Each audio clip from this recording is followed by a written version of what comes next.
any reality you want. Hence why the pentagram is used heavily in magic and witchcraft. We have to understand that the pentagram has been heavily demonized. Religions, churches claim that this symbol is associated with Satanism and witchcraft. I personally believe this was intentionally done so that people do not gain their personal power over reality and their life. The pentagram reveals so much about you, and it is one of the most important symbols to understand inside the occult studies. It is one of the most common symbols that you will see across all occult esoteric orders and different occult traditions, such as Freemasonry, Kabbalah, Rosicrucianism, alchemy. You will see this symbol everywhere. And in fact, you even see this symbol, the pentagram, on old church buildings, statues of Jesus next to church buildings.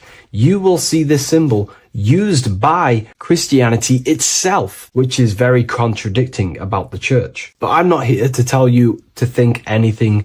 You can simply take this information with a pinch of salt and see if it benefits you. The pentagram used by the early Christians was said to symbolize the 5 wounds of Jesus on the cross. But this goes much deeper in an esoteric explanation. The pentagram ultimately represents the 5 elements of creation. All creation falls within these 5 elements. We have spirit on the very top, then you have air, water, earth, fire. This is the correct placement and order of the elements. Air is always on the left, water is always on the top right, earth very bottom left, fire bottom right, and spirit placed on the tip point of the pentagram. It's a 5-pointed star drawn with one continuous line. But this actually reveals much deeper things, and we're going to be going into how to use this symbol for magic and creating your reality towards the end of this video.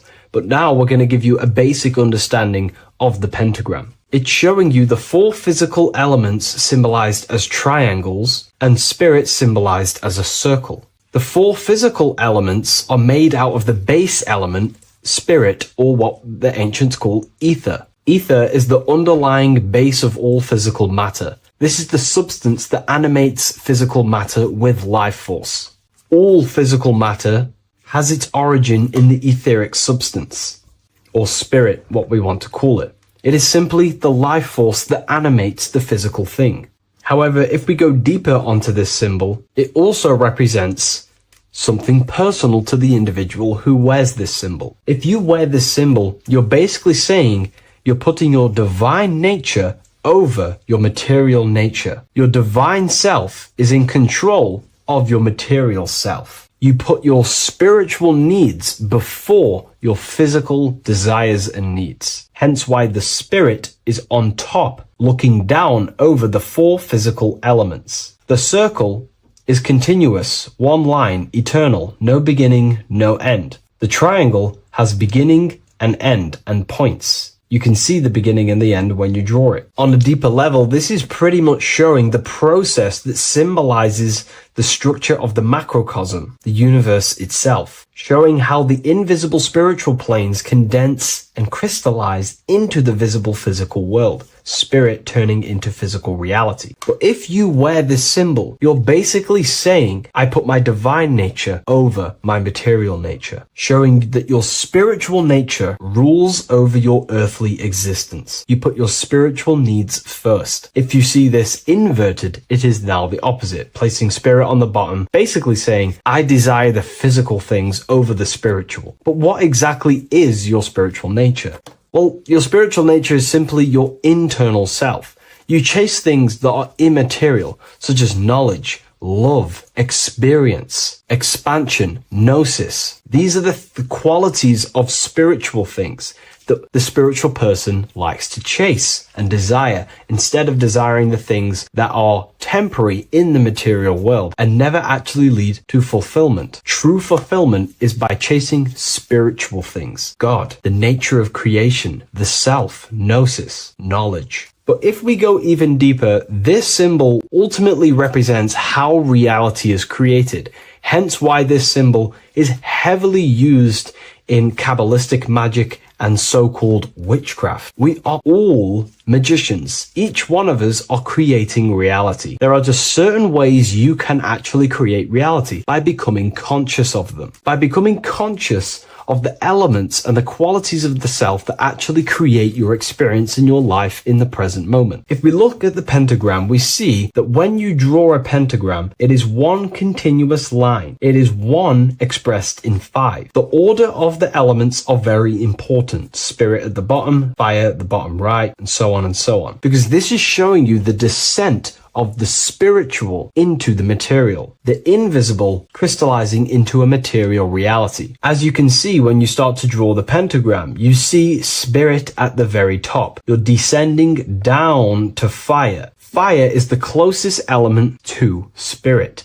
Hence why in magic and witchcraft, people like to use candles. So you're descending first into fire, then into air, then into water, then into earth, then back into spirit. Because of course, the cycle of creation unfolds itself. When you die, you return back to spirit, and then you reincarnate yourself back into physical reality if you wish and desire to. Everything is under this process of matter spiritual. In the daytime you wake up, you're in your material body. When you go to sleep, you enter your astral spiritual body. Everything's in this continual process, renewing itself in spiritual, then material. But the reason why this is associated with magic so heavily is because each one of these elements corresponds to a different body of consciousness, a different vehicle of consciousness. Consciousness has many different vehicles it uses to create the tangible self, the physical reality. For example, consciousness has a spiritual nature. The spirit element in this case symbolizes the emanation, the descent of the one power, the one force that we are all using. Each one of us is using this one power, the power of the source consciousness,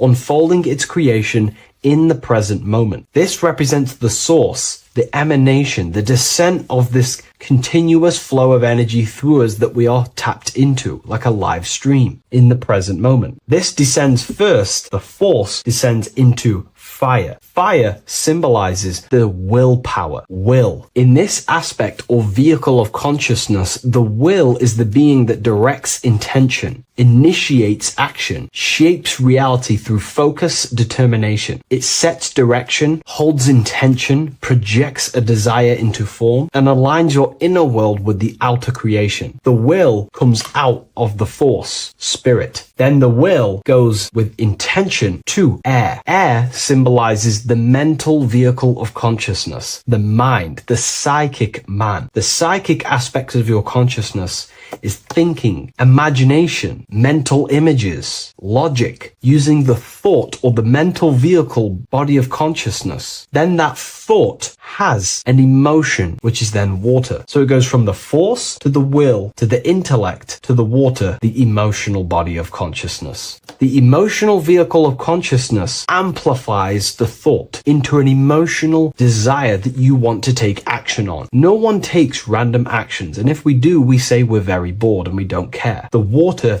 is the energy, the emotion you have to fulfill something. And that emotion then descends into earth, which is the physical body to take the physical action in the present moment, to fulfill that desire, to fulfill that will, that thought, that desire. And that is how reality is created all the time. Now, there is much more that you can go into with the pentagram, because true magic is about changing consciousness at will, not casting random spells. It's the ability to change the direction of consciousness using the power of the will to direct these forces to create change in the internal world so it can project outwardly in the external world. Because consciousness creates the external reality. What happens within us, we see change outside of us. So true magic is about manipulating the forces and the vehicles of consciousness that exist within our own mind to produce a change in the material world. There are other ways you can use magic, by purifying each body of consciousness or banishing each body of consciousness. Other forms of magic, you can dissect each body of consciousness and work with that specific body. If you think you're using your mind too much,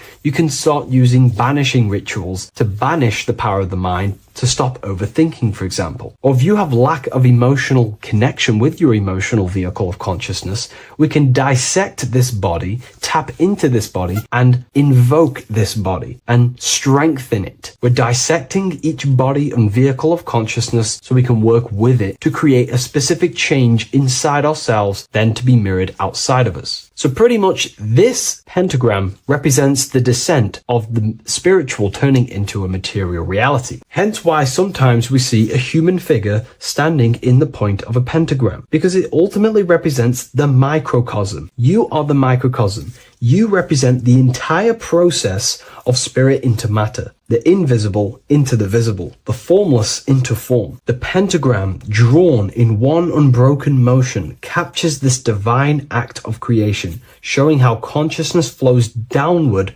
through the elements or the vehicles of consciousness to bring forth the material reality. The Book of Symbolism will teach you all about this. It was released November 17th. A lot of people have taken advantage of this. You also gain a free ebook with this copy. Every order comes with a free ebook. And if you wish to get your copy of the brand new Book of Symbolism, you can find it in the description or revivalofwisdom.com. Thank you, everyone. I'll see you in the next video. Geometry.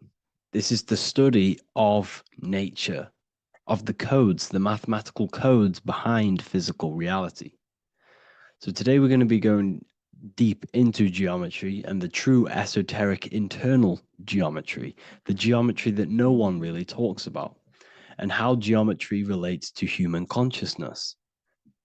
So essentially, what we must understand when it comes to geometry, the basics of geometry is everything is vibration. And this vibration is vibrating on a certain frequency. And this certain frequency creates a geometric shape, which is why in nature we see all of these different geometric shapes. All matter takes form in shapes. So if we put sand on a plate and we vibrate the plate on a specific frequency, we see that the sand goes into specific geometric shapes and patterns. So essentially, matter is energy condensed. It's energy vibrating on a low frequency, vibrating at a certain frequency. So matter is condensed energy. And each geometric shape is manifesting and showing a specific energy. Some shapes carry more energies than others. For example, the cube is what traps energy. A square is what traps energy. So geometry and the flowers are basically how energy manifests itself into physical matter. We are in a world made out of energy or light. Light is energy. So everything is vibration, everything is frequency, and everything is energy. Even the words, each atom in our body, everything. So everything in nature has these mathematical, energetic codes. So geometry is basically the study of nature and the shapes that are in nature and their energetic principles. Because like I said, matter is energy. So this is what we call cymatics, when we place water in a petri dish and we shine light on top and we vibrate the water. And we can capture, this creates certain patterns. Each frequency, like you see here, has its own pattern. So what we are seeing here in the physical plane is essentially energy condensed into physical reality. We see it in the turtle. We see it in every single form in nature.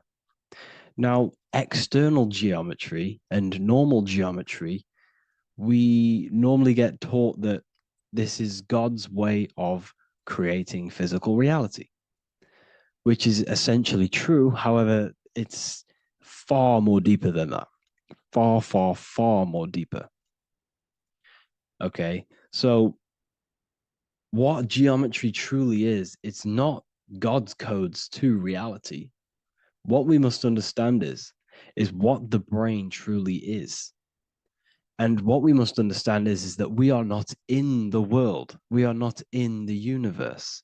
The universe is us ourselves, and the world is produced by our brain itself. Okay? So the way you must understand how the brain works, so what you visually see, so geometry is to do with what we visually see. And what we visually see is heavily connected with our eyes, which are an extension of the brain. The eyes are the brain. And essentially, how we see is energy enters the eyes, and each eye goes to the optic nerve. And this energy is transferred into electricity, which travels to the back of the brain, to the visual cortex of our brain. And this is where the image is produced, what we see. Therefore, the world outside of us is truly inside of us. It's a projection from within the brain. The brain is an energy condenser, a decelerator, an energy decelerator.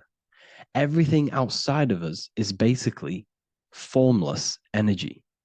It is formless energy vibrating at a certain frequency. So, what the brain is, it's sucking in this energy, this light, and turning that frequency, that code, that light code, into a physical reality. It's condensing the energy and turning it into a visual image inside of the brain. Therefore, everything outside of you is not what it looks like. Everything outside of you is basically energy, infinite energy. And our brain is condensing this into a physical reality and projecting it outwardly, which you experience your visual field. Okay. And the ancients knew this. So this is basically called the sigil of Lucifer. Lucifer is known as the light bringer. Lucifer in Latin means to bring the light. This is the sigil of Lucifer, which shows the visual field and the brain. We also see this in the Google Play symbol. It's a powerful symbol showing you the visual field, which is basically a symbol that tells you that reality is inside of the brain. The brain is what produces reality, but consciousness is not produced in the brain. The brain is essentially a consciousness downloader. It's a computer and it's a reality simulator. The body is a simulation of physical reality. You are inside of the body experiencing the body simulation. The body produces this reality. It's a piece of technology. So Lucifer is to bring the light. Lucifer is the light being produced in our brains. Okay. So this is why they say Lucifer can tempt you. Lucifer can be the devil because it represents physicality. It represents the false light. Lucifer can trick you because it represents the physical world can trick who you truly are. So now that you understand how the brain is basically an energy decelerator and it creates and simulates a reality to your consciousness, you are no longer a person in a universe. You are the universe itself experiencing itself. Therefore, geometry is heavily linked in with the brain. Geometry is essentially how your brain and how your eyes decode energy. So what you are seeing is the mathematical codes of your brain creating reality. So what they teach you is the external is that geometry is God's way of creating this world, and these are the mathematical codes God's created. But now I'm telling you the internal. This is the truth. Geometry is how your brain mathematically condenses energy and light into a physical reality. So therefore, your brain is a computer program. So now geometry is nothing outside of you. Geometry is not something created by something else. It's created by your brain. Your brain produces these patterns through mathematical codes by breaking down energy into physical reality. And this is why you see geometry in everything around you. This completely changes your view on geometry. It's in your ear, it's in your face, it's in everything. Geometry is everything. Okay. So now that you understand this, now, as we were talking about the visual field earlier, the ancients knew about this. The ancient Egyptians knew about this. We can see this symbolism inside of the casket, the Egyptian casket. See, this crossover represents the visual field. This represents the back of the brain. This is the left hemisphere, the right hemisphere. And now some of the most simplest teachings in geometry is that straight lines are masculine and curved lines are feminine. And we even see this in the human body. The feminine human body is curvy and the masculine human body is liney. And even with the genital reproductive area, we have a line and a curve, 0 and 1, the binary code of all creation, 0 and 1, because that's basically all that exists. Nothingness and one, nothingness and God, nothingness and consciousness. That's all that exists. Now that I've told you that, the basics of geometry and the line and the curve and the feminine and the masculine, what do we have here? You see this stick here? This is a curve. And what's the right hemisphere? The right hemisphere is the feminine, the feminine energy, the feminine aspect of our brain. Then we have a straight line. This is straight lines. Now this represents the left brain. So the Egyptians are showing you the left masculine brain and the right feminine brain because of the curve and the straight line. And this is the visual field, the crossover. So there's a crossover in the brain. The left eye is connected to the right brain.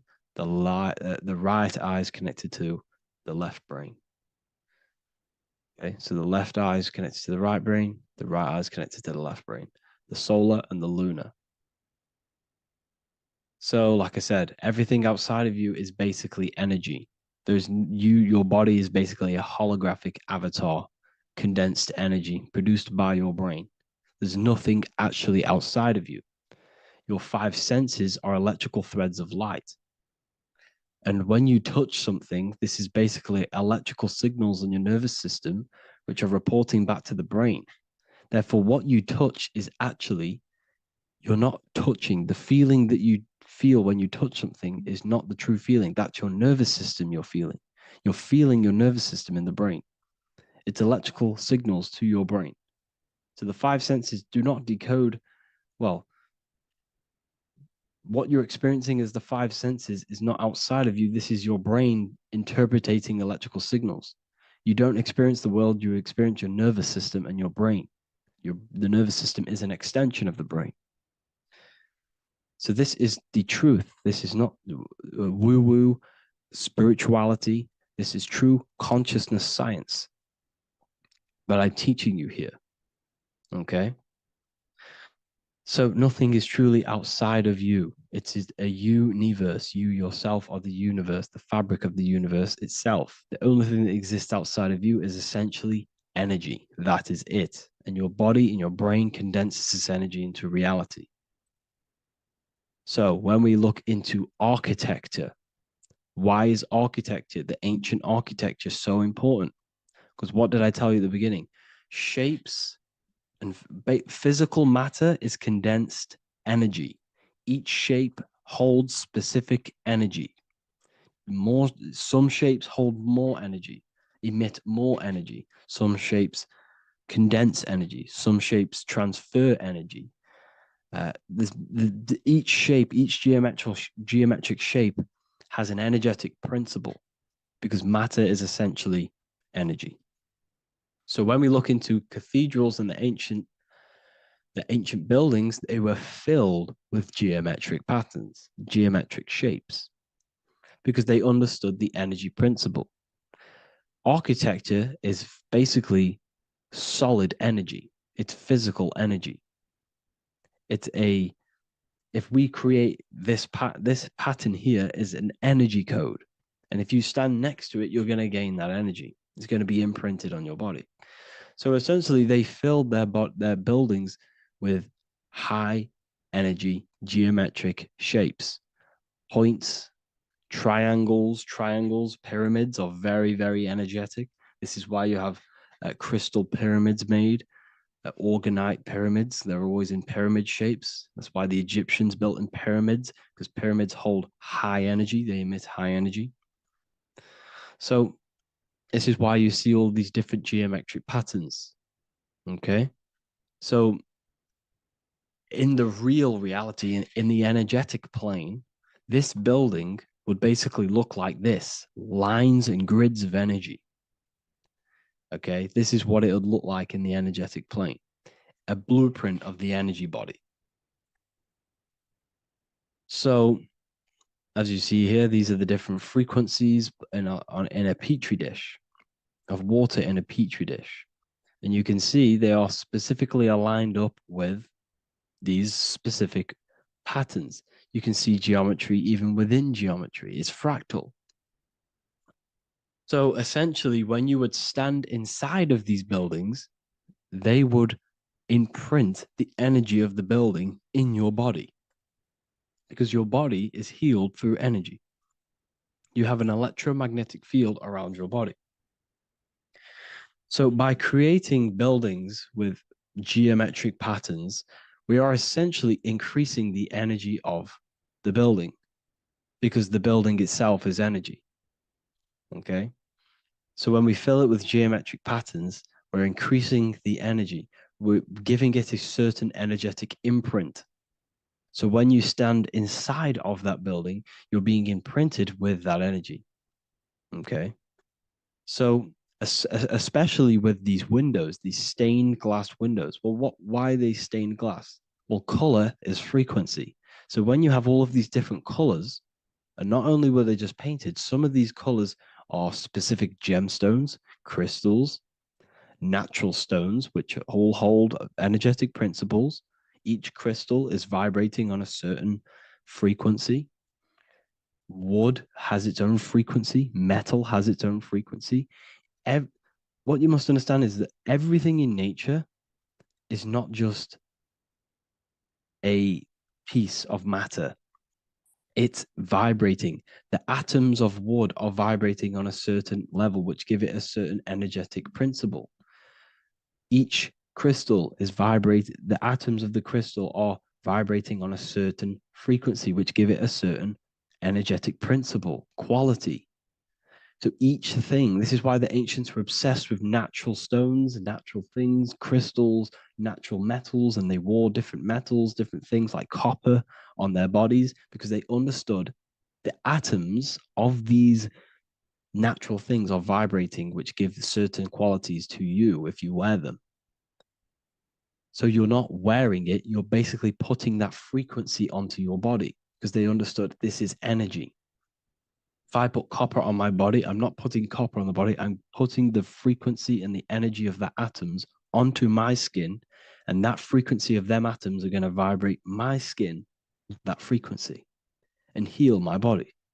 So this is why this is so important. So each building is an energetic code. Okay. So when you stand in these buildings, it can heal your body. This is why when people walk into these ancient churches, they feel like they've met God. They feel a certain way. They feel so amazing when they enter these churches. They feel holy, for example. It's not because God's there. It's not because these man in the sky dwells in these holy places. It's because the energy of these buildings affect our consciousness. They increase your energy. They raise your vibration. They heal your body. They heal your cells. They imprint the water in your body, especially with these stained glass windows. Like I went a bit on a tangent there, but these stained glass windows were encoded. Well, they use different gemstones, different lights, different colors. And when the sun would shine through this window, well, what's the sun? The sun is light. Light is energy.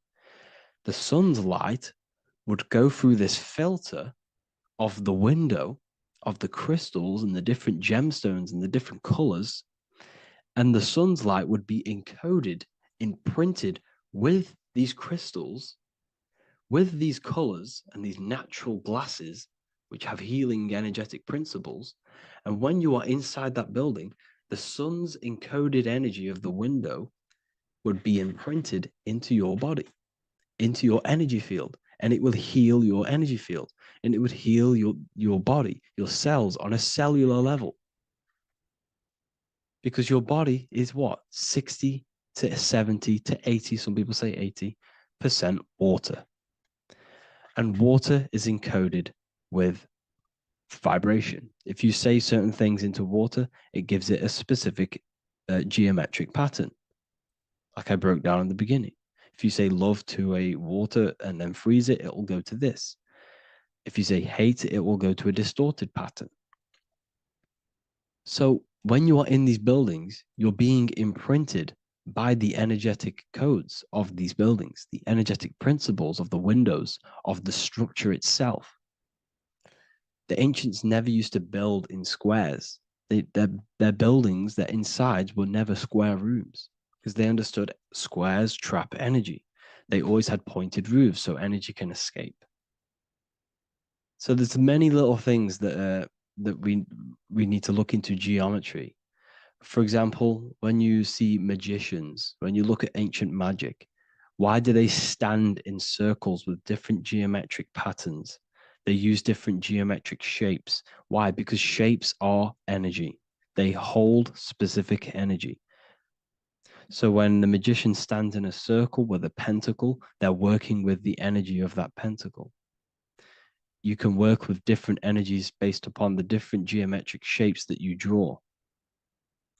And you can use this in your structure, in your architecture, in your work, and it can influence everything.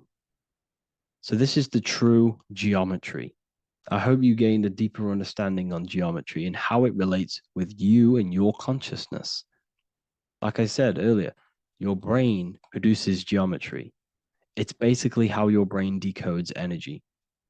It's not God, how God creates this reality. And no, you're in this reality. You are the reality itself. Your body produces the reality.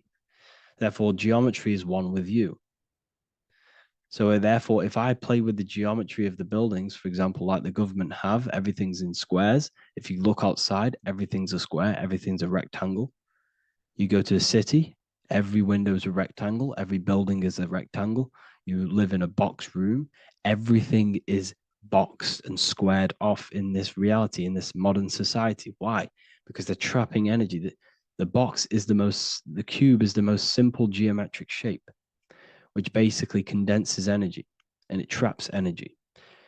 And if you subconsciously see squares all the time, your phone's a square, your TV screen, everything's a square, your keyboard, your desk. Go and look at the ancients. They never used to build in squares and cubes. And if you go into nature, you'll never see squares and cubes. Nature doesn't create squares and cubes.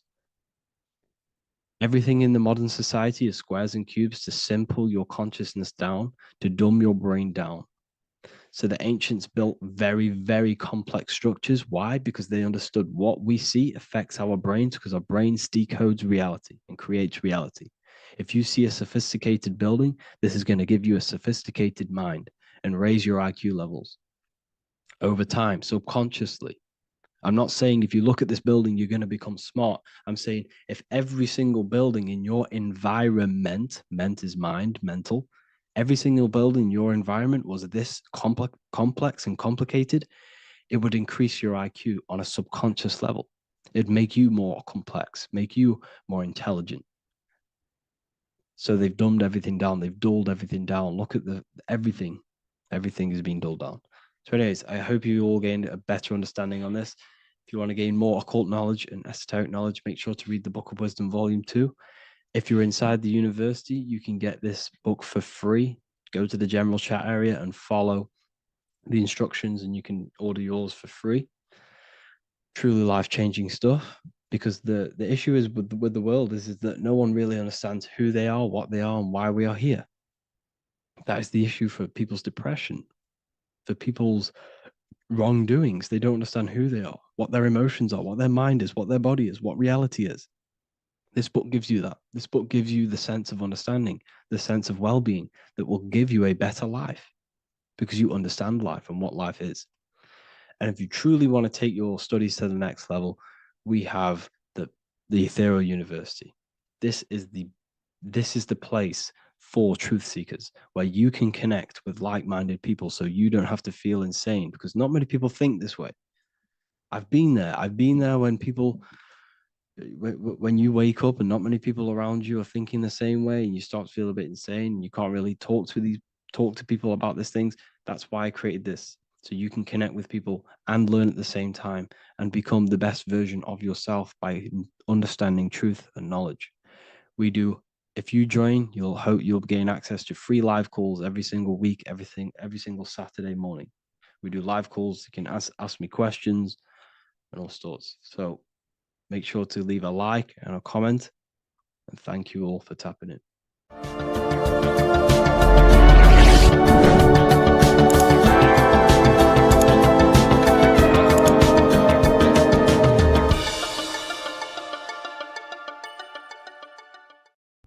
There's an ancient symbol hidden in plain sight, one that holds the key to transformation, power, and unlocking your true potential.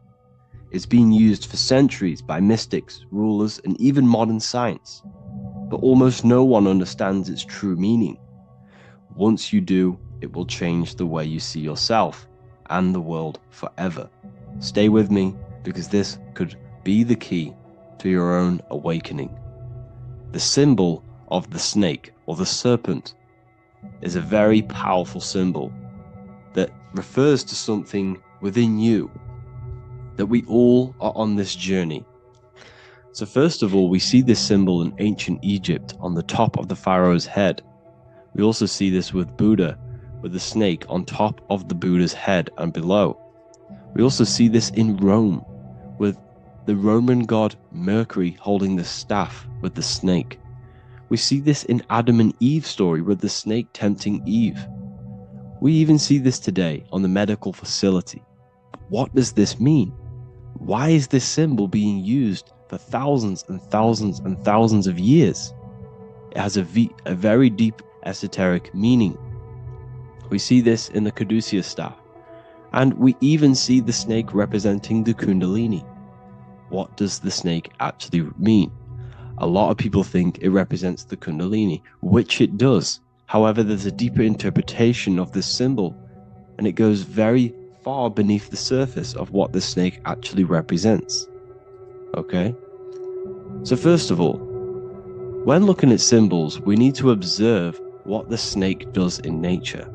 The serpent sheds its skin. The serpent shedding its skin is a sacred symbol of an inner transformation. It transforms from its old self to a new self. It sheds layers of itself.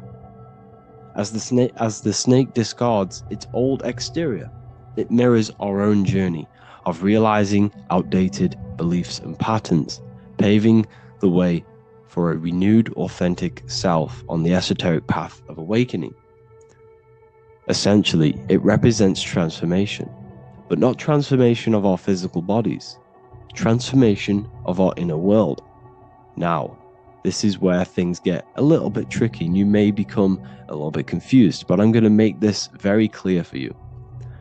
The snake symbol, or any symbol, can be used for different contexts. For example, the Kundalini. We see the snake representing the Kundalini. We all know that energy can't be destroyed, only transferred. Like I said, this is a transferring of energy. It's a changing, a transforming, shedding its skin. It represents transformation. Sexual energy is energy, and we can transform the sexual energy into a Kundalini awakening to activate dormant brain cells in our brain, and to activate the human light body, which is the spirit.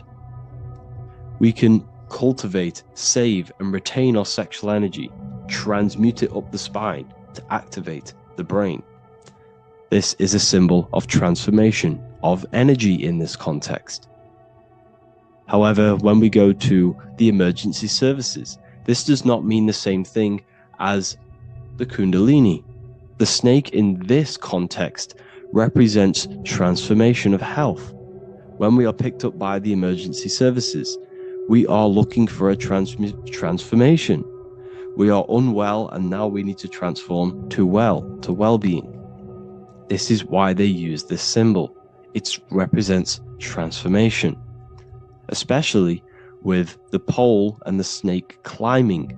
It's climbing, it's transforming from the bottom to the top. shedding its skin, shedding old layers, transformation. We see this in the Bible with the snake tempting Eve to eat the apple of the tree of knowledge of good and evil. Well, what does this mean? Where's the transformation in this? Well, this is a very hidden one. The transformation takes place in Adam and Eve's consciousness and their mind. They go from a pure, whole state of consciousness, from being tempted by the snake, and they eat it and they transform into knowing the good and evil, into the dualistic ways of thinking and the dualistic meaning of this world. Let me rephrase that.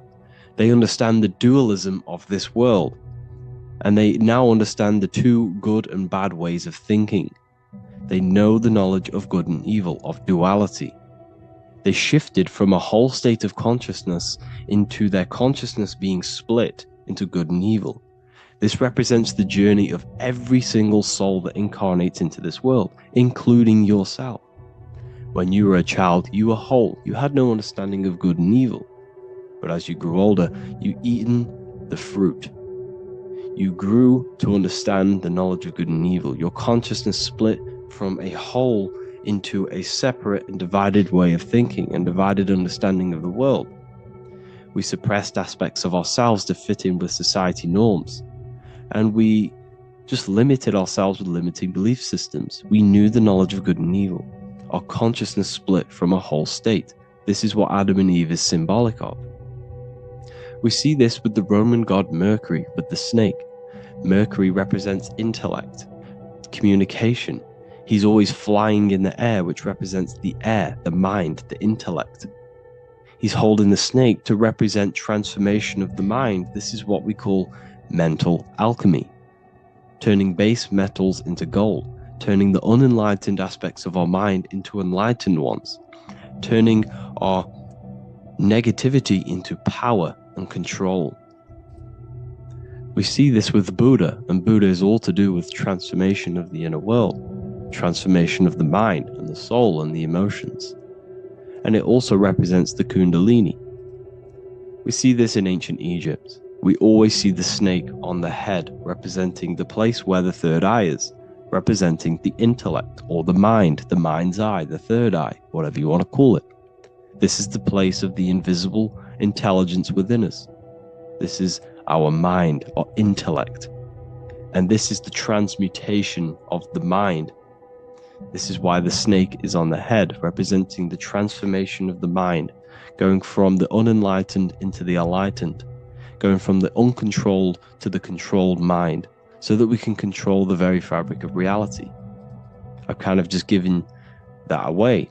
Why is this important? Humans are creators. We're the architects of creation, endowed with the divine power to channel the fourth dimension, which is the imagination, into reality. Each thought and intention is a seed. When nurtured with focus and clarity, transforms the unseen into the tangible experience. This creative process bridges the gap between the ethereal and the material. Humans are creators. It's impossible for you not to create. Whether you're doing this consciously or subconsciously, you've been creating your whole life, turning non-physical thought into physical reality. We are creators. However, the mind cannot create in a state of chaos. The mind cannot create with limiting beliefs. The mind cannot create with thoughts that come and destruct our minds. The mind cannot create consciously and effectively if there are impulses within our mind and we have no control over the mind. So this is where self-transformation comes from within. This is where the snake comes in. The snake represents the transmutation of our mind from the uncontrolled to the controlled. In this context of the Egyptians with the snake on their head, it's all to do with mental alchemy. In the occult tradition, the mind is seen as a delicate instrument that demands constant vigilance. Left unchecked, it reverts to archaic and destructive thinking patterns. Like a finely honed blade, it must be continually sharpened through discipline and self-refinement.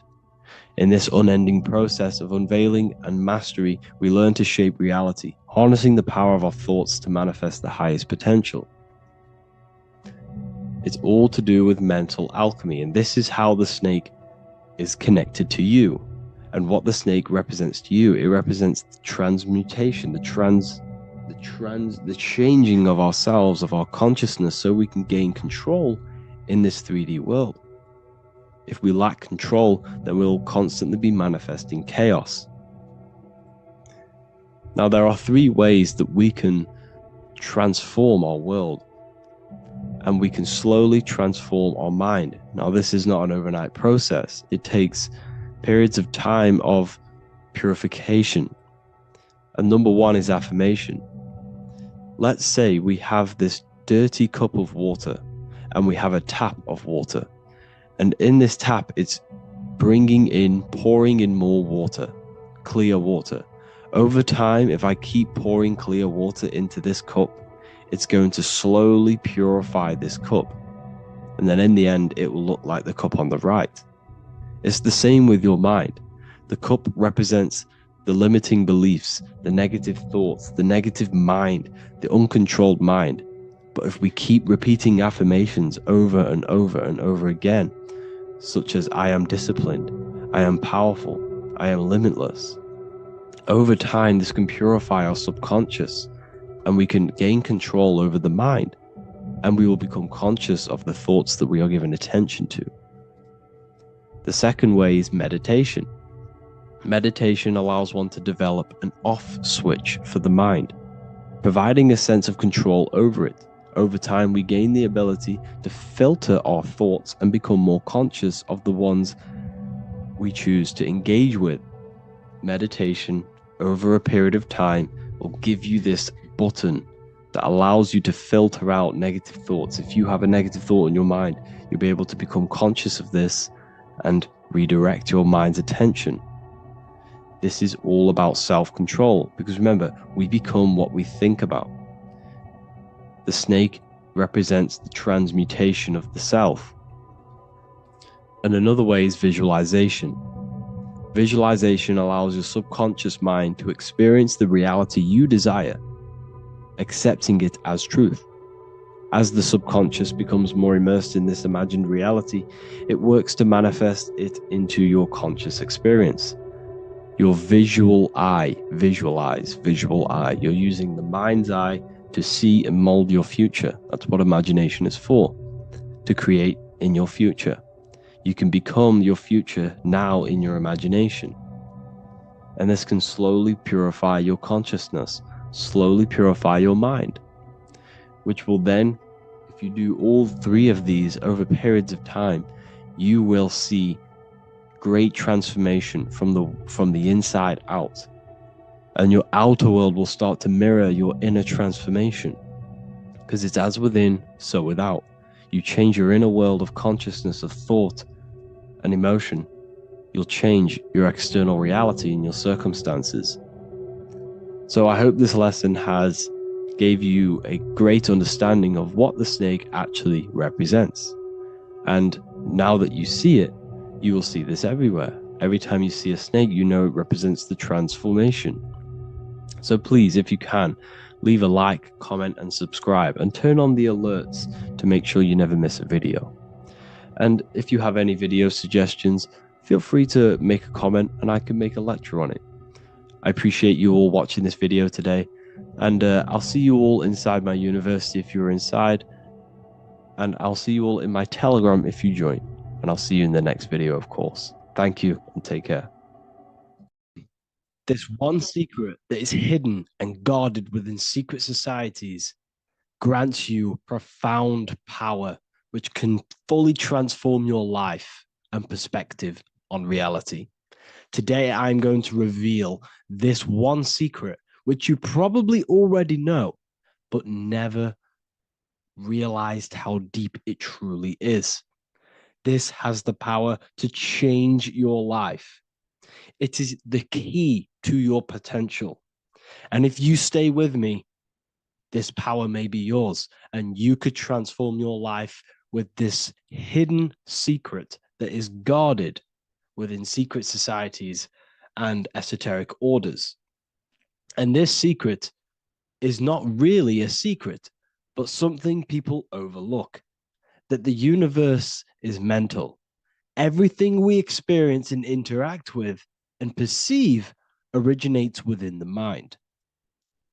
The universe is a boundless field of consciousness, a mental construct molded and shaped by thought. We do not just live in a physical world, as they want you to believe. There are hidden forces that mold the material world. They want you to believe that you are only a physical being inside of a physical universe. But this is completely wrong. You are the architecture of the universe. Your consciousness is the very fabric of reality, and you create your own universe. The universe is an infinite field of consciousness, a vast and limitless mental construct, intricately woven and shaped by the power of thought. It is a dynamic and ever-evolving field where the interplay of awareness and attention gives form to existence. Within the boundless realm, every idea, perception, and belief contributes to the creation and transformation of reality itself. Each thought holds the power to transform reality. Your consciousness is the very fabric of reality. And this is shown in the symbol of the flower of life. The flower of life is a symbol. It symbolizes the interconnectedness of all existence, illustrating how every thought is not merely a fleeting moment, but a ripple that reverberates across every layer of reality. Each action, like the intricate overlapping circles of this pattern in the symbol, extends its influence far beyond its origin, weaving a web of interdependence where every choice impacts the whole. It serves as a profound reminder that everything is connected, bound by an unseen field of consciousness. This symbol represents how one action, one thought is a ripple in the whole vastness of the ether of consciousness. To master your mind is to master the universe, because your mind is a miniature universe. The mind is the very fabric of reality. So if we gain the hook, if we gain the power and the mastery over our minds, we have now gained the power to create reality to your will and intent. You see, most people live in a cycle, and this cycle is the outer world manipulating how they feel on the inner world. People's external circumstances are creating their thoughts and emotion in the inner world of consciousness, which is producing a constant cycle of negative manifestation. For example, let's say something negative happens to me in my external world. Then I start to think negative and feel negative. What that is actually doing is manifesting and projecting more negativity, because our thoughts hold the power to control and weave our own life. Your life is a direct correlation of every thought you thought in the past. What we need to do is stop and not let the mind control you in your reality. You need to control the mind so you can control reality. So what does this actually mean? Reality is an externalization of consciousness. Consciousness and matter are one. They're not separate. They are inseparable and interconnected. Everything we see, experience, and observe is a manifestation of thought, beliefs, and consciousness, shaping the world around us. Now, this ties in with the secret fifth element that they have hid from you. They've hid from you this sacred and very important symbol and pillar to reality. And this pillar, this sacred thing they've missed, is called the ether. And they've held this from you for a reason, a specific reason. This is the true fifth element. Why do they hide the ether? Because the ether has the power to shape and manifest whatever we imprint upon it. Every thought is a vibration interacting with the ether and actively shaping our reality. The ether, you could see it as the codes to physical reality.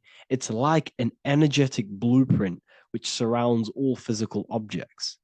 It is the life force that gives life to all things. All energy comes out of the ether and returns back to the ether.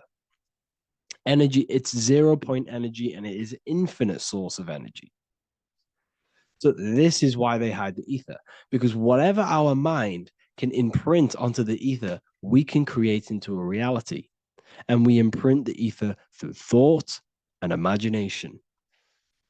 The mind holds the power. The mind is the very source of reality. The material realm is not separate from the mental realm.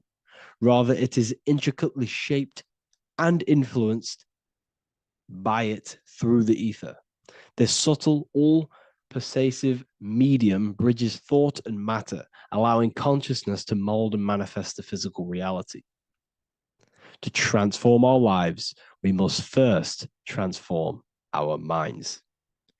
True change begins within, as our thoughts, beliefs, and perceptions shape the reality we experience.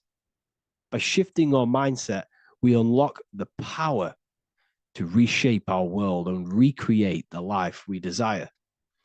This is the power of the mind, and this is the power that's been hidden from you. We're not taught these things in schools for a reason, because they don't want us all to be conscious creators. Instead, they feed you your beliefs. They feed you your thoughts through the music, through the entertainment, through the movies, through the news. They're controlling your thoughts with this information. They're installing beliefs and information into your mind. So you are producing their reality. But this is what we need to stop. We need to take control. We need to stop consuming their music, their movies, their information, their news, because all of this is contributing towards your reality. They have the collective consciousness at the tip of their fingers. They do not create the world. We create the world by believing their beliefs and their thoughts and installing their information into our minds. You see, it's mind over matter, and most people live in matter over their mind. Most people let matter, the external circumstances, dictate their mind, when it should be the other way around. It should be mind over matter. This is the mental plane. This is the astral. This is the etheric. This is the physical. The mind holds power over the emotions, over the imagination, over the physical, and over our spirit. It holds power over everything. It's mind over matter. It's the mental body that we must transmute and change. Most of us live in a chaotic state of mind, and this is what we must change. Turn chaos into order.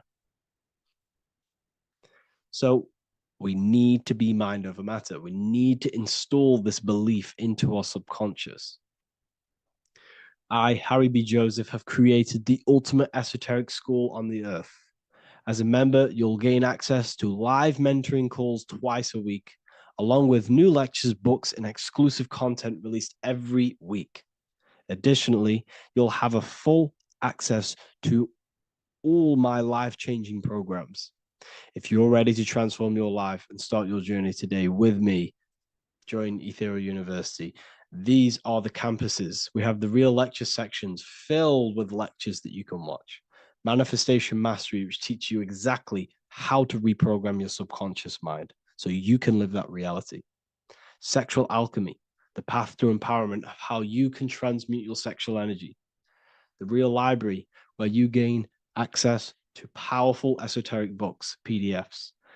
Symbols of Secrets, an amazing course. The course that allows you to see beyond the veil that has been pulled over your eyes, the language of symbolism that secretly rules the world. I teach you how to read symbolism. Esoteric Exchange, live calls. You get to rewatch all of the old live calls. Mindwave Hub, this is a place of binaural beats where you can listen to infinite amounts of binaural beats. So you can meditate to them. Meditation section, numerology, health section, and electromagnetism. This is a life-changing place. And if you are serious, we only accept serious about changing your life and studying the occult and esoteric, this is the place for you. I've been there. I've been on YouTube looking around for valuable information, trying to find good accounts, good channels. It's very hard. I had to go through years of trying to find good information on YouTube. But what I've done is instead of you searching around everywhere for bits of information and connecting the dots, I've put it all into one big place. You get your binaural beats, you get all the programs you need to walk the path of enlightenment to transform your life. I will connect with you on the inside, and I hope this lesson, this lecture, you gained some information, you gained some power from it. Please like and comment, or don't. It's up to you. If you have any reviews, if you have any ideas of lectures that you know, if you don't understand certain things, make sure to leave a comment and I can make a lecture about it. I can make a video about it for sure. I don't mind taking recommendations for videos. So I thank you all, people. Have an amazing day. The Pope is supposedly opening 5 portals on Christmas Day. Now, I know this video is a bit late, but I'm going to be commenting on what I think this symbolism and this ritual truly means and what they are trying to do to society with this symbolic ritual. So the first thing we must understand is that everything these people do on a mass scale, all of these major events that they take place on, are all symbolic. They're all ritual. They all have purpose. Okay, so when we look at the locations of these 5 doors that are in Rome, we actually see the sigil of Lucifer when we connect the dots of all of the 5 door locations. This is the sigil of Lucifer. Lucifer is not what you think. Lucifer, sigil of Lucifer, represents the outline of the human brain and our visual perception field. Now, the human perception field is how our brain interacts with the external reality. Our external reality is not physical. The only thing that exists outside of you is pure energy, formless, vibrational energy and light. Your brain is an energy decelerator. Your brain decelerates this light, this energy, into a material reality or perception that you can interact with. You don't look into the external world. The energy, the light, enters the eye retinas, goes through the optic nerve, and travels to the back of the brain called the visual cortex. And the visual cortex is what shapes your visual screen. Now, if you are seeing the screen, this means that you are not the body, you are not the brain, you are the perception observing the screen that you are seeing. You are the eye behind that, you are the person behind that. So, what this is actually symbolizing is perception. This is a symbol of perception, of perceiving the material plane, of how spirit interacts with matter. Now, what's Lucifer? Now, the word Lucifer means the light bearer. He's known as the light bearer. The word Lucifer originates in Latin. Luci means light, and fer means to bring. It's the light bringer. The eyes, the visual perception of the light bringer to your reality. You see, everything outside of you is light. You are made of light. The word hue man means light. Hue means color, which is a form of light. And man means manifest. We're light manifested into material form. Every single one of us is Lucifer. When we fall for the material world, the external world is an illusion.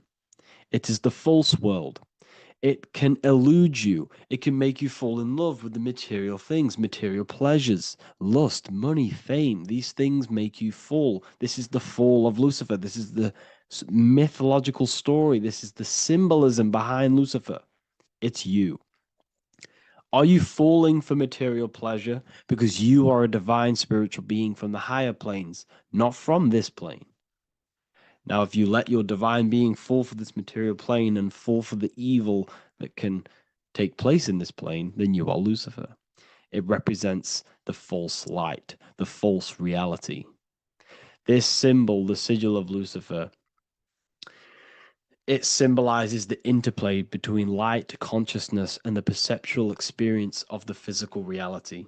The external world is truly internal. What we visually perceive is essentially light waves carrying information, which then gets processed by our brain, the central computer of our nervous system. Okay? So, how many doors are open? 5 doors. So, 5 is the number of perception as well. 5 fingers on each hand, 5 points on the human body, 5 toes on each foot. We have 5 senses. 1, 2, 3, and 4, they're spiritual numbers. 6, 7, 8, and 9, they're material numbers. 5's the gateway. 5 is the middle bridge of how our spiritual self interacts with the physical self, how spirit interacts with matter. So this ritual is symbolic of perception. This is maybe bringing in a new perception. A new event will happen after this, a new perception of the world. Or personally, I think this ritual was to obviously shape the collective consciousness, because your reality is an externalization of your inner consciousness. It's simply just a mirror. Your material life, your material world outside of you is simply a mirror reflecting with mathematical and geometric precision of your internal consciousness. Your consciousness is creating and causing the effect called reality, physical reality. Your life is a result of every thought you thought in the past. Therefore, with that being said, everyone who perceives this ritual of, the Pope's opening 5 spiritual portals, who's letting in demonic energy into the world, they're going to let demonic energies and demonic spirits all in the world. Well, what if I told you the only portal they're opening is a portal in your own mind for negativity? By you believing in negative forces coming into the world and going to possess everyone, that's opening up your own mind. The collective spiritual community has been brainwashed in thinking there's going to be demonic energy. Therefore, what will happen? There will be demonic energy. Not because the Pope opened up a portal to the demonic energy, it's because everyone opened up their own minds to the demonic energy. Therefore, we as a collective consciousness shape the external world on a macrocosm scale. For example, the microcosm is your personal life. Your personal life. You have created it through consciousness. Your belief system is just externalized in your world. But on a collective scale, we all believe in money, for example. And because we all believe in money and we believe that this piece of paper holds value in our minds, okay, in the mental plane, this has an effect on the physical plane by shaping the physical plane by being ruled by this belief as on a macrocosm scale. Yes, I know that money doesn't exist. It's just a belief in my mind. But that doesn't have an effect because the collective consciousness believes that money has effect, has power. When it doesn't, it's just a piece of paper with a belief behind it. If the collective consciousness stopped stopped believing in money, then the collective consciousness would have broke the spell and we would have no longer had a material plane ruled by money. You see, our beliefs is ruling and shaping our physical plane. This physical world outside of you is truly just an effect of the mind, an effect of our consciousness, our inner world. So I believe this ritual was done to change our perception, to make us think the Pope is bringing this spiritual energy and negative forces into the world. And it's just simply us creating the negativity in the world by believing in this, by thinking this. Remember, they have the power to send messages into millions of people's minds through media. And then messages are then believed, and that belief is shaping our world. What have I told you? That the New World Order is not manifested by the elite, it's manifested by you and us. We're all manifesting the New World Order. They can't manifest it. We can, because we are the ones believing it. We believe it. It is reality. It shapes our own prison. We're all shaping our own prison by believing in the prison, by believing in money. So this ritual was all to do with perception, creating a new perception, creating fear in our minds to, of course, distract us from what's really going on. This is all a ritual to implant messages in your own mind. So I hope you all understand this video, and I hope you all gain some insight, and I'll see you inside the university. In this video, we're going to be talking about the evolution of consciousness. You are born human, however, you possess consciousness, which is the awareness behind your being, the awareness behind your thoughts, the experiencer behind your five senses, the experiencer, the observer behind your thought, emotions, and senses. You are an eye, an invisible consciousness looking through a lens, which is your body.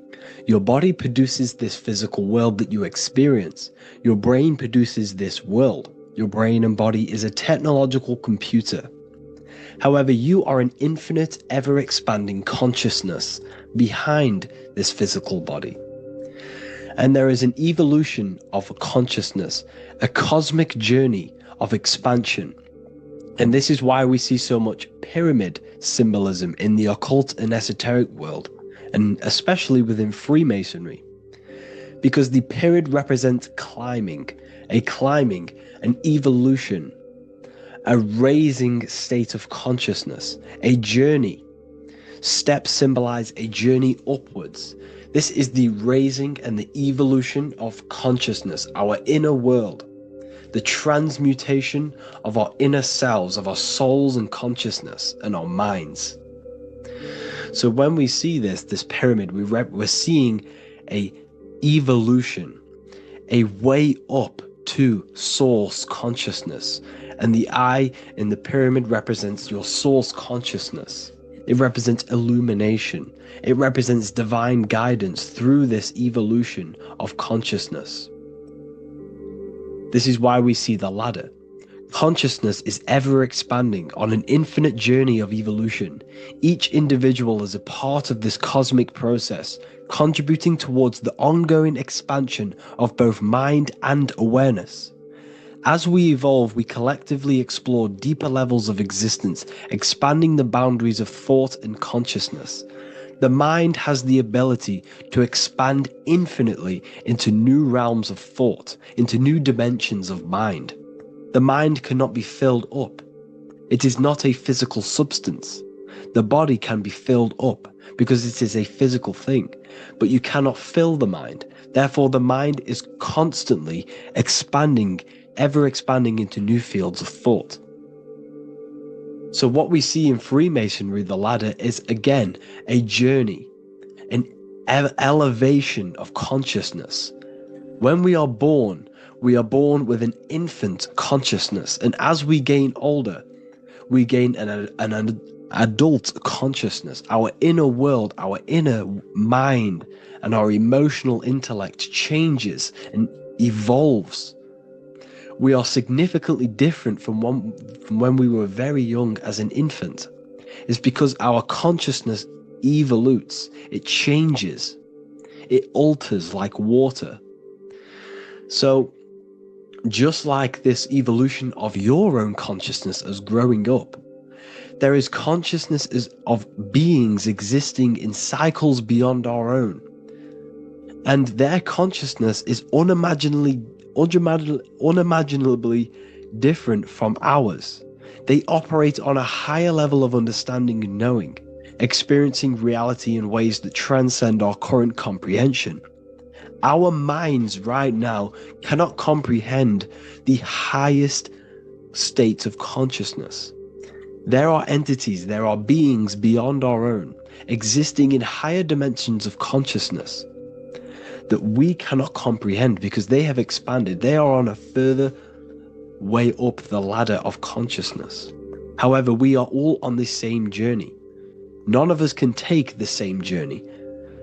There is one ultimate goal, reaching source consciousness. However, this is always ever expanding. However, we are all on a different journey. There is one truth, one source, one goal.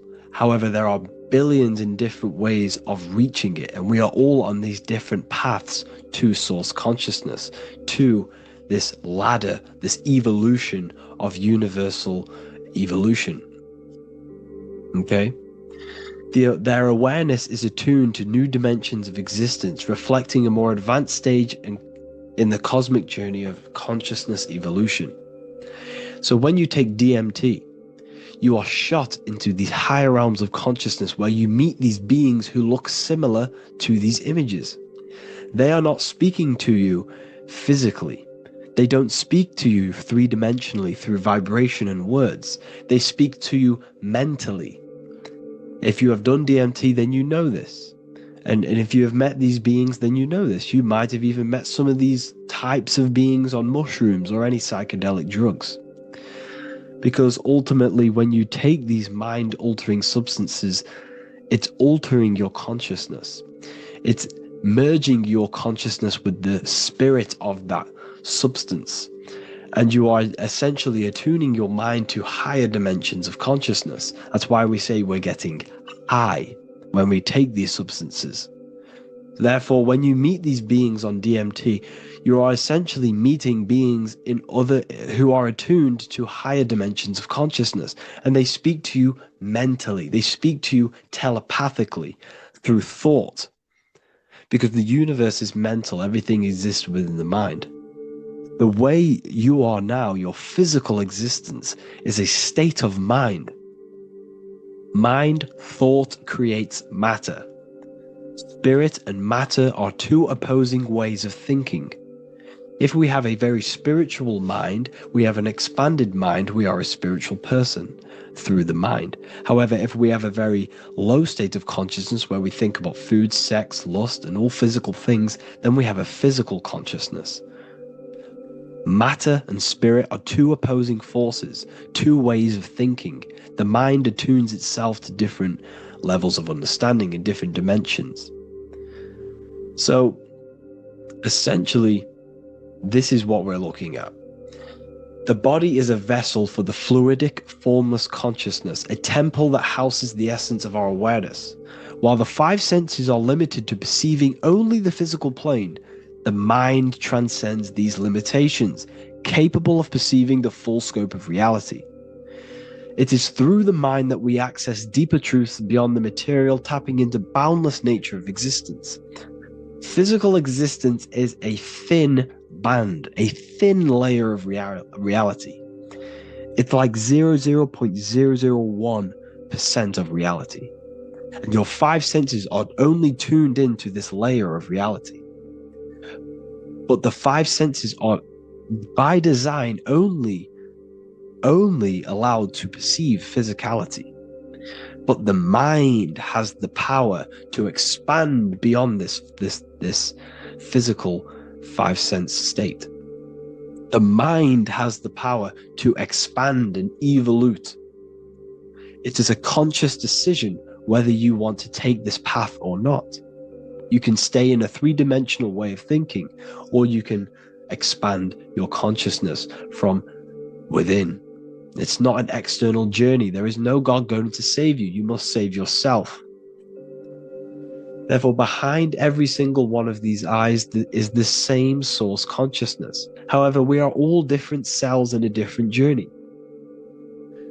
The organs in your body, the cells in your body are all alive. They all possess same consciousness, universal consciousness. However, we are all on a different journey of evolution. As above, so below. As the baby is in the mother's womb, when the baby becomes conscious, there is a world outside of its mother. What does it do? It presses and seeks a way out to be born in the other world outside of its mother. It is the same with your consciousness, your mind. When your mind becomes aware that there is realities beyond the immediate surroundings, it seeks a way out. And this is exactly what I'm doing to you now.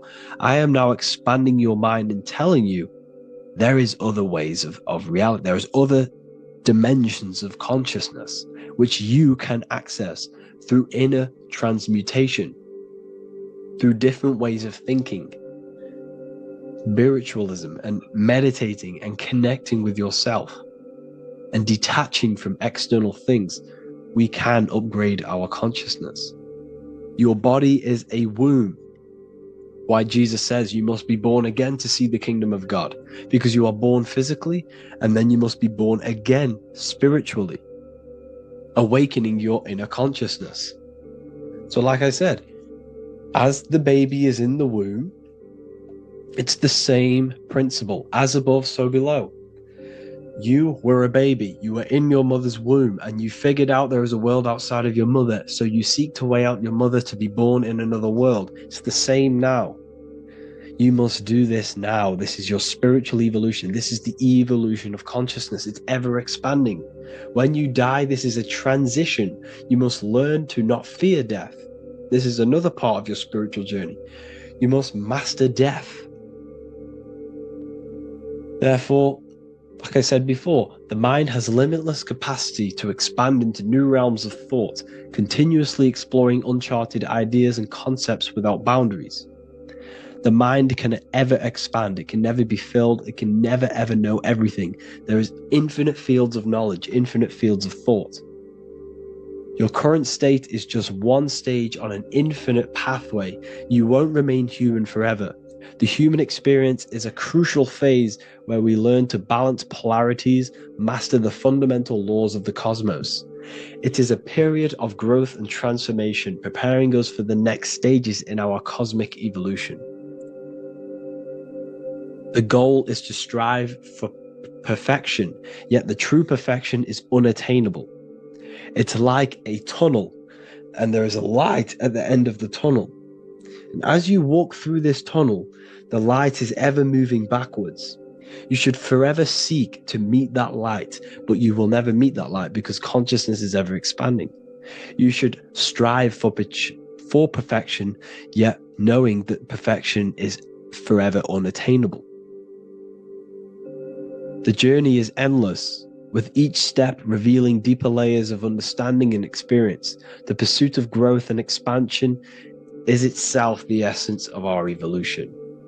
You can find all of this knowledge in the amazing book that I have read for years. I have read this book, The Emerald Tablets of Thoth, the Atlantean, by M. Dorial, translated by M. Dorial.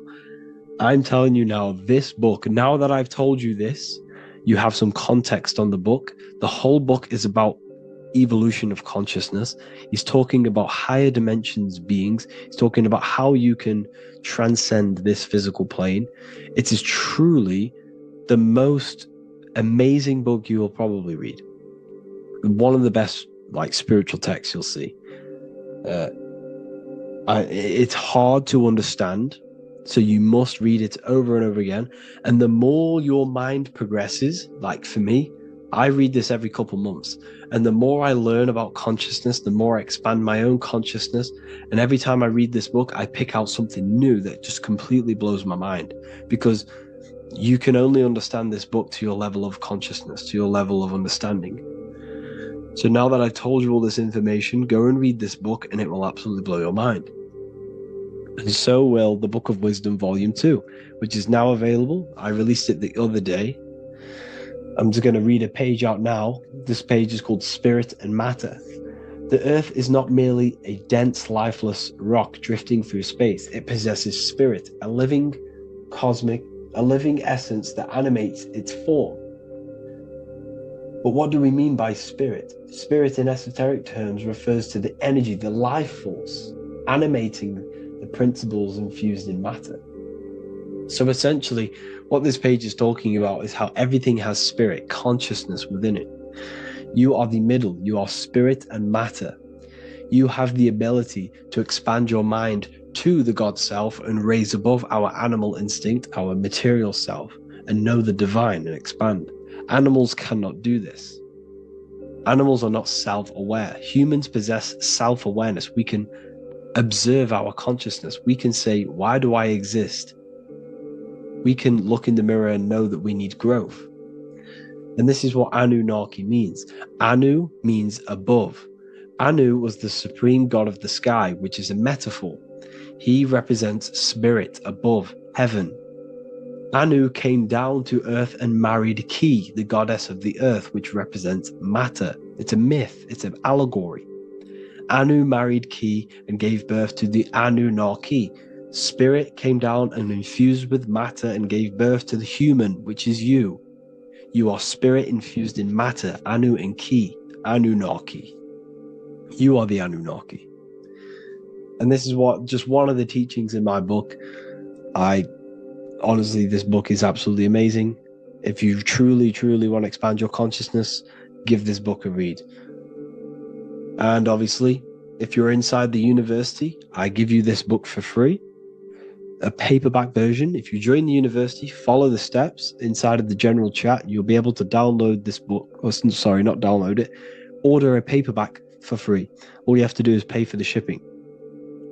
You'll also gain amazing knowledge inside of my library, where your mind will just be overblown with the amount of esoteric books. There's over 45 rare occult books, plus you get a PDF of the Volume 1 and Human Health Guide.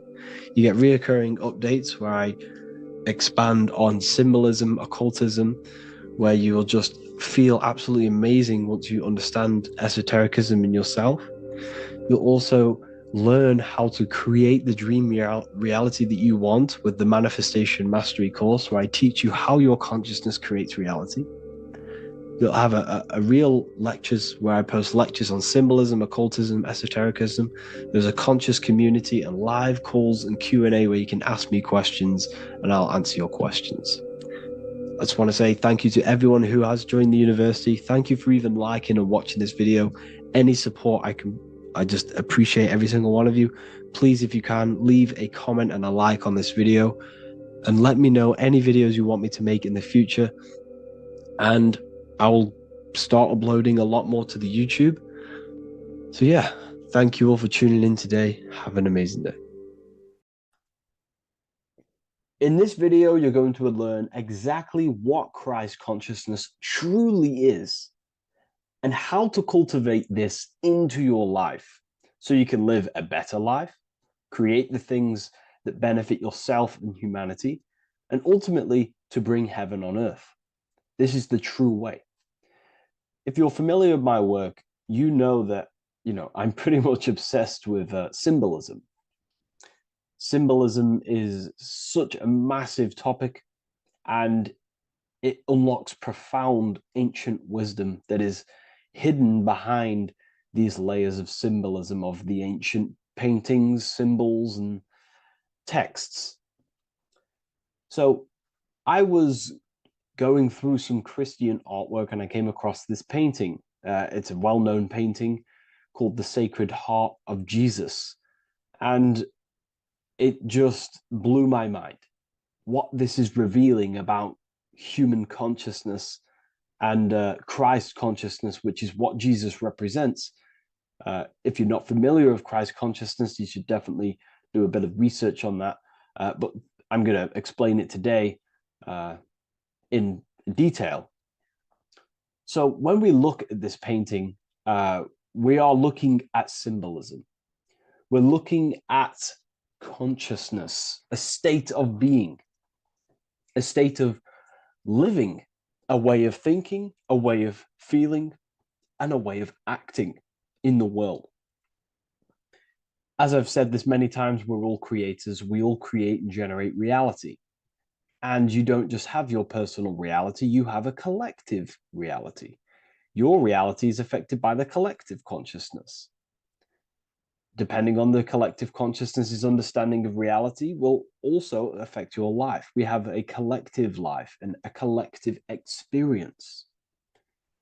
So Jesus in this depiction here is in a way showing us instructions to reach Christ consciousness, whether you see it yet or not. But I'm going to decode this for you. And your mind might be blown after watching this.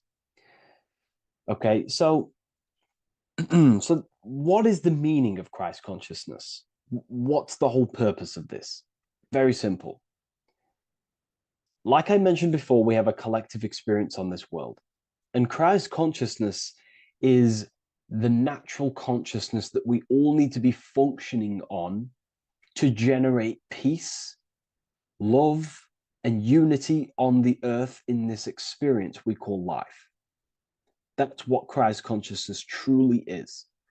It's a state of being that we need to cultivate within our own self, within myself, others, and everyone in this life and experience, so that we can all live in peace and heaven on earth, what they like to call it, so that we can generate the best experience possible together on this thing we call earth, on this material world, this material dimension.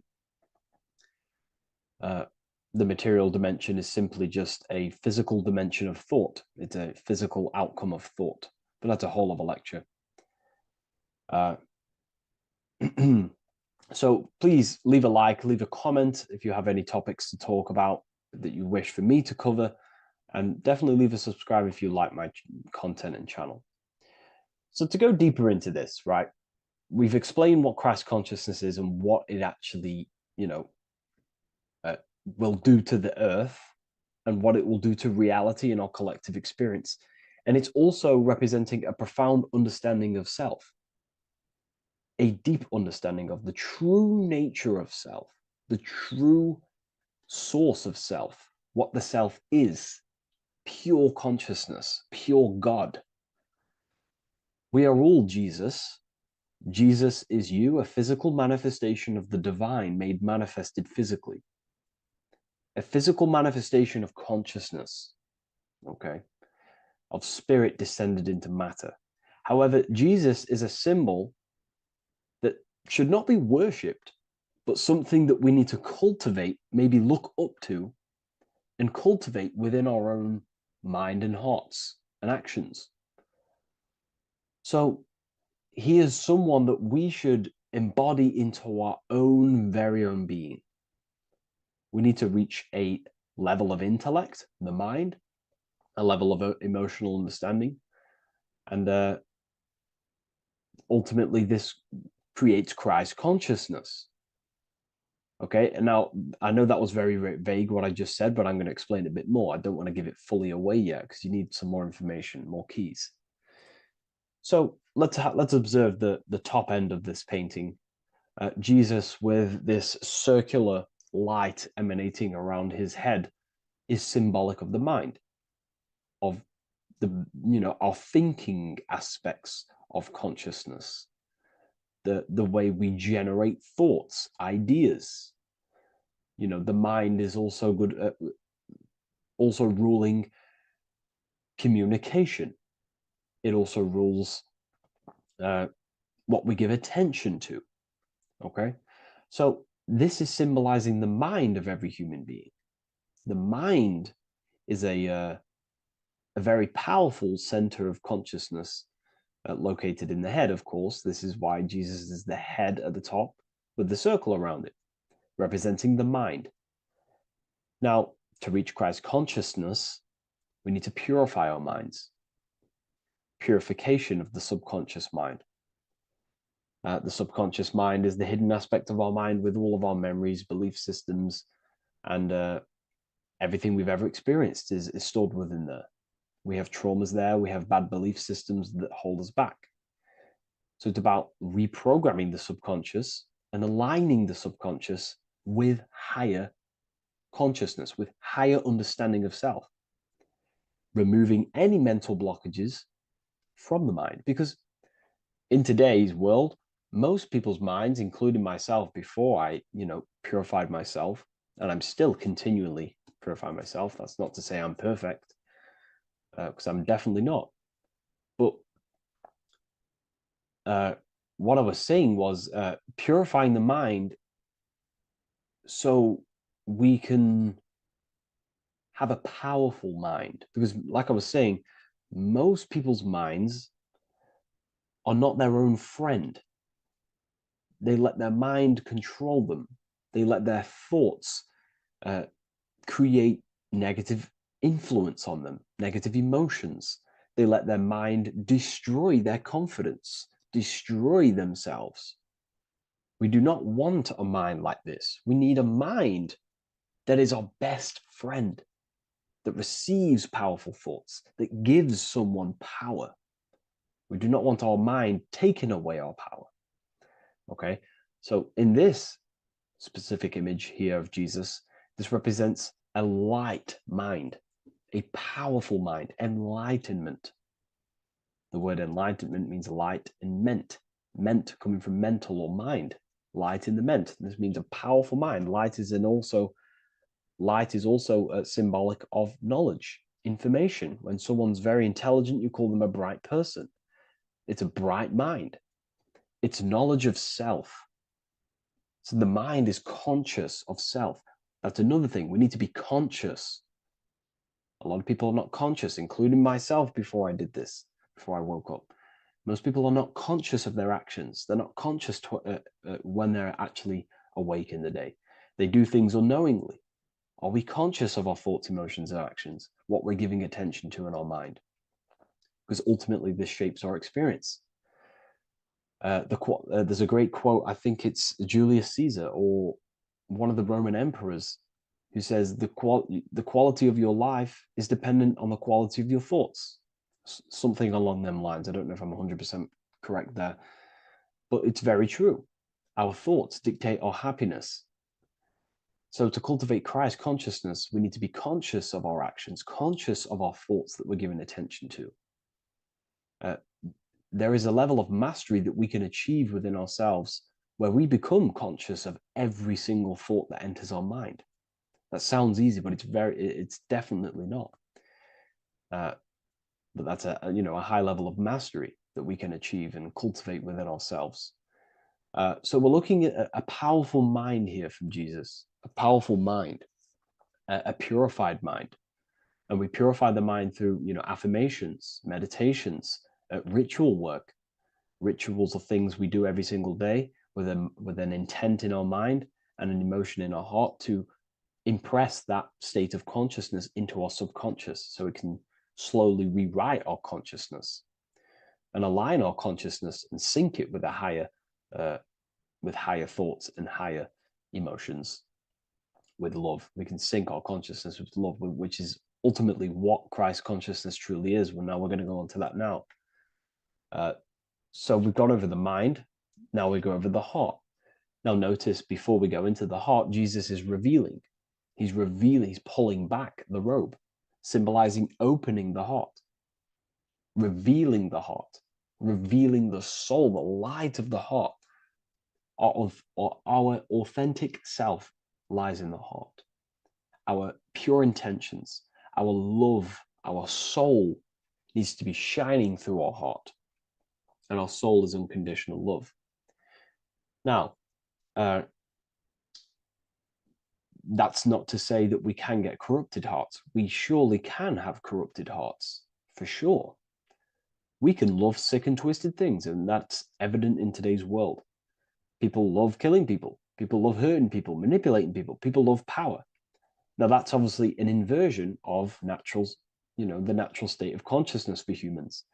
When we're born with a natural state of love, of unconditional love for the self, for everyone else, for animals, insects, the earth. We love everything as a child.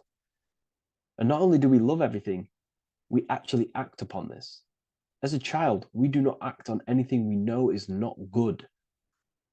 And I'm talking early stages of being a child, before we're indoctrinated, before the mind and heart become corrupted. We are pure.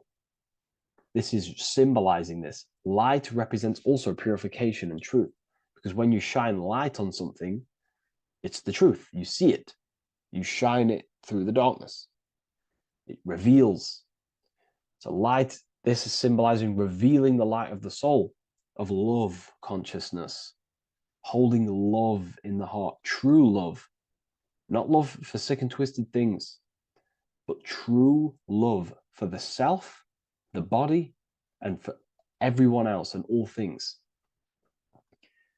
Holding love in the heart. There's a famous saying of keeping the sun in your heart. Keep the sun in your heart. It's a very famous saying. What the sun is a symbol of love. What does the sun do? It gives abundantly. All it does is give light, give energy, power, light to the earth, and everything is feeding off this source. The sun expects nothing back. It just abundantly gives. It's a symbol of love. This is the love principle of creation. Now, the heart is also governing our actions. What we think about, okay, in our mental field of consciousness is directly corresponded and observed in our hearts. What we think about directly corresponds with what's going on and what we feel in our hearts. Okay? Thoughts produce emotions. So if we give attention to negative thoughts, there's no wonder we're having negative emotions in our hearts. So purification of the mind is also having an effect in purification on the heart. Because when we purify our thoughts and only give attention to powerful thoughts and positive thoughts that uplift yourself and humanity, then we're going to also see this change in the heart, see this emotional change in our consciousness. Okay, so this represents the purification of, a purified heart, the light emanating around the heart. Love for the self, love for one another. And you're revealing this, you're shining the heart on others. This represents, revealing your true self to everyone without suppressing aspects of self. Revealing the light, not holding back the light. Because people in darkness will look at people who are spiritual and say, oh, he's into the woo-woo stuff. It's about revealing that and not caring about others. Because when you shine a light, you're also planting seeds in other people. Now, I'm going to tie this together with the hand gesture. Now, what we're looking at here, we're looking at a hand gesture with two fingers up. We have the middle finger and the index finger upwards. And notice how they're crossed over. They're crossed. They're not separate. They're crossed, representing unification. Unification here. This is a unified two fingers. Two represents division. Crossed over represents oneness. It's the unification of the mind and the heart. A lot of people talk about this, but not many people go into detail about it because, for many reasons. But this is the unification of thought with emotion. This is how we truly reach Christ consciousness. And ultimately, when we do gain the love in our hearts and we do slow, it's a gradual process of cultivating love for the self and everyone else in the world, because we're so programmed to be divided, but it's a slow progress. But when we do cultivate love in our hearts for the self and one another, love is a very, very nurturing and growing force. Like I said, the sun earlier, that is pure love energy. It makes everything grow on the earth. While love in your heart grows connections with people. It grows care. You go out your way to do things to people and do give people things. It's a very nurturing and growing energetic force. And me personally, I think the whole universe is built upon love. The whole the whole thing. Without love, you know, without the love, there is nothing. Nothing is, love is the only true emotion that truly exists. Everything else is either an opposition of love or a different degree and branch of love. Love is the only true emotion, and everything is built upon that principle. Okay, love is what guides us to a higher consciousness. When we cultivate love in our hearts, we become a vessel for light, more energy, more vibration. Our electromagnetic field expands, or biofield, when we hold love in our hearts. It's a very powerful force. And when we do cultivate a strong spiritual compass within our heart, because that's what our heart truly is, it's a spiritual compass. It tells us, well, it doesn't tell us, it knows what is right at all times. If you think something, your heart tells you whether that is right or that is wrong, whether you should act upon it or whether you should not. The heart knows what's good and evil. No one told you this as a child. As a child, you already knew this. You came into the world, you knew what was right and wrong. You knew it was wrong to hurt people. So this unification that he's doing with his hand symbolizes thinking with the love of the heart, represents thinking with love of the heart, thinking with love of the heart for the self and the collective. Now, ultimately, what this does is give birth to perfect action. Why? Why does this give birth to perfect action? Think about it. Every time you've taken an action, why did you take the action? You would have thought about it, you had a feeling towards it, a care energy, and you took action. Why do we go to work? We care about paying the bills and staying in our house. We go to work to earn money. We think, we care, we act. Everything you see in front of your reality, on the screen that you're seeing right now, you called your eyes, everything is in front of you because you care. It's the heart energy that leads the body. Okay? And that's even present in the body. Have a look at the body. We have the head, thought, then emotion, then our feet is at the bottom, and our feet take action. Thought, emotion, action. Thought, emotion, action. So even the body is basically a blueprint of how creation is manifested. So we receive thoughts from the divine planes, from the higher planes of consciousness. We receive them. That's another thing that I missed. If we purify our minds, we're basically attuning our mind to a higher part of the mental plane, and we will receive higher thoughts.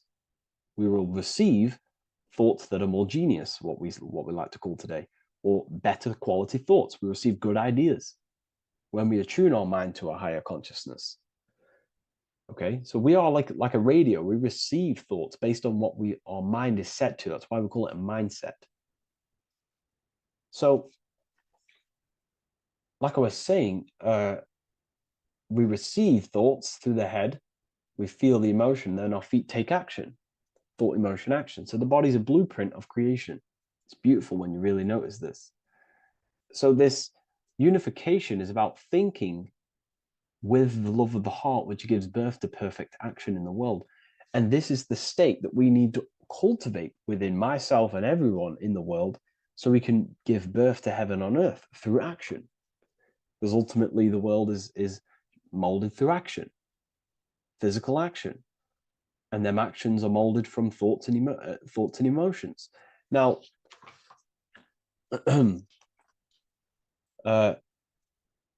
just to have a little announcement, I am now opening 10 more spaces inside my symbolism masterclass. We have 10 more spaces. You're going to learn about a lot more about symbolism. It's very affordable. I'll leave the link in the description if you wish, if you care about gaining more information and learning the ability to read symbols. So what is the inversion of this? What is the inversion of this consciousness? Well, that's what we call satanic consciousness. Satanism. Satanism on its true level is the opposite, the opposing the natural state of consciousness that we are born into. It's about thinking with no emotion, thinking and acting. This is what the skull and bones represents here. So the skull and bones secret society, this is their main logo. Again, we have the skull, which represents thought, and the bones, which represent action. The bones take action in the physical body. We're looking at thought and action with no emotion, no empathy, no love for one another, only love for the self, the inverted love. Okay? We're looking at gray. Gray is a symbol of dullness, death. There's no emotion in gray because colors provoke emotion. When we look at a color, it invokes an emotion. Gray has no emotion. So we're looking at dullness of the emotions. I'm not going to go too deep on this subject. I'm going to create a whole new lecture for that. In fact, I think we have a great lecture inside Ethereal University on Satanism. We're going very into depth of what Satanism is and what Satanism consciousness truly is. And again, it's just the cross inverted. Satanism is just it's the invertation of, I don't know if that's a word, but it's the inverse of natural law, natural consciousness, of love consciousness that we are born into. Okay, so ultimately the message in this video was to create love in our minds, love in our hearts, think with the love of the heart, think with the care for one another, and that gives birth to perfect action. And when we align, when we do truly act out what our heart is telling us, and I know this from first-hand experience. This is what happened to me. I woke up, I started to follow my inner guidance. I always took action on it. I was saying yes to it every single time. And it led me, this is, I'm getting goosebumps actually saying this. It led me to where I am. Like that action, me saying yes to my heart, to that knowingness of goodness within me, was like a domino effect. And that domino effect, every time I did it, it was just opening more and more doors, not physically, but mentally. I was receiving more information. I was receiving more opportunity physically. My work started to explode on social media. Like, when you follow your heart and truly take action on what you know is good, it's like a domino effect that leads you step by step to where you're meant to be. And it's so profound and it's so, beautiful. And I'm telling you this from firsthand experience. This is ultimately how you kind of unlock your purpose in this physical world as well. So not only is it going to create a better world, it's also unlocking your true soul form and soul purpose while you're here. It's very beautiful. So I thank you, everyone. Please leave a like, comment, and share, and subscribe to the channel. And I'll see you all inside Ethereal University if you decide to take your studies to the next level. Take care. You are not breathing correctly. 98% of people only use a third of their lungs capacity, which is shallow breathing, which ages you, lowers your brain capacity, and also lowers your state of consciousness. So it's essential that you breathe consciously on a day-to-day basis, because this is what truly elevates your consciousness. I am going to give you the key for you to raise your consciousness just through breathing alone. Such a simple thing, but yet the most effective way for raising your state of consciousness and becoming more spiritually and mentally advanced. So tune in for this video and I'm going to show you exactly how to do it and the symbolism behind breathing. Air is more than just air. It carries electromagnetic energy. So now I'm going to give you the science behind this spiritual truth. This invisible force is what sustains all physical life, providing the life force energy essential for existence. Electromagnetism. Everything is fed off electromagnetism. Your body is an electromagnetic battery. Now, we can prove that air carries electromagnetism just by doing a simple test, a simple scientific experiment, by getting liquid oxygen and pouring it between a north and south magnetic pole, two polar opposite magnets. We see that the liquid does not fall straight through it. It is sucked, it is magnetically attracted to these two opposing forces, opposing magnets.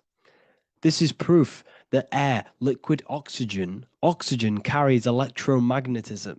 When you are breathing electromagnetism, the essential life force behind all living beings.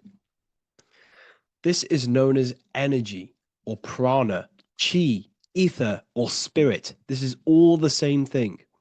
Air is not just empty space. It is energy. It is prana. It is life force. It is spirit. It is ether, chi, prana. You are an electromagnetic being. Your consciousness is in direct correlation with your electromagnetic aura or biofield around your body. Your state of consciousness is mirrored within this field around your body. Now, your breath, when you breathe in, you're breathing electromagnetism or life force. Breath is the vital link between the physical and the spiritual, bridging the body with the soul. Through breath, we connect with both tangible world and deeper, the unseen realms of energy and consciousness. Breathing deeply and properly elevates our consciousness, enhancing the brain's functions, heightening the sensitivity of our five senses. It also brings a profound calmness to the mind, creating a state of clarity and inner peace. Like I said earlier, breathing properly is the fastest way to elevate your consciousness.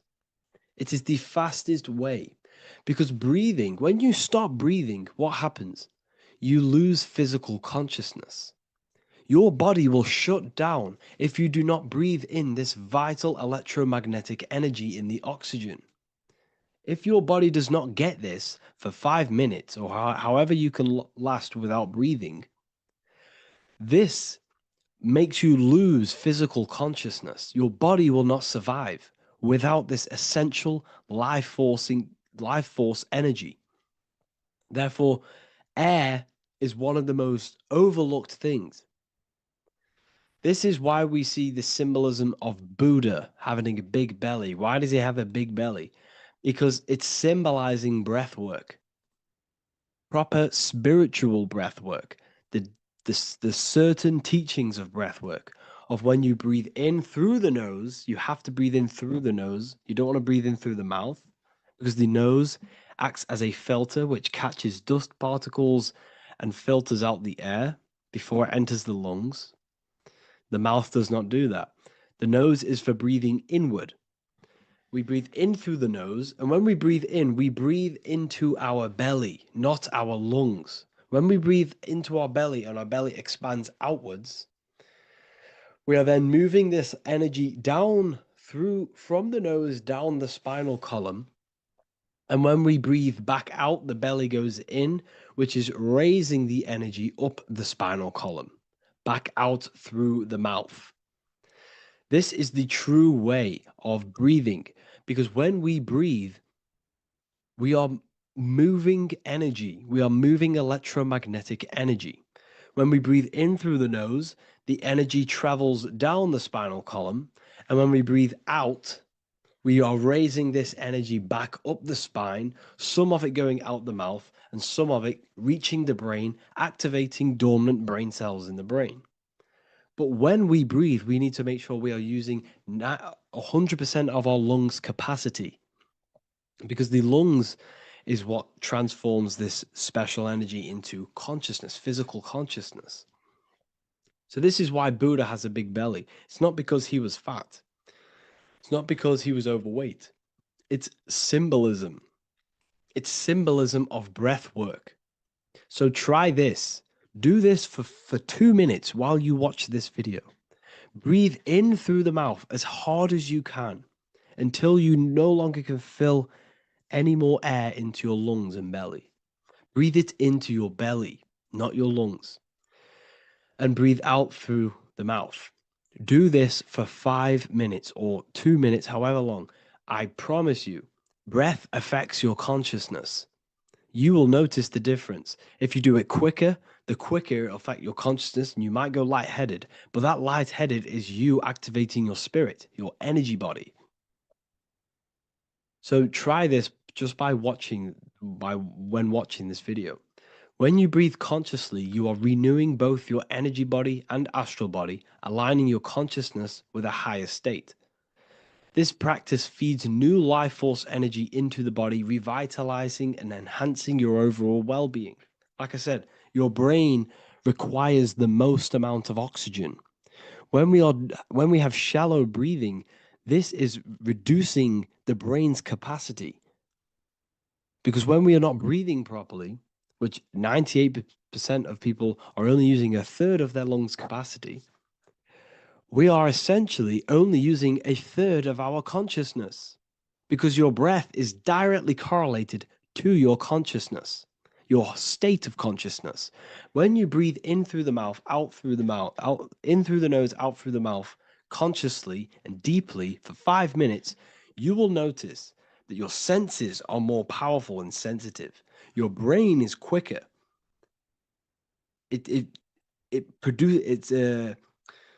What's the word? It processes information quicker. You become quicker. You become a superhuman, and you feel more spiritual because it activates your spirit, your astral and energy body.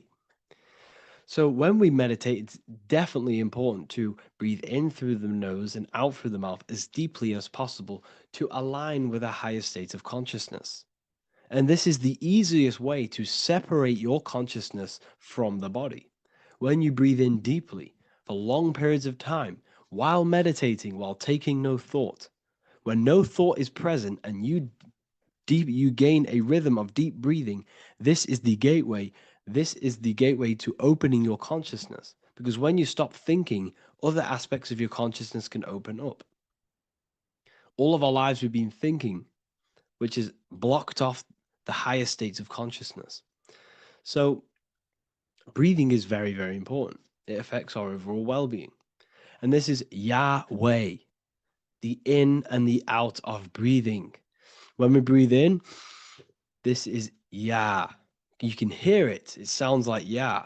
And when we breathe out, that is Way. This is the name of God, apparently. But God is within you. You can connect with God. You can connect with source consciousness within you by breathing, by raising your state of consciousness through breathing and meditation.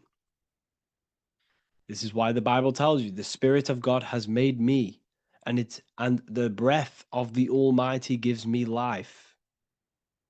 You are consciousness. You are God. You're an extension of God's consciousness. Job 27:3. As long as my breath is in me and the Spirit of God is in my nostrils. The Spirit of God is through breath. John 20:22. And when he said this, he breathed on them and said to them, receive the Holy Spirit. The word spirit means breath. In Greek, Hebrew, Latin, it all means breath or wind or air. The Holy Spirit is a certain way of breathing, a breathing technique that elevates your consciousness, that syncs you up to a holy consciousness, an elevated state. That is the Holy Spirit. That's why it tells you in the Bible, when he said this, he breathed onto them. He breathed onto them and said, receive the Holy Spirit. You must breathe to receive the Holy Spirit. When you breathe, you are renewing the body's energy. You're taking in new life force, which is regenerating your cells, regenerating your brain, nervous system, and also connecting with consciousness, pure consciousness. This is not something that we should be doing during meditation. Yes, it is. We should be doing it during meditation, but this is something that we need to apply all of the time. This is the fastest way you can raise your consciousness. I just want to say, all of this knowledge is inside of the Book of Wisdom, Volume 2. Make sure to give a like and a comment on this video to help the algorithm. And let me know what you think about the last book or this book if you have read them, to let the new people know what they're looking at with this book. This is truly life changing. The volume 2 and volume 1 is truly life changing. You can get them in a bundle also. Learn hidden knowledge inside of the Ethereal University. This is where truth seekers belong. I'm not here to try sell you this, but this is the place for truth seekers. And if you are serious about your spiritual journey and serious about gaining knowledge, which gives you the advantage over life, join Ethereal University. This will definitely help you. Thank you for watching this video. Please leave a like and comment. Make sure to give me any suggestions on videos you want me to make in the future. Thank you all.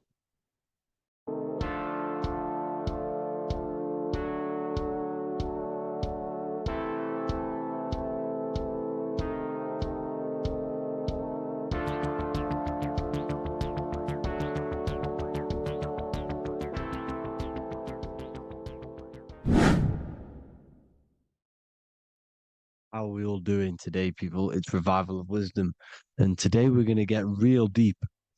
This video is going to get real deep. A lot of people are not going to be ready for this sort of knowledge. Okay, you really have to do is to really deprogram the mind, because everything we've been taught is a complete lies to keep us trapped. Okay, this is really advanced knowledge. Now, let's get straight into this. All of the ancients depicted other worlds, and they called this place Midgard. Midgard is the mid garden, the middle garden. This is why the Masonic symbolism on the floor is always a black and white checkered board, symbolizing the polarity here, the good and bad, because we're in the middle garden, the heart. Earth rearranged spells heart, because we're in the heart of this system, or whatever it is, a super quantum computer, whatever you want to call it, simulation. Now, in the Quran, it talks about the 7 layers of heaven. All of these ancient artworks are depicting these different layers of reality. Okay, and look at the Egyptians here with the boat outside of the firmament. Boats travel on water, and this is exactly what the Masons are doing. So they're still using the same symbols. Why? Because it's the same knowledge, just hidden. The Egyptians have the same knowledge as the Freemasons. It's just hidden. Now, this cosmology that they're showing here, which is probably made maybe 100 years ago, this painting or artwork, is the exact same as the one we see here with the arch, the boat. You know, it's similar because the boat is symbolizing traveling these other worlds, because the ether is also symbolized as water, because if you look up at the stars through a telescope, it looks like it's water. It's shining through water, because this ether, whatever this substance is outside of this world, was symbolized as water. Okay, and look at all these ancient depictions showing these different layers of reality. Now, we are being trapped within this 3D dimensional world, which is the cube, the Saturn cube, because there are 6 sides to everything in this world: front, back, left, right, up, and down.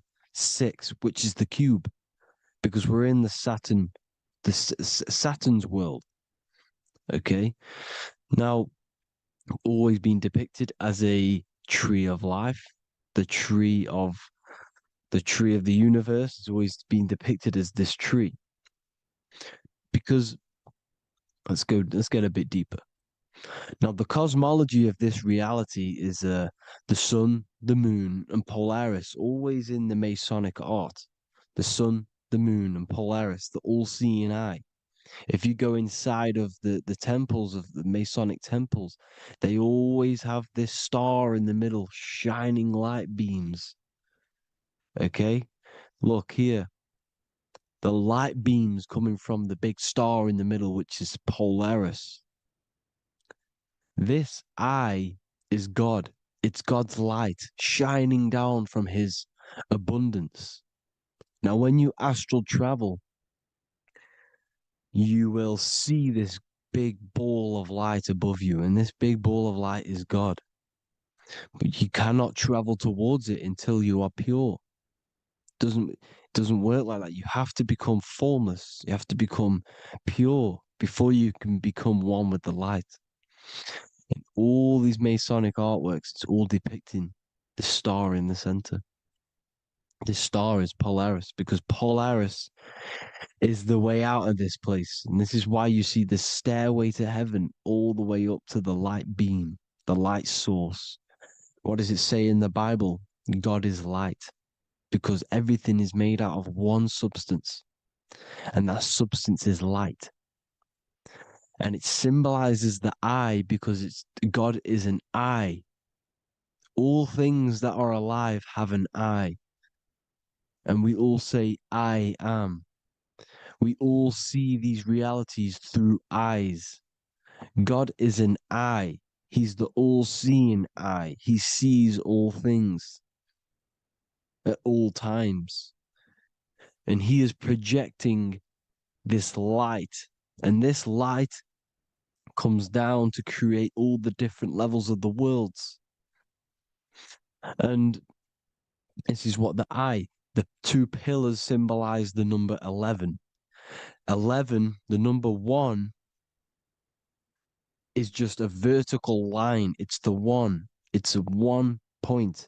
11 symbolizes the mirror nature of reality. Everything's mirrored, as above, so below. Now, the 11 also symbolizes openings, doorways. And as you can see here, an opening to the all-seeing eye. And you see here again, an opening to the stairway all the way up to the light. This light is the light of God in the astral worlds, beyond this world. Now, Polaris has also been symbolized as the UFO. They put the truth in plain sight. So, you know, in the films, how the UFOs suck people up. That's what Polaris is doing if you ascend beyond this world.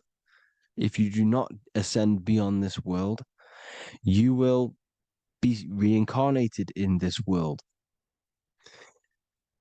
The whole thing is to outgrow this consciousness to the plane above. And I'm not just making this up, I'm going to be bringing in scriptures after this. But you can see with the Christmas tree, we always put a high, big star at the center, at the top, which is the star of Polaris, which is exactly what the Masons are doing here. The star at the top. And it's on top of our Christmas trees. And all of these symbolize the other stars because Polaris is the most high star. And all the other stars are wrapped around the firmament lower than Polaris.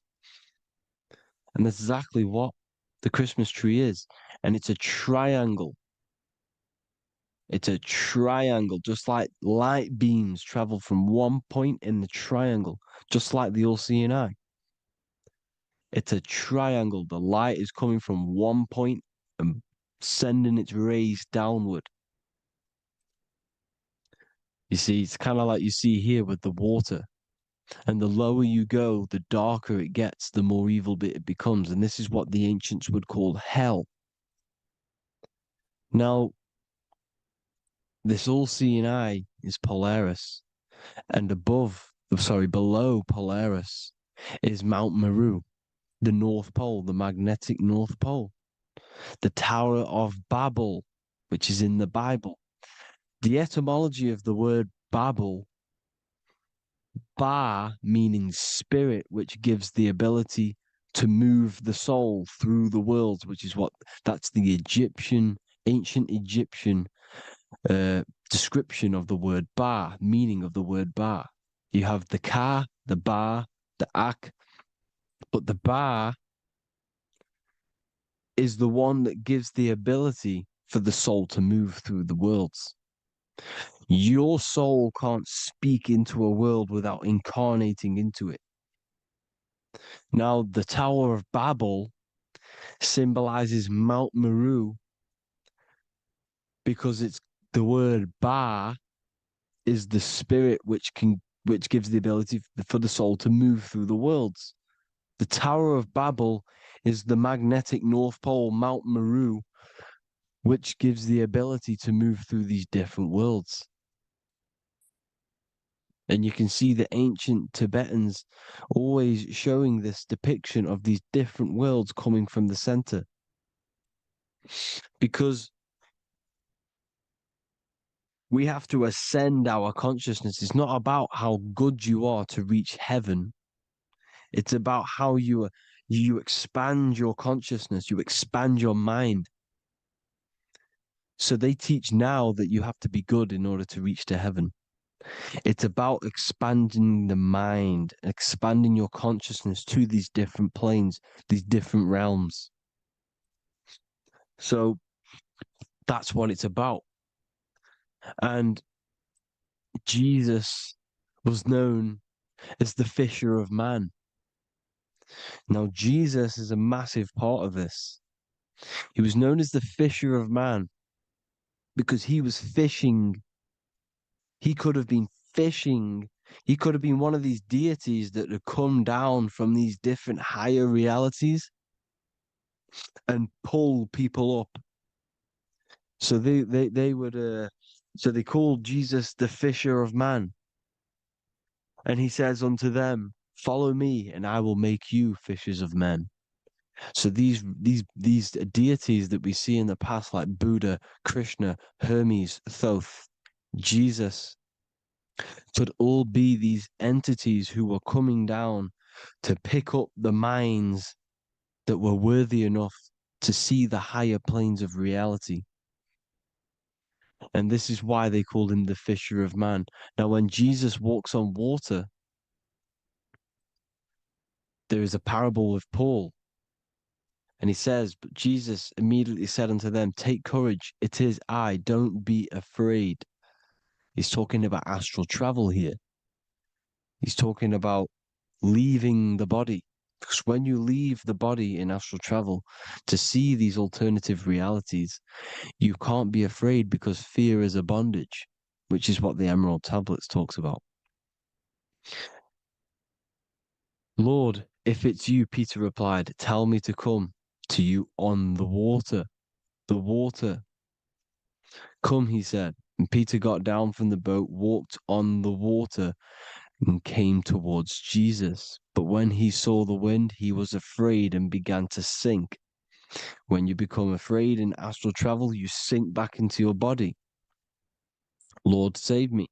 So this is talking about Jesus pulling people up into different realities. And you can see the fish is the symbol of Jesus, is another symbol of Jesus, a fish. Because fish symbolize deep occult knowledge, because fish travel the depths of the ocean. And they symbolize us because we are fish underneath the ethers. And Jesus was pulling people up. You see, so the Bible is a people today believe the Bible is a book telling you how to reach to heaven, how to become godly and reach heaven. But you've got to become the Jesus Christ to see these alternative realities. Now look at the Emerald Tablets is a massive part, and it speaks so much about these different realities. Look what it says here. This is in Emerald Tablet 3. Then in my heart grew a great longing to conquer the pathway that led to the stars, which is exactly what the Masons depict in all of their art. Look, the ladder to the stars. And then he goes on to say, years after years, I sought after wisdom, seeking new knowledge, following the way, until at last my soul, in great travail, broke from its bondage and bounded away, broke from the bondage of the body. Free was I from the bondage of earth men. Free from the body, I flashed through the night, the stars. The stars are a massive part in the astral world. Each star is a different reality. And the true astrology is the star that you came from. You came through a star to reach this, to reach here. There is a reason why you are here. There's a reason why you have the personality traits, because your soul came from a specific star. This is why we call them stargates, because they are gates in and out of this reality. And Polaris is the way out to the higher worlds. Now look, far into space, my soul traveled freely into the infinite circles of light. Beyond knowledge were some planets and great gigantic beyond dreams of men. Then he goes to say, lift up your flame from out of the darkness, fly from the night and ye shall be free. Lift up your flame. Your flame is your soul, because it has to be lifted up out of the darkness. This is the darkness, this world, this body is the darkness. Because it's a bondage. You need to break free. You need to learn how to astral travel, people. You have to learn this. If you want to get out of this world, you have to learn how to astral travel and see the other realities. Traveled I through space-time, knowing my soul at last was set free, knowing that now I must pursue wisdom until at last I pass to a plane hidden from knowledge, known not to wisdom, extension beyond all that we know. So he's talking about he went to a place where we cannot even comprehend here, a place that is not even known to Earthmen. He's telling you he's ascended out of this world to the planes that are beyond. And it says here in the Emerald Tablets, man is in process of changing to forms that are not of this world. Grows he in time to the formless, a plane on the cycle above. Know ye must be one, ye must become formless before ye are one with the light. The light, the same light that I was talking about, the Masonic light, with the triangle, God, the one source. Ye must become formless before ye are with the light. Formless, you have to leave the body. You have to leave the body. You have to gain the ability to leave this body and travel to these other worlds. Now, it says here, not as man am I, for free have I become of dimensions and planes. In each I take on a new body. In each I change my form. Know I now that the formless is all there is of form. You see, all things created come from the things that, all things that you see come from the things that you cannot see. All of us have the same spark of consciousness, the same I am. Every dog, every animal, every human has this same I, this same thing which sees through the eye. It's formless. It takes this formless entity is the same entity of us. We are all the same entity in different bodies. And this entity it was represented as the flame, the cosmic flame, which is inside of all of us. And this is why the Masons depicted your spine as a candle or the Holy Grail. You would either see this or a candle with a flame on the top, because the Holy Grail is your consciousness, which is on top of your spine, which is the candle. Now, Jesus, Thoth, Buddha were all these deities which were coming down to lift people up because they were fishermen of men. And he would lift you up to the higher worlds, out of this world, to the ones above. Now, Thoth, you can see him here, he's leading the way. He's holding someone and he's leading the way with knowledge and power. He was leading the way to other worlds, out of this world. There's no point trying to change this world This world will stay the same. It will stay the same. You have to get out of this world. And that's what they're telling you. That's what they're keeping you from. They're keeping you stuck within this thin layer of reality. So what the Masons are doing, they have the ability to astral travel. They're living not stuck and bound to one reality, but living within the different layers of reality. And this is what Morpheus was doing in the Matrix. Morpheus was going into the Matrix to go and get Neo, which is exactly what Jesus was doing, pulling up people out of this world to the ones higher. And that's exactly what Morpheus is doing in the Matrix. If you haven't watched the Matrix, go and watch it. It will blow your mind. Everything I'm saying in this video, you will see it.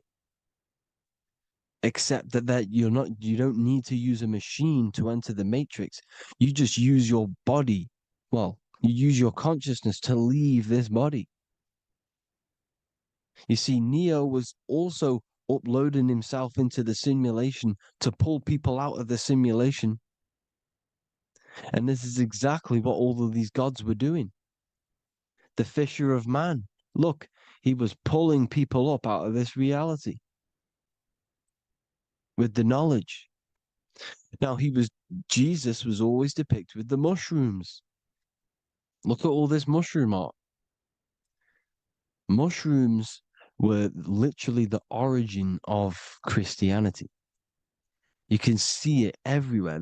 There's mushrooms in all of the ancient art. Every single one of these paintings you see here, there's mushrooms on them. Mushrooms have the ability to see alternative states of consciousness. Now, if you go and do them and you go to sleep, if you pop mushrooms, you go to sleep and you will wake up in another reality. You will wake up in another reality. Don't try it if you don't want to do it. But if you've got the heart to do it, do it. Eat them and go to sleep. You'll wake up in another reality.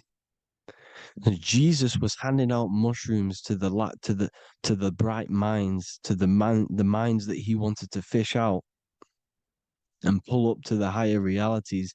He was giving them mushrooms to see themselves in an alternative state, in an alternative reality. This is why there was so much mushroom art, and it's not just ancient Christians. It's Sumerians, it's the Mayans, the Celtics, the Egyptians. All used mushrooms. All of them. Look at all this art. It's on stones. It's everywhere because mushrooms. See, everything in nature is a macro. Look at the form of a mushroom. It's literally your spine and brain because they alter your consciousness. Your body is just a radio receiver. Everything that you're experiencing is a program being ran by the central nervous system, and your consciousness is experiencing this program, these electrical impulses of the nervous system, because it's all feeding back to one point, which is the pineal gland. And this is the candle with the light on it. Type in Masonic candle and you'll see it. It's your spine with your spark of consciousness on top of the spine. And it's a mushroom because this sends you to alternative states of consciousness, alternative realities. Now, they were all doing this, the Egyptians, the Mayans. Now, there's more symbolism which goes into this.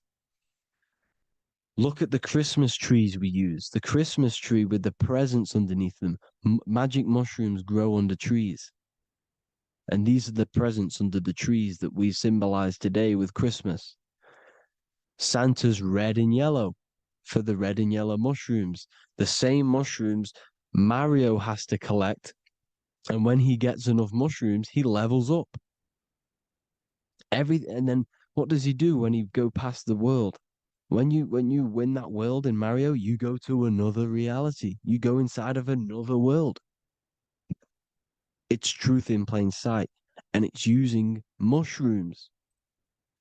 It's using mushrooms. Everything, all of the characters in Mario, well, a lot of them are mushrooms. Look at this one. The presents, black, yellow, and red and white. Red and white mushrooms. And the bow on the top is the mushroom head. That's a bit of a reach, but you know, the symbolism never lies, is what you need to understand. And it's as above, so below. Now look at the Sumerians. The Sumerians were also multi-dimensional beings. Okay. Look at how they have the double faces. They had 1 foot in this reality and 1 foot in another reality. And look at this one, a double-headed god inside of like a portal. You see? Because and look at these with the wings, the astral travel. Birds, ancient birds symbolize the soul because the soul is a bird. It flies to different worlds. It flies around the cosmos. And mushrooms gave you the ability to see these alternative states of consciousness, these alternate realities, because you exist in infinite realities. You exist in infinite realities. Now look at the 33rd degree Ordo Ab Chao badge. You get this badge when you become a 33rd degree Freemason, and it's a double-headed eagle. A double-headed eagle. And you can see this in Sumeria first. Sumeria have the same symbol, a double-headed, well, bird. You can see it here as well. And the Masons are still using this symbol today. And when you become a 33rd degree, 33 vertebrae on the back of your spine, above the vertebrae is your consciousness, and it's a double-headed eagle. One reality in one, you become a multi-dimensional being in the 33rd degree. And I've heard many interviews of Masons say it becomes Luciferian. You see, they speak in code. These Masons can't tell you about what they learn about, but they will speak in code. They said it becomes Luciferian. The word Luciferian is lucid. The root word of Luciferian is lucid, and lucid is lucid dreaming, alternative realities, dream worlds. You become a god. Luciferian means you're becoming your own god, pretty much.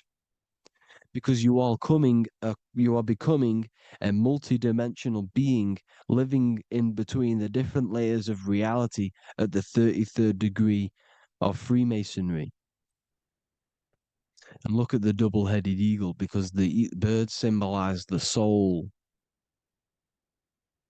And they reach high, they fly high, just like the soul wants to fly high to the light, to become one with the light, like the Emerald Tablet says. Now look at Janus. Janus was another god, and he's known as the god of doorways. Janus always depicted with a double head. Janus is why we say janitor or January. And January is entering a new year. Janus is known as the god of doorways with keys, always got a key, because keys open doors. That's why the janitor holds all the keys. And Janus always has double heads, because he had 1 foot in this reality, 1 foot in another. He was a multi-dimensional being, a Luciferian, living between the different layers of reality, instead of being stuck in one like we are. Well, a lot of people. And that's the whole point. You see, all of this stuff is about like changing the world and stuff like that. This world will probably never ever change. It's probably been like this forever. Well, forever, for a long time. But it's about moving out of this reality to the higher states. And the Masons always depict the ladder to the luminaries, the stars, with a key, the same key of Janus. The Vatican is a key, and it's in charge of all the religions. Why is it a key? Because they're holding back the key. They're keeping you stuck within this reality, keeping you stuck as identifying yourself with the body, identifying yourself with this world. You are not in the world is within you. This is a program being ran by your central nervous system, and your consciousness is experiencing this reality. Now, this is going to be a mind-blowing video for some people. You have to have an open mind. You have to let go of all the programs. I'm repeating what the ancients are talking about and the ancient symbolism. Look at Janus with the double-headed god. He was just another god coming down, giving keys to people who had the worthy mind to be pulled up out of this reality, to be pulled up to heaven, just like Jesus was teaching how to reach heaven. But really, it's an encoded scripture. But anyways, hope you all gained some insight on this video. Have an amazing day. Please like, share, comment. All the links are in the bio for the PDF, for the Manifestation Mastery course, and all the other amazing stuff. And if you want to support the channel, I'd greatly appreciate if you became a Patreon member. Hope you all have an amazing day, people. God bless.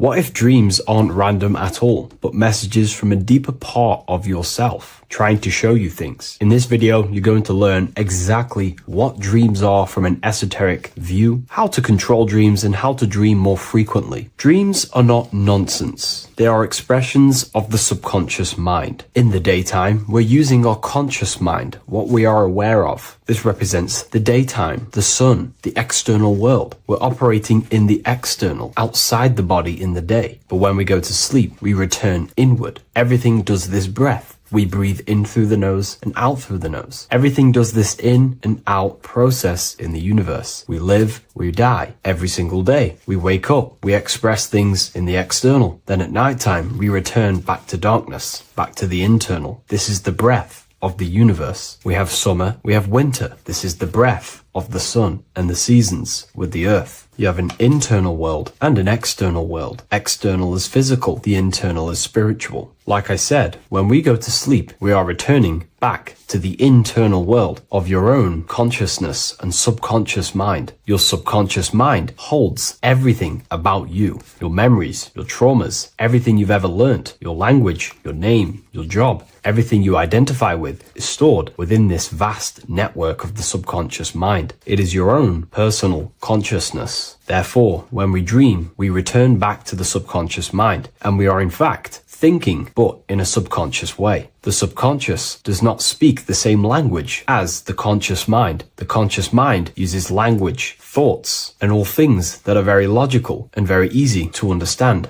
The subconscious is the complete opposite. It is very indirect, metaphorical, and symbolic. The subconscious communicates and works in symbols. Ultimately, symbolism is the language of consciousness. This is why in occultism and esotericism, it is filled with occult symbols, because symbols are used to communicate directly with the consciousness within the subconscious mind, and the subconscious mind is ultimately connected to the collective consciousness. We are all connected and tapping into the mental plane, where we receive thoughts, ideas, depending on what we attune our mind to. That's why we call it a mindset. But getting back on topic, the subconscious mind is your own personal network. It is like a net, an interconnected web of your thoughts, memories, traumas, emotional blockages, and all the things you identify with and have experienced in your life is stored within this network. It can be seen as a web. One example of the subconscious mind using symbolism is this next story I can tell you. Let's say I was in a very traumatic car crash as a young child. I experienced a lot of emotional trauma in that car, and that deeply impressed my subconscious mind with that trauma of emotion that I felt. Therefore, every time I see a car in my external world, that car is now a symbol that represents the state of consciousness I was feeling in that particular time of the traumatic car crash. The car is a symbol for a state of consciousness within my subconscious mind. Just like when you see a word, that word triggers what you believe that word to be in your subconscious mind. Symbols are the language of the subconsciousness. Therefore, when we dream, we are basically seeing symbols of our own personal subconscious mind. Our higher mind, which is basically our subconscious, the higher version of you that exists beyond your human thinking mind, communicates using symbolism. The higher mind does not speak human thoughts, human language. It speaks the language of symbolism. Therefore, when we dream, every event, every person, everything that happens, and everything you see is your own personal subconscious mind materializing within the plane of the astral plane. This is a dimension that sits just above the physical world that everything is pulled out of. For example, look around you. Everything you see around you was thought, then imagined. Imagination is the astral plane, and this astral plane sits above the physical world. As above, so below. These objects were thought, imagined within someone's mind, and then pulled into a physical reality. Therefore, the imagination is what you're experiencing within a dream. It is your subconscious mind thinking and materializing within the imaginative plane.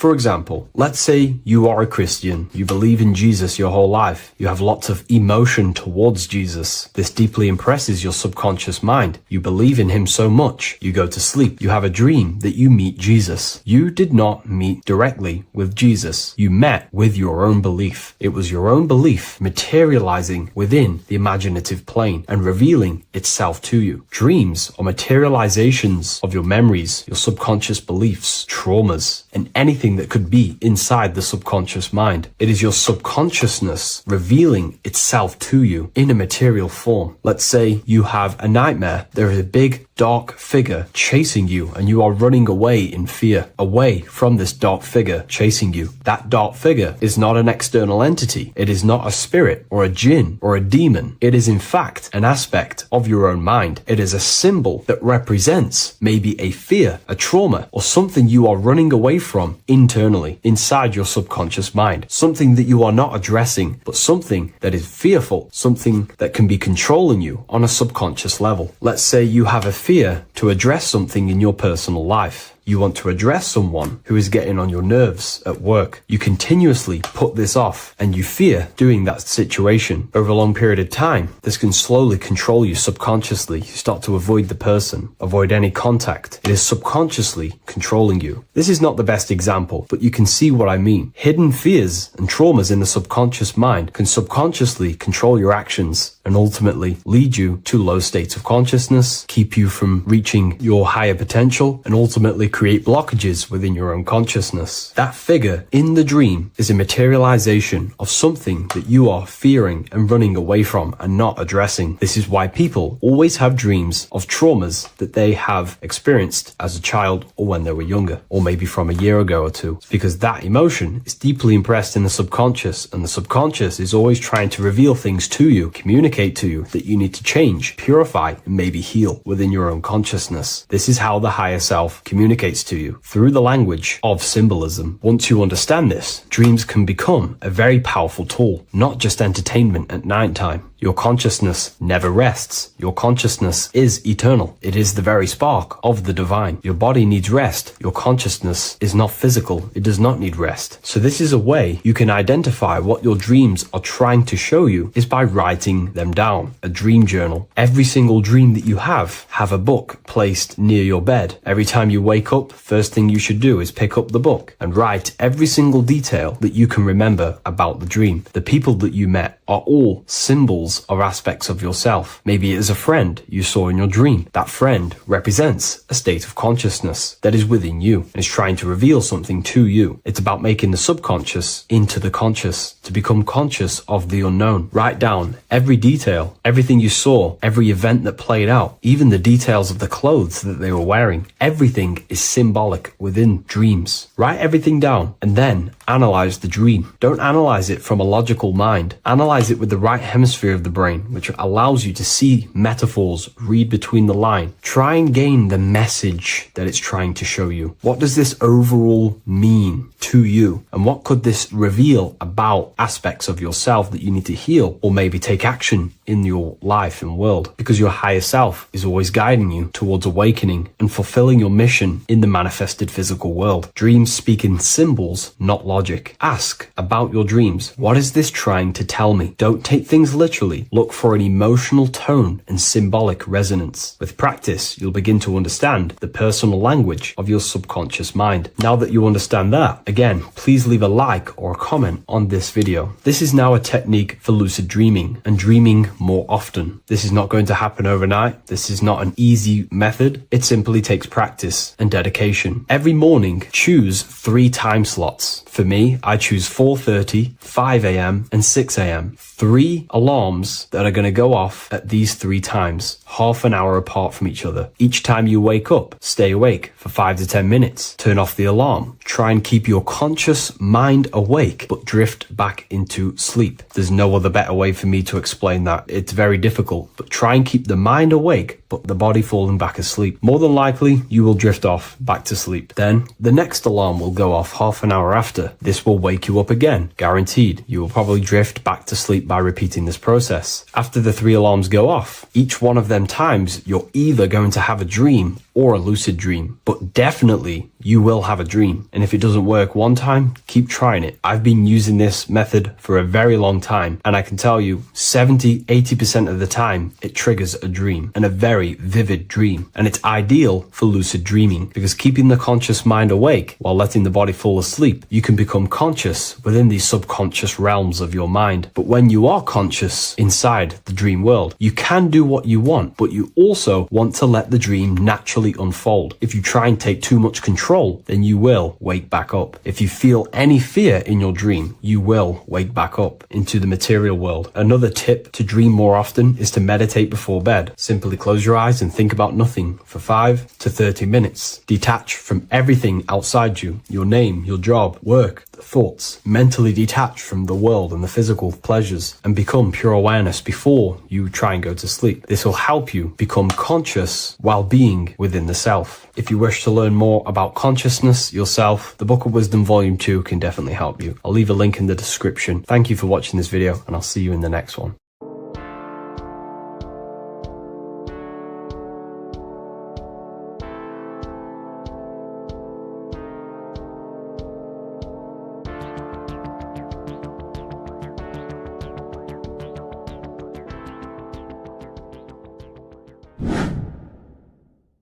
The earth has become a realm in order to trap souls within so that they can harness our electricity, our energy. Even the Bible is talking about how this realm is controlled by the wicked one in John 5:19. We know that we are the children of God and that the whole world is under the control of the evil one. Ephesians 6:12. For our struggle is not against flesh and blood, but against the rulers, against the authorities, against the powers of this dark world, and against the spiritual forces of evil in the heavenly realms. So the Bible is telling us that this is not the only world. There are other worlds, there are other realms that we can go to, considered as heaven. Heaven being a higher realm where there is no evil, no darkness. This is a midpoint realm where there is good and evil.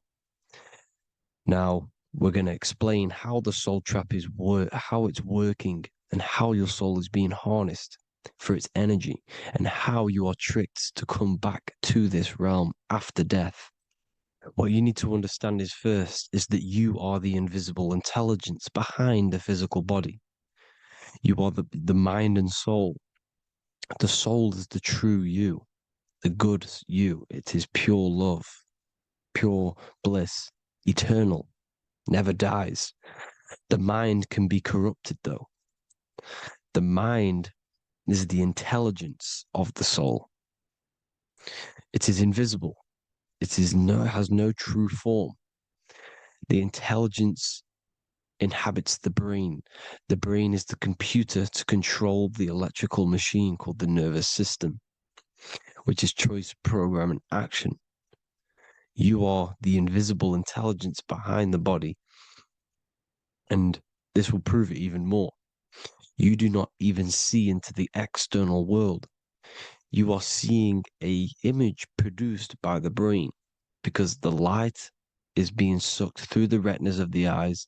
The image is produced in the visual cortex at the back of the brain. What does this mean? This means that we are the consciousness in the center of the brain, in the pineal gland, that is experiencing the program being ran by the central nervous system in the brain. This is the sigil of Lucifer. Lucifer in Latin is Lucy. Lucy is light in Latin. Lucifer is known as the light bearer. This is how the eyes work, people. It's not a demon or a devil. The sigil for Lucifer is how the eyes work and how the left eye is controlled by the right brain. The right eye is controlled by the left brain. There is a crossover. It's the same with the body. The left side of the body is controlled by the right brain. The right side of the body is controlled by the left brain. There's a crossover with our hemispheres in the brain. Now, this empty chamber in the center of the brain is where this universal cosmic intelligence is held, known as the most holy place in the Bible, the throne of God. Okay? This is above the 33 vertebrae on the spine. Nerves are being sent back to this one particular point, which is the seat of our invisible intelligence. You can see it's an empty chamber. Our consciousness, our intelligence is not a physical thing. This intelligence is the true voice inside of your head. This is why your head is heaven, your heart is earth, your heel is hell. Your head is heaven because this is the seat, the throne of God. God is in heaven because the consciousness, this divine intelligence that's controlling the body, is sat in the center of the brain. The brain is taking commands of this invisible intelligence. When you close your eyes, you can feel your awareness, your consciousness, your intelligence is all in the brain. Your awareness is not in the feet, the heart, the legs, the arms. It's all in the center of the brain. Now, if you meditate deeply, you will find that you are beyond the mind. You are the being observing the thoughts. You are the soul observing the thoughts. Now, with this being said, you are the consciousness experiencing the program being ran by the central nervous system in the brain because you're not seeing into the external world. It's an image, it's a simulated image produced by the brain and the central nervous system. You do not experience the external world. You do not feel the external world. You feel electrical impulses on your nervous system. Your nervous system is decoding what you are feeling. So the only thing that you truly feel is the electrical impulses on your nervous system. This is why the nervous system is the tree of knowledge of good and evil, because it gives your invisible intelligence, your mind, the knowledge of good and evil. It can detect good things, it can detect bad things. If it's hot, if it's warm, if I need to go, the nervous system is doing this. It is the tree of knowledge of good and evil. Okay? Now Universal intelligence is symbolized as the single eye. Okay? Matthew 18:9. It is better for you to enter life with one eye than to have two eyes and to be thrown into the fire of hell. What does this mean? It's symbolic, it's metaphorical, people. It is metaphoric. Your universal intelligence is the single eye, the one eye. It's the balance between the two poles, between the left and the right, the good and the evil. It knows the right thing to do all the time. This is our inner guide. The inner self is the inner guide. And when you are operating your life off duality, using your two eyes, you'll be thrown into the fire of hell, lower states of consciousness. Because you're split. You need to live in oneness, even, balance. Matthew 6:22, the light of the body is the eye. The light of the whole body is the eye. You are a light being. Human. Hue means an attribute of a color. Man is the word manifested. We are light manifested into physical form. Depending on your vibration is depending on what color that you are vibrating on, which is a hue, a human. If therefore thine eye be single, thy whole body should be full of light. Again, it's talking about the single eye, oneness, completeness. When you balance the hemispheres of the brain, we'll go over that later. But anyways, the body is the earth. This is what we need to understand, people. The body is running the simulation, the program that our consciousness is experiencing. So when we leave the body, during death and astral projection, we leave the earth. This is how it works. The body is the vehicle for the earth, for this realm. Everything exists within our mind. You have the soul, mind, and body. The soul is the observer, the watcher, the true being. This is why she has many different heads, because the soul inhabits different bodies. This is the serpent, which means knowledge, which is the mind, wisdom.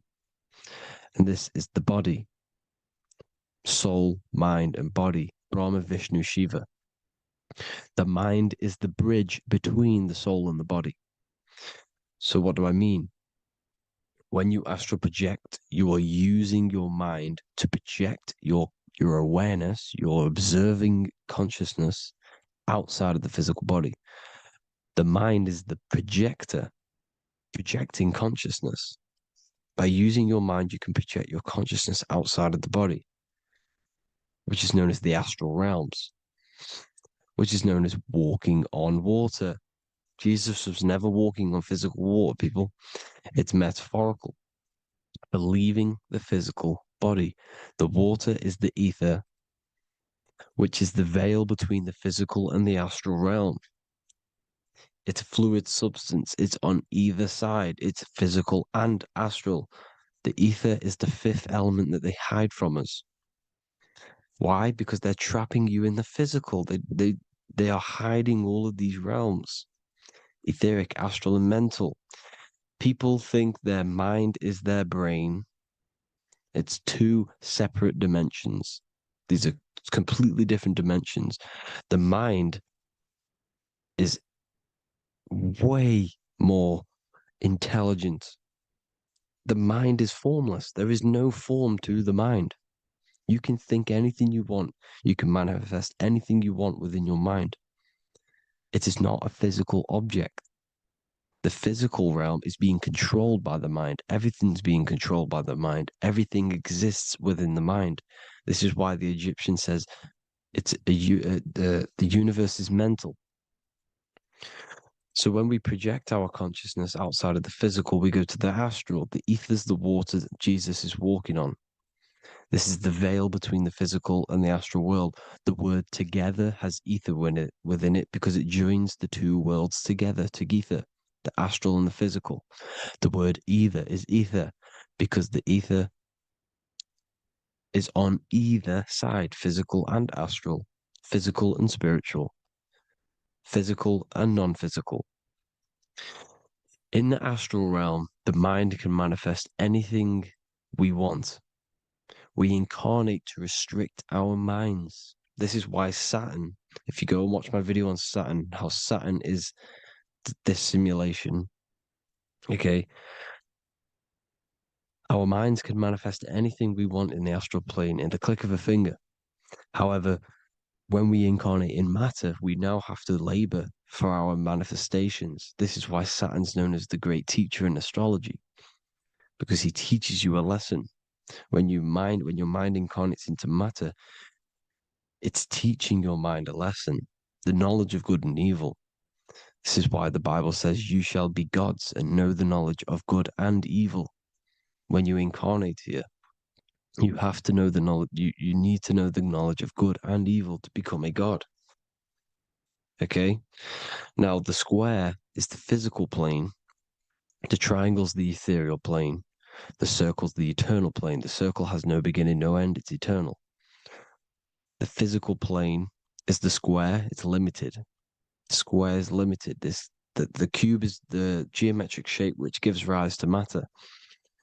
Now, the term think outside the box has truth in plain sight.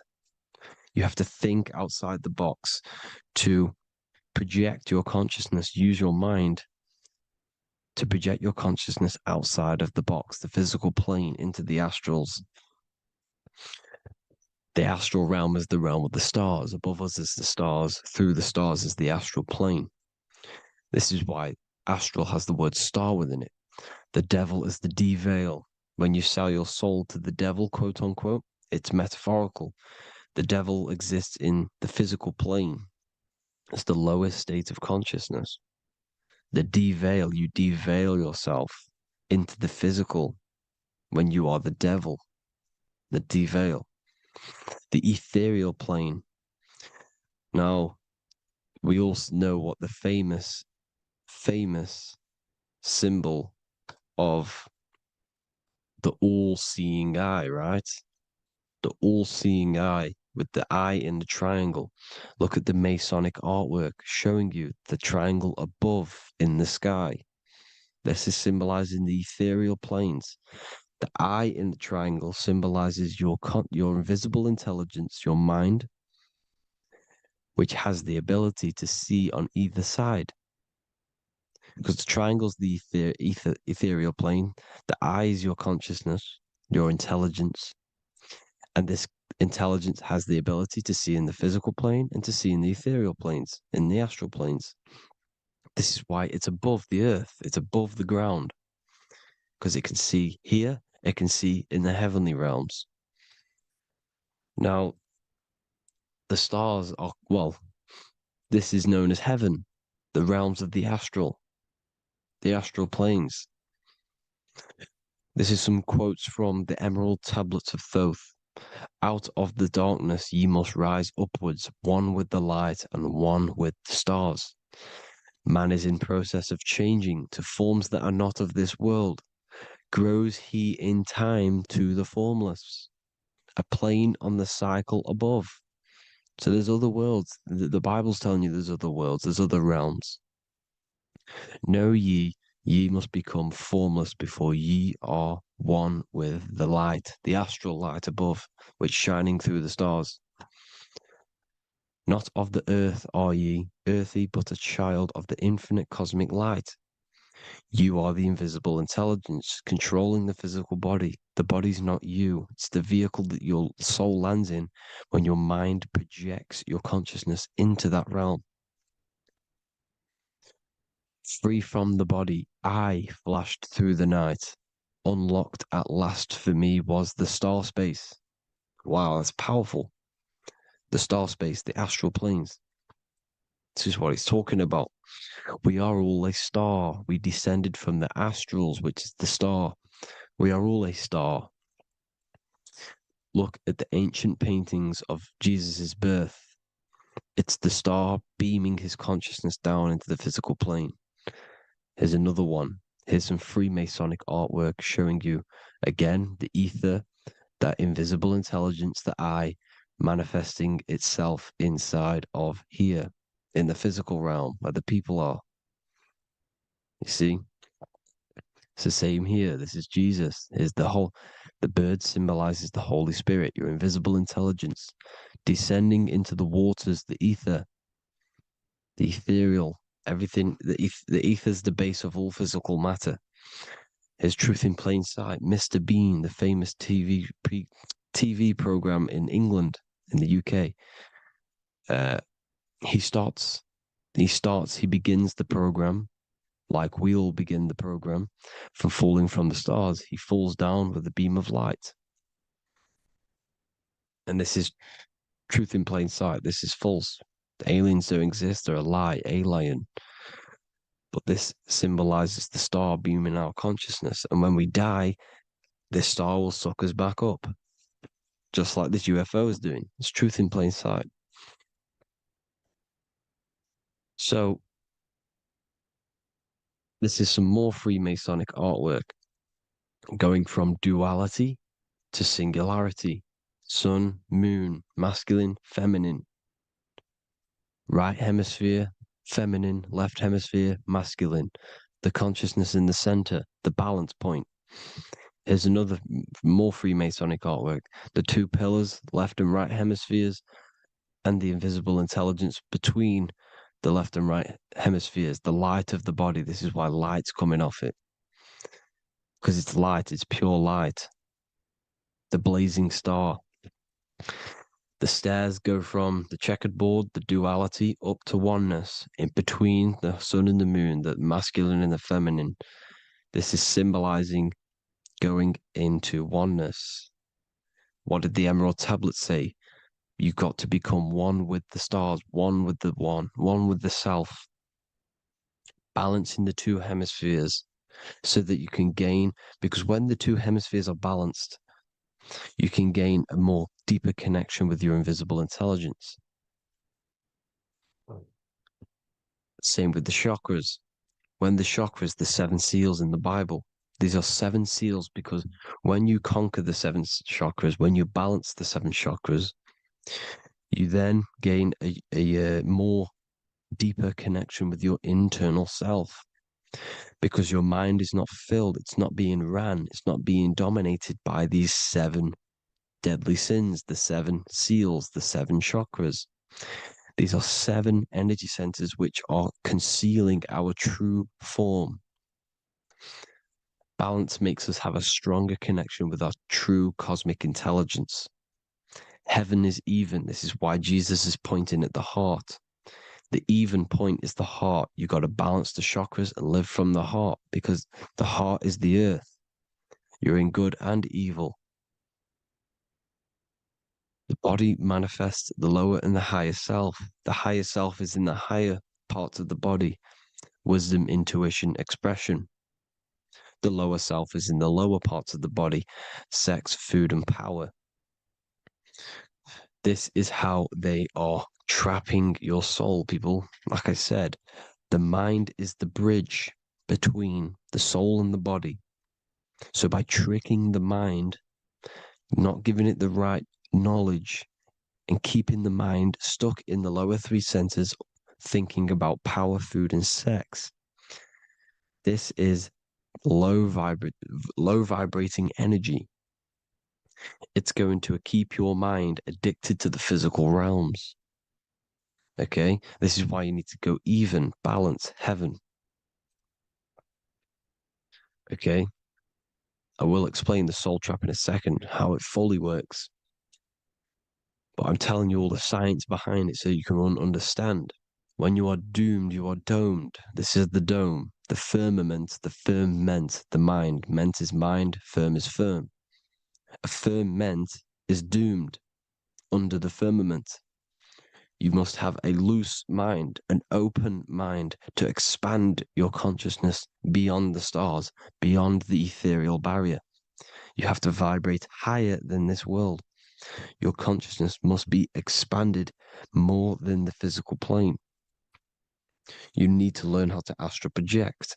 You need to learn how to leave the body, how to operate outside of the body, so that when you do leave the body, you will have recognition, you'll have knowledge, you'll have practice. But this is as above, so below. The woman's belly is the earth. It's as above, so below. It's a microcosm of the macrocosm. We are the children in the womb. We are the people in the earth being ready to be born into the heavenly realms. As above, so below. It's a microcosm, macrocosm. Everything is in everything on a bigger and a smaller and a larger scale. Now, when the baby figures out that there is a world beyond its mother, what happens? The baby starts to move around and tries to get out of the mother. Because once it starts to hear the external world, starts to hear people, it's going to wonder, what's outside of why am I in here? What's outside? So the baby will force its way out of the mother. It's the same with our minds, as above, so below. When our minds figure out that there are other realms beyond this world, we will seek a way out. This is the womb, the mother earth, mother nature. It's the mother. We're in the womb. We can be born out of this world, which is being born again in the Bible. When you are doomed, you are domed under the dome, under the firmament, the firm mind. The firm mind will keep you under the firmament. Due to the law of polarity, there has to be other realms. There has to be. Because the law of polarity works in this world, and it will work on every scale possible. It's universal laws. These are universal laws. The law of polarity means that there are other realms polarizing this realm. There is a hell, there is a heaven. There is a midpoint, which is Midgard, which is the one we are in now. Earth, heart. Earth is the heart. Heart is the center, good and bad. The balance between good and bad. Your reality is your level of realization. Your mind realizes other worlds, you will seek a way to them worlds. It's that simple. The soul trap is to keep you stuck in this physical body, which is the earth. This body is the earth. It's running the program, like I said at the beginning. It's running the simulation that your consciousness is experiencing. You are an electromagnetic being, and you're hidden in a cage, your rib cage, and you're stuck in cells, a prison cells. Look, you're in cells. We produce electromagnetic energy. Your soul produces this energy. And by trapping your consciousness inside of this physical realm, they harness this energy within the astral realms. They're using you to manifest demons, because your mind creates demons through emotions and mental thought energy, which is a whole nother video. I can make a video on that. You're manifesting everything for them because they're trying to create a hive mind. This is why they want everyone to believe in one belief system, one government, one belief system, one religion, because they're creating a hive mind. This hive mind will manifest and be summoned within the astral planes, because the mind manifests the astral plane. The astral plane is the realm of imagination. The mental plane is the realm of just thought alone. The etheric plane is the energy. The physical plane is the matter.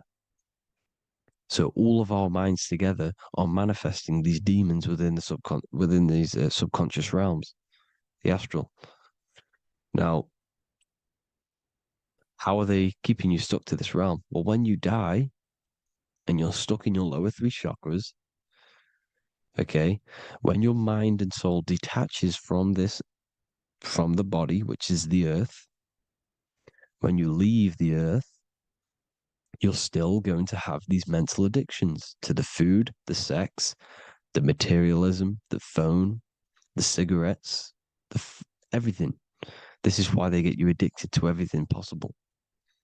The TikTok, the YouTube, they get you addicted to as many things possible. Because when your mind is addicted to these things, and when this mind leaves the physical body, you're still gonna have these addictions. Okay? You're still gonna have these thoughts. And you will be manifested into the lower astral realms because you're thinking materialistic, you're thinking negative, because your level of realization was your reality. You were manifesting hell on the earth. When you leave the body, you're going to manifest hell in the astral planes, which means you'll be vibrating on the very low, which will put you in the lower astral realms. So guess what? You're going to come back. You're going to come back into materialism. You're going to reincarnate. Because you haven't prepared for life after death. You must detach from the external world. Okay? Moon is mind. The sun is the soul, the earth is the body, the moon is the mind. This is why we say lunatic. In your mind, you have a specific mood. Moon. Money, M-O-N, is the moon. Money exists in the mind. They get you addicted to the money. The Bible's telling you this. Do not conform to the pattern of this world, but be transformed by the renewing of your mind. It's telling you. Of this world, but be transformed by the renewing of your mind. Who knew that the Bible was this deep? Matthew 16:26, what good will it be for someone to gain the whole world yet forfeit their soul? James 4:4, don't you know that friendship with this world means enmity against God? Therefore, anyone who chooses to be a friend of this world, of the world, becomes an enemy of God. John 4:4, dear children, are from God and have overcome them, because the one who is in you is greater than the one who is in the world. It's talking about the invisible intelligence. It's greater than the physical world. John 2:15, do not love this world, nor the things it offers you, because this world will create you to, if your mind has attachments to what this world offers, sex, money, and power, pretty much, you will reincarnate here. You will come back here, because when you leave the body, your mind will still have these addictions. Do not love the world, nor the things it has to offer you. All of this is in my newly published book. The paperback versions are now available. Finally, for all the people who have been waiting, the Book of Wisdom. All of this knowledge is inside of the Book of Wisdom. The paperbacks are available. There's worldwide shipping. You can get it anywhere, pretty much, any country. My new website, it's amazing. There's going to be some amazing products coming on the new website. But I thank you all for the support. Before I leave, I need to explain what is going on with the soul trap. Like I said at the beginning, the mind's the bridge between the soul and the body. The body's the realm. By tricking your mind with false knowledge, they are keeping your soul stuck to this realm. They get you addicted to all the physical things, and that is it. As soon as you're addicted and you die, you're going to come back. So by tricking your mind, which is the bridge between the realms, they keep your mind stuck within this body. They keep you in physicality. They deveil you, the devil, the deveil. Thank you all for the support, people. If you do want to join the Academy, all the links will be posted below this video for the book, The Academy. Thank you all for the support and have an amazing day.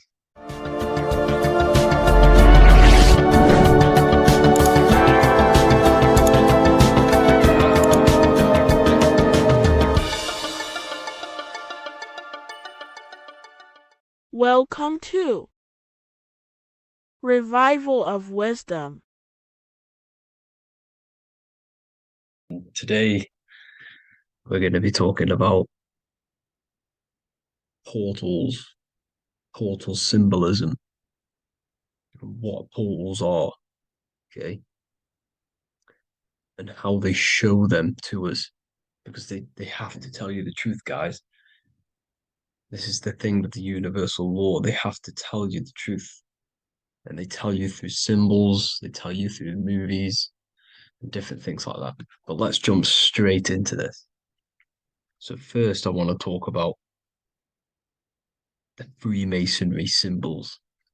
Okay, so first we got, obviously this is some Freemasonry art, but notice how you've got the ladder with a key. Okay, so this is ladder symbolism with a key. So maybe this is talking about ascending. Okay, because look, because this is ascending into the heavens, because it's a ladder with humans going up it with a key. In order to ascend, you must have the key. Okay, so what else do we have with a key? Well, the Netflix show Lock and Key, which is all about portals and keys. Because what the keys do, they open doors, gateways. Okay. So what's interesting about this is that they've got this key here, which represents the Kundalini energy rising up the spine. Okay, but we'll come back to this. But it's that same portal key symbolism. We've also got the Vatican. The Vatican is in the shape of a key. Okay, so you can see the start of it here and the end. So this is key symbolisms. Keys open doors. And notice how it's got the 8-pointed star. Okay, what is the 8-pointed star? Okay, we'll come back to this. This all ties in, guys. I'll break it all down for you. But then you've also got the god Janus. Janus, okay, is known as the god of the doorways. He's an ancient god of Rome, and they worshipped him. However, he's not a god, he's more like a high level ranked demon. Because he is the god of the doorways. And notice how he's got two faces.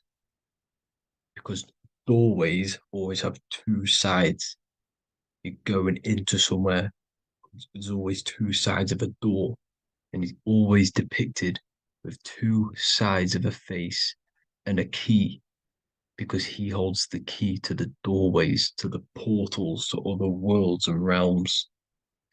Okay, as you can see, he's always got two faces and a key. Okay, so now we have the Sumerians, the Anunnaki, and they are always depicted with the two faces. Why do they have the two faces? Because they're symbolizing doorways, and the Anunnaki come to Earth through doorways and portals. So these are what these gods are symbolizing in their artwork. But they always have the 8-pointed star. Okay, what is the 8-pointed star? You see how they always have. Look, let me try to find another one. It's the 8-pointed star. This 8-pointed star is Polaris. Okay, Polaris, just like the Vatican has the 8-pointed star with a key. Polaris is the center star. Polaris is a fixed star, it doesn't move. Okay, so the Anunnaki symbol is also the 8-pointed star. So this is symbolizing the portals and doorways that they come through in order to get to the earth. But Polaris is that center star which does not move. It's always symbolized with the 8-pointed star, just like a compass. Why is a compass the 8-pointed star? Because at the center of our realm is where the most electromagnetic energy is stored. As you can see, we have an aura field, an electromagnetic aura field. So does the Earth. And in the center, so like our heart, for example, is where the most energy is stored. And like the center of the Earth, this is why all compasses point to the center, because this is where the most electromagnetic energy is stored. It's at the center of our realm. Okay. So like I was saying with the lock and key series, see this here? The Kundalini energy rising up the spine, just like your Kundalini energy rising up the spine. Let me try. I can't zoom in. But you know what I'm trying to say here.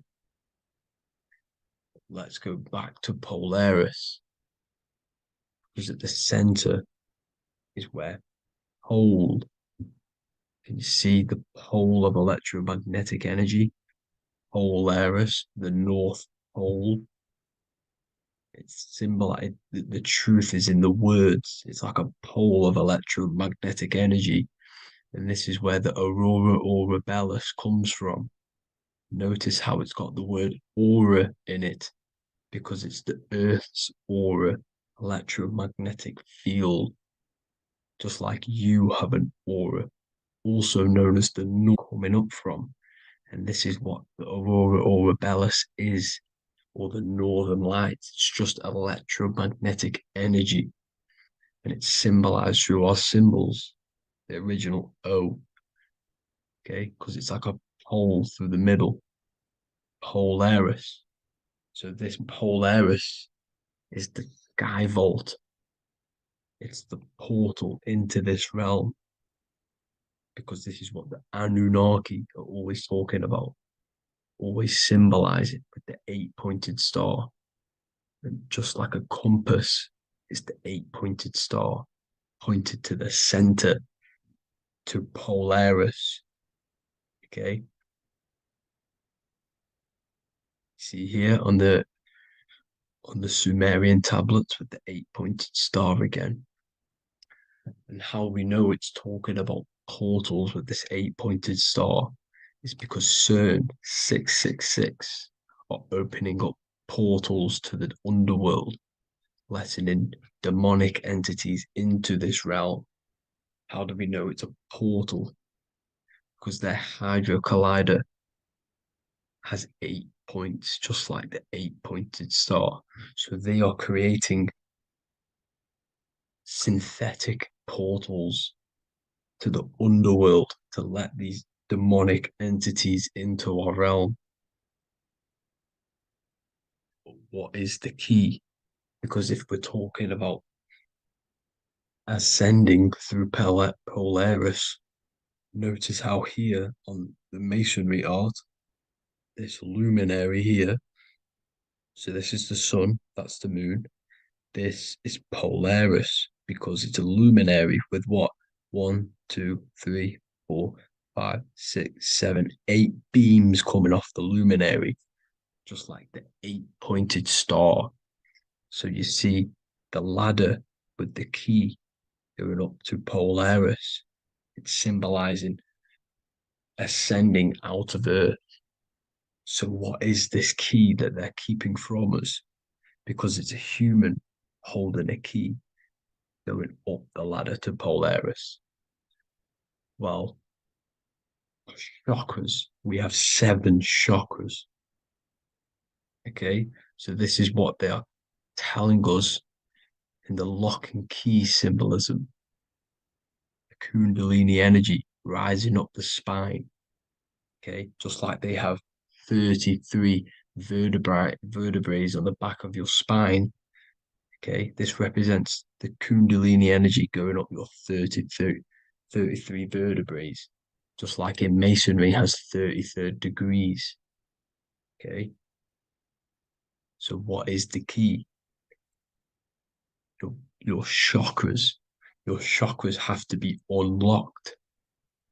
Okay, you have to unlock your chakras, and you can't unlock this one without going through this one. You have to go through them all. It's like a ladder, just like Jacob's ladder. You can't go from the bottom to the top.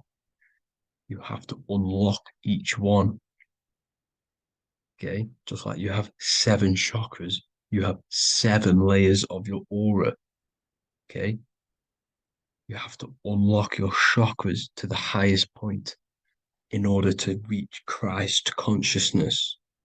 And this is the key that they're talking about. They're symbolizing the organic portal within each and every one of us to ascend out of this realm. Okay, so this is the key that they're talking about, and they're holding back this knowledge to keep us trapped in this 3D realm. Okay, so like I was saying with the 33 vertebrae and the Kundalini energy coming up the spine, 33 vertebrae, you can see this sort of symbolism going up to the light, because it's the light you see here. Your crown chakra turns on and becomes enlightened, just like the Illuminati symbol. Can you see it? But also, Jesus also died at 33. So this is symbolizing, okay? They're symbolizing the death of the ego, the body. So once you open up your chakras and reach Christ consciousness, which is your 33rd vertebrae, once your Kundalini energy goes up your 33rd vertebrae, your body technically, not physically, but spiritually dies, because you then become formless. You reach Christ consciousness. So then you can travel other worlds. Okay. This is what they're talking about with Vatican, 8-pointed star, and the key. Janus with the key. The Sumerians with the 8-pointed star. Anunnaki, the 8-pointed star.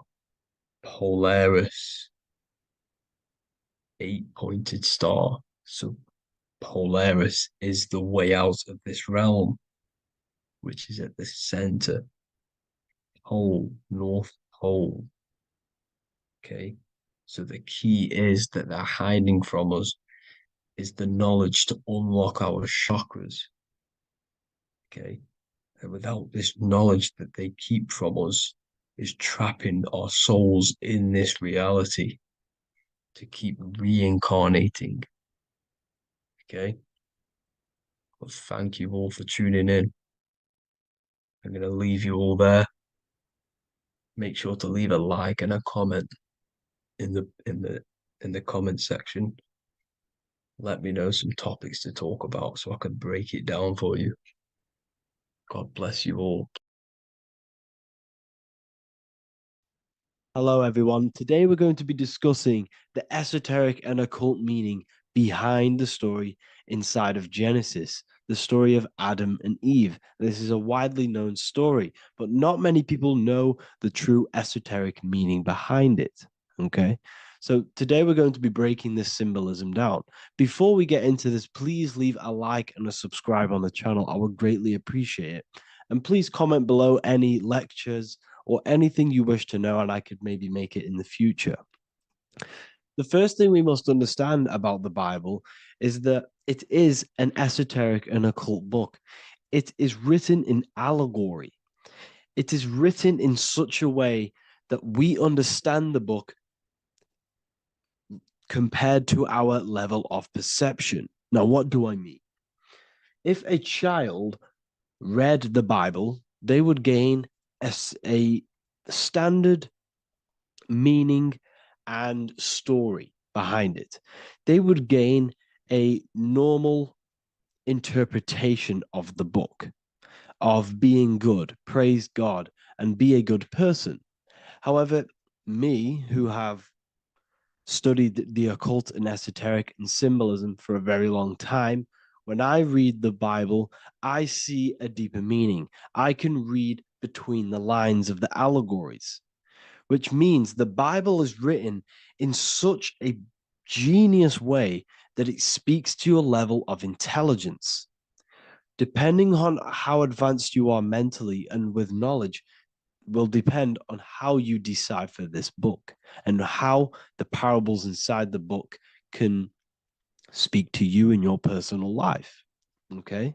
So the Bible is the greatest psychological book ever written in history.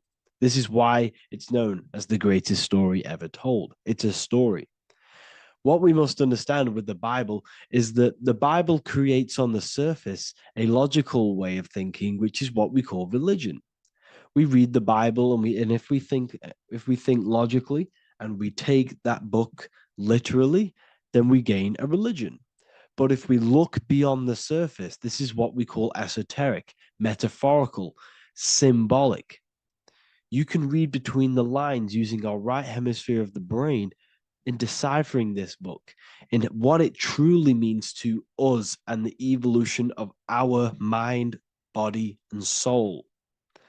What this book actually reveals between the lines is instructions and stories which teach you how to level up your consciousness, how you can sync the mind, body, and spirit and soul all together so you can live like a god. This is what the esoteric is. It's the purification of consciousness. Now, when it comes to Adam and Eve, okay, what we must understand is that this is the beginning of creation. This represents the beginning of your life in an esoteric way. This is symbolic for the beginning of your incarnation into this physical world. Okay. And we have Adam, masculine, Eve representing feminine. These are the two masculine and feminine energies which create the whole material universe. Okay. And as we are born with a pure consciousness. We are born with pure consciousness. Well, now, what do I mean? As a baby, we have no knowledge. We are pure essence of the soul. You know, we don't gain the knowledge of good and evil. We are pure. Yes, we're not happy all the time as a baby, and we're not sad all the time, but we have no ego. This is what I mean. Our consciousness is not split.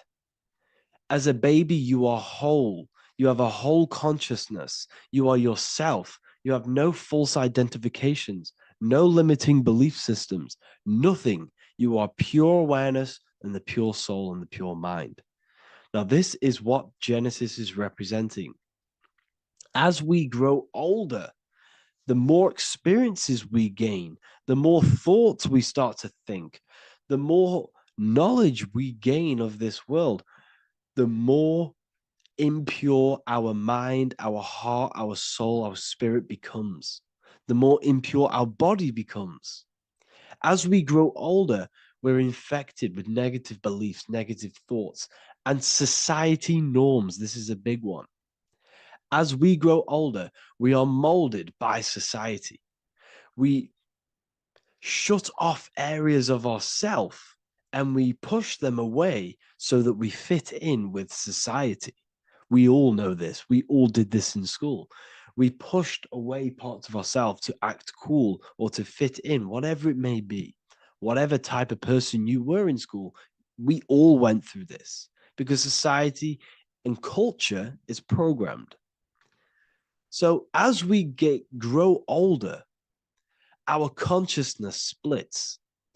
We gain a persona, an ego, and we gain a shadow self, the subconscious, and we gain an ego. Now, the ego is what you show to people. It's that character that you show, that you put on to your culture, to your family, to your friends. This is a false identification. And we also gain a shadow self. The shadow self is gained through experience. This is the subconscious. Our ego is created through experience. And so is the subconscious and the shadow self. Okay. So as we gain age in this material body, we fall from the Garden of Eden. We gain the knowledge of good and evil. This is what the symbolism represents of us leaving the garden, us eating from the fruit. Now, the fruit represents the knowledge, it represents the insight, the experience, which splits our pure consciousness. Our soul splits. Okay.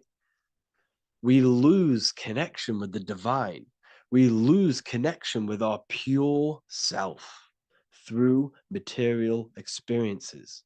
We may lose ourselves in material experiences. We may lose ourselves in lust and material gain, wealth, and all of these lovely things that the material world offers.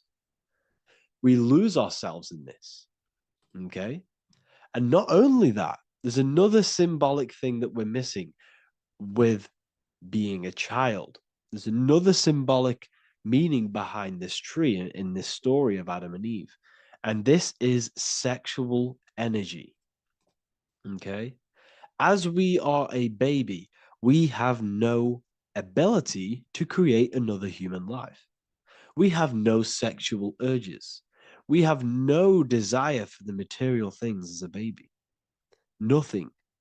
As we grow older, our sexual energy cultivates around the age of, it's like 10, maybe earlier for some people or later for some people. This is what we call puberty, when our sexual energy activates. This is when the masculine and feminine energies are present within the body. And we are now given the ability to create human life. We're now given the ability to bring in a soul into the material world. Now, this is what we believe and know in the esoteric world. That is what sex is. You're bringing a soul from the astral into the physical. Okay. So as you grow older, you gain this ability to use the power of creation. You gain this force within you that allows you to open a portal in the astral and bring in a soul to the material. Now, this power can be misused. This power is very powerful and should not be misused. In occult and esoteric teachings, we teach and learn sexual transmutation, how we transmute sexual energy into different areas of our life so we can grow and create. Because sexual energy is creative energy. It creates a whole new human being. So if we retain it, we can transmute it into creativity. So this energy is kind of corrupting us as well. And now I'm not saying growing up is evil, all this thing is evil. This is a natural cycle that we must go through. The soul of us must go through this cycle so that we learn, so that we overcome it, so that we gain mastery over ourselves, so that we expand ourselves. I recommend you watch the Evolution of Consciousness lecture that I did on my YouTube. An amazing lecture. It talks about the evolution of consciousness and how we're on a never-ending cycle of life and death and expansion. So leaving the Garden of Eden is symbolic. You see, Eve represents emotion. She's feminine. Adam represents action. That's why he bit the apple. You see, Eve takes the apple and tempts Adam because she's the emotion. She's the sexual desire. And Adam eats it. He releases. He misuses the power of his creation. He misuses his consciousness because of material illusions and material desires. This is natural. Okay. As we grow older in this life, our soul has to experience sin. We have to experience negativity. We have to experience evil. Okay.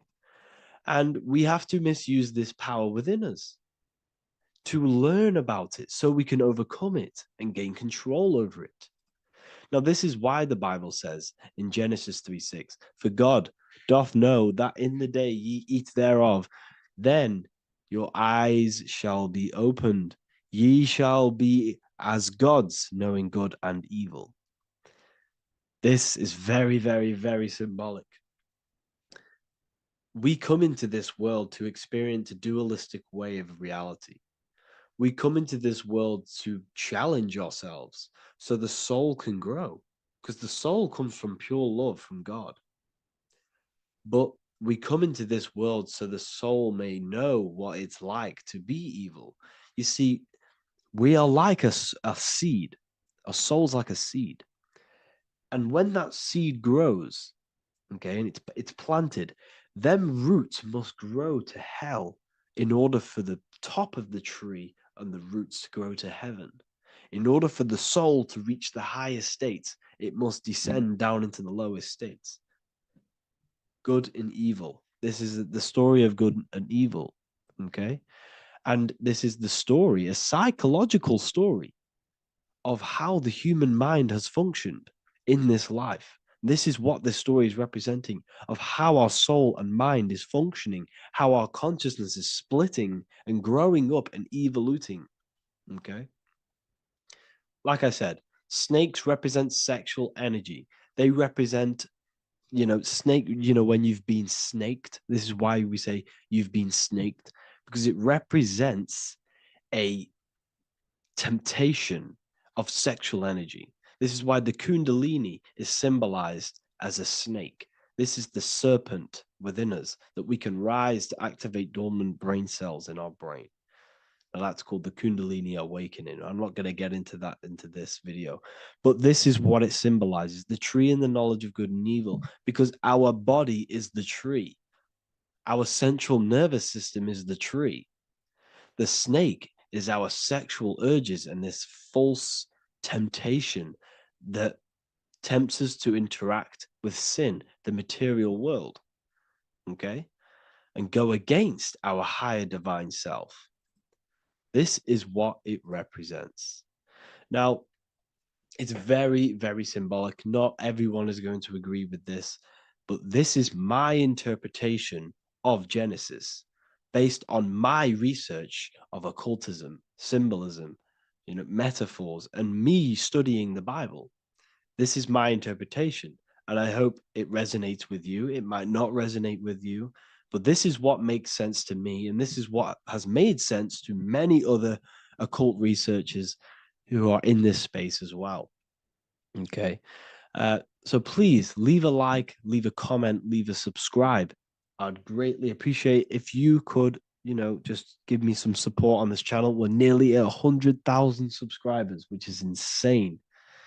I just want to say thank you all. And yeah, I will see you inside the university. If you join, I'll look forward to mentoring you, connecting with you on the live calls. There's a new symbolism course which is going to be available very, very soon.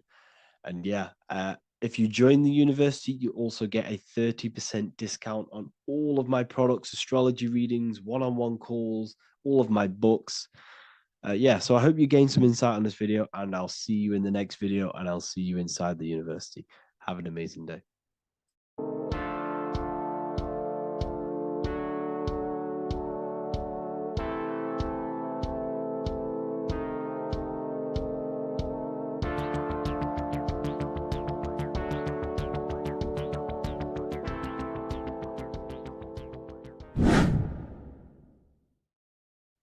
What is up, people? How are we all doing? Today, we're talking about the flat earth cosmology. So let's jump straight into this. Please drop a follow and leave a like to help the algorithm. So we live in a torus field. Everything's made out of torus fields. And every torus field has motion. It's what it is. It's the motion of energy. And every torus field has a center, which is the black hole. It's a womb of creation. It's counter space. Now, this is why the North Pole is magnetic, because the center of this torus field is the most magnetic part, the strongest part of the field. So this is why all compasses will point you to the center. And the Earth's magnetic field is spread across the whole of the Earth. And it's spinning, as you can see here. It's like a tornado at the center. And this tornado is the force which is spinning the sun and the moon around us. You got the sun, the moon, Polaris, just like in the Masonic cosmos here. The sun, the moon, Polaris, the all-seeing eye. Now we'll get into Polaris a bit later, but the sun is the magnetic force. Sorry, is the electric force, because every field is electromagnetic. Now, the sun is electric. It's positively charged. It's gonna give you energy. It's feeding energy. The moon is more magnetic energy, which is taking your energy away from you. And this is why you become sleepy when the moon comes out, because it's taking away your energy. So these two forces is the balance. It's the yin and yang. It's the balance. Everything in this creation is balanced, because the torus field is the earth is the plane of inertia, the 0 point within the field, because physical matter is a result of two opposing forces equalized on the plane of inertia. And that is where matter crystallizes into physical results. And this physical plane is the plane of inertia, planet Earth. And at the center of this plane is the black hole, the womb of creation. And outside of this black hole gives birth to light. So the torus field is constantly rotating, going into counter space, the black hole, and then out of counter space gives birth to the white hole, white light. You see? So it's going around, black hole, birth again, black hole, birth again. And it just keeps going around. It's an infinite cycle of energy. And this is where the infinity sign comes from. This is the motion, this is the force which is creating everything to spin inside of this circle. Okay? And it's making the stars spin. It's making the sun and moon spin around us, around this center point. Now here you see Horus and Set putting their feet inside of this dome. This is the royal arch, the arch of the dome above us, which is like you see in the Masonic cosmos, the royal arch of Freemasonry. This is the dome above us, the firmament that the Bible talks about. You see, they're putting their feet in because Set symbolizes the moon and Horus is the sun. Horizon, Horus. Horus is rising, the sun. So they're both putting their feet around this center magnetic pole, which is the pole, North Pole. And above the North Pole, you have Polaris, the pole of electromagnetic energy. You see? And this is how we get the sun and the seasons. Because the sun, for us, when it becomes summer, it's on the Tropic of Cancer. Then it spirals outwards, going out and out and out, then goes to the Tropic of Capricorn. That's winter for us. Then it comes back in and creates summer again. So it's constantly spiraling around this center magnetic North Pole. You see? So this roof above our heads is the firmament, and this is what they've taken off of us. They haven't physically taken it, but mentally they have taken this away from you. It's a female energy, and this is what the Egyptians called Nut, the sky god Nut. And this is the womb. We are inside God's creation, God's womb. And the woman's womb, when she has a baby, is a microcosm of this, because everything inside of this creation is macro. It's a reflection of the bigger things, as above, so below. So the dome above our heads is the dome we are in when we are a baby. And you can see the sacred geometry of it is the exact same. It's the dome. And when we are inside of the womb, the woman, the sacred maker, which is the M, the Masonic M, this is the Gmail symbol. The Masonic M is maker, mason, matter, male. She delivers the male, you see. She delivers the male because it's the maker, the female, the magnetic. The woman is magnetic in nature. The male is electric in nature. So when we are in this womb, the female, we are being fed by the center umbilical cord, by the center of the mother's stomach. We're connected to the center of the woman's stomach, just like we are when we are in the earth. The center is where the aurora borealis is being emitted from, the electromagnetic aurora borealis, the northern lights. This is our spiritual umbilical cord, connecting us to counter space, connecting us to the realms beyond this world. Because at the center of every torus field is counter space. And at the center of the earth is our spiritual umbilical cord, and this is the earth's belly button, as you see. As above, so below. We had a physical umbilical cord. We have a spiritual umbilical cord, and this gets cut when we die, when we're cut away from the physical reality. You see, here's the ancient Egyptian tablet showing this female. You can see the hair, it's a female above us, because the female energy is nurturing, helping, looking after. And that's exactly what the dome is. It's protecting us. It's the Ark of the Covenant, the Ark covering us, you see? And this is what they've taken away from us.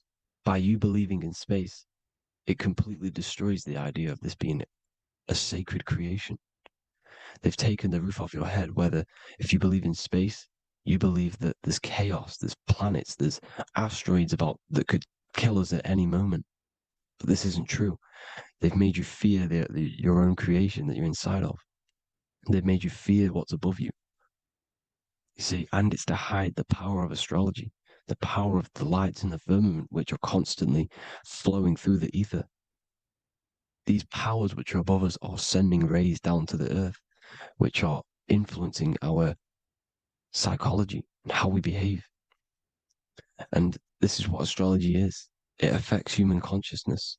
It interacts with our consciousness. And there's a different energy every day because the planets are in different houses, different alignments.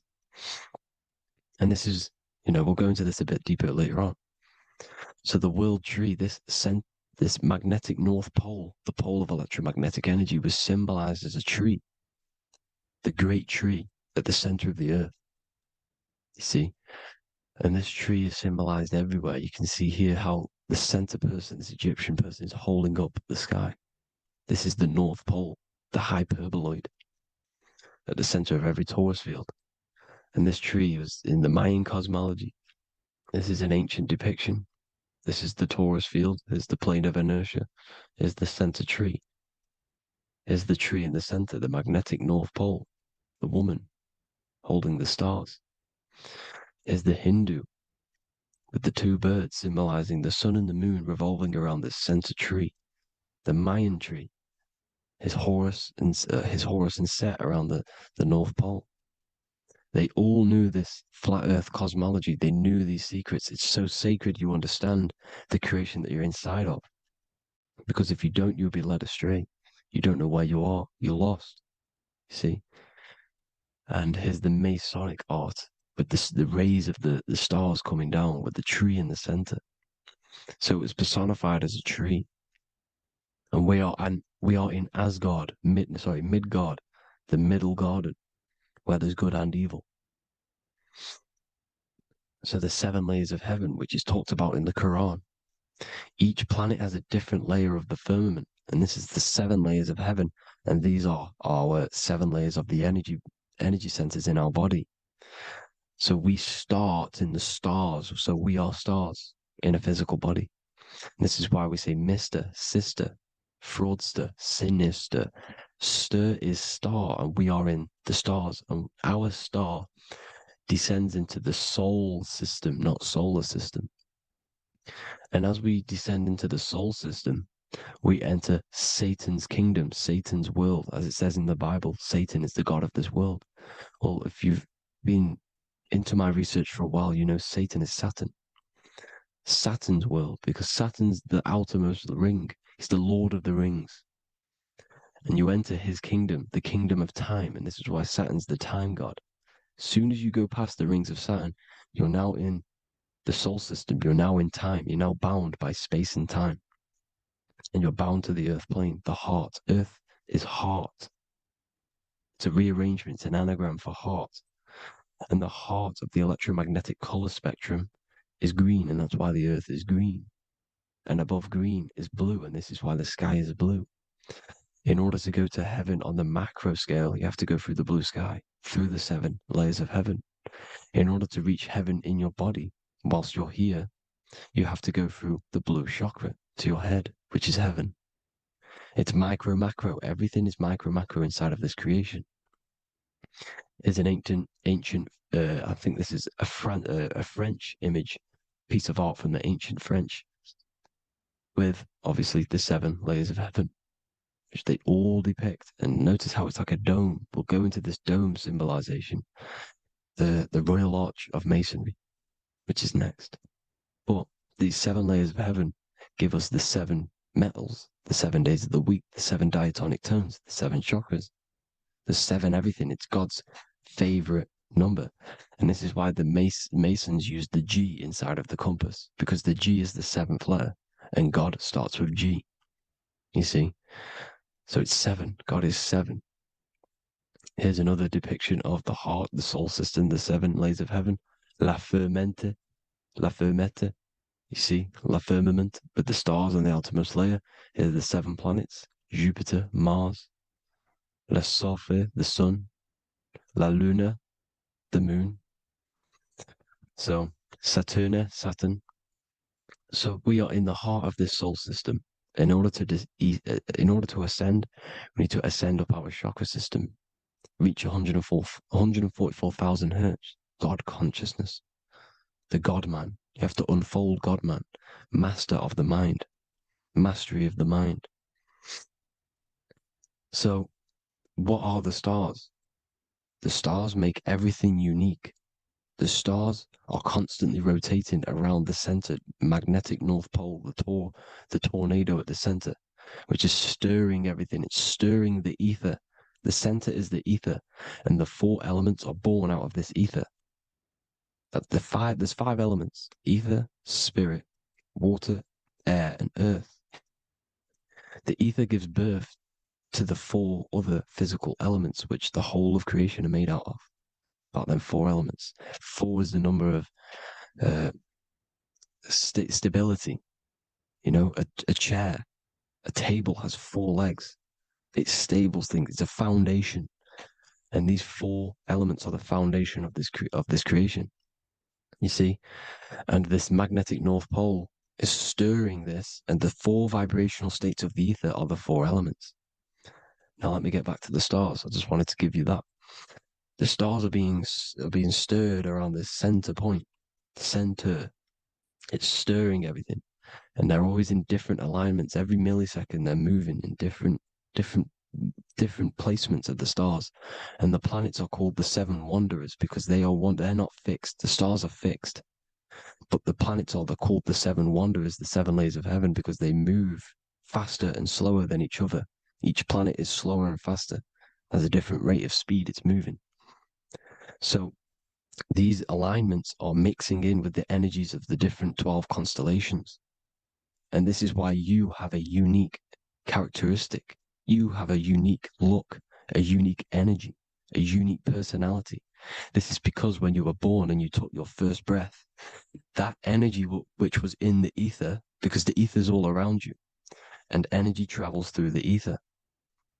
The energy that the stars were casting down and the energy that the planets was mixing in with the 12 constellations was in the ether. So when you came out of the womb and you your first breath, because breath is spirit, okay? So that first breath you took, that is the energy that is imprinted within your DNA, your soul. And you reflect that energy, you emit that energy. That's the energy that is with you forever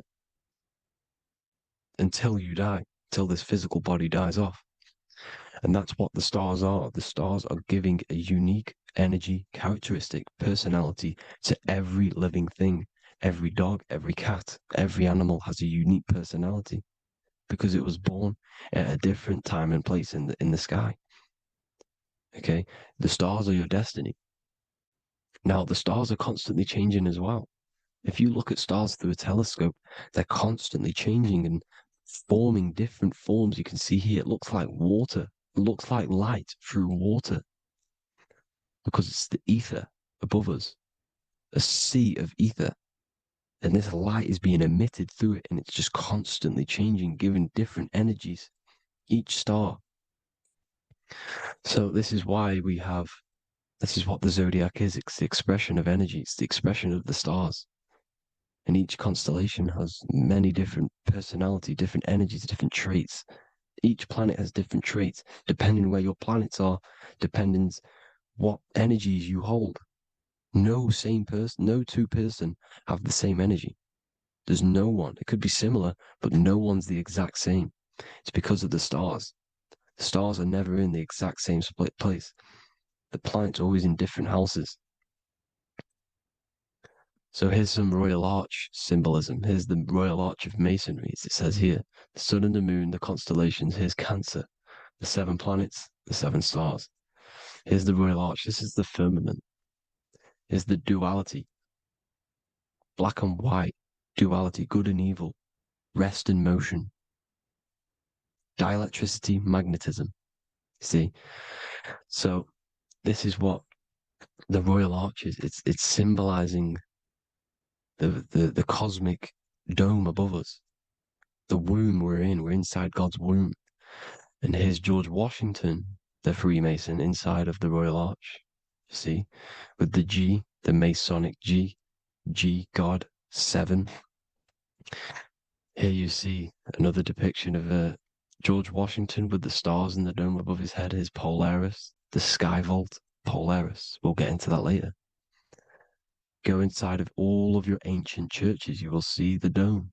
Go to the Vatican, you'll see the dome. All of your ancient churches have this dome because it's the dome above your head. The ancients knew this. This was known. We did not live in space. It was known back then. They all knew. This is Crown Court, which is one of the most important courts in the UK. You can see it's clearly so much Masonic symbolism. You've got the 4 pillars of Masonry.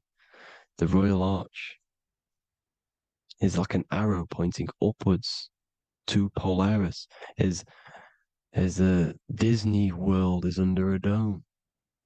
In his Polaris, the sky vault. You see? And also 666 in the symbol. Here's more 7 layers of heaven. Here's an ancient depiction. The firmament. Here's the astral plane outside of the firmament. The Royal Arch. You see? It's everywhere. Here's Polaris, the 8-pointed star. Polaris is in between the sun and the moon. It's at the center of the Taurus field. And Polaris corresponds with the pineal gland as well because it's the all-seeing eye. See? So is Polaris, the 8-pointed star, which is at the very top. It's the very center. It's on top of the North Pole. And it's an 8-pointed star that's always symbolized as an 8-pointed star. Here you see the Vatican. The Vatican is a giant key with an 8-pointed star. See, it's a key. Here's the dome. Here's the Space Delta, the USA Space Delta logos.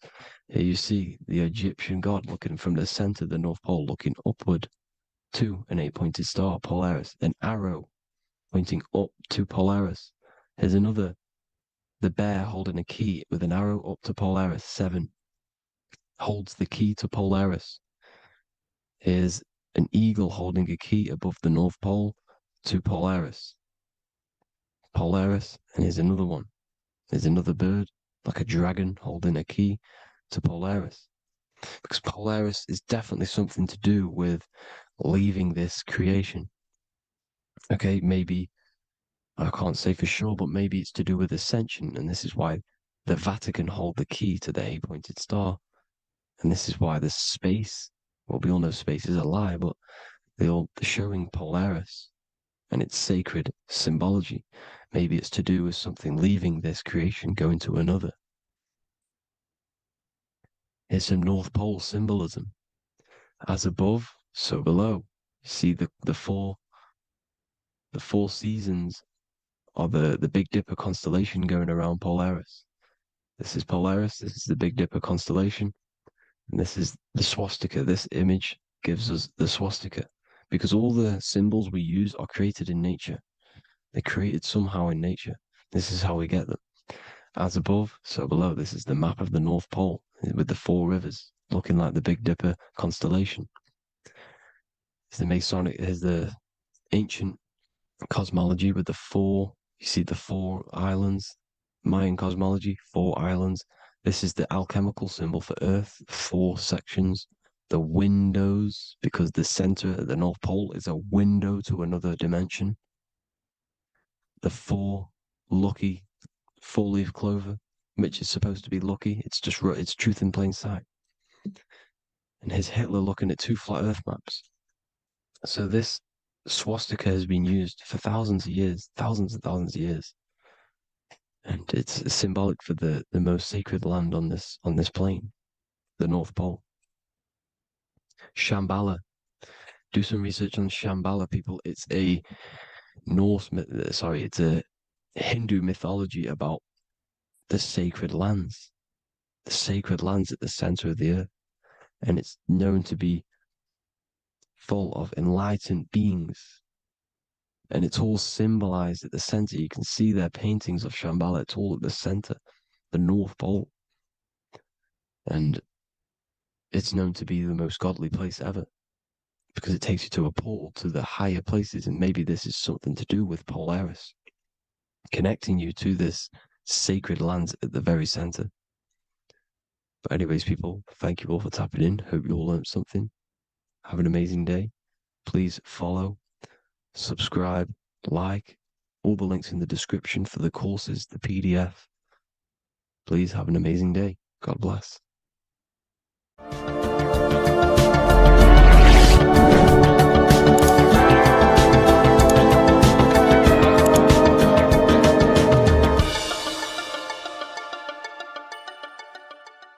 Hello, Seeker. Welcome to Revival of Symbolism, a channel devoted to the language of esoteric symbolism, helping you discover yourself and expand your consciousness into new realms of thought. I'm Harry B. Joseph, also known as Revival of Wisdom. In this video, we're going to be breaking down the occult and esoteric meaning of the tarot card, the Magician. This contains many layers of symbolism. Let's get straight into this. So if we look at the card of the Magician, the first thing we notice is this gesture, his hands. We have one hand up, one hand down. This corresponds to the teaching and the principle of the universe called the law of correspondence, also known as above, so below. As above, so below pretty much corresponds with everything in the whole world and life. Everything functions underneath this law. It teaches that everything below in the material plane does not exist on its own. Physical life does not create itself. It is not independent. It cannot sustain itself. Everything below in the material plane has its spiritual counterpart within the heavenly realms of higher consciousness dimensions. Everything above manifests that which is below. It's simply representing how reality is dual and you are dual. You have a self outside the mind, which is the physical body, and a self inside the mind, the spiritual self. While most people are fixated on the external self, the physical body, they never give attention to their internal self, the self inside the mind. The self inside the mind is limitless, has infinite potential, and is not bound to any true form or identity. The internal self is the immortal self, the higher self. It is the self that can turn anything, any thought, into a form within the realm of imagination. This is what we call the astral plane.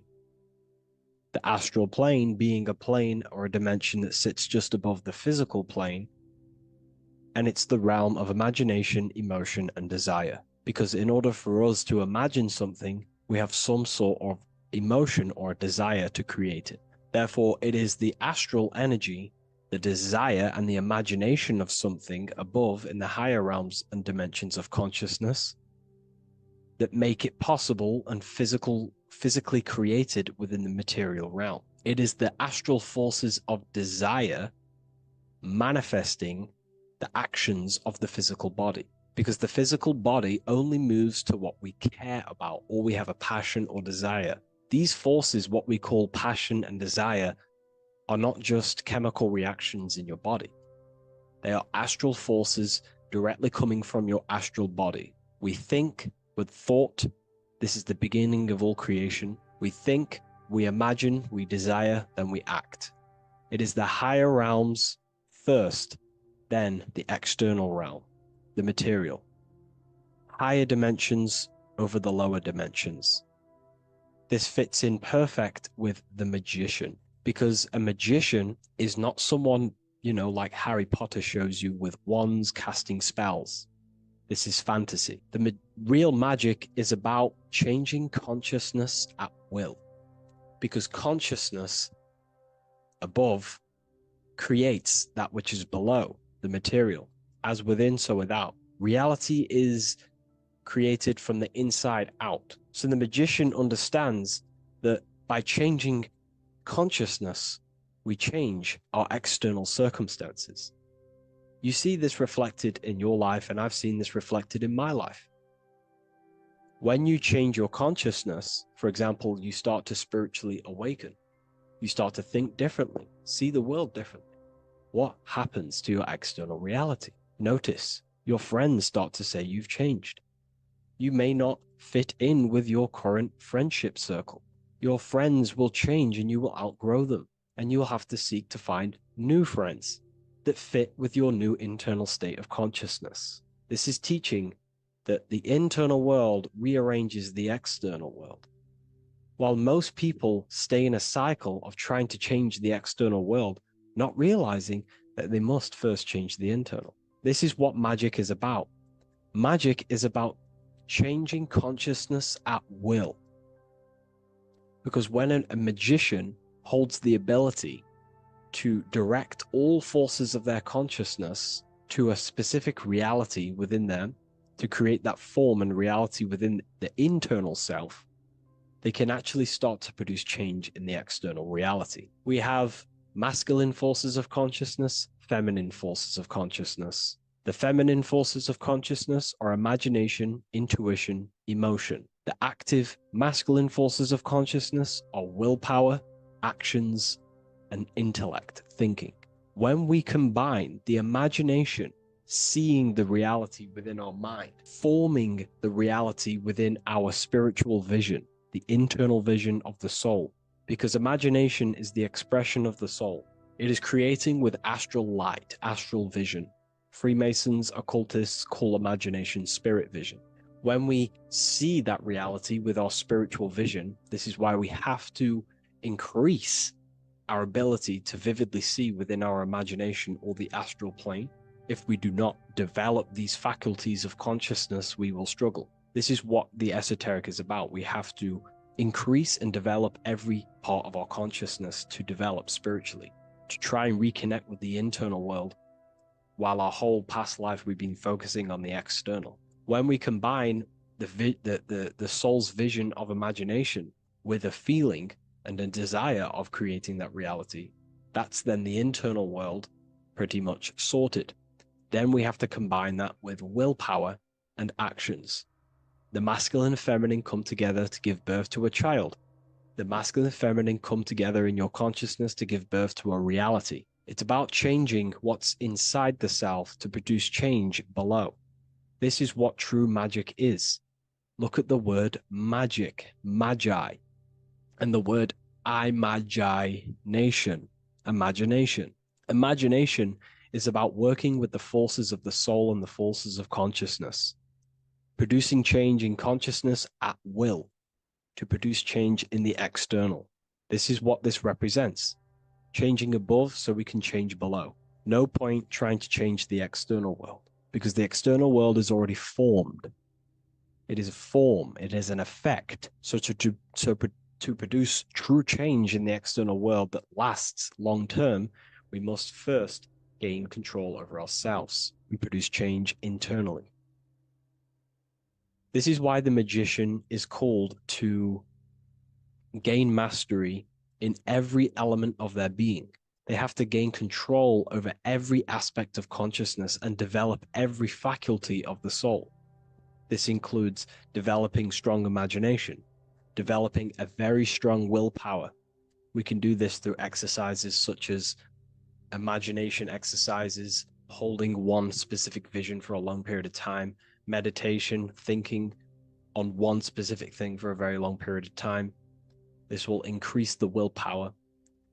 It's also about gaining control over the subconscious impulses, the subconscious thinking patterns that seek to control us. It's about gaining control over every aspect of our consciousness. This is what a true magician is. And this is what the true spiritual path is. developing every faculty of consciousness. It's a never-ending journey of self-mastery. If we look at the magician, we see this infinity symbol rising just above his head, symbolizing the mind being filled with higher knowledge, the mind aware of higher dimensions. You see, the mind is the cause, physical reality is the effect. We need to raise our consciousness from effect consciousness to causal consciousness to truly become a magician and a master of our reality. What do I mean by effect consciousness? Most people live in the realm of effect and reaction. Their consciousness, their mind, emotions, and imaginations are constantly thinking, feeling, and imagining the things that have happened to them. Instead of doing this, we need to change this state. Instead of reacting, we need to become the cause. Instead of thinking and imagining and feeling the realities that's already gone past and things that have happened to us, we need to change this so we use the powers of the soul, the powers of consciousness as imagination, emotion, the intellect, as causes and not reactions. This is how we truly become a magician and apply this principle of as above, so below. We need to think, feel, act, imagine, and use all the faculties of consciousness and the creative powers of the soul to cause things, to create a better future, to imagine a better outcome, instead of dwelling in reactivity, because reactivity will create a constant cycle of negative manifestations. If we sit around and moan, complain, think, imagine, feel the things that have happened to us in the past, the mind is the cause. And if the mind is in that state of reactivity, it's just going to constantly create more negativity in your external reality. This is what it's all about, as above, so below. You can see the sword here. The sword cuts through the air. The air is one of the 4 physical elements. Fire represents the spiritual body of consciousness. Water represents the emotional body of consciousness. Earth represents the physical body of consciousness. Air corresponds to the mental body of consciousness. So this sword is a symbol of a sharp mind. The mind needs to become very sharp and very disciplined and very controlled, both consciously and subconsciously. What does this mean? We have to gain control over the mind. We have to become more conscious of the thoughts that are happening inside our mental field, because the mental field of consciousness is pretty much the birth of all creation. We think, imagine, feel, then act. So we must gain a sharp intellect, a sharp mind, a sharp, powerful mind. The sword is also a symbol of power. So this is a symbol of a powerful mind, a mastered mind. This is your sword. This is your tool to create, because you are a co-creator. As above, so below literally tells you that you are God itself. The same powers God used to think everything into existence, such as nature, the stars, the human body, the macrocosm, the world. God thought the world into existence. We live in a mental universe. All creation is first thought, then manifested physically. The same powers of thought God used to create the world is the same power that you use to create your world. You are cut of the same fabric of God. You are a microcosm, as above, so below. God is the macro, you are the micro. What is the wand? The wand is not real. This is not a real wand you cast spells with, but a symbol. The symbol of the wand represents direction of consciousness, willpower, and attention. We have 2 spiritual currencies which pretty much create our experience and reality: time and attention. That's why we say we spend time and I pay attention. These are your currencies. These are how you create and generate reality. Moving on to Jesus and Satan, we see there's an exact same symbolism within the ancient paintings. Jesus pointing up, Satan pointing down. Satan is the egoic force within one's consciousness. He is a symbol. Satan is not a real identity or being or entity. He is a symbol of a personality and a force within one's consciousness. Satan represents the negative forces of the ego that tells you to do things that is wrong. In your heart, you know what is morally right and wrong. Let's say you're thinking, you get a random thought of stealing an old lady's purse. You, in your heart, know that is wrong, But Satan is the force inside of you that says, do it anyway. Don't listen to the heart. Get the personal gain. I want the money. That's Satan. Jesus is the higher mind, the aspect of our consciousness that dwells above the ego. It's the part of our heart that desires the spiritual. Our heart is the generator of our reality. And whatever we desire is what we generate. You only take action and generate your life on what you care about or what you feel. If someone's talking about something you don't care about, you say, oh, I don't care about that. But if you care, you will listen. If you care about something, you take action towards it. If your heart desires the material, you have been taken over by the egoic force of Satan. Not a real entity, a part of your consciousness, a part of your nature, the dark side of yourself. Jesus represents a heart that desires the spiritual wisdom, the things that cannot be seen. The heart must desire the things that can't be seen, because this is what gives true satisfaction to ourselves. We feel void when we chase material things because nothing material can satisfy our hearts. So this is as above, so below. Jesus is the higher mind. Satan is the lower mind. We must place our hearts on the higher things and give our hearts and desires to knowledge, the things that we cannot see, because this is what gives us true fulfillment. We also see this symbolism in the Baphomet, as above, so below. The material realm below and the fire up here. The fire symbolizes spirit, the spiritual made manifest in the physical. This is all the same symbolism. It corresponds to everything. You can use as above, so below to determine truth. If someone tells you something, tries to make you believe it, and it does not correspond with the law of correspondence, then you know it's a lie. You can use as above, so below to manifest things. You can use as above, so below to see the world as a reflection of God. We are in God's kingdom. This is God's world, and you are creating in the world through the same powers of God, thought. You are a small version of God, co-creating a world and reality in earth. You yourself are an earth. Your body's the earth. Your consciousness is God and heaven.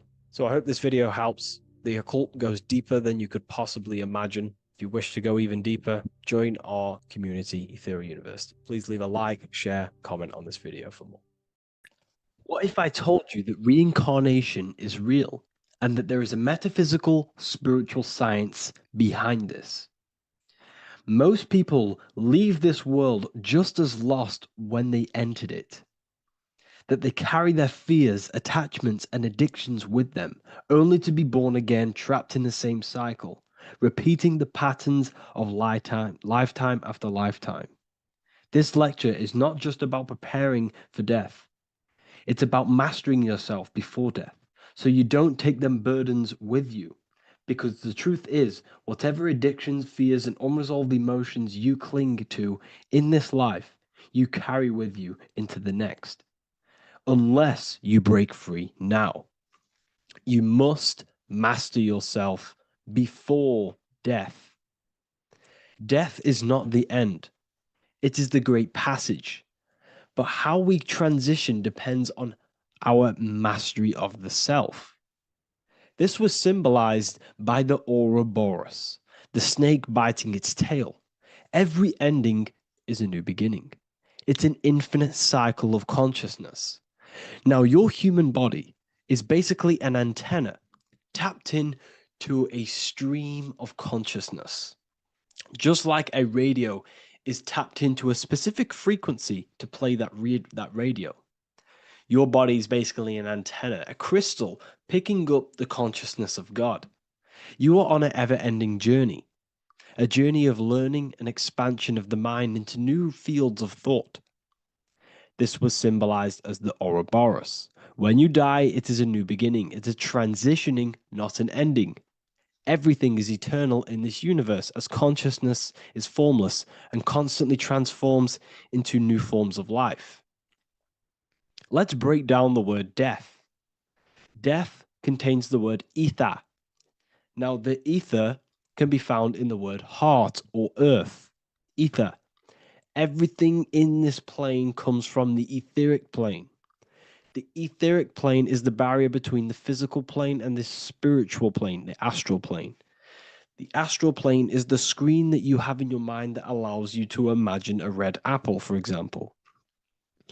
This is the imaginative plane where thought forms start to take form.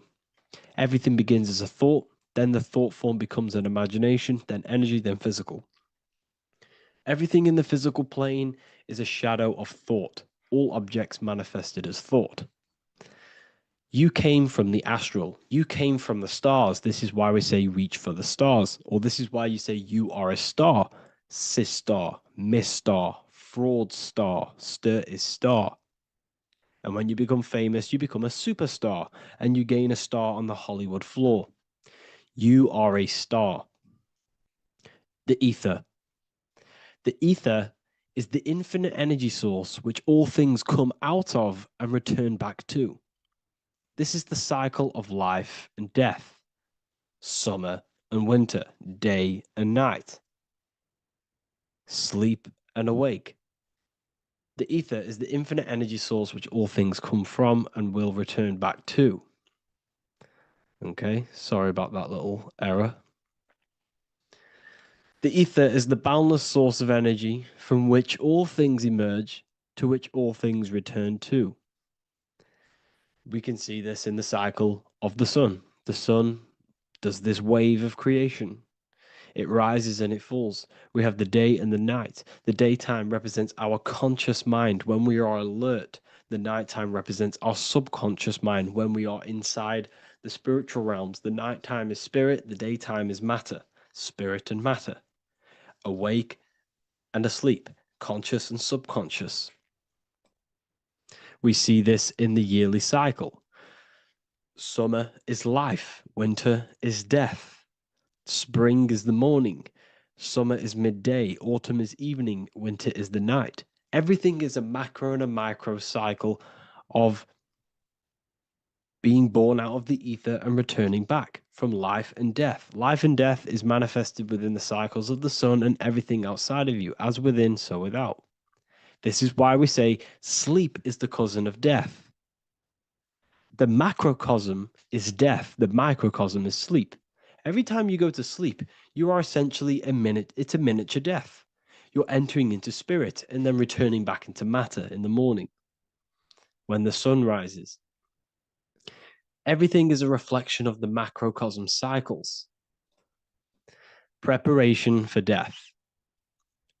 The first thing we must do in order to prepare for death, for life after death, in order to stop being reincarnated in this cycle of materialism, in order to progress as a soul, because remember, you are a soul in a body. Just like the sun gives power and life to the earth, your soul gives power and life to your body. When you say I, you're referring to the soul. And your soul can be stuck underneath layers of false identifications. Who you believe yourself to be is merely a collection of subconscious programs running within your mind. Now that's very deep. That is very, very deep. Who you think you are is a part of your thinking mind.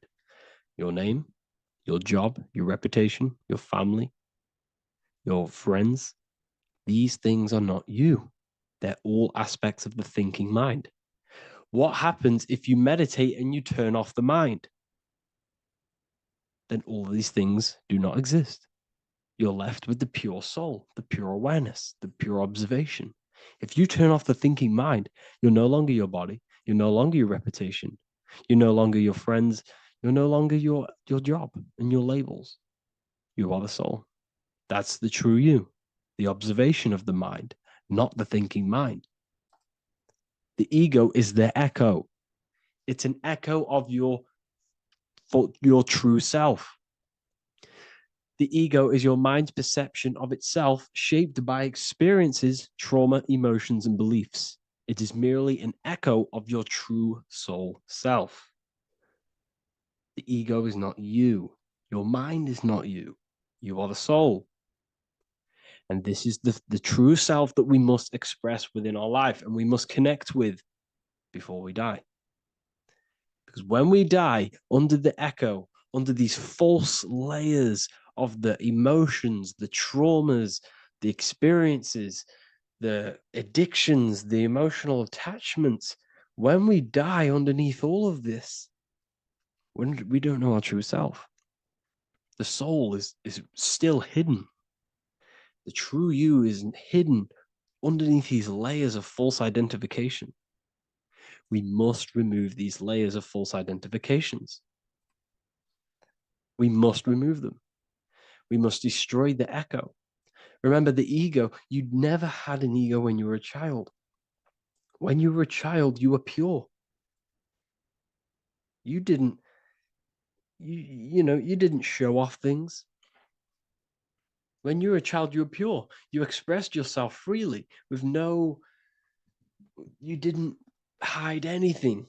You didn't hide any aspect of yourself. You didn't suppress any aspect of yourself to fit in as a child, as a baby. Because the ego was not here when you came here. The ego grows with experience. The ego is a false perception of yourself while being incarnated in this material world.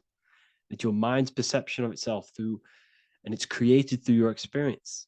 Remember, you are unconditioned consciousness, and your experiences, thoughts, traumas, emotions, and beliefs have conditioned your consciousness into believing you're only a physical body, but you are the soul. We have to remove these layers. How do we remove these layers? Like I said, the best thing, meditation. Meditation. There is a great meditation that you can do every single morning and every single night time. You can sit there and repeat over and over before you meditate. You can repeat that you are not this, you are not that, you are not this. You can label them one by one. Start with, I am not my body, I am not my job, I am not my name, and then detach from absolutely everything until you are left with nothingness. And when you start to meditate, detach from everything. Nothing matters. I am here right now. And what will be left? The only thing that will be left is the language that your mind is using. Now, this is very deep. Not many people will tell you this, but I've lingered in meditation many times. And I can tell you from experience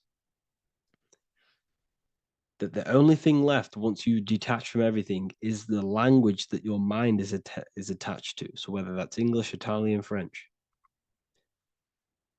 Once you detach the language of the mind that that little voice in your head's using, you're left with the soul. Once the mind is switched off, you're left with the soul, and you have detached from all of these external things. You're left with the soul. That's you. That's the power. That's the source of all creation, where everything you've ever done has come from. Every thought, every idea has come from your soul. Number two, that's meant to say number two. Sorry about that. Mental addictions and emotional addictions. Okay. These two are very important. Mental addictions, this could be thought patterns, this could be the labels that we've just been talking about. Then you have emotional attachments, which is maybe you're too attached to an external thing. Maybe you're too attached to your phone. Maybe you're too attached to family. Maybe you're too attached to loved ones. Yes, I'm not saying don't love them, but what I'm saying is do not rely on anything in this world to make you happy, to fulfill your emotional needs. Everything is found within you. You must look within, and if you're looking without, if you're trying to find yourself in the outer world, you'll never find yourself. You'll constantly be looking around in loops. Because you cannot find yourself in the outer world. Nothing will give you long-term validation. Seeking validation in the outer world will leave you soulless, leave you feeling empty inside and sad and depressed. You have to find yourself within. You have to detach from everything you are relying on to give you emotional stableness. You have to detach from all. Yes, love your children. Yes, love these people, but do not rely on them. Because everything in this world is temporary. Do not conform to this world. The Bible tells you this. Everything in modern society nurtures the body, but neglects the soul. They keep you addicted to as many things as possible, Smoking, you have to detach. Drugs, you have to detach. Alcohol, detach.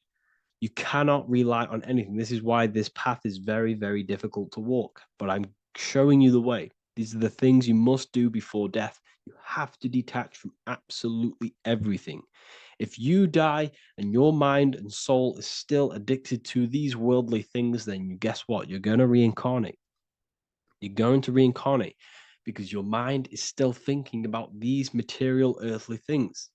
And if you are operating in that vibration, you're going to project that vibration and come back here. You have to detach. You have to master the soul and master the mind. Like I said, the matrix is designed to keep you addicted to as many things as possible. Your phone, food, smoking, drugs, alcohol, clubbing, all of these things. Everything in society is made to trap your soul and reincarnate in this world. That's why it's very, very, very difficult to walk this path. Very difficult. Matrix, matter tricks. John 2:15 to 17. Do not love this world, nor the things it offers you. For when you love the world, you will lose God. Do not love this world, nor the things it offers you. Do not conform to the pattern of this world, but be transformed by the renewing of your mind. Great quote. Do not conform to the pattern of this world, but be transformed. Let this world transform you. Learn from this, expand from this, but do not be mentally and emotionally attached. Okay? What good will it be for someone to gain the whole world yet forfeit their soul? Like I said, everything in the Bible is telling you the truth. You just got to read it correctly. This is spirituality. This is spirituality. The Bible is spiritual. It's a spiritual text. We must disconnect from everything outside of us and connect with the true soul. Here we have the Egyptians showing you the soul leaving the body. Here we have the soul here. Here we have the Masons showing you the soul coming out. The soul is real. You are the soul. And when you leave this physical plane, you will go into the astral plane. That's where you came from. You came from the astral. You came from the stars. You incarnated into this physical body. Your consciousness fell into this material form to experience limitation, to experience a 3D world. So in order to ascend properly before we die, we have to let go of all the attachments. Every addiction you have, write them down. And one by one, tackle them. Before you die, you have to, or else you will reincarnate. This is the teachings of Egyptians. This is the teachings of Masonry. All of these addictions contribute towards life after death. Everything must be controlled, and we must be attached to the soul. I'm not saying I'm perfect. I'm not saying I'm perfect, people. We're all not perfect. We're all under psychological operation by the government. We're all in a very difficult situation with this awakening. I'm simply pointing out what I know from my journey and what I've been learning through occultism and research and reading lots of books and many different things. I'm on this journey just as you are. Maybe I'm further. Maybe you're ahead of me. We don't know. But this is what I'm sharing with the world. This is what I'm sharing with my research. And this is what makes sense. It's common sense. Look at everything around you. Everything's made to feed the body, not the soul. So, my beautiful watchers and fans and supporters, I appreciate every single one of you, and I hope this video has supported your journey. If you're feeling lost in life, if you're searching for deeper answers, whether you're seeking clarity, looking to expand your studies, or ready for personalized mentoring, this is your chance to connect with me live and receive insights tailored just for you. Start your path to self-mastery and enlightenment inside the world's best esoteric school. Your journey starts now. Tap the link in the description if you want to join Ethereal University, or feel free to check out my books. I thank you all, and I really appreciate for 100,000 subscribers on YouTube. I love every single one of you. Make sure to drop a like, a comment, and subscribe to the channel if you're new.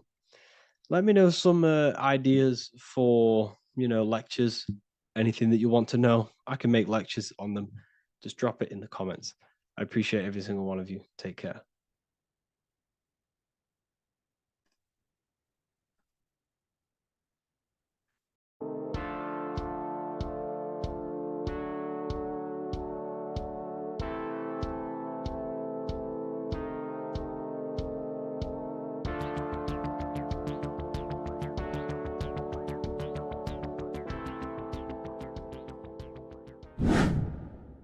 Hello and welcome to another video, people. Before we start, please like, comment, and subscribe if you wish to see more content. Today we're going to be talking about the mental universe and how everything is mental. This is the number one law on the Kybalion. If you've never read that book, it's called The Kybalion. A very good book. It's the first law because this is the most important thing you need to understand. Is how everything exists within the mind. Behind every single one of these eyes is the same consciousness expressed in different bodies.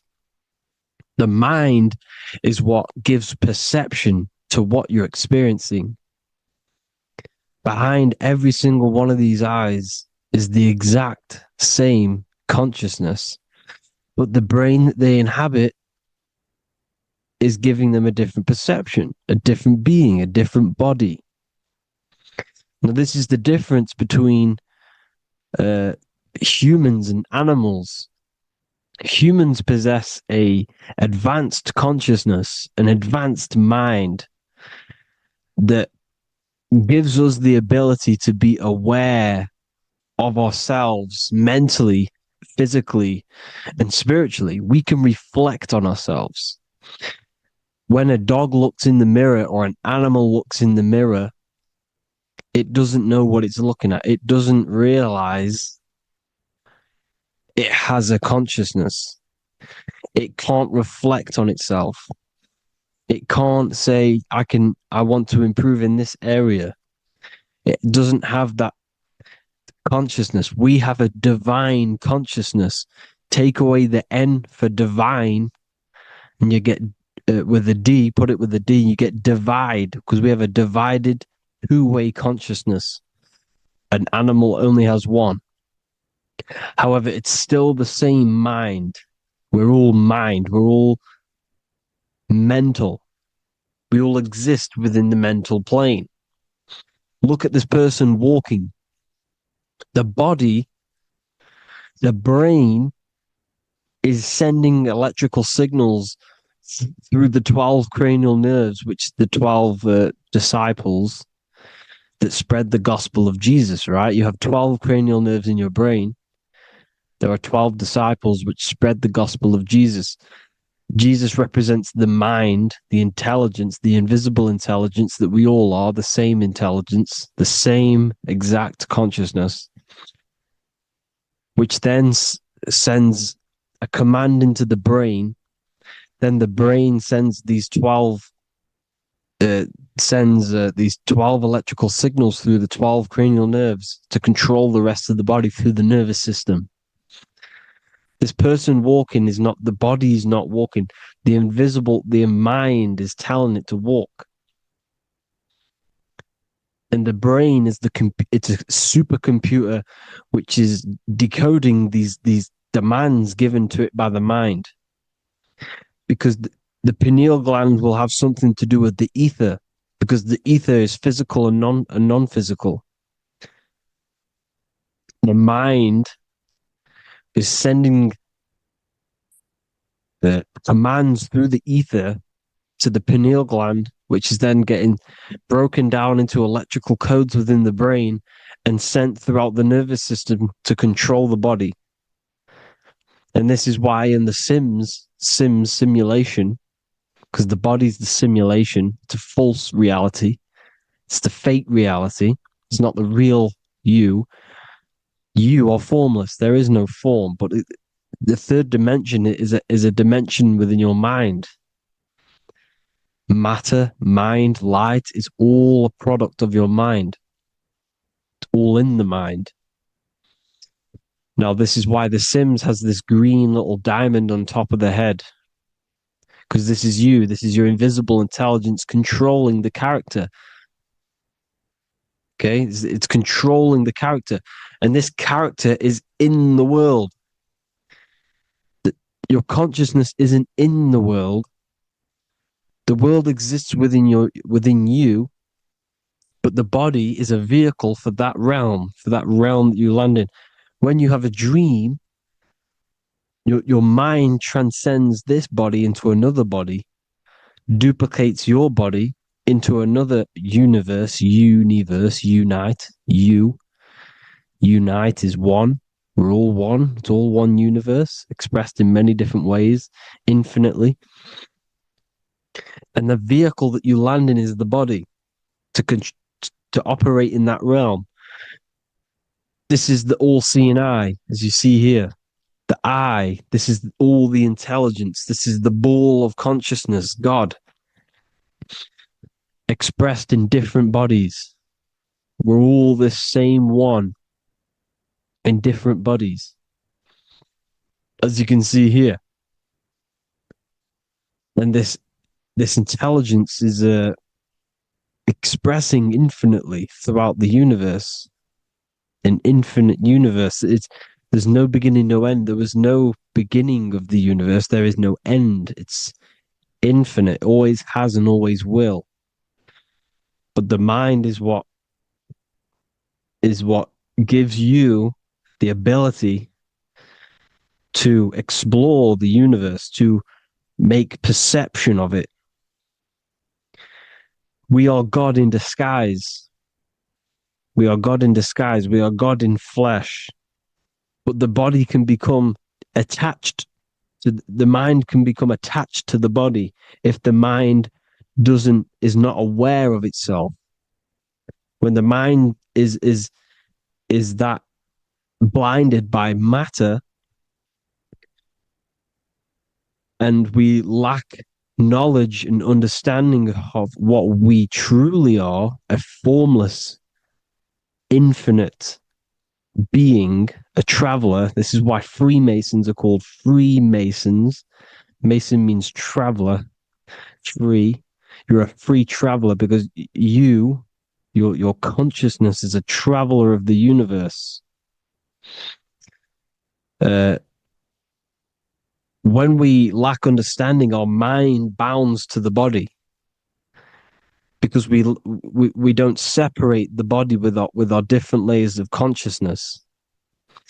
When we separate them and identify that we are mind, body, emotion, you then can apply this knowledge to when you want to astral travel and explore the different realms of your mind, because the mind is the universe. People, this is what we need to understand. The mind is the universe. I am you and you are me.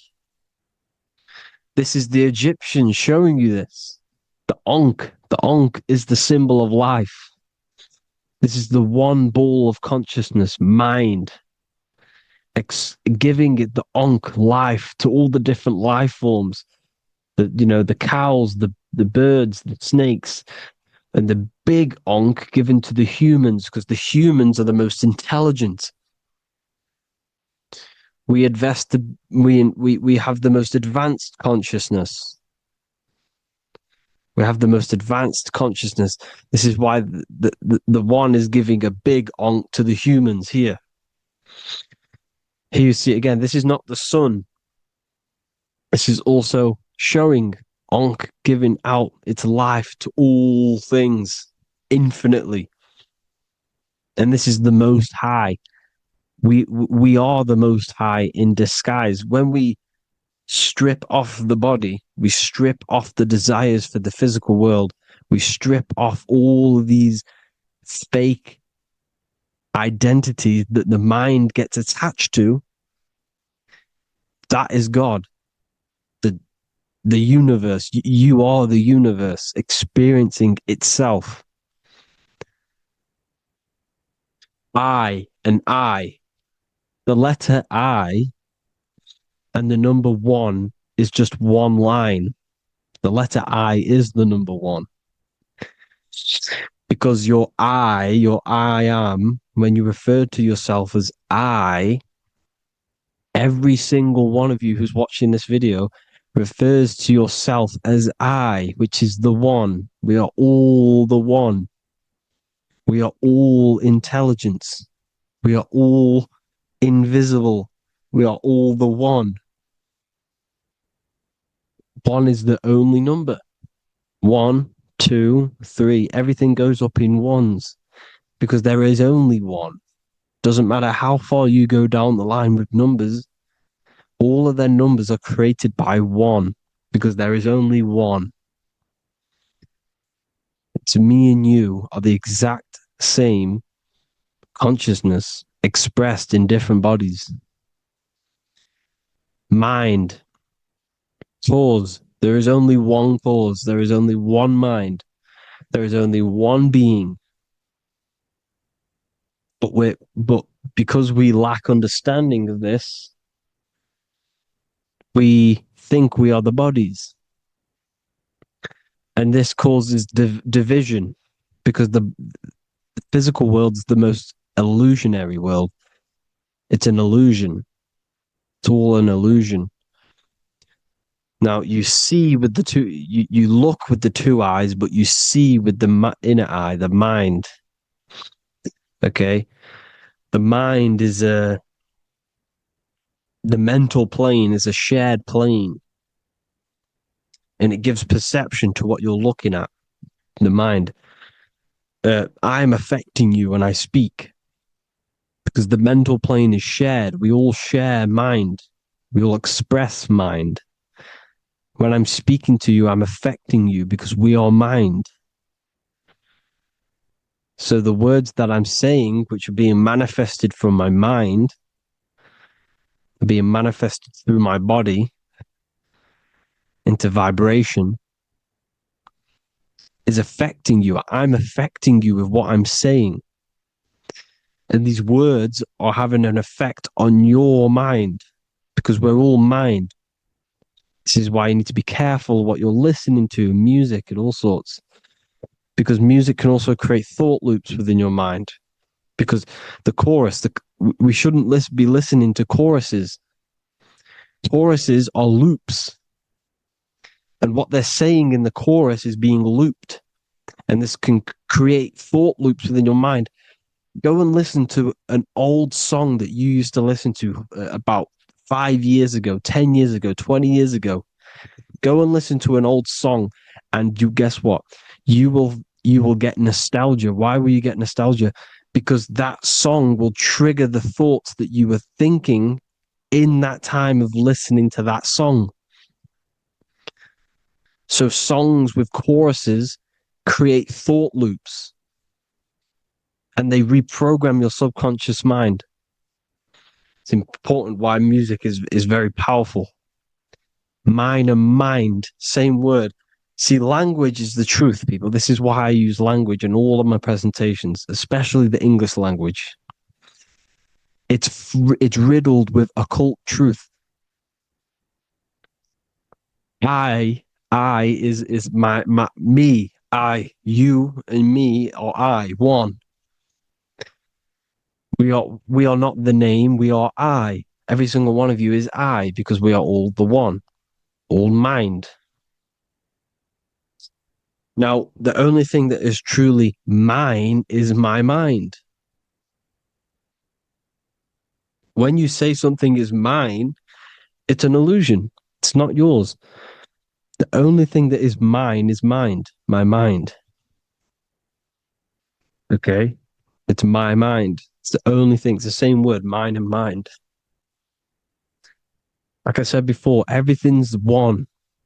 Hot and cold is different degrees of the same thing, of the one substance, of degrees. The 7 colors are different frequencies of the one white light. Everything is one. There is only one. We are all one. Everything is one. Hot, cold, day, night. It's the same degree of one, which is mind. The mind's perception is what's giving it, labeling it hot or cold. The mind's perception of colors is what is giving it red or purple, hot or cold. There is only mind. The mind gives things perception. There is only one, that is mind. The conscious and the subconscious mind. The male and the female, these are married. The subconscious mind is your hidden part of the mind. Okay, it's hidden. You can access it through different meditations and Reiki teachings, and dreams or manifestations of your subconscious. This is how you know mind and matter are one, because your mind creates matter in dreams. Your subconscious manifests everything in a dream, in the astral realms. The conscious is what you're conscious of, what you're consciously thinking of. So me, I am conscious that I am speaking into this mic and creating this video. My subconscious mind is the hidden part of the mind, which is speaking to my heart, telling it to beat. It's telling my food to digest. It's regulating all my blood. It's doing everything in my body without me being conscious of it. Without me being conscious. The subconscious is the feminine. The conscious is the male. The Bible, of course. Proverbs 12:4. Helpful, not helpful, an excellent wife is the crown of her husband, but she who brings shame is like rottenness in his bones. In the same way, husbands should love their wives as their own bodies. He who loves his wife loves himself. You can take that physically, you can take that literally, or you can take it metaphysically. See, the Bible's written in such a way where you can take it as your level of realization. He who loves his wife loves himself. If you love your subconscious, if you love yourself, you speak good about yourself, because your subconscious takes everything literally. If you say, I hate you to someone, your subconscious does not know the difference between me and someone else. It only thinks me, me, me. Why? Because mind is the only thing that exists. You are mind, I am mind. If I say, I hate you, you're saying that to yourself. Your subconscious picks that up and says, I hate myself. And that's telling your subconscious that's what you want. Because your subconscious manifests 90% of your behavior. The programs within your subconscious. Tying your shoelace is a program. You don't need to be conscious of it. You can just do it because it's a program. It's deeply interwoven in the subconscious. Driving your car, texting on your phone. You don't have to think about what letter. You just do it because you know where the letters are. It's a program. Therefore, if you look after your subconscious, they are a married couple. It's your wife. Your subconscious is your wife.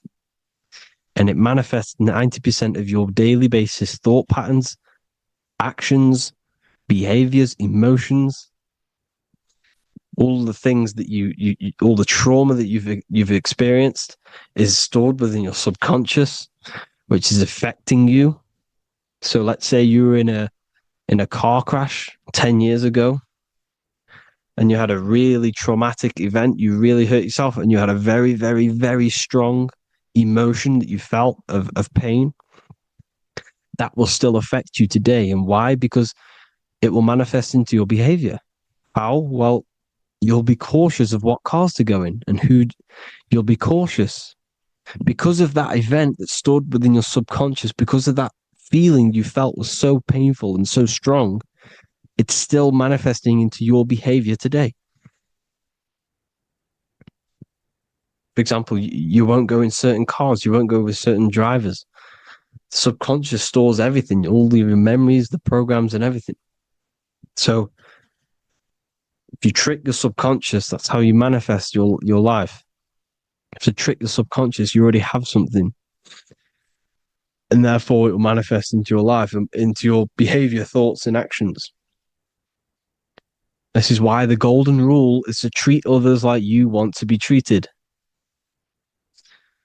Because I am you and you are me. We are all subconscious. We all have subconscious. Whatever I do to you, I do to me. Because my subconscious picks that up and thinks I'm speaking to me. Mind is very powerful. Whatever I do to you, I do to me. Treat others like you want to be treated. The golden rule. That is the only rule we need in this realm, in the universe. If everyone understood this rule and how the subconscious works and how karma works, we'd live in heaven on earth, the Garden of Eden, the golden age. As a man thinketh in his heart, so is he. Proverbs 23:7. Where your heart is, there will be your treasure. Your heart's the emotions. This is the storehouse of emotions. This is where you feel emotions. You have to let your emotions move through you, not become you. You can't let your emotions become you. Or except be like the sky and let them pass through you. Be like the clouds and the stars passing over. Let them pass through you. Do not let them become you. And this is how emotions can take over your mind. We are driven by, when a man is driven by emotions, he has no self to control. You must control the mind, because the mind can be corrupted. Because your thoughts are electrical in the brain. Your thoughts come from the mental plane. So how the mind works is that you place your attentions on something in the mind, and infinite information just flows in. Think about it. When you think of a certain topic, as soon as you think of that topic, information comes flying into your mind. Different ideas, ping, ping, ping. It's all connected. It's why we call it a mindset, because your mind sets itself to frequencies. And when we think of something, we tap into that frequency, and just the universe, the mind, the mental plane just flows in information based on that frequency and that thought. The universe is just information. All of the information out there, nothing is new. It's all there. You just have to tap into it. You can tap into these different thoughts, and it's all there. Everything already exists within the mental plane. You don't think anything. You receive thoughts. We all share the mental plane. We affect each other. I'm affecting you. Listening to me is affecting your mental plane, your mind. The physical plane is the lowest plane. It's the world of effect. Everything you see in the physical plane is the effect of mind. Like I said, the person walking is the effect of their mind telling the body to walk. The physical plane is the lowest dimension of your mind. Mother Earth, we are in a mother. We're in the womb still. The earth is feminine. It looks after you. It provides you with food for free. It grows on trees with water. It's Mother Earth. It's the womb. The dome above your head is your mother's belly. Okay? Is your mother's belly. You're in the womb still.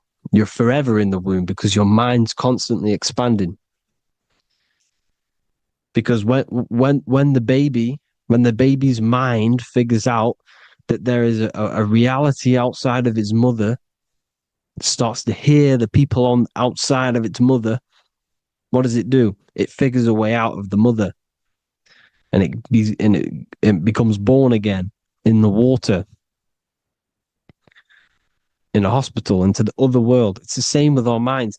When our minds figure out there is other worlds beyond this physical, we explore them. The astral plane, for example. You figure a way out of the body. Because when you're the firmament, look at the word firmament, meant at the end. Firm is firm, something strong, something like a rock is firm. If your mind is firm like a rock, you will be stuck under the firmament. So, for example, people who are very programmed and can't think outside the box, they have a firm mind and they'll be stuck under the firmament because your mind is the only thing that's keeping you under the firmament. It's the only thing. When you're doomed, doom is dome. This is the dome, which is your head. Your head is the dome. Above your head, above the earth is the dome, the ethereal barrier. But that's just an external manifestation of your head. You don't leave the earth, you leave your body to leave the earth, because your body is the earth. It's a dimension within your mind. So when you're doomed, you're domed. Your reality is your level of realization. You realize something, or when you have an idea, the mind,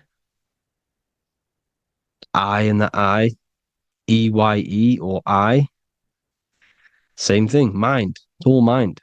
Reality is your level of realization. You realize there's other worlds, that's your reality. Your perception's your reality. Mind in Latin is mens. Jesus was known as the fisher of men, which is the fisher of minds. He was fishing minds worthy of knowing the higher truth, the deeper occult knowledge. Jesus figured out that we are all God. And he got killed for it because in that age they were trying to suppress this information. Jesus figured out he was God because we are all God, every single one of you, and they killed him because we're all mind. We are not the body. We're the invisible intelligence, which is God. But you are not God if your mind is attached to this physical world, to the worldly pleasures. If you master your mind and travel the depths of your mind, that is God. Mental and men. Look at the word mental. It has men in it. Men in the Bible means mind. Here you see Masonic.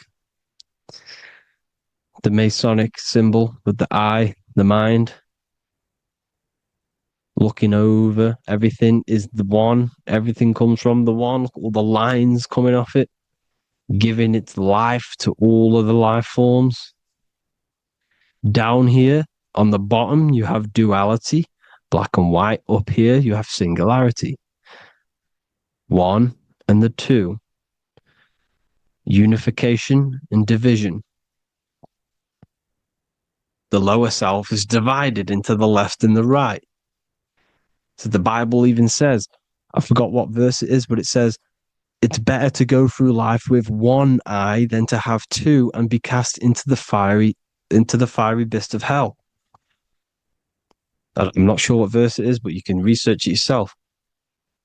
It's better to go through life with one eye, to be unified. Unified consciousness. Dimension. No brainer. No brainer. The language tells you the truth, people. Dimension. The dimensions are in your mind.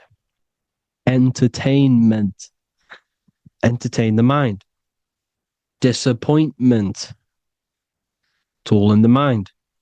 Environment. The environment that you are in is a product of your mind. Within, rearrange spells high twin. Within is your mind, and your external world is mirrored from the decisions you make in your mind. Advertisement, commitment, it's all meant, it's all mind. Everything is mind. Everything. So, this is important. The collective thoughts and collective beliefs. The collective, because we all share the mental plane. And because of this is why we are in a weakened state of consciousness at the moment. Because the collective thoughts and the collective minds overall are asleep. And they don't believe in anything. You see, everything is true within the mind. You think of something, it is there instantly. You think of a chair, it's there in your mind. You think of anything, it's there instantly. So everything's true within the mind. Anything can happen in the mind. Anything can happen on the physical plane if the collective consciousness, the collective minds, believe it to be true. This is why back in the days, in the ancient days, you look at all the old world stuff, you see all this crazy technology, and it's because as a collective, as humanity back then, they believed that they had much more open minds. Therefore, the things manifested in the physical world were a lot more out of the box, so to say, compared to today. For example, magic is not as powerful today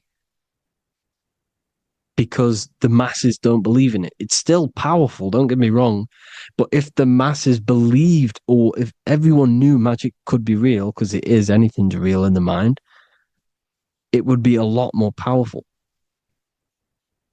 You see? So and what they're trying to do is create a hive mind worldwide. They're trying to make one religion, an external god. What happens when you worship something external? You give energy to it, because where attention goes, energy flows. Where your mind gives attention to, energy goes there. And when we all believe in external gods and give our worship and our power to these external things, we all give energy to it, which will manifest as a demon in the astral planes.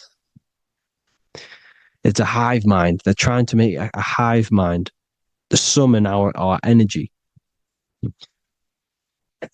Trying to summon our energy. And it through mind, through collective thoughts. The hive mind. They want one religion, one government, one currency, one belief system. And that will create a hive mind, which will limit our consciousness, which will limit what we can do in the physical world. Because if everyone doesn't believe in certain things, it cannot happen, because it's all in mind. Mind is so powerful. I am you and you are me. I hope you all enjoyed this video, people. If you haven't already, join the Wisdom Academy. The Wisdom Academy, we have many occult lectures just like this one. Also, we have just launched Mindwave Hub. If you want genuine frequencies, genuine binaural beats, because the ones on YouTube, the ones on Spotify, Apple Music, they're all tuned to A440 hertz, which shuts down the right hemisphere of the brain. If you want to gain access to your true consciousness, your mind, you need to balance the two hemispheres and balance the chakras. You can do that externally by listening to binaural beats. If you want true frequencies, true binaural beats to hemisync the chakras, hemisync the brain, to gain access to the different dimensions of your mind, well, you can gain access anyway, but it's going to help you if you're trying to learn this. Join Mindwave Hub. The link will be in the description. Listen to the binaural beats, meditate to them, listen to when you go to sleep. They'll massively benefit you. Thank you all, people. Hope you had an amazing, lesson. Hope you learned a lot. And please subscribe. God bless you all.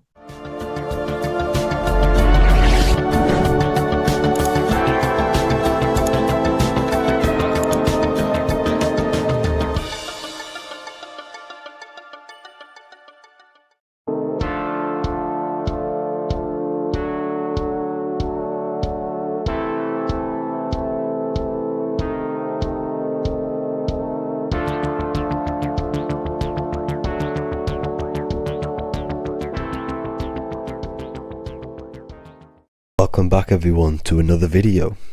Today we're going to cover everything that you need to know about the mind, starting with the two aspects of the mind, the conscious and the subconscious. The male aspect of your mind is the conscious. This is the 10% of your mind. The conscious part of your mind is only aware of everything around you, your vision, your sight, your smell, your taste, your hearing, and your current state of emotion and thought. Every thought that you consciously think about has an emotion directly attached to it. That emotion is then impressed onto the subconscious part of the mind. The subconscious part of the mind is the female aspect of your mind. It is also a whopping 90% of your mind. Subconscious mind is controlling all of the subconscious processes which happen within your body. For example, your subconscious mind is controlling your heartbeat, your digestion of food, and all of the things that you do not have to tell the body to do. It is the hidden part of our mind which is controlling all of the hidden things. The subconscious mind is like a recording supercomputer. Everything that you have experienced in your life is all recorded and stored within the subconscious mind. One of the most important things about your subconscious mind is that it stores your mental programs. Everything in the subconscious mind manifests into behavior and actions within the body. Your daily basis routine and habits are all mental programs within your subconscious mind. These mental programs are created by mainly two ways. 1, repetition, and 2, emotional impact. The repetition is fairly simple to understand. The more you do something, the more it impresses onto your subconscious mind and becomes a program. That program will then manifest into your behavior. However, with the emotional programs, they work a bit different. The stronger that you feel an emotion, the stronger it is impressed onto the subconscious mind. And then that emotion becomes a program. For example, you had a very traumatic moment happen when you were a young child. The emotion that you felt was so strong in that moment that it impressed into your subconscious mind so hard that you can recall that moment like it was yesterday. That traumatic event that happened to you when you were young will still manifest into your daily basis behavior even to this day. However, it manifests subconsciously. For example, if you were in a car crash, you will be wary to enter cars with certain people. All because of that traumatic emotion that you felt and impressed onto your subconscious mind. Another example of the subconscious manifesting into our behavior is posting on Instagram. Most of the time, the reason why you post is because your subconscious mind is seeking gratification. So before you actually do something, question yourself and find out the root cause of why you are doing this. Another thing that you need to understand about the subconscious mind is that it takes everything you say and hear literally. So for example, if you go and say, "You are an idiot" to someone, your subconscious mind will only pick up the word idiot. It only knows yourself. It doesn't know anyone else. You are casting a spell on yourself just by saying that to someone else. This is why the golden rule is to treat others like you'd like to be treated. Now, you can rewrite these programs which are already in your subconscious mind. However, it does take consistency. You have to change these programs which have been running for years. And by changing these programs, you change your behavior, because these programs manifest into your behavior. The best way to do this, personally is to listen to affirmations first thing when you wake up in the morning, and do this for 10 minutes every single morning. Then at night time, you want to think and feel that you are becoming the reality that you desire. The more that you feel this reality, the more it will become a program and impress your subconscious mind. For example, you're trying to gain financial freedom. If you trick your subconscious mind into creating a program saying that you are financially free, this will manifest into your behavior. You will start doing more work. You will start looking for ways to make money. Your mind will be set on the frequency of money and financial freedom. Therefore, you will receive thoughts based around this program. If you take enough action, your life will dramatically change because of this program that you created in the mind. This is why we call it a mindset, because your mind is a frequency tuner which sets its frequency onto different thoughts, because thoughts are frequency. If you fill your mind with a specific frequency, you will gain thoughts and ideas based around that frequency. To create a stable mind, you need to master your emotions. You need to change your mindset. Everything that you experience is neutral. Based upon the mindset that you see it, you either give it a positive or negative charge. By understanding this deeply, you will then control your emotions. I hope you gained some wisdom and enjoyed this video. Please, if you can, leave a comment and a like, and subscribe to the channel if you like this content. Love and light to you all.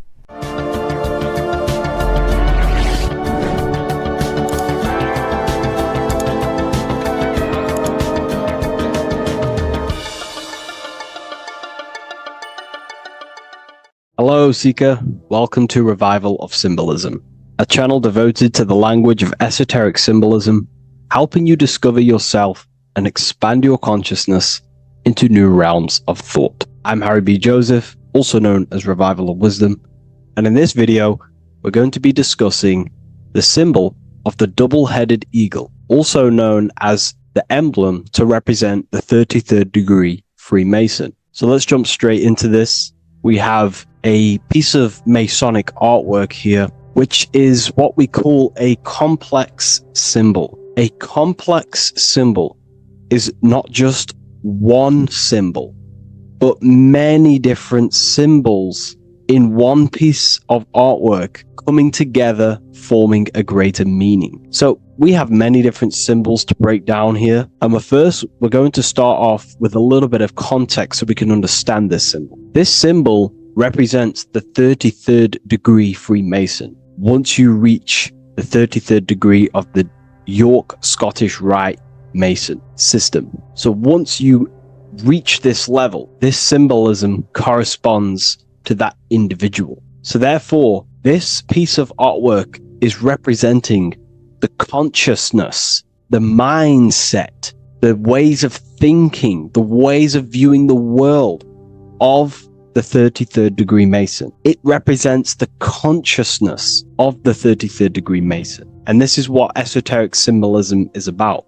Esoteric symbolism is symbols and emblems representing states of consciousness and teachings within the forces of consciousness. So let's jump straight into this. The first thing that I see when I look at this piece of symbolism is the double-headed eagle, okay? The double-headed eagle. What is this eagle doing?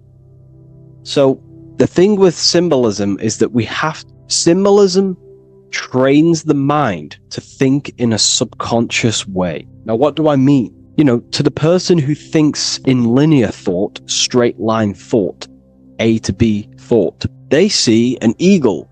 They see a piece of artwork. They just see a piece of artwork with no meaning. But to the person who is trained in the occult, these symbols are representing thought vibrations. One example would be in occult symbolism, what we're meant to do. These symbols represent thought forms in the mental plane, within the mind of the individual. Instead of me just giving you the answers, in the occult, they give you symbols. And what you're meant to do is look at these symbols, stare at these symbols, and see what kind of thought arises in your mind. and follow the chain of thought. This is how you unlock deeper levels of symbolism. This is what we call the chain of thought. Now, what do I mean by the chain of thought? If I look at the eagle, I see an eagle on a basic level thought.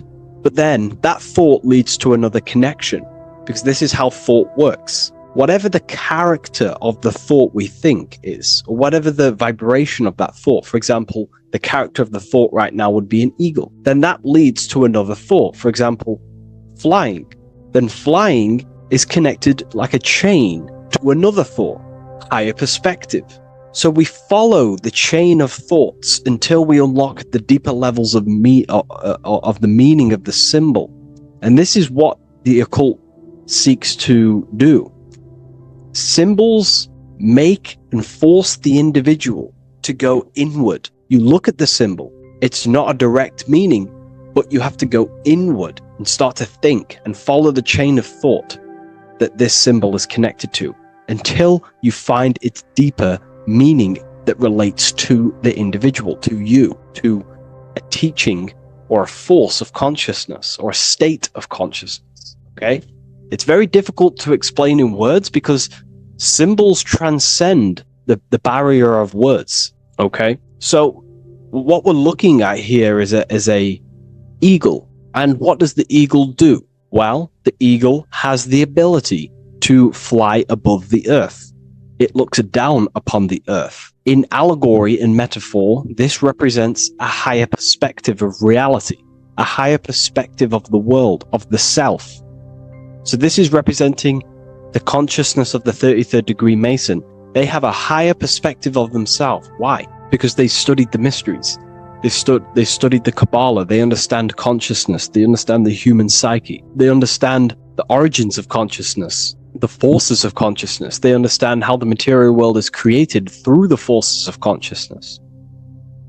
So the eagle represents higher perspective because it can fly above the earth. And here you have the earth, this circle here, this sphere. So it's flying above, symbolizing a higher perspective of reality, a higher perspective of the physical world, the physical body, and the self. Because ultimately this is what it's about. Freemasonry is about, of course, self-mastery, building a better self. That's what the craft is, but it's ultimately trying to figure out the mysteries of consciousness itself and the origins of reality. We gain this insight through Kabbalah, the study of the Kabbalah tree. So let's not get off track here. So the eagle ultimately represents a higher perspective of reality because it can fly. On a deeper level, it also represents the astral body because the astral body can fly above the material plane. It has no connection, no limitation to the physical plane. It does have a connection to the physical plane because all of the dimensions, the mental, the astral, the etheric, the physical, are all interwoven to each other. However, it also represents the activation of the light body, hence why we see this light rays around it. But that's a bit too deep for now. Let's go a little bit deeper into about the basics of this symbol. If you look at this eagle here, this eagle's looking backwards, and this eagle's looking forward. So this is forward and backwards. This is symbolizing time. So we have an eagle looking into the past and an eagle looking into the future. This is called the mastery of time. This is how you master time. You have a crown in the middle of these two heads. A crown.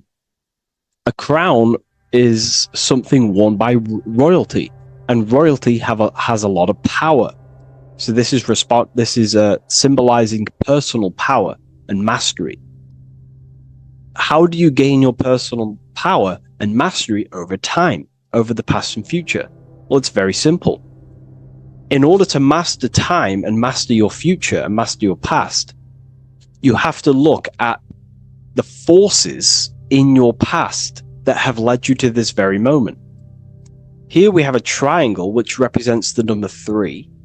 Remember, in this middle, which is the present. So you have to look into the past to see what thought, emotion, action, the number 3, the 3 expressions of consciousness.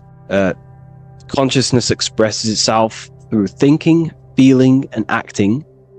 That's how consciousness manifests itself in 3 different ways.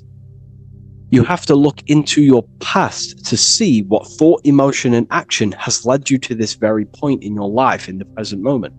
And what you can do now, which is your power, the present moment is your power, you can ultimately change your thought, emotions, and actions now to create a better future. You observe the past to see what thought, emotions, and actions created your present moment. You notice the mistakes and you change the now through thought, emotion, and action to generate a better future. This is how you master time. Now, keep in mind, this is always in the mind of a 33rd degree Mason. Someone who is highly, mastered, they keep this in mind. Just like they keep in mind what thoughts they are paying attention to. 33rd degree Mason has a lot of self-mastery power, and they hold conscious thought. Most people think unconsciously and without power. A 33rd degree Mason is trained, their mind is trained. Therefore, their mind thinks powerfully. They do not think randomly, because they understand thoughts are the seeds to physical creation. All physical creation is a crystallization of thought. So ultimately, this double-headed eagle representing left and right, and the crown in the middle represents mastery over time. That's how you master time. Again, here we have the eagle standing on top of a sword. The sword is, of course, on a basic level, the sword represents power. Because if I hold a sword to you, I hold the power over you, because you will more likely fear. But if we go even deeper, the sword cuts through the air. When you swing it, it moves through the air. Therefore, it's a symbol of the air. Because you can't really make a symbol of the air, because air is invisible. So the sword is a symbol of the air. And the air is one of the 4 physical elements in alchemy. We have water symbolizing emotion. We have fire representing the spirit. We have earth symbolizing the physical body. Then we have air symbolizing the mental body. The mental body. So the mental body is symbolized by this sword.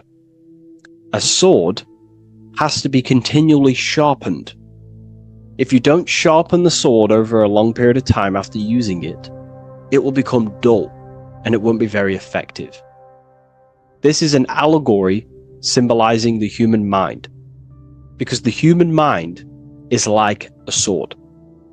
If you do not sharpen your mind, you will lose control of your mind. When you stop doing the meditations, when you stop being conscious, when you stop doing the affirmations, the mind falls back into old, unconscious thinking patterns, and we start to lose control of it. The mind is seen as a sword within the occult, because this is pretty much your tool. Your mind is your tool. This, just like the sword is a tool. Your mind is a tool to create reality. So we need to make sure this tool is always sharpened, that we stay on top of the mind, hence why the eagle is on top of the sword, symbolizing control over the sword, mastery over thought. This also goes into thought forms. In the occult, there's something called thought forms. Thought forms are basically taught to the individual and understood by the individual, who understands that the mind is not just in the brain. The mind is a part of a mental field. All around you, there is not just a field of energy. There's also a field of mind surrounding you. It's a mental universe. And this field of mind is what we call the mental plane. The field of mind is where all of the possible thoughts in the universe infinitely express itself. So each area has different thought forms. Each postcode, each place you go has different thought forms. This is why if you walk into a cathedral, for example, an ancient amazing structure, your mind instantly becomes, you're amazed. You feel different when you walk into these areas, because all around you is a mental field, and there's something called thought forms. Thought forms are basically what religion call spirit guides or angels, helpers. This is what thought forms are. Thought forms are basically, if you dwell on the thought that you are going to lose your girlfriend, for example. Let's use a negative example here, because a lot of people can relate to this. Or your boyfriend. Let's keep it simple. Everyone can relate to this at some point in their life, hopefully. Or, if not, it's okay. No worries. It's just an example that most people can relate to. If you constantly dwell on the thought that you are going to lose your partner, what we have to understand is that the mental plane, the forces within consciousness, within what we call the universe, is always trying to give you what you want to create. That's your right. The universe, or mind, or consciousness, whatever you want to call it, is always trying to unfold what you want to create. It doesn't know the difference between something you don't want to create or do want to create. Whatever you think about is ultimately what this power of consciousness or the universe will try and manifest. This is why we have to gain mastery over our thought, because thought are basically the seeds that we impress into the dimensions. So we have a mental dimension, we have a higher, middle, lower subplanes of the mental dimension or the mental plane. Then that's just thought. The mental plane is just thought. Below the mental plane, thought takes the body of imagination, which is what we call the astral plane. And the astral plane also has higher, middle, and lower subplanes. Then we have the etheric plane. The etheric plane is basically an energetic copy of the physical plane. So you have an etheric brain, you have an etheric body. It's just basically an energetic exact copy of everything that is physical. So if we think something within our mental body and we dwell on that thought, the more attention you give, the more you feel that anxiety about losing your partner, you're literally forcing energy and direction and attention into this thought idea, which manifests itself within your own aura. Your aura is basically, it's not just your electromagnetic field. Your aura has many different levels. It has a physical level, it has an etheric level, an astral level, and a mental level, layer. So it has a layer for each one of these bodies. If you dwell on this thought and you keep giving attention, power, you start to imagine this because you're worrying about it. You literally create a elemental or energetic substance that clouds your aura. And this is what people have been called demons, people call spirit guides, whatever you want to call it. This is what it is. It's a thought form. But this is not something that's come after you. This is something that the individual has created. And wherever they go, this cloud of thought forms that they've manifested literally clouds their aura. You can see it within the astral plane and the mental plane. You can see how it's affecting them. Wherever you go, you start to randomly think about it. You keep thinking about it. It's infecting you. It's like a demon. It's tormenting you. But it's simply just a force, an astral force, and a mental cloud that they've manifested within their aura. Thought forms. The 33rd degree Mason has very powerful thought forms.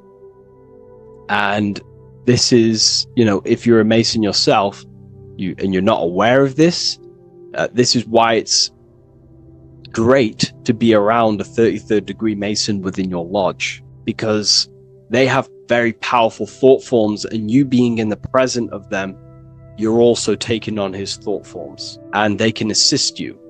We're all affecting each other through thought transference through the mental field or the mental plane. Okay. Now I'm not going to go too deep into that because, people can use that knowledge for really bad.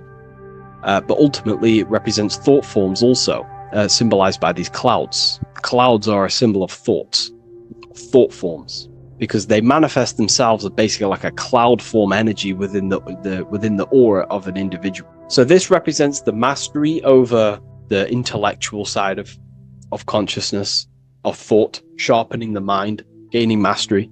Then we have 33 in a triangle.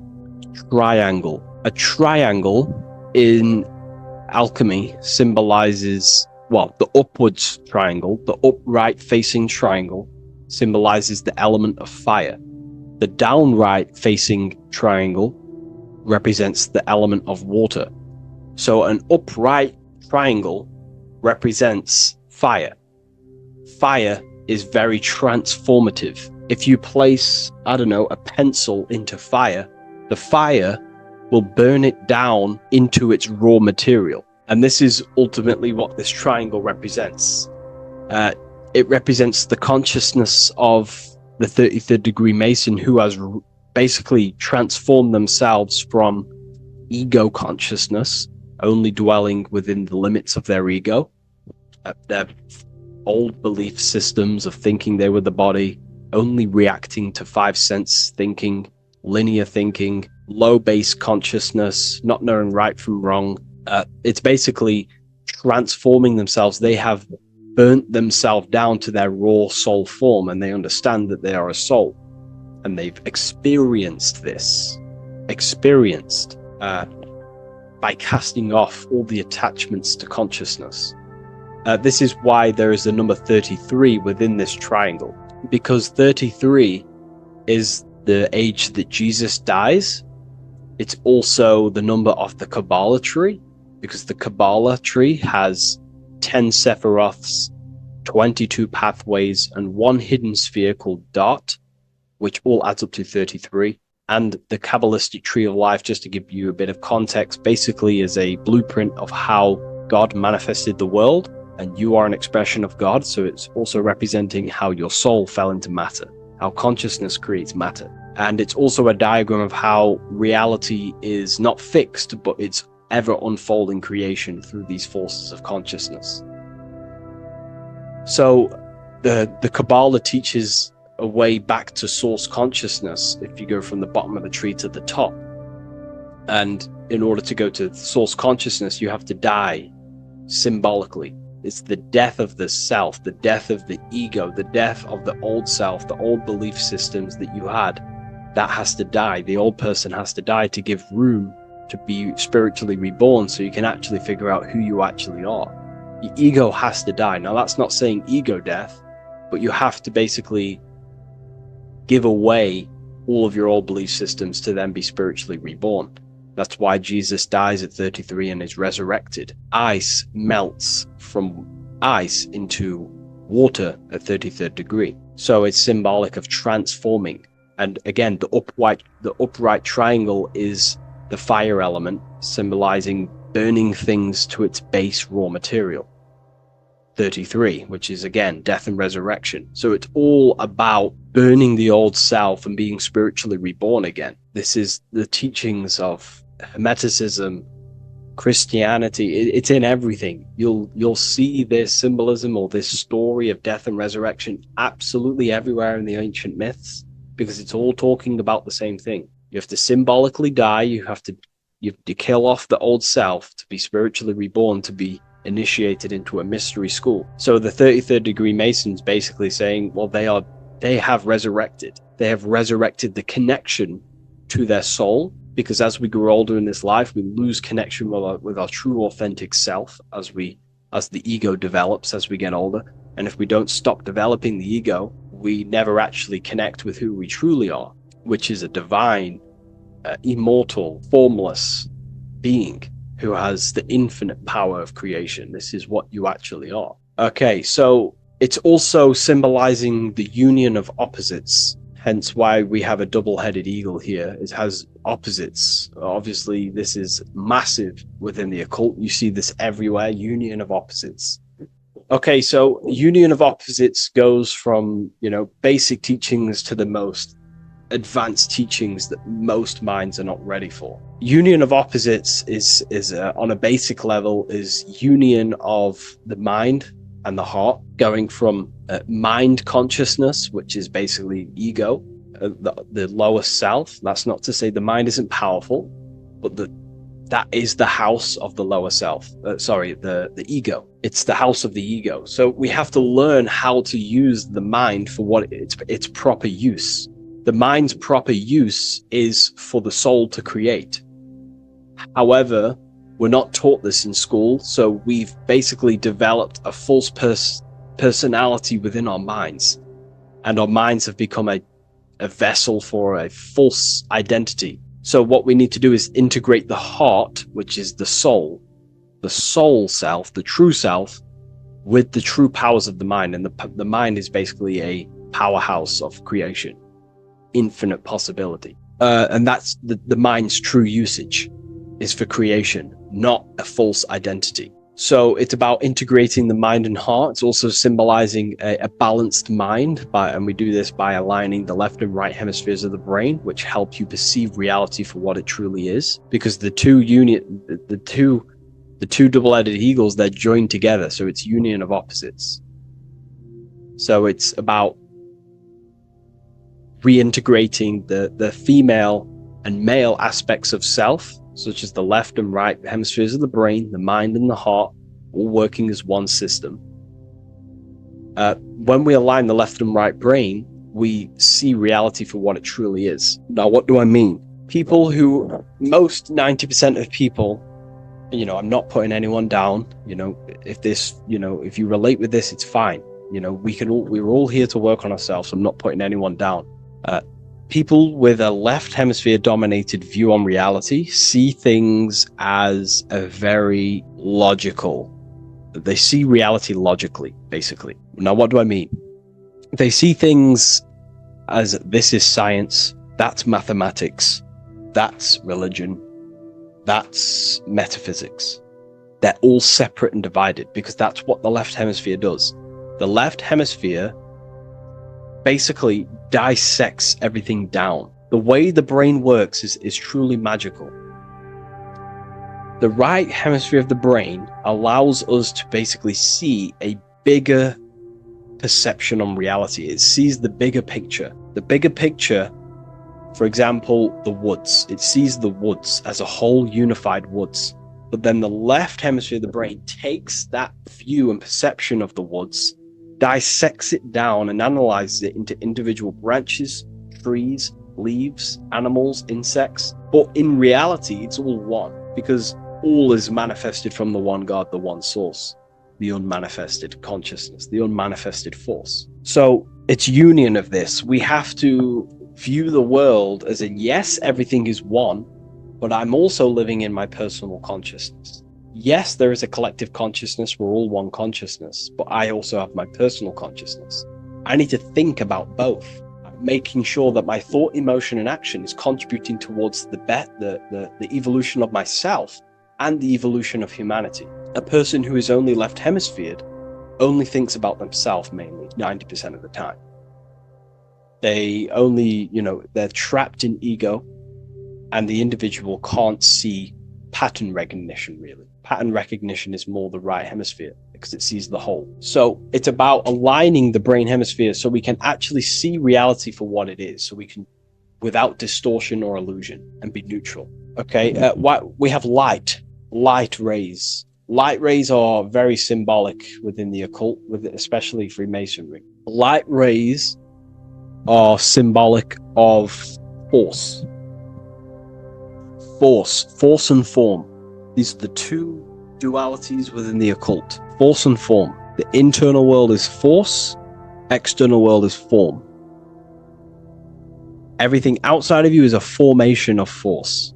No force ever takes place on the physical plane. All force takes place within mental, astral, or etheric. The physical world is formation. Therefore, what is the force that drives you? What is the desire that's a force? Emotion, force, thought, force.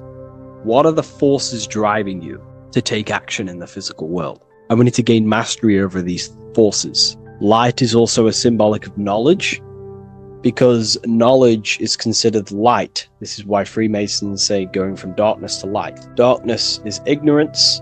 People who are only aware of their five senses, they don't want to know anything else. Their minds are completely shut off. I have my belief system. That's it. I'm happy. I don't care. That's their ego limiting themselves and building their own prison. Light, on the other hand, is about going from a state of unconsciousness, of not being aware, into a state of light. Light makes things reveal itself. If I shine light on you when it's dark, I reveal truth. You're there, you're manifested. If you're in a dark room and I shine a torch on you, you're revealed. The veil is lifted. The darkness is gone. So this is symbolic of light revealing higher truths to yourself as you walk the path of self-realization and gnosis. So light is symbolic of this also. They have high amounts of intelligence, a 33rd degree Mason. They have a lot of light. They have a lot of knowledge. They've researched a lot of things. They're intelligent in many different areas of life, within speech, within grammar, the way they portray thought, their mastery, their level of mastery, their understanding of themselves is very advanced. They also know a lot about physiology, about the brain, about the body, life, consciousness, astrology. They know a lot. They have a lot of light. 33rd degree Mason. Me, myself, I'm not a part of Freemasonry, and if I ever do become a part of Freemasonry or any order, I will openly share it to all of you. This information has come from following the chains of thought through self-study and self-realization, and studying Freemasonry from an external view. You can gain a lot of insight just by studying symbolism itself. Masonry is about being a builder. That's what the word Mason is. Mason is about building. The word Mason means builder, and it's about building the self. We're all building either our prison of our soul, or we're building our freedom of our soul. Every single one of you. Every time you reject something that if you did something wrong and you reject you being wrong, someone tells you were wrong, but you reject that, or they try to give you a piece of information and you reject it, you're building your mind's prison, stone by stone. But the person who has an open mind to all things is freeing their mind, freeing their soul. So we're all builders of our soul, and we're all builders of reality also. And we're all building Earth. This is the building project is Earth. We're all contributing towards it through our thoughts, emotions, and actions. These are our God-gifted powers: thought, emotion, action. These are our rights to operate in the world. These are your buttons to control the character in the game. So I hope this information has given you a lot of insight about this symbol. Please leave a like, comment, and subscribe. And if you wish to go even deeper, because the occult goes deeper than you could ever possibly imagine, I have a whole private community filled with hundreds of hours of esoteric teachings, self-mastery, things. We have a whole library. If you wish to go deeper, the invite is there and the door is open. I'll leave a link in the description. Have an amazing day, everyone. Hello and welcome to another video and another lecture from Ethereal University. Today we're going to be breaking down in detail the Freemasonic 33rd degree symbol. Now, of course, this is a complex symbol, and it's composed of many symbols put together to create a greater meaning. So, as you should know from my previous videos, a bit of context behind Freemasonry, what it particularly is, and I will give you a brief overview before we go into this. It's definitely important to know what Freemasonry is before we break down this symbol, okay? Because without the knowledge of Masonry and what it is, it's difficult to understand what the symbol truly means. So Freemasonry is all about building. The word Mason means to build. And we're either building with light or we're building with darkness. So that we have good Freemasonry, we have good Masons, people who want to spread the truth, people who want to help people awaken their mind and liberate them and bring them up to higher consciousness. Or we have Masons who want to divide, keep the knowledge to themselves, create walls, build walls in people's minds, construct illusions in people's minds for their own personal gain. Okay? So we're either building with light or you're building with darkness. You're either building with light or bricks, spirit or matter. God and the devil, same thing. You're either uplifting people or dividing people. Each and every single one of you is a Freemason. Well, a Mason. Not a Freemason, but a Mason. You are a builder. And you're either constructing division in you and other people, or you're either creating oneness. Everyone is doing this. Everyone is building. Everyone is contributing towards the world and building our reality. So Masonry is a craft, and that craft is to craft a better mind and heart, a higher consciousness, a higher understanding of the self, building a higher perception of yourself, getting to know who you actually are, why you are here. Every action, behind every single action, behind every single cause is choice. You chose to be here.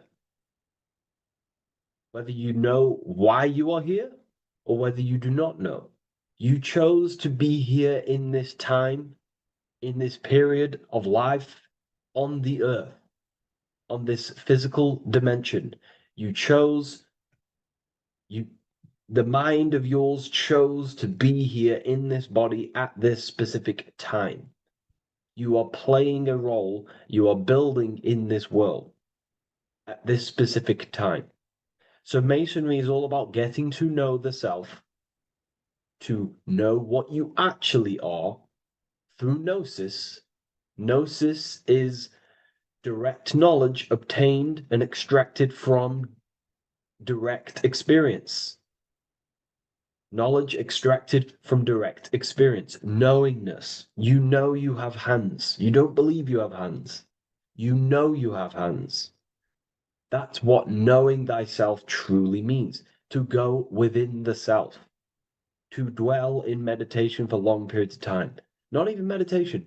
To dwell, closing your eyes and thinking internally.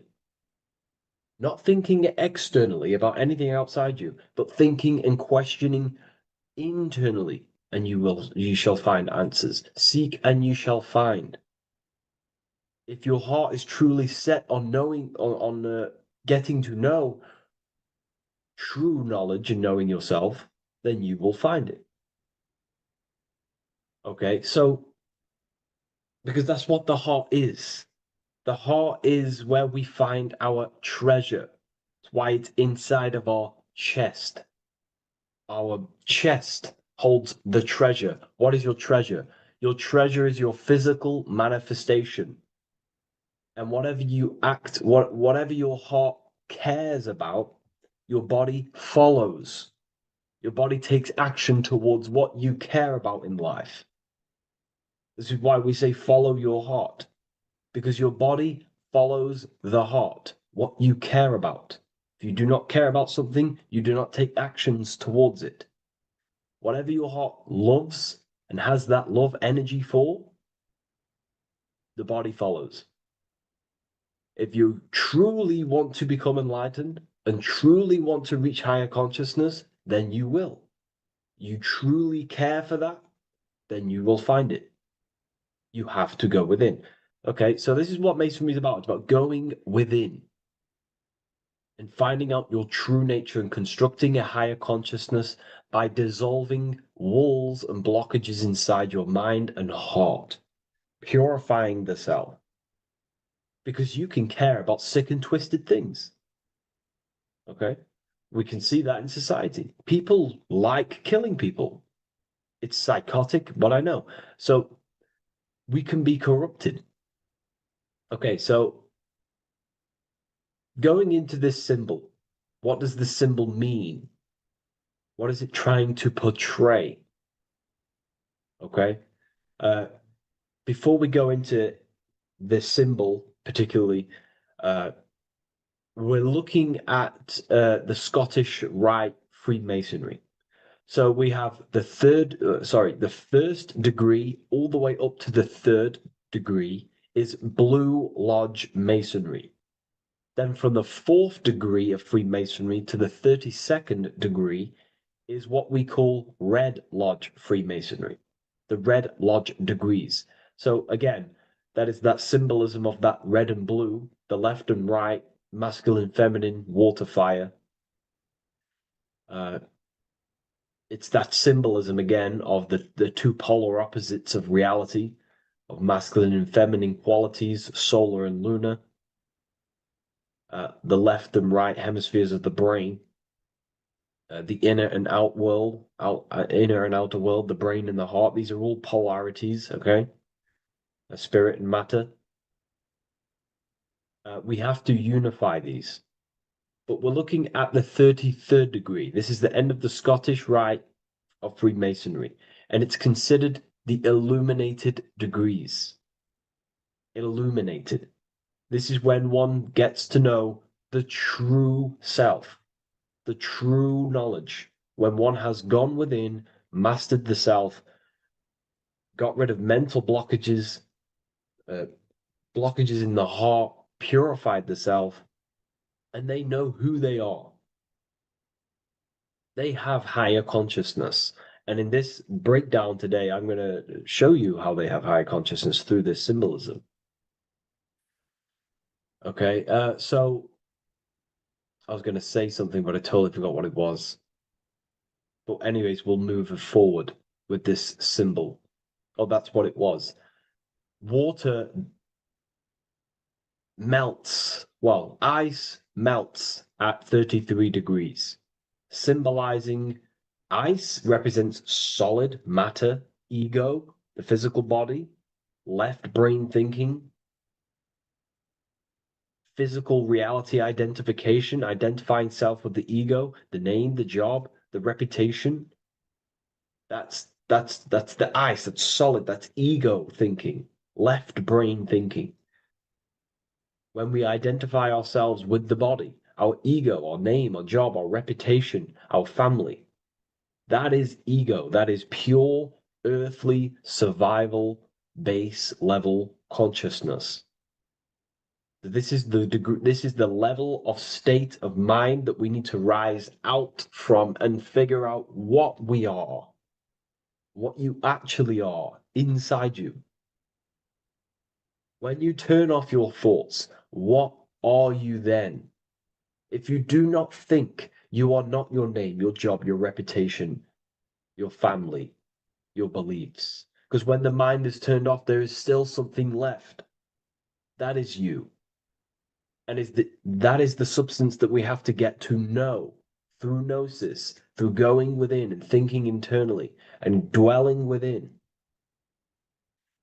Okay. So Freemasonry is all about learning about the psyche, the true nature of consciousness, how it functions, the mechanics of consciousness, how we can integrate universal law with consciousness. We're going to be going into that. Natural law, how we can become one with God's law. We can become one with the universe and integrate universal consciousness into yourself. Okay, so the first thing I'm going to say about this symbol, straight away, the first thing you probably notice about the symbol is the eagle. The eagle is a bird. Okay, what do birds do? They are high in the air. They are above the earth, which represents rising consciousness, rising the mind out of the lower mind, earth-based survival, impulsive, reactive, egotistical mind. And we're pulling us out, we're rising from that The earth represents that lower base survival consciousness, ego-driven thoughts. And we're rising up. The bird is free. It's free from the earth. Okay? It's free. It's elevated. It looks down upon the earth. So the eagle is a bird which represents higher view of self, a higher understanding of the self. It's elevated. We have a higher view of myself when I reach the 33rd degree. That is what it's showing you. That is what it's symbolizing. Okay? It's above the earth. It is free. It looks down.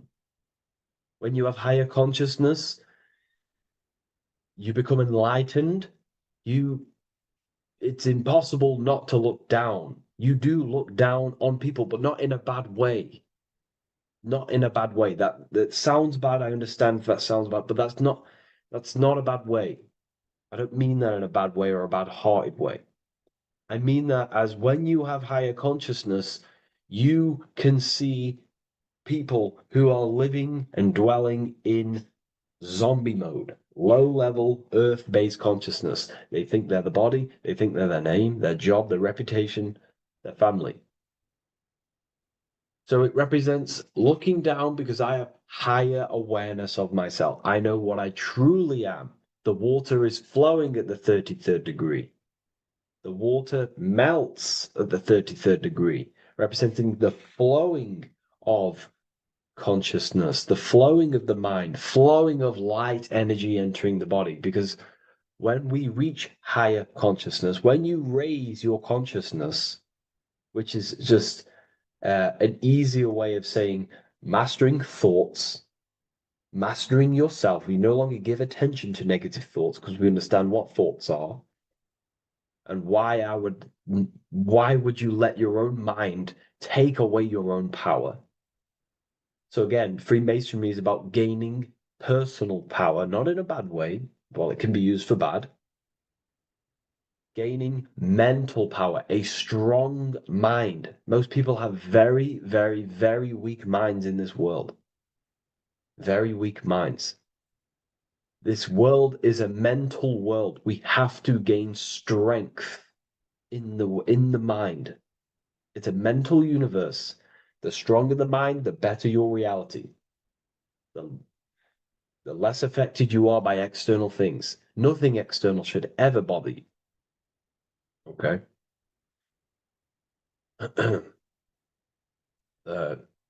So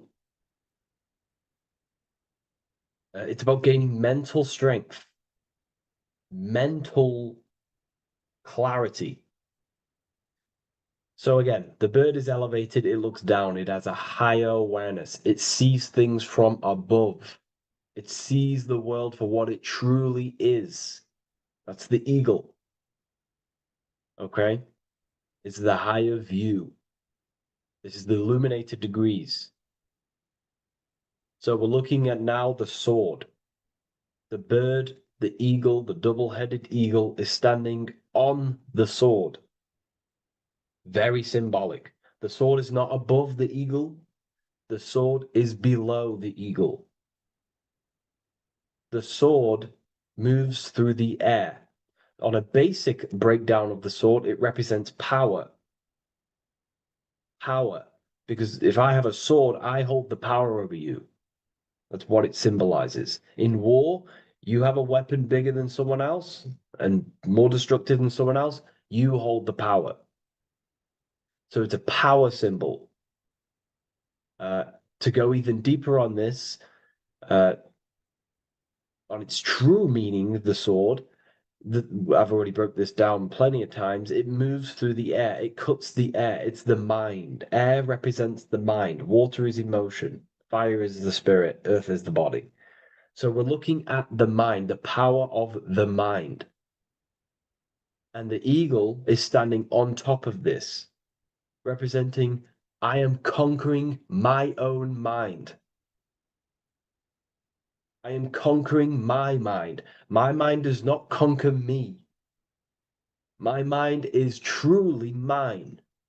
I hold the power over it. I stand on top of my mind. The mind does not rule me. Thoughts do not enter my mind that take away my power. I think it, I feel it, I act towards it. It's unity. My mind is the monarch. It is the command center. It is mine. I'm above the mind. That's what it's showing here. I hold full control over this mind. I hold the power. Okay? And I have an elevated view of the mind. The eagle is elevated. It looks at the earth from above. It's the higher perception of the mind. The mind has a higher view of the self. It is conscious.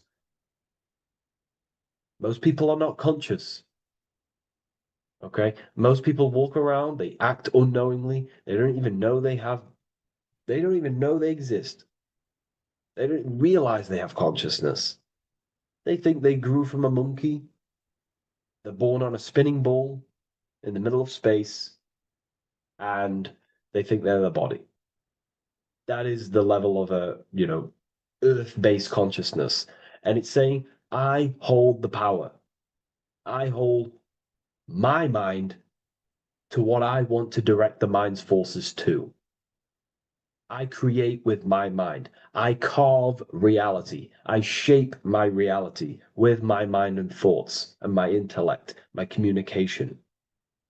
Okay? That is what we're looking at here with the sword. It's on top, meaning I control it. When you stand on top of something, you are the top. You are on top of it. You hold the power. You rule over it. When you are the boss of your business, you rule the business.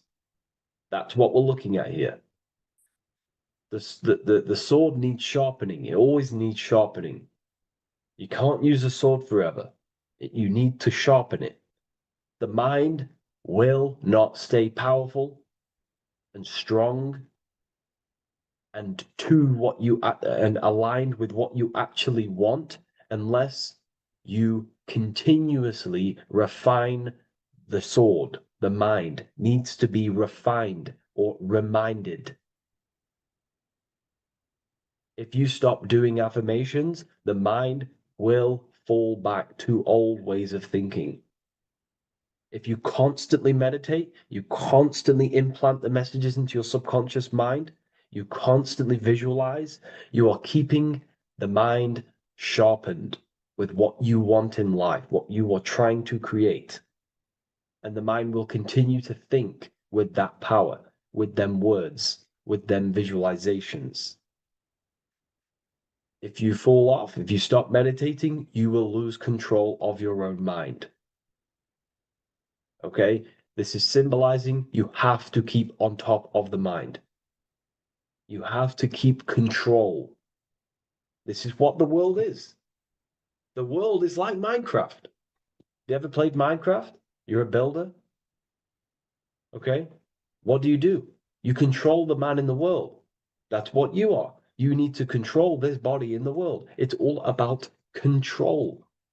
You are in a game. It's like Grand Theft Auto. You don't know how to use the buttons. You're going to create chaos, and you're not going to have that much fun in the world in GTA if you don't know how to work the buttons. Same with this world. You are in a world, and you need to learn the buttons of the body, the mind, the soul, the heart. How will these things function so you can actually live a better life and create what you want in the world? Aligned with natural law, of course, unless you want to walk down the path of Satanism.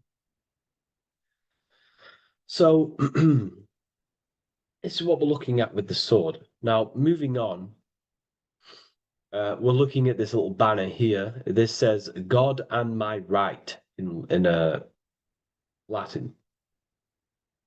God and my right. What is your right? Natural law is your right.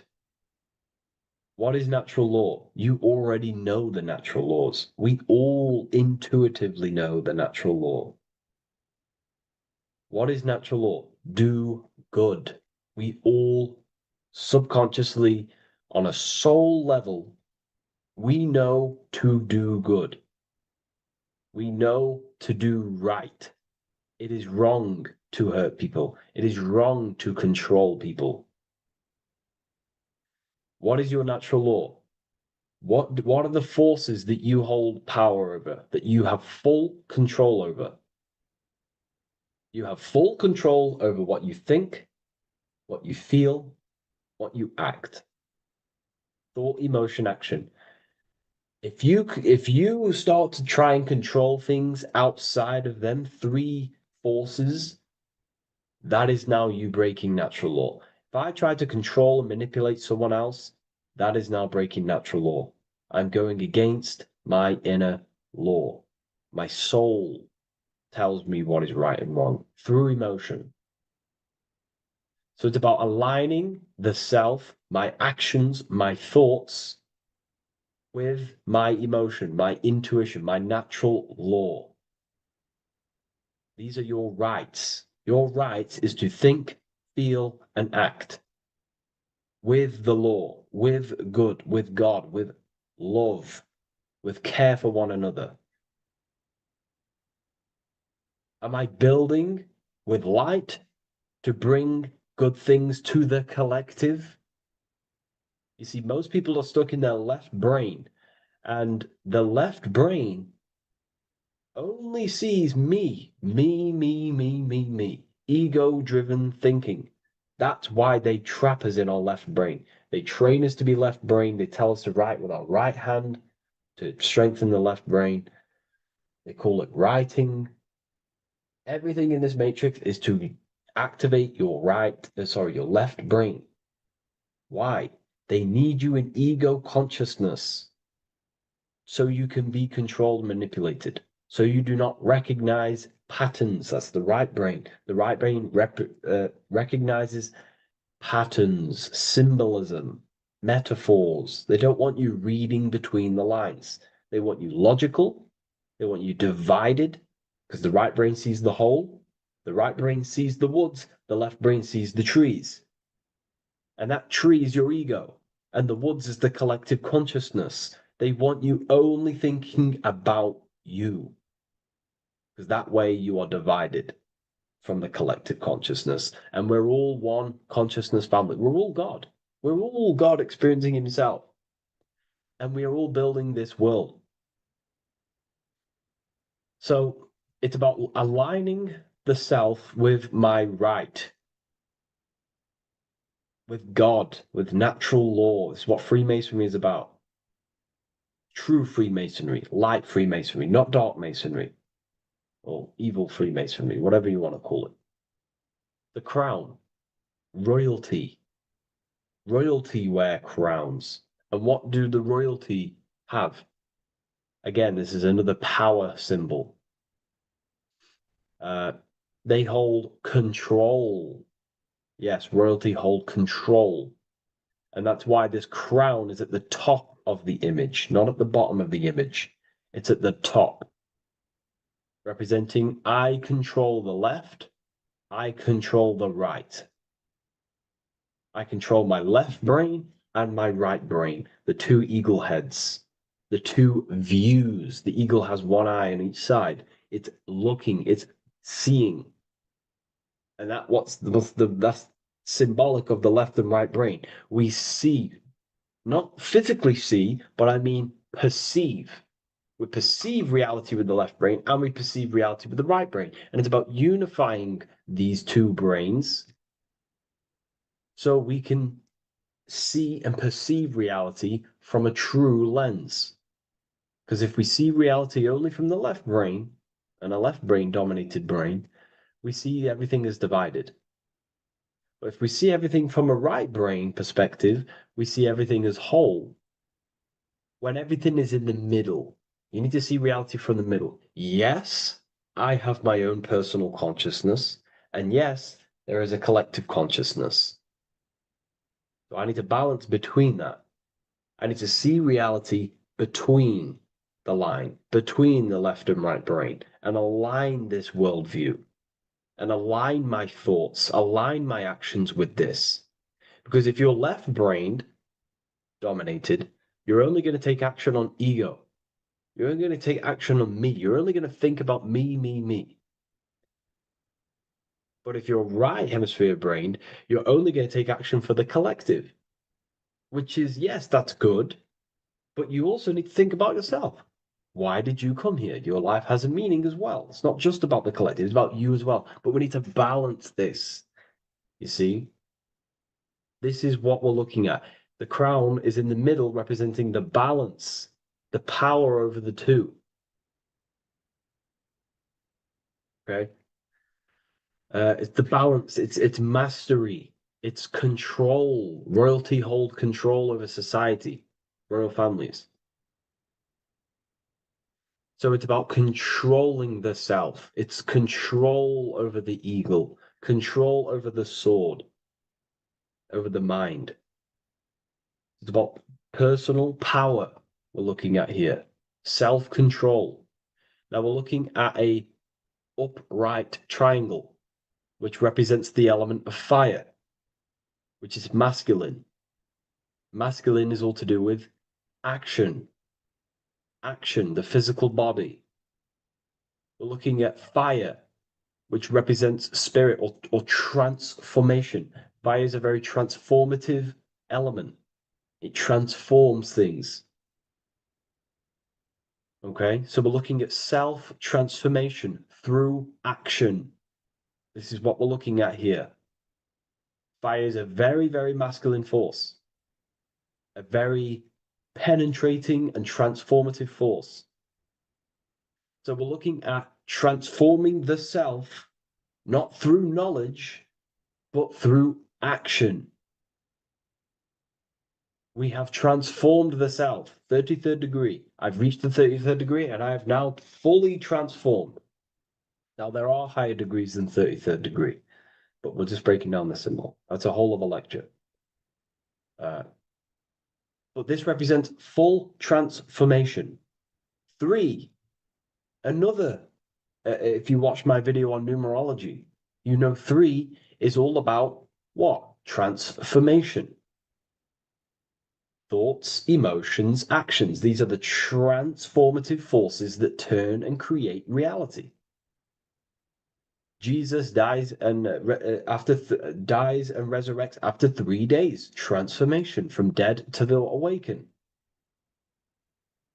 Brahma, Vishnu, Shiva. God is threefold. 3, 3, 3, 3, 3, 3. Electricity, magnetism, dielectricity. The 3 forces that pretty much create physical matter. Transformation is 3. So we're looking at transformation through action. Action is a very transformative force. There's no point learning this knowledge if you're not going to act upon the knowledge. A lot of people join the university, they learn a lot, but they leave because they don't want to take the action. They don't want to do the hard part. They don't want to act towards higher consciousness. They want to dwell in their lower mind. That's fine. That's your path. That's their path. But if you truly want to raise your consciousness, you have to act upon it. You have to actively not take the action. It's about what you do and do not do, because not doing something is also an action. If you are not participating in the low-level pleasures like sex, casual sex, masturbation, going out and getting blind drunk. These are low-level pleasures.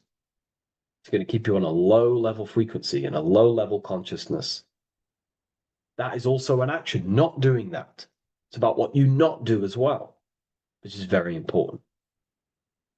You have to act upon it to reach this degree. You will not reach this degree if you have not taken a lot of action towards reaching higher consciousness, reaching self-mastery, over the mind, controlling the mind. This is what, again, it's about taking action on actually controlling the mind, controlling the self, gaining your power. Okay. Okay. This is another fascinating part about the eagle head and wings.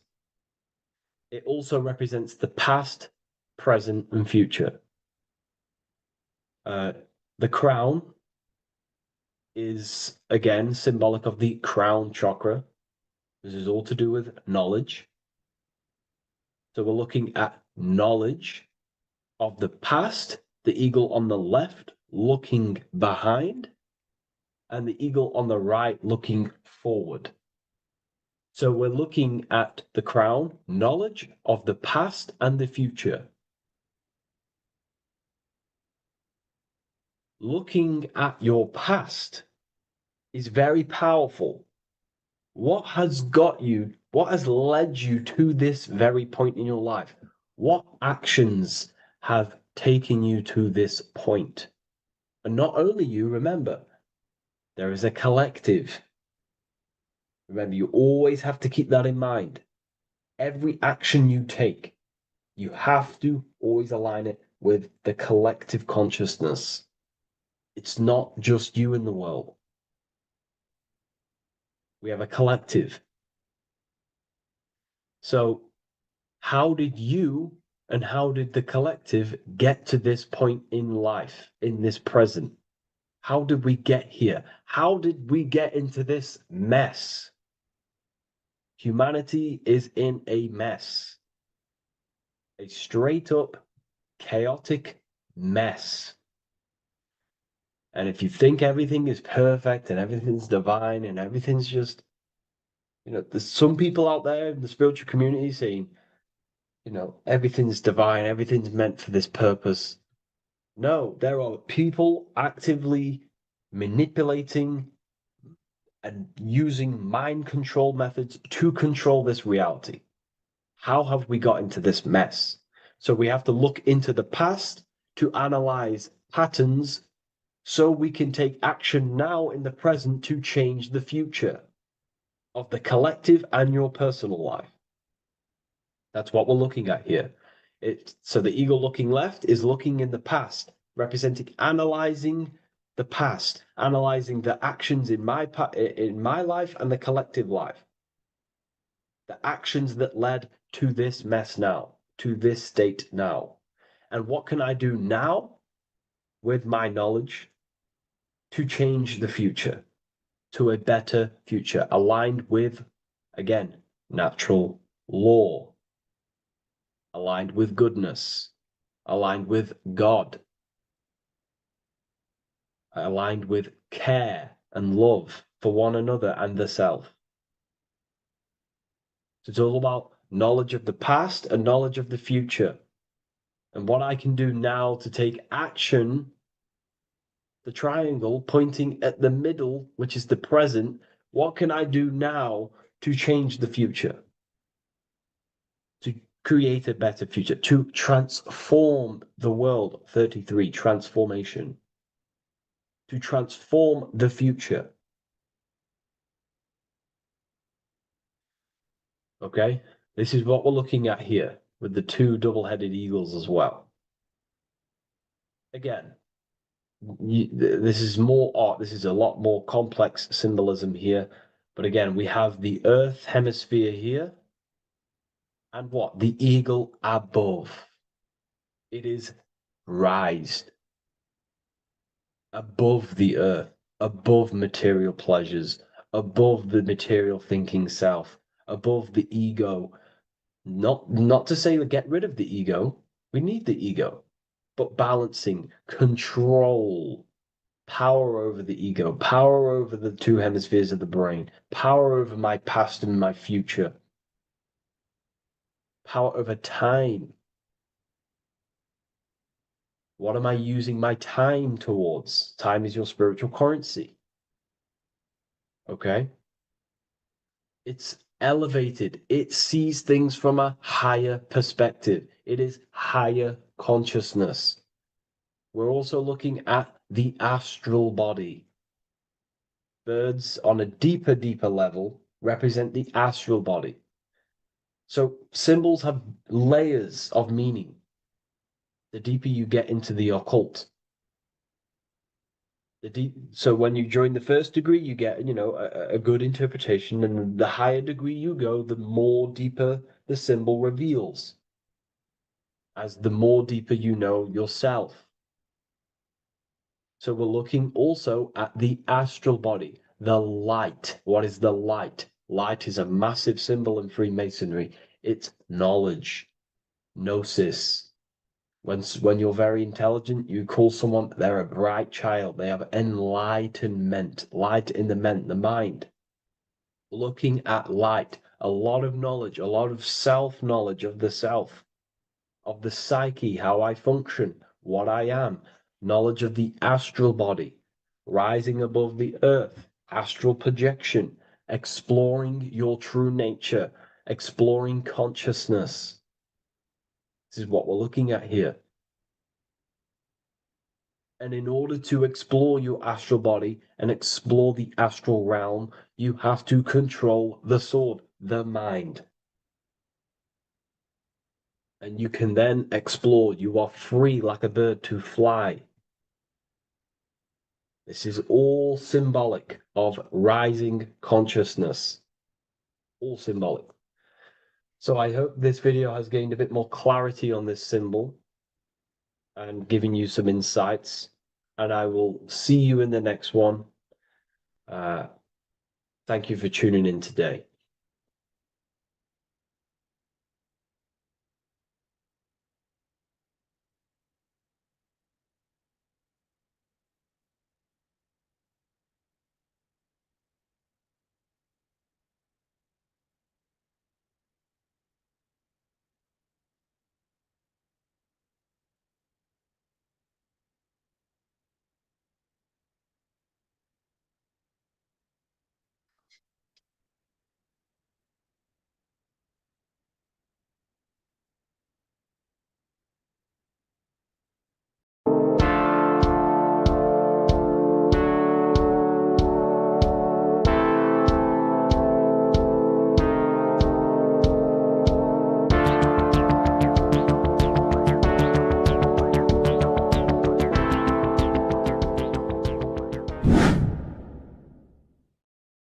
What's good, people? We're back with another video. This is going to just be a quick video. Manifestation, magic, bending reality. So let's jump straight into this. So you have a conscious and a subconscious part of your mind. The conscious is what you're conscious of, what you're actually doing, where you can choose or not. However, the subconscious is the part of your brain which is automatic. So all of the systems in your body, like the digestive system, your heartbeat, these are automatically being ran. And you do not have to tell these systems to do anything. You do not have to consciously tell your heart to beat. It's automatically doing it. And this is what the subconscious mind is controlling. It's like the dark aspect of your brain or your mind. It is the way bigger aspect of your mind. Okay, it controls all the systems in your body. Okay, and this is where all of your programs are.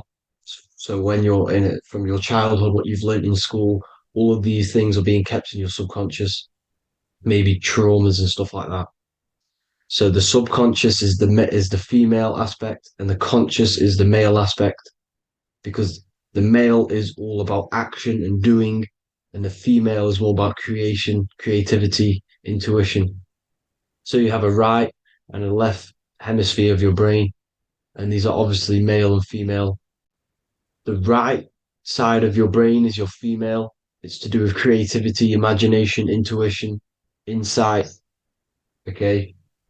And this is one of the most important sides of the brain. This side of the brain is the most attacked by the elites, whatever you want to call them. This side is one of the most important, because obviously your intuition is a massive part of reality. And if you don't have intuition, then you lose track of the things around you. You can't consciously feel if things are wrong or right. They don't want you to have intuition or creativity or imagination. They want you in the left side of your brain, which is just reasoning, logic, and basic things. So they just want you to tell you what you want, tell you what to learn, and then that's it.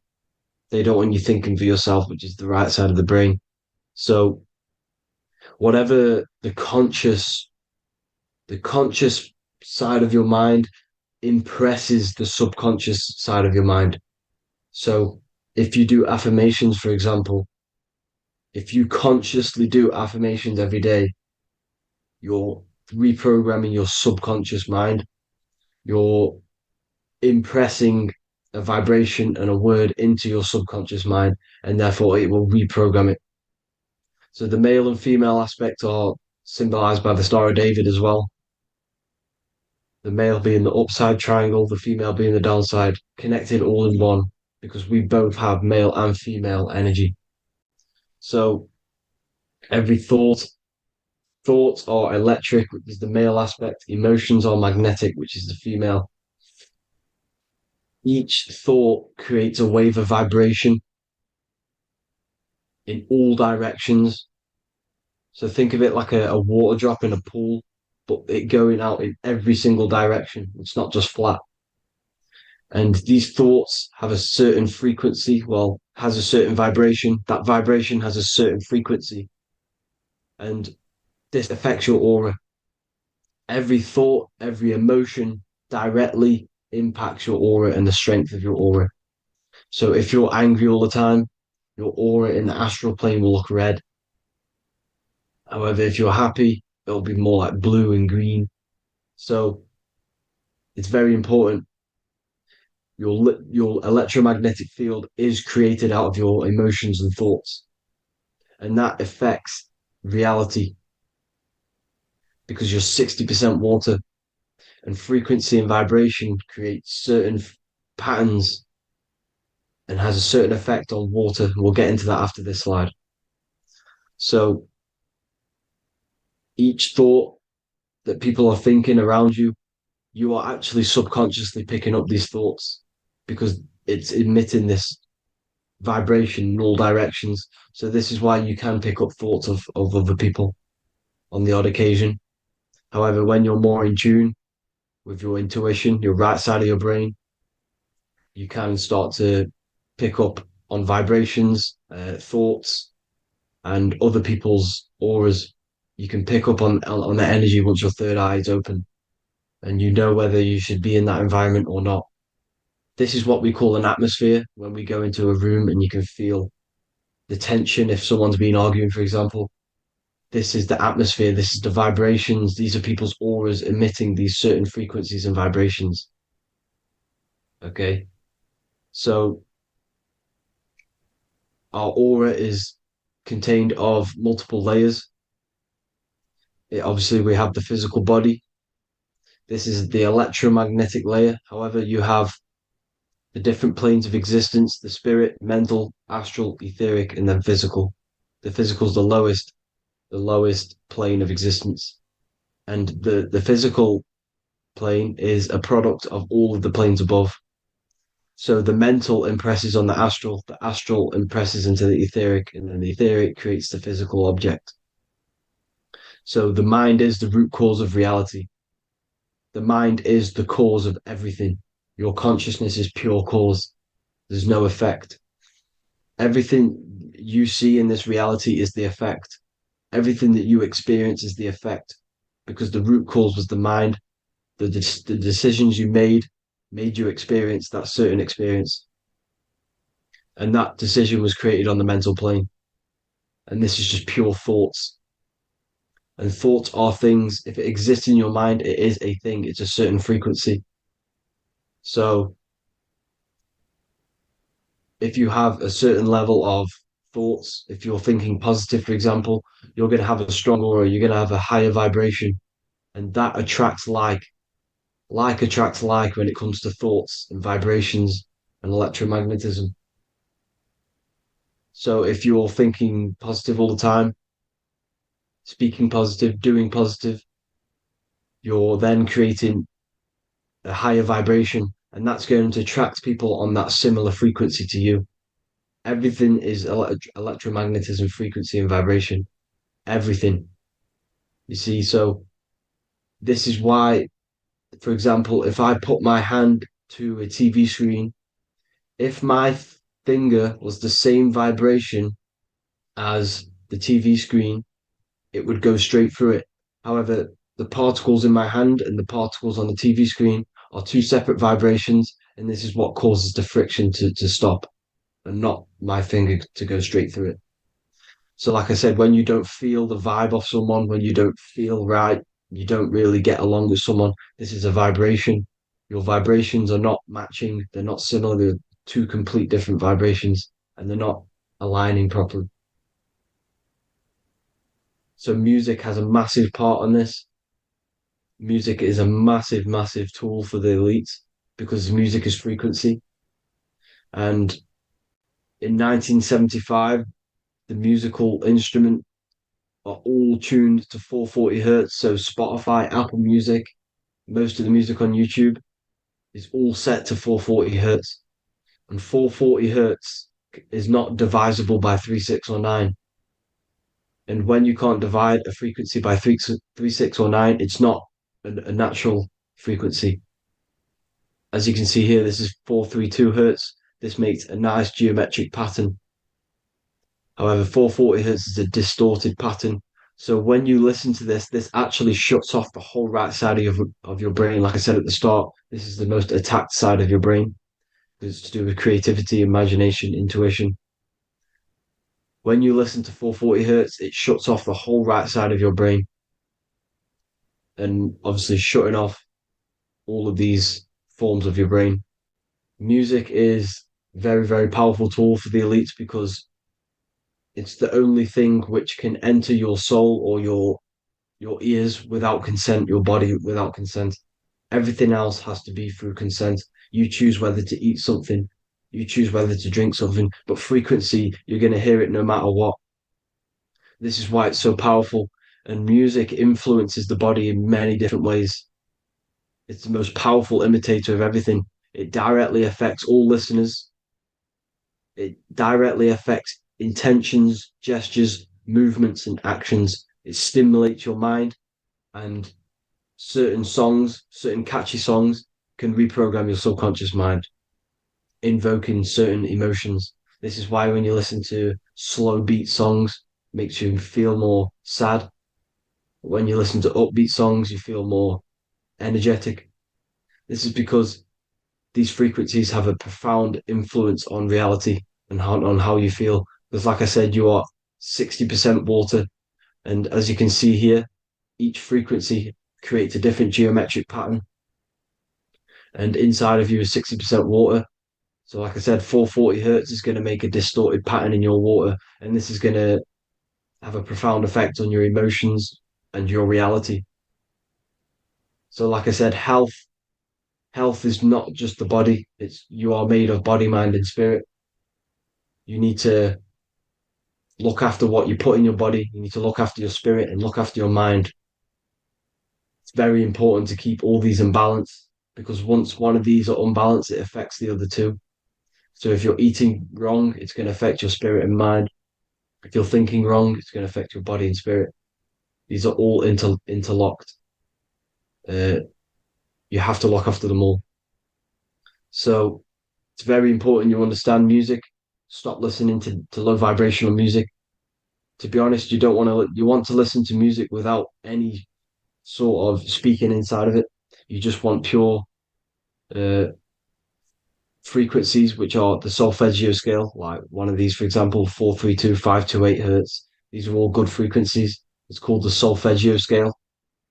And these frequencies make you more in tune with nature. 528 hertz is what the earth vibrates at. So it's very important. And the Rockefellers are the one who changed this to 440 hertz. The Rockefellers, one of the elite families. So if you want to manipulate reality, it's very important to have your chakras aligned and having a high vibration, because the higher your vibration, the more powerful your words and your intentions are on reality. So the lower your vibration, the harder it is to affect reality. because you're in a lower state of consciousness. You want, like I said, you have the mental, astral, etheric, and physical. Everything is a product of the one above. As above, so below. This is what Hermes Trismegistus was saying in the Egyptian days. This is where it comes from. As above, so below. If you affect above, it directly affects below. So, like I said, meditation helps on this, helps align your chakras. Think positive, feel positive. Like I said, your feelings are magnetic, your thoughts are electric. So once you combine these two together, you're then creating an electromagnetic frequency, and that will have profound effect on reality. So the law of cause and effect. Every law, so the law of cause and effect. Every effect has the root cause. Like I said, your mind is the root cause of everything. Every decision you make is having a different effect on reality. Everything happens for a reason due to the root cause, which is your mind. You choose everything that happens in your life. Okay. So it's very important you understand this and you constantly make the right decisions, the good decisions to have good effects on your reality. You have to be very conscious of this law because nothing escapes this law. This is the law of all consciousness. So think about it.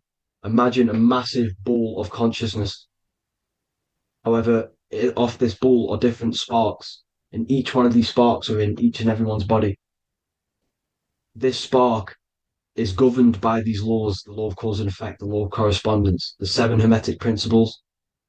It's very important you understand this because this mass ball of consciousness is what is obeying these laws. And everyone has this spark of consciousness inside their third eye. And like I said, everyone is the same consciousness. This is why if you do bad onto someone else, that will directly affect your reality.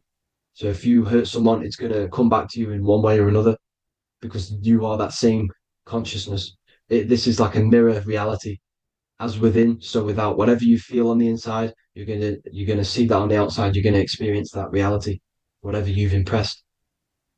So there's different ways to bend reality to your will. This is kind of a sort of magic. So obviously you have black magic, which is manipulating reality to harm and influence others, or to be very selfish. And yeah, then you have white magic, which is manipulating reality for the good of humanity. So you do have to be very careful with your intentions, people, when you're trying to manipulate reality, because this is nothing to be played with. If you are manipulating reality for the wrong reason, it's going to come and bite you in the ass in some way or another. Because everything is balanced. Everything balances out in this reality. Nothing escapes the laws. Not one thing escapes the laws. So if you're stealing from yourself because it's just going to come back in one way or another. Inside of everyone's heart, you know whether you're doing good or wrong. You know, you can feel it when you do something wrong. You can feel it when you do something good. The heart is the center of the torus field. It's balance. And this is why you say follow your heart, because it's the center of the torus field. It's very important to listen to this inner voice inside of you because that is telling you the right things to do, the good decisions to make. And when you keep following that voice, that good voice inside of you, it takes you to your life path. Very important to follow that voice. However, don't let the ego get in the way of it. Don't care what your friends are going to say. It's very important to understand this. So you have different ways of manipulating reality. You have sigil magic. This is where you create your own sigil or symbol. You create your own sigil and symbol, and then you charge it. You behind that symbol, you have an intention. So, for example, if you want to manifest wealth, you create a sigil which represents what you want. You create that sigil, you draw it out, you charge it because wherever your attention goes, energy flows. So whatever your attention is, you're sending energy that way. So what you do with your eyes and your hands, you place attention on the sigil. Imagine that it's glowing. Imagine that you're sending energy to the sigil. And then you burn the piece of paper once you've done this. And then after this, you meditate on that symbol. You constantly think about that symbol because that symbol is the frequency, is the thing that you want to manifest. So that's one way. Or you can just meditate on your reality. So imagine yourself having already what you have. This is what they call a mindset. You must set your mind to the frequency what you want to manifest. Okay. So if you want to manifest wealth, for example, imagine yourself being wealthy. What would it feel like? What would you be doing? Imagine a scene in your mind. Constantly do this, and you're putting out that frequency. Like I said, you must think because the thoughts are electric, and then you must feel, which is magnetic. Together, this creates an electromagnetic frequency, and this is how you attract things to you. You will attract the certain people to come in your life to bend reality to your will. Okay. Or you've got mirror magic. Stare yourself in the mirror, because a mirror reflects light, it also reflects energy. So you've got to be very careful with what you say to a mirror. You've got to be very, very, very careful, because whatever you send into that mirror is directly sent straight back to you. So if you're thinking negative, you're sending negative energy back straight to you, and that's going to have an effect on your reality. Affirmations are very important because your words are frequency, your words are vibrations, and each word you say has a certain frequency. If if it's positively charged, it's going to affect you positively. If it's negatively charged, because like I say, your brain and your mind is like the director of energy. That's what your brain is, and it directs energy into certain things. You can either positively charge it or negatively charge it, and this brain is creating your reality constantly. It's manifesting your reality constantly in the present moment. So this is what the government knows. The government know your mind is the root cause of reality. This is why they call themselves a government. Government. The New World Order is not being manifested by them. They are controlling the information. They are controlling your perception of this reality. And they know the mind is the root cause of reality. Therefore, if they control your perception of reality and your information, what you believe, you're going to manifest that information, that perception. So we, the people, as a collective consciousness, are the ones manifesting this new world order. You see, so this isn't black magic. They're actually tricking us into manifesting their own their plans, this new world order. You see, this is how smart these people are. They know how to get around the laws of reality. They know how to bend reality to their will without facing the consequences. They're getting humanity to do it. You see, there is a collective consciousness. As like I said, we all have that same spark of consciousness, right? So as a collective consciousness, we are on a very low vibration at the moment. However, we are waking up rapidly. There are more and more people waking up at the moment, and light always chases away the shadow. Light is a lot more powerful than darkness, you see. So one person waking up has a massive effect than one person being asleep. It has a profound effect.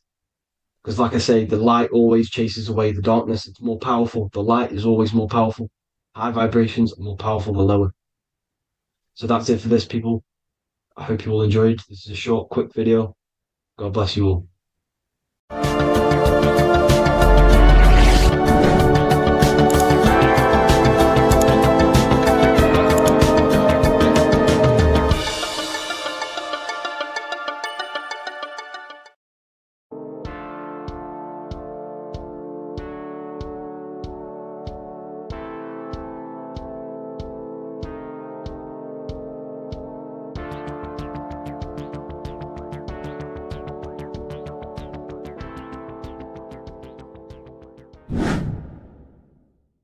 What is good, YouTube? Today we're going to be talking about the astral plane and how the cosmology fits into the astral plane. Okay, so first let's go over the astral plane and go over the different layers of reality so that you can understand reality more.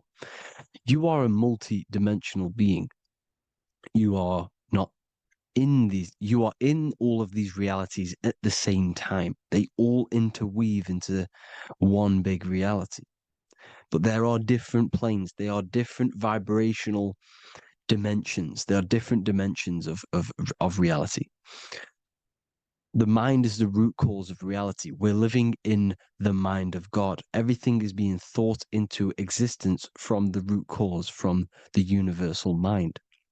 This is why the ancient Egyptians said, all is mind. We're living in the mind of God. And we are a microcosm of this mind. This is why we all have the same mind. This mind is the world of thoughts. Now, this world of thoughts is just the thought alone. For example, it is the thought of a chair. But then when you start to imagine this chair and you start to mentally see the chair, you're now manifesting the thought, the singular thought, into some sort of form.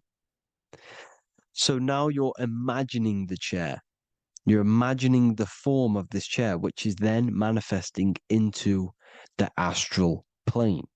The astral plane is the world of thought forms manifesting. So when you are imagining something, you are seeing into the astral plane. Okay? Your third eye, it is an eye because it sees the astral plane. It is seeing the other side through imagination, through dreaming. Well, we'll go over dreaming later. So the thought of a chair is a singular thought. The imagination of the chair is the manifestation of the chair. And in the astral plane, it's basically the world of all the chairs that could ever exist. So you're thinking of the chair as a singular thought, which is the mental plane. The astral plane is the imagination of that chair, is the thought, the manifestation of it. Depending on the vibrational state of the thought will depend what level of the astral plane it will go to. For example, if you're thinking about a chair to torture someone on it, it's going to go on the lower astral plane. Or if you're thinking and imagining happy things, it's going to go to the higher astral plane. So wherever your mindset is, that we call it a mindset because your mind is setting frequencies to certain things. Thoughts are frequencies. And a mindset is setting your frequency, setting your mind to a certain frequency.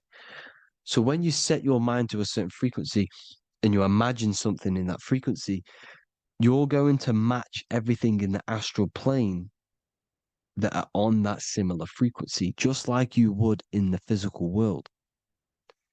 Because we're all in these worlds right now as we speak, but we can't see them with the two physical eyes. We can feel it though.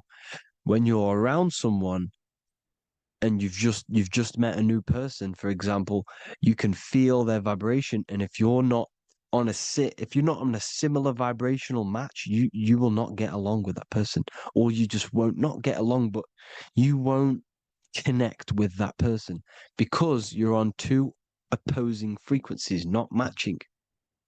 And this is something that you can't see, you can only feel because it's the astral plane. It exists within the astral plane. Everything in the astral plane is made out of vibrations. So if you do astral project, and if you already know how to astral project, you will see beings and people and things that are on the same frequency as you. This is why before you astral project, you need to sort your vibration out before you astral project, because you are projecting your consciousness into this. It's the mind. The mind is the bridge. It can move between realities. You are a observer. You are a observing soul which observes different realities. And the mind is the bridge between all of these different realities. The mind can choose. If you want to project into the astral, you set your mind to it, you can. Okay? So let's not get off track. The lower astral plane is where demons are. The higher astral plane is where heavenly beings are. Heaven and hell are kind of a real thing. The etheric plane is a powerful substance, the ether, the fifth element that they don't tell us about. If you type in on Google the 5 elements, they will try to remove it with wood or metal, because they don't want you knowing about the ether. Ether is the energy double behind all physical objects. So the ether is very important. It is the fifth element. It is part of the physical world, but it's also part of the astral world. It is on either side. You see how they're showing you the truth in the language? Ether and either are the same word. The ether has 1 foot in the astral and 1 foot in the physical world. It's a substance that connects the physical to the astral world. It is the either. It's on either side of reality. It's on the other side. Other, either, same word. Ether is connecting the physical to the astral plane. It's the world of frequency. Frequencies, EMFs, torus fields are in the etheric plane. It is the energy plane. It's where energy moves through the ether. Okay. So then you have the physical world, the world of effect. Everything you see in the physical world is the effect of the higher planes. Each plane is a product of the plane above. So, and it melts into each plane. The physical plane is the lowest plane, it's the most densest, and the highest is the most fluid. This is the most fluid, this is the most dense. This is where we get the saying, as above, so below from. As above, so below comes from the different planes of reality. And magicians understand this. This is why magicians always say as above, so below. Because they understand if you manipulate the higher planes of reality, you manipulate the lower planes. Because the astral plane is a direct copy of the physical world, but in the astral plane. It is mirrored. The physical world is mirrored in the astral plane. They are both the same world, but just different vibrational states of the world. Kind of. It's hard to put this in words, people. So just try and understand. The astral plane is the double. It is whatever happens in the astral plane happens in the physical plane. This is why magic works. This is why demons work. This is why spirit communication works. Because if you manipulate the higher planes, you manipulate the lower planes. As above in the astral, so below. Leonardo da Vinci showing you to look up, pointing up. You got to look up. He's telling you to change the mind, you change the physical world. You change your emotions, you're on the astral plane, you change the physical world. You change your reality by changing the higher planes. This is the Masonic 11, the 2 pillars. This is the 11 also symbolizing the 2 hemispheres of the brain here. But the 11 symbolizes the 2 mirrors. 11, 9, 11. 9, 11 adds to 11. 9 plus 1 plus 1 equals 11. The Twin Towers were in 11. Flight 11 was hijacked. Because it's a mass ritual within the astral plane. Now, we're going to go deep into that later, and I'll show you these rituals they do in order to manipulate the astral plane. So, this is what the 11 is. It's the mirroring of reality. If you contact spirits and conjure spirits, you can either summon or attract demons and spirits. Summoning is creating a spirit. You create demons. Okay? Like I said here, the mind is the root cause of reality. If you think of if you think of a traumatic event that happened in your life over and over and over and over again for years and years and years, where attention goes, energy flows. The mind is the director of energy. If you are directing energy into the specific emotion, the specific thing that is torturing you in your mind, that will manifest as some sort of being in the astral plane, which is called an elemental. And this elemental being that you have created through your thought forms and emotions will latch onto you and feed off this energy. So it's important that you get your mind right. Okay, it's important you sort that you file the mind and you discipline the mind. Make sure it's only entertaining positive things, because you are quite literally creating your own demons. Creating the word demon has the word mon in it, and if you've watched my videos, to know mon means moon. The moon is your mind, the sun is your soul, the earth is your physical body. Demon is mon means mind, moon is mind. You create demons with your mind, summoning. Now, this is where the rituals come in. 9/11 was a ritual because everyone was thinking about this big fearing, the death of 9/11. Everyone was thinking about it. And all of their minds thinking about this horrific thing will manifest and summon a negative energy spirit elemental within the astral plane. That's how all of this works. This is why it was a mass ritual. Okay. Chris Brown, new album name 11/11. Release date on the 11/11. This will be my 11th album and contain 11 songs. All of these people know the occult. This is Hermes Trismegistus with the star of Saturn, the six-pointed star, as above, so below. The mirroring of reality, physical and astral. The two Masonic pillars.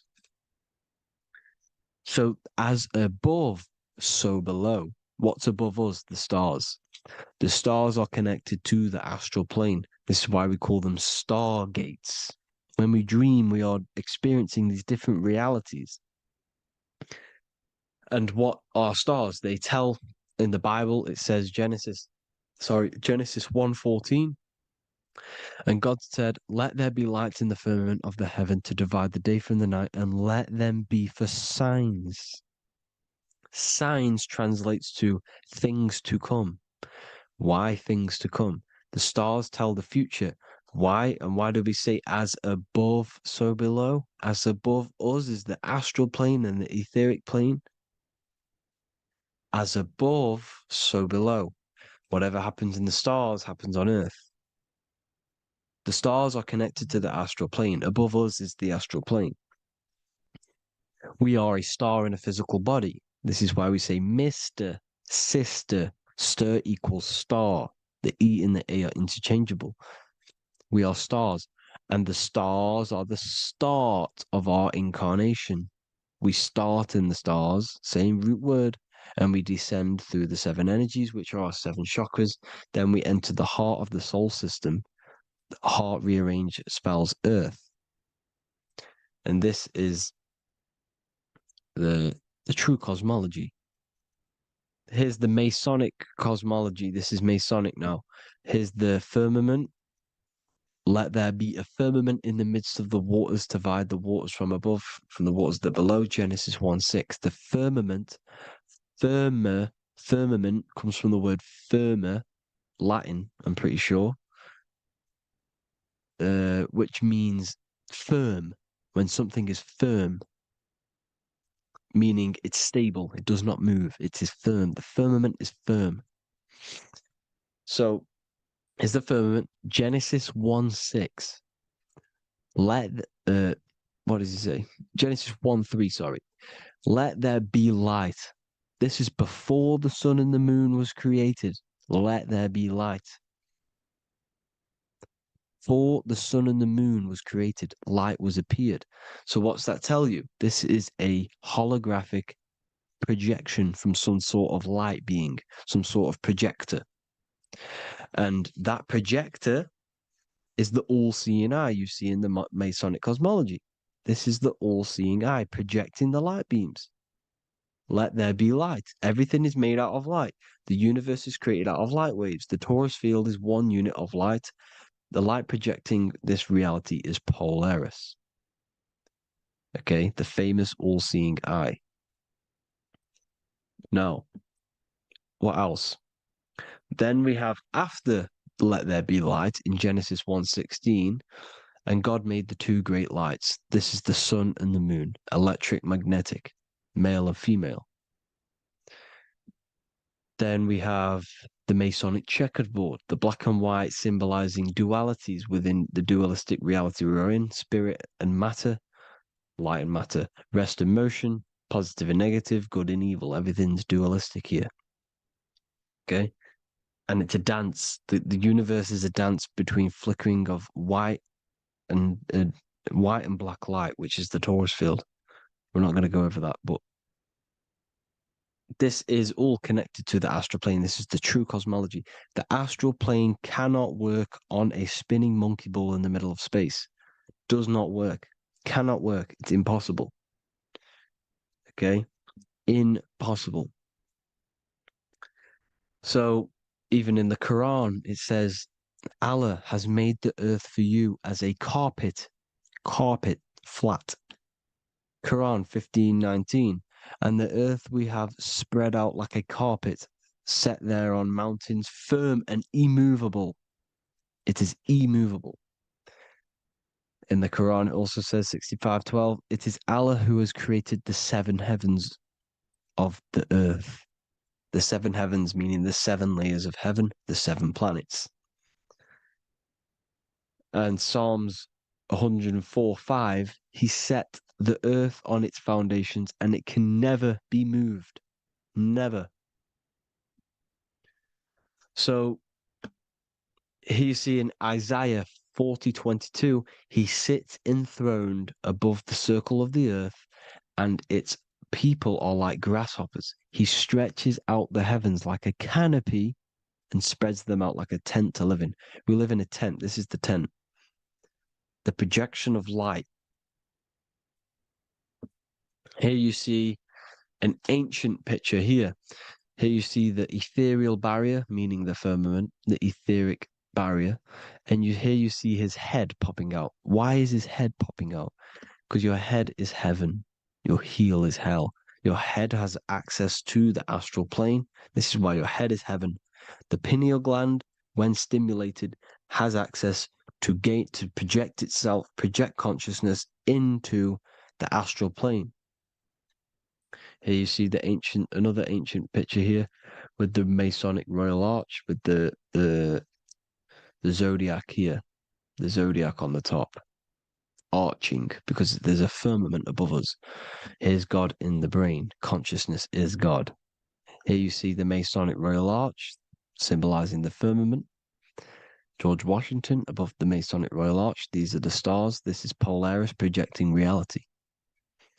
Here's ancient churches with the dome. Polaris projecting reality with Jesus. Disney World is under the dome. The seven layers of heaven, ancient paintings, all depict if you go and look at the ancient paintings, they'll all depict the firmament, the arch above us. This is where we get interesting. The Masonic Royal Arch has the 6-9, which is Cancer. The constellation Cancer, which is 6-9 is associated with portals because CERN is the 6-9.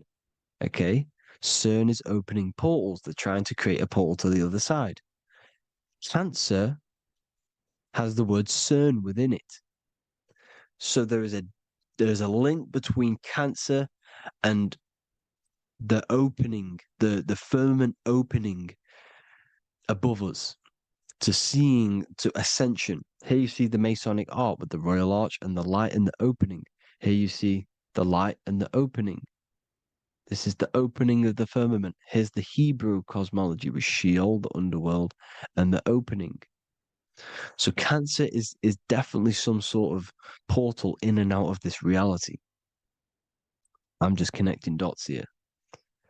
Now, we're going to go change a bit now.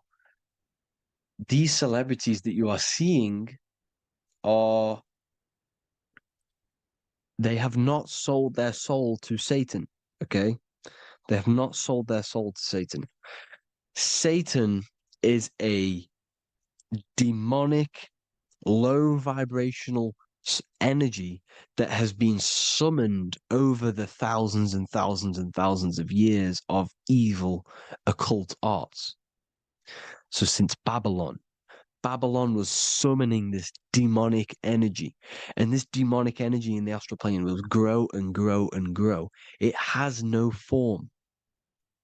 It has no physical form. Okay? But you can see it in the rappers. If your third eye is open, you can see clearly that these people are demonic. You can sense the energy that they're manifesting. Selling your soul is not what you've been told. It is gaining, because your soul is pure love, okay? Your soul does not want to do anything bad.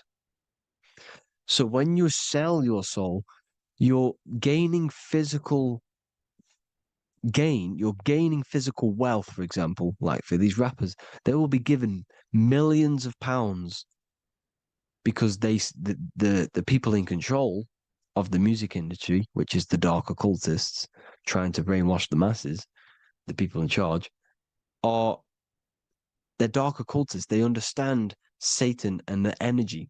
They are satanic energy, which has been summoned in the astral plane. They see that they have influence over the masses, so they will go to them and say, "I will give you this amount of money forever if you manifest this satanic, demonic energy through the music and through social media to blind the masses, to brainwash the masses into this demonic energy." Because when you listen to music is frequency. Whatever you listen to, you become that frequency.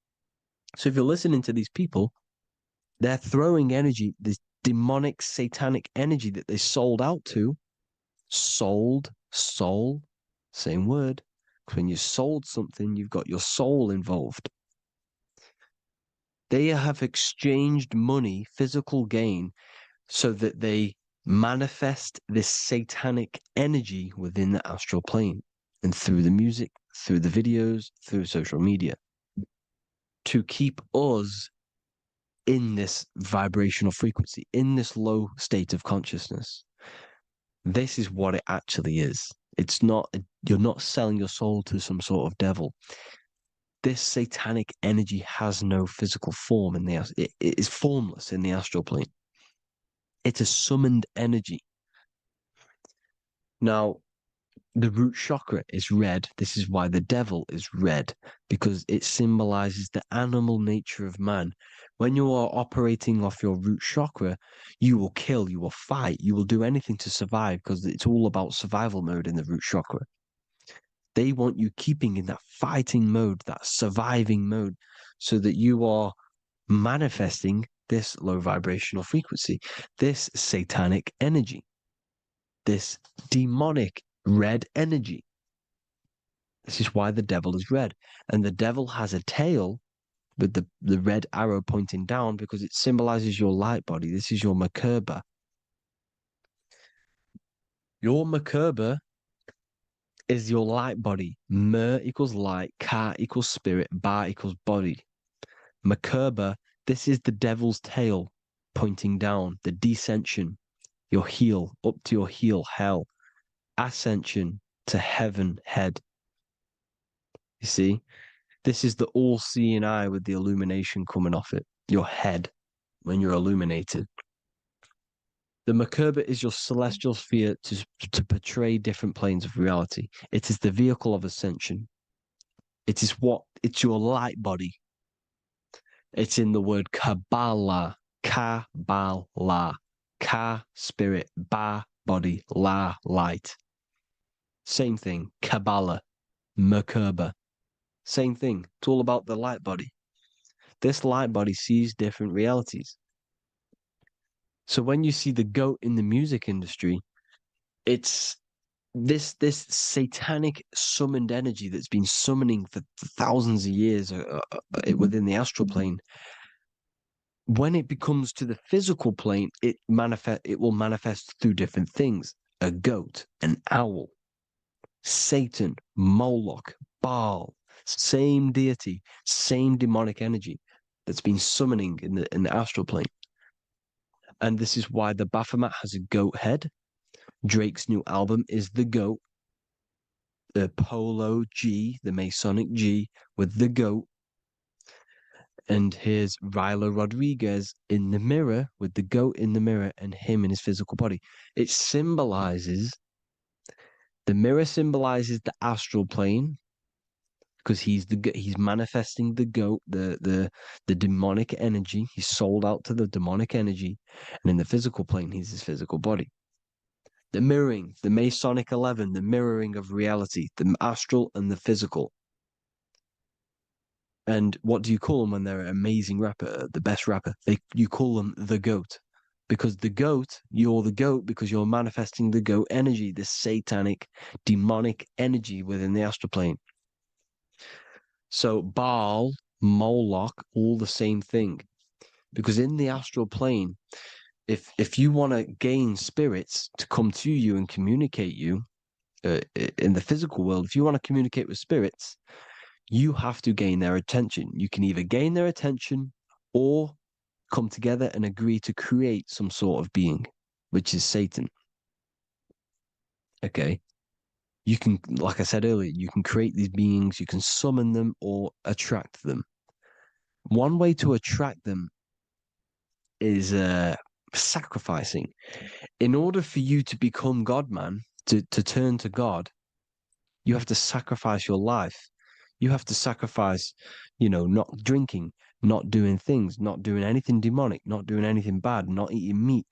You have to sacrifice yourself to become the light.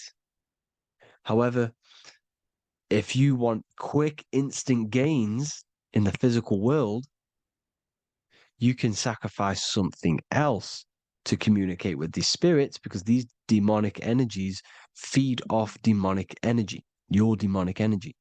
So these dark occultists will give away babies, they'll sacrifice, torture babies so that they gain, so that they can communicate with these spirits for physical exchange. Yes, you can do this. These powerful spirits, these powerful demons can give you powers. They can give you certain things. And this is what they are doing. They're summoning and attracting these demonic energy. This is why, trafficking is one of the most, Balenciaga.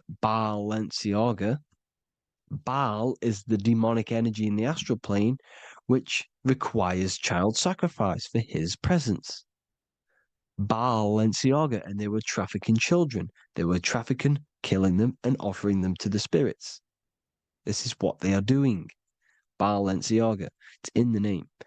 Here you see, you can see here a stick man with two horns. The goat, obviously, it's all the same deity. Baal, the goat, Moloch.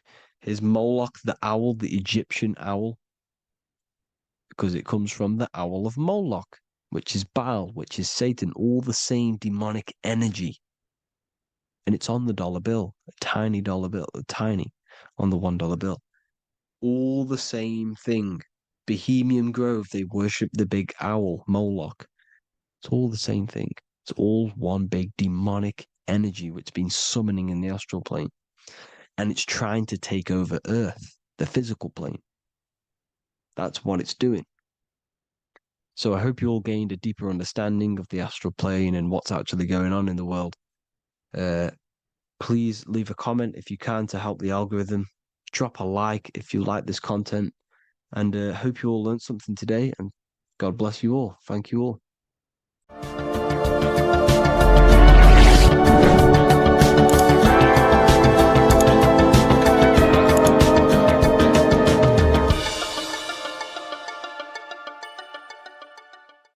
What if the word Yahweh is proof that God is embedded in our very own being? Stay with me, because what I'm about to show you might change the way you see yourself forever.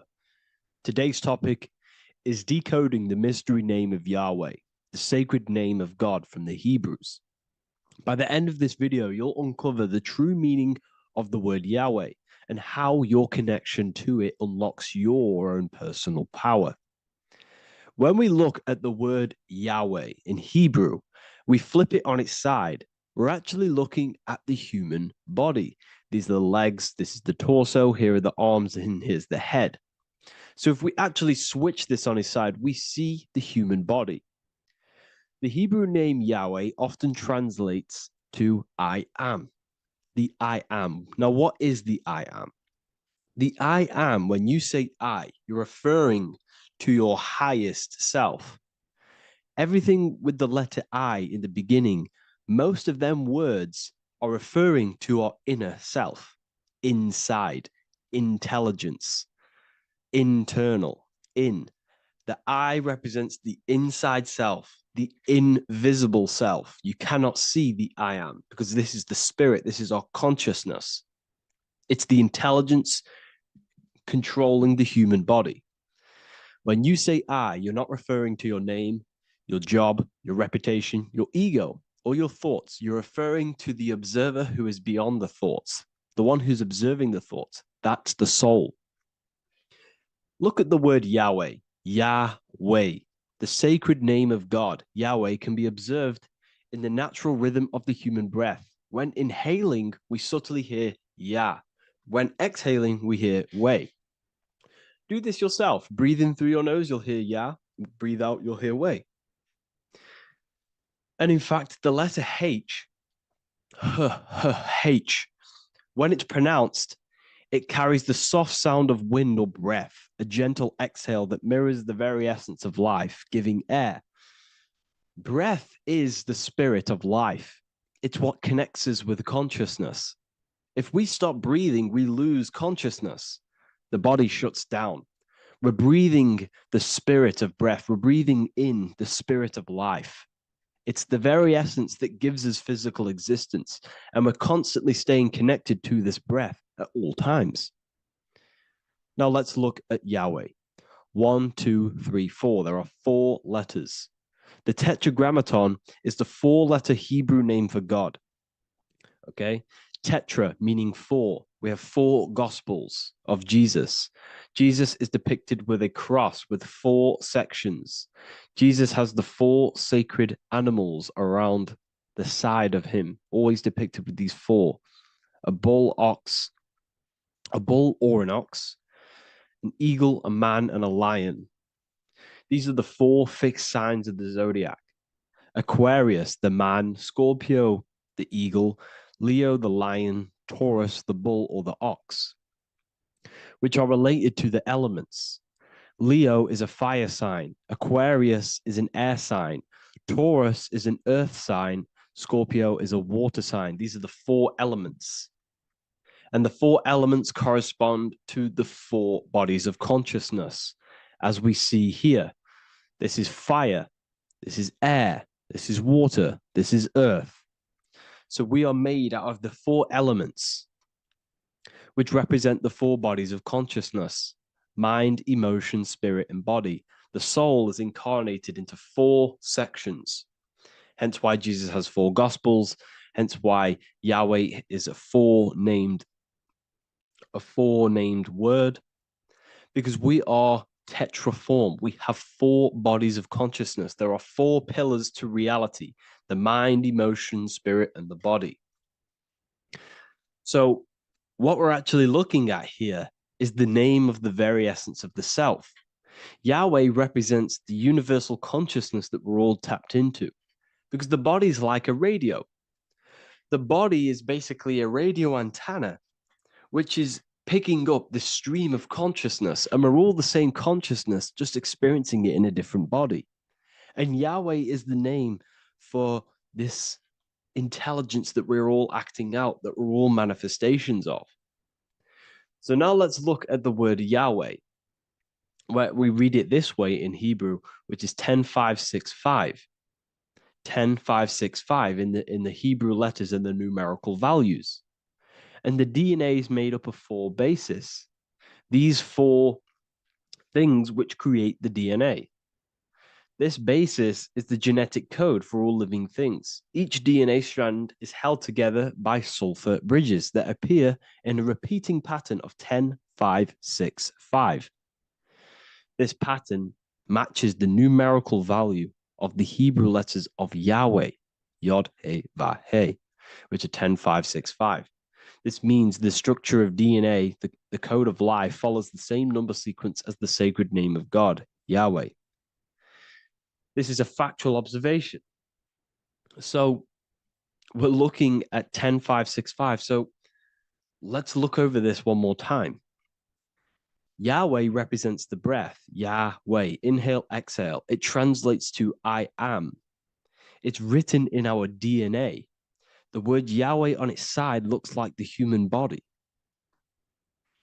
Now, this is where things get a little bit deeper. 10,565 adds up to 26. The number God, well, the word God adds up to 26.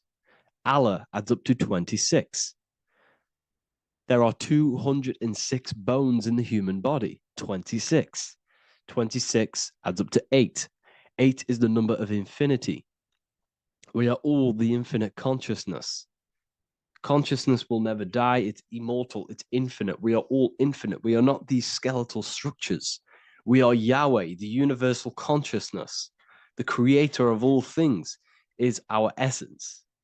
We're all God with individual identities, but the highest versions of ourselves is God. The ego is our own personal experience of God. Does this make sense? So in conclusion, Yahweh is not the name of a separate God from us, but rather the reflection of the divine consciousness manifesting through the human form. The human body is like a receiver acting as an antenna that tunes into the infinite intelligence and life force we call consciousness or God. This means that rather than being external, the divine presence is within us, expressed through our very existence. It's very interesting when we look into this, and what religion has done has flipped all of this knowledge.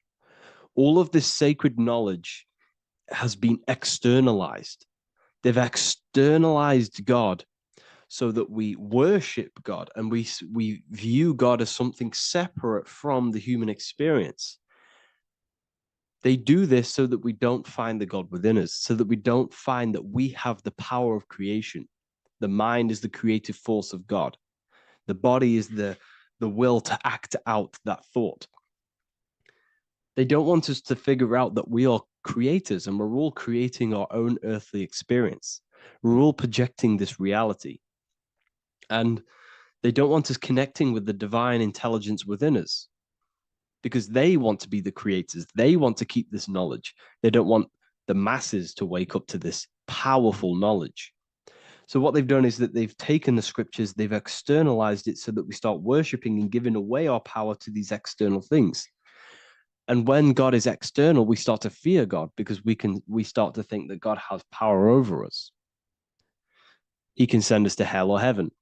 So this is what's going on. They've been externalizing this for thousands of years to keep us in a suppressed state. Okay? Humans are very advanced because we possess self-awareness. We possess the ability to move our awareness and our thoughts outside of the instinctual nature. For example, a cat or a dog. These things can only live in their instinct. They live based on instinct. They smell, they eat. That's pretty much what they do. But humans, we have the ability to rise above that nature and turn to our infinite selves, our higher selves. We can move beyond our instinctual nature and create very advanced things. That's why humans are made in the image of Yahweh. We are literally God in human form. So this is what we all need to realize. And I hope this video has helped. Please leave a like, a comment on inside of the description. I'll have some links to my books and my university. The people who have read them have just absolutely changed their lives. You could probably see that in the comment sections if someone leaves a review of the book. We also have Trustpilot. But yeah, I thank you all. And I'll see you in the next one.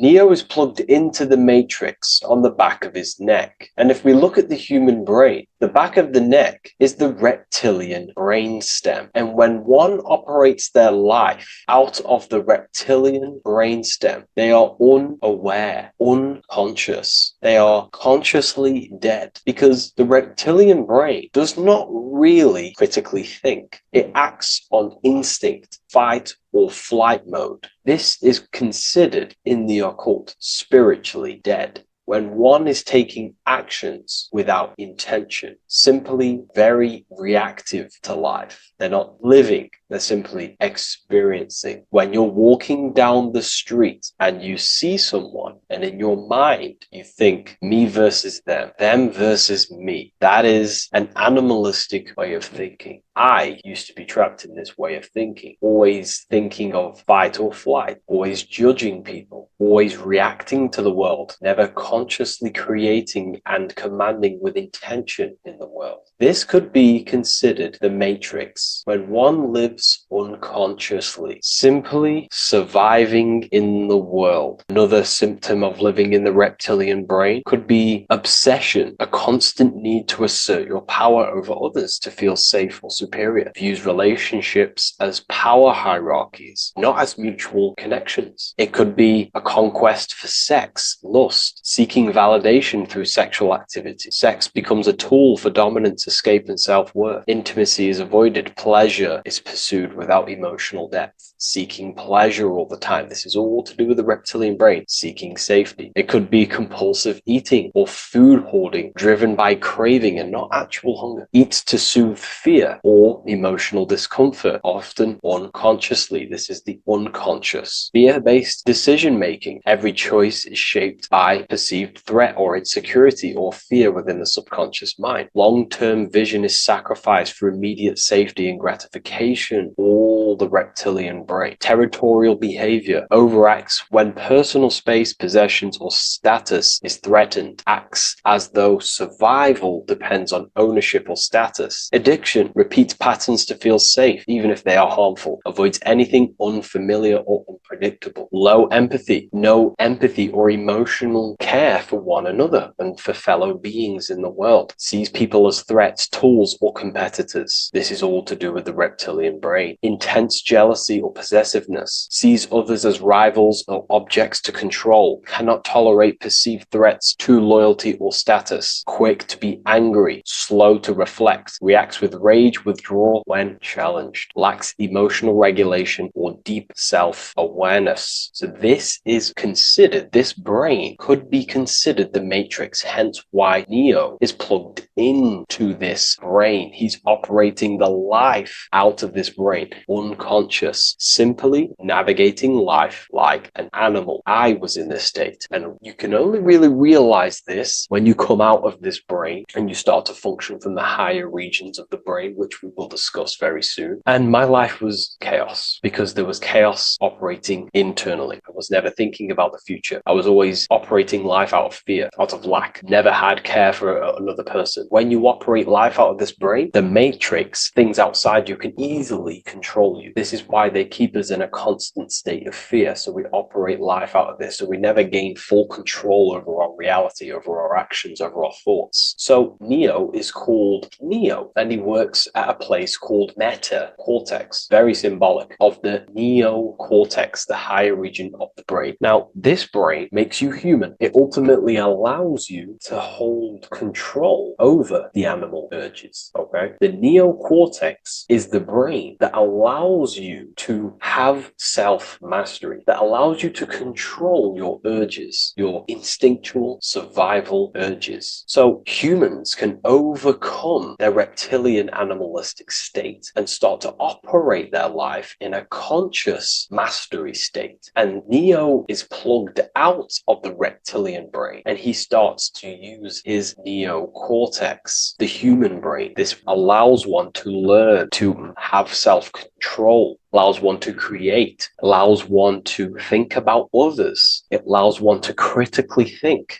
deeply. It allows one to be self-aware. Who am I? Where did I come from? And And where am I going? This is ultimately the brain that has shaped the world. We look at humans. We built technology. We built all of these amazing things. They all come from the neocortex. This is the higher region of the brain that allows consciousness to function on a higher degree. It allows you to truly become a creator and have self-control instead of living in a reactive animal state. You see, animals are only aware of their five senses. They're only aware of surviving. If you notice, look at animals. They're always looking around. Even in their home, they're always looking around, sniffing around. That's because they operate in an animalistic brain. Humans have the neocortex. This is a higher region of the brain, which if you wish to master yourself, this is the brain that you will be using. This allows you to operate life on a higher degree. We see this reptilian brain symbolized everywhere. See it as reptiles. Reptiles are symbols of this brain. We see the Egyptian god Osiris with the green skin representing a reptile, a crocodile. Sometimes we see Osiris depicted in Egyptian artwork with crocodiles or reptiles, if you do a little bit of research on that. And also, if we look at the overall symbolism of Osiris and his story, we notice that he is the god of the dead or the underworld. This is not literal, but the dead or the god of the death,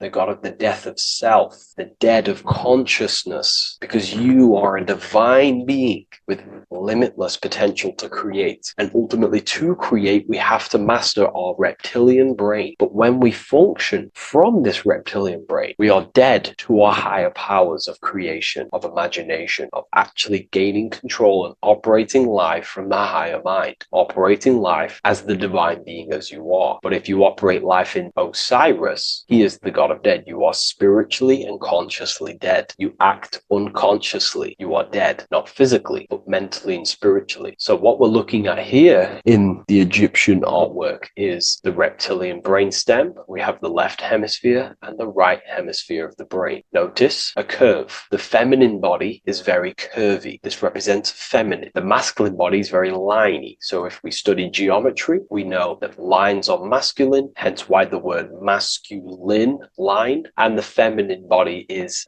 in geometry, feminine is represented as curves. So this is the left masculine brain on the left side, and this is the right feminine brain on the right side, with Osiris, the reptilian brainstem, in the middle. So we're going to go deeper into some Mesopotamian artwork now. Now let's have a look at this. We're looking at the reptile on the very bottom. We see the left brain and the right brain, the Eye of Ra and the Eye of Horus on the left and right. In Freemasonry, we still see the symbolism of the two pillars, Yakin and Boaz in Freemasonry, with the two pillars symbolizing masculine, feminine forces of consciousness, also representing the masculine left brain and the feminine right brain, with the reptile down here. But if we have a little look here, right, we have a little look at these reptiles. This person is standing on top of the reptiles. When you are on top of something, you have power over the below. You are standing atop of something. You have mastery over it. You have control over it, symbolizing gaining control over the reptilian brain, the reactive actions, the sexual urges, the addictions, the territorial behavior, the fear-based decisions, constant internal tension, never being able to focus. It's symbolizing gaining control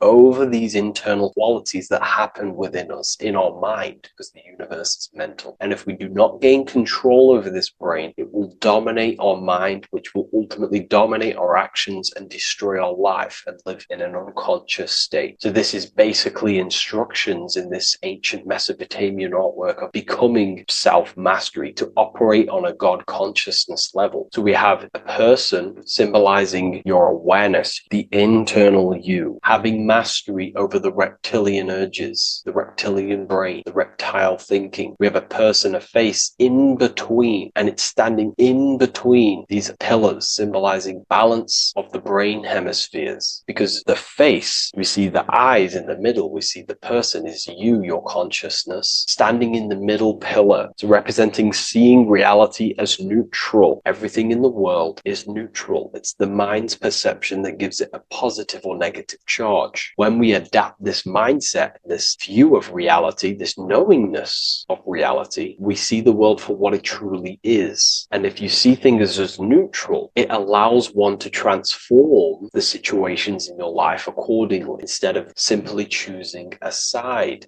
This is a major problem in society, and this was a problem within myself also. We like to choose sides, and choosing sides can keep your consciousness locked in a certain mindset, in a certain belief. And belief is what is ultimately destroying humanity. It's about knowingness, and knowingness is in the middle. We want to seek to know things. Knowing things allows you to go out there, directly experience it, and know it for yourself. For example, I know I'm not on a spinning global ball flying through space. Why? Because my senses tell me I'm not doing that. My senses tell me I'm not going 1,000 miles per hour and 360,000 miles per hour through space while spinning around the sun. I know that because I know myself. I know I'm not my body because I've had direct mystical experiences beyond the physical body. So we should seek to know things, and that's what we call gnosis. Direct knowledge obtained through direct experience, knowingness. And that is a middle pillar quality. So in Freemasonry, we see the middle pillar. The matrix is designed to give you two wings all the time. Democrats, Republicans, feminism, and then there's another side. There's always two sides that they're giving you because they want you locked in either way. We should seek the middle pillar, seeing things as neutral, seeing things as the middle pillar, seeking direct experience, gnosis. And this aligns with the brain because the brain gives us these two perceptions also. The right brain sees the woods, the whole woods, but the left brain sees the individual trees and branches and leaves. If we're too left hemisphered, we're going to see everything as divided. If you're too left hemisphered, you're only going to see yourself. You're only going to think about me, myself, my ego, my consciousness, my life. And I'm only going to operate in the world, take actions only towards me without considering the collective, which is the right hemisphere quality. The right hemisphere allows you to see the bigger picture, how we're all connected. We're all one family of consciousness. We're all one being separated in different bodies, one consciousness operating in different bodies. So it's about aligning these perceptions of the brain and standing in the middle and also conquering the reptilian brain. This allows us to operate in the world and see the world for what it truly is and operate from a place of balance. We also see some more symbolism in Egypt of the ram sphinx in Egypt. Ram sphinx. Please leave a comment and please leave a like and a subscribe onto the YouTube if you like my content. Smash that like button and we'll get straight to this. So this is the ram sphinx in Egypt, also symbolizing the brain. This is my research. These are my conclusions. You can take this with a pinch of salt and go out and do your own research. This is what makes sense to me based off my information I've gained, my symbolism that I can read. So take what you can from it. I'm not here to obstruct anything. I'm not here to place anything in your mind. I'm simply here expressing my research. Never take anything off anyone as solid truth. I've never have said everything I say is solid truth. This is my research. If the research aligns with you, that's great. Maybe it doesn't with some people, that's fine. Simply take things with a pinch of salt, go out and collect as much research and information from many different sources and place together your own understanding of symbolism and your own perspective on reality. But like I say, seek to know and not believe.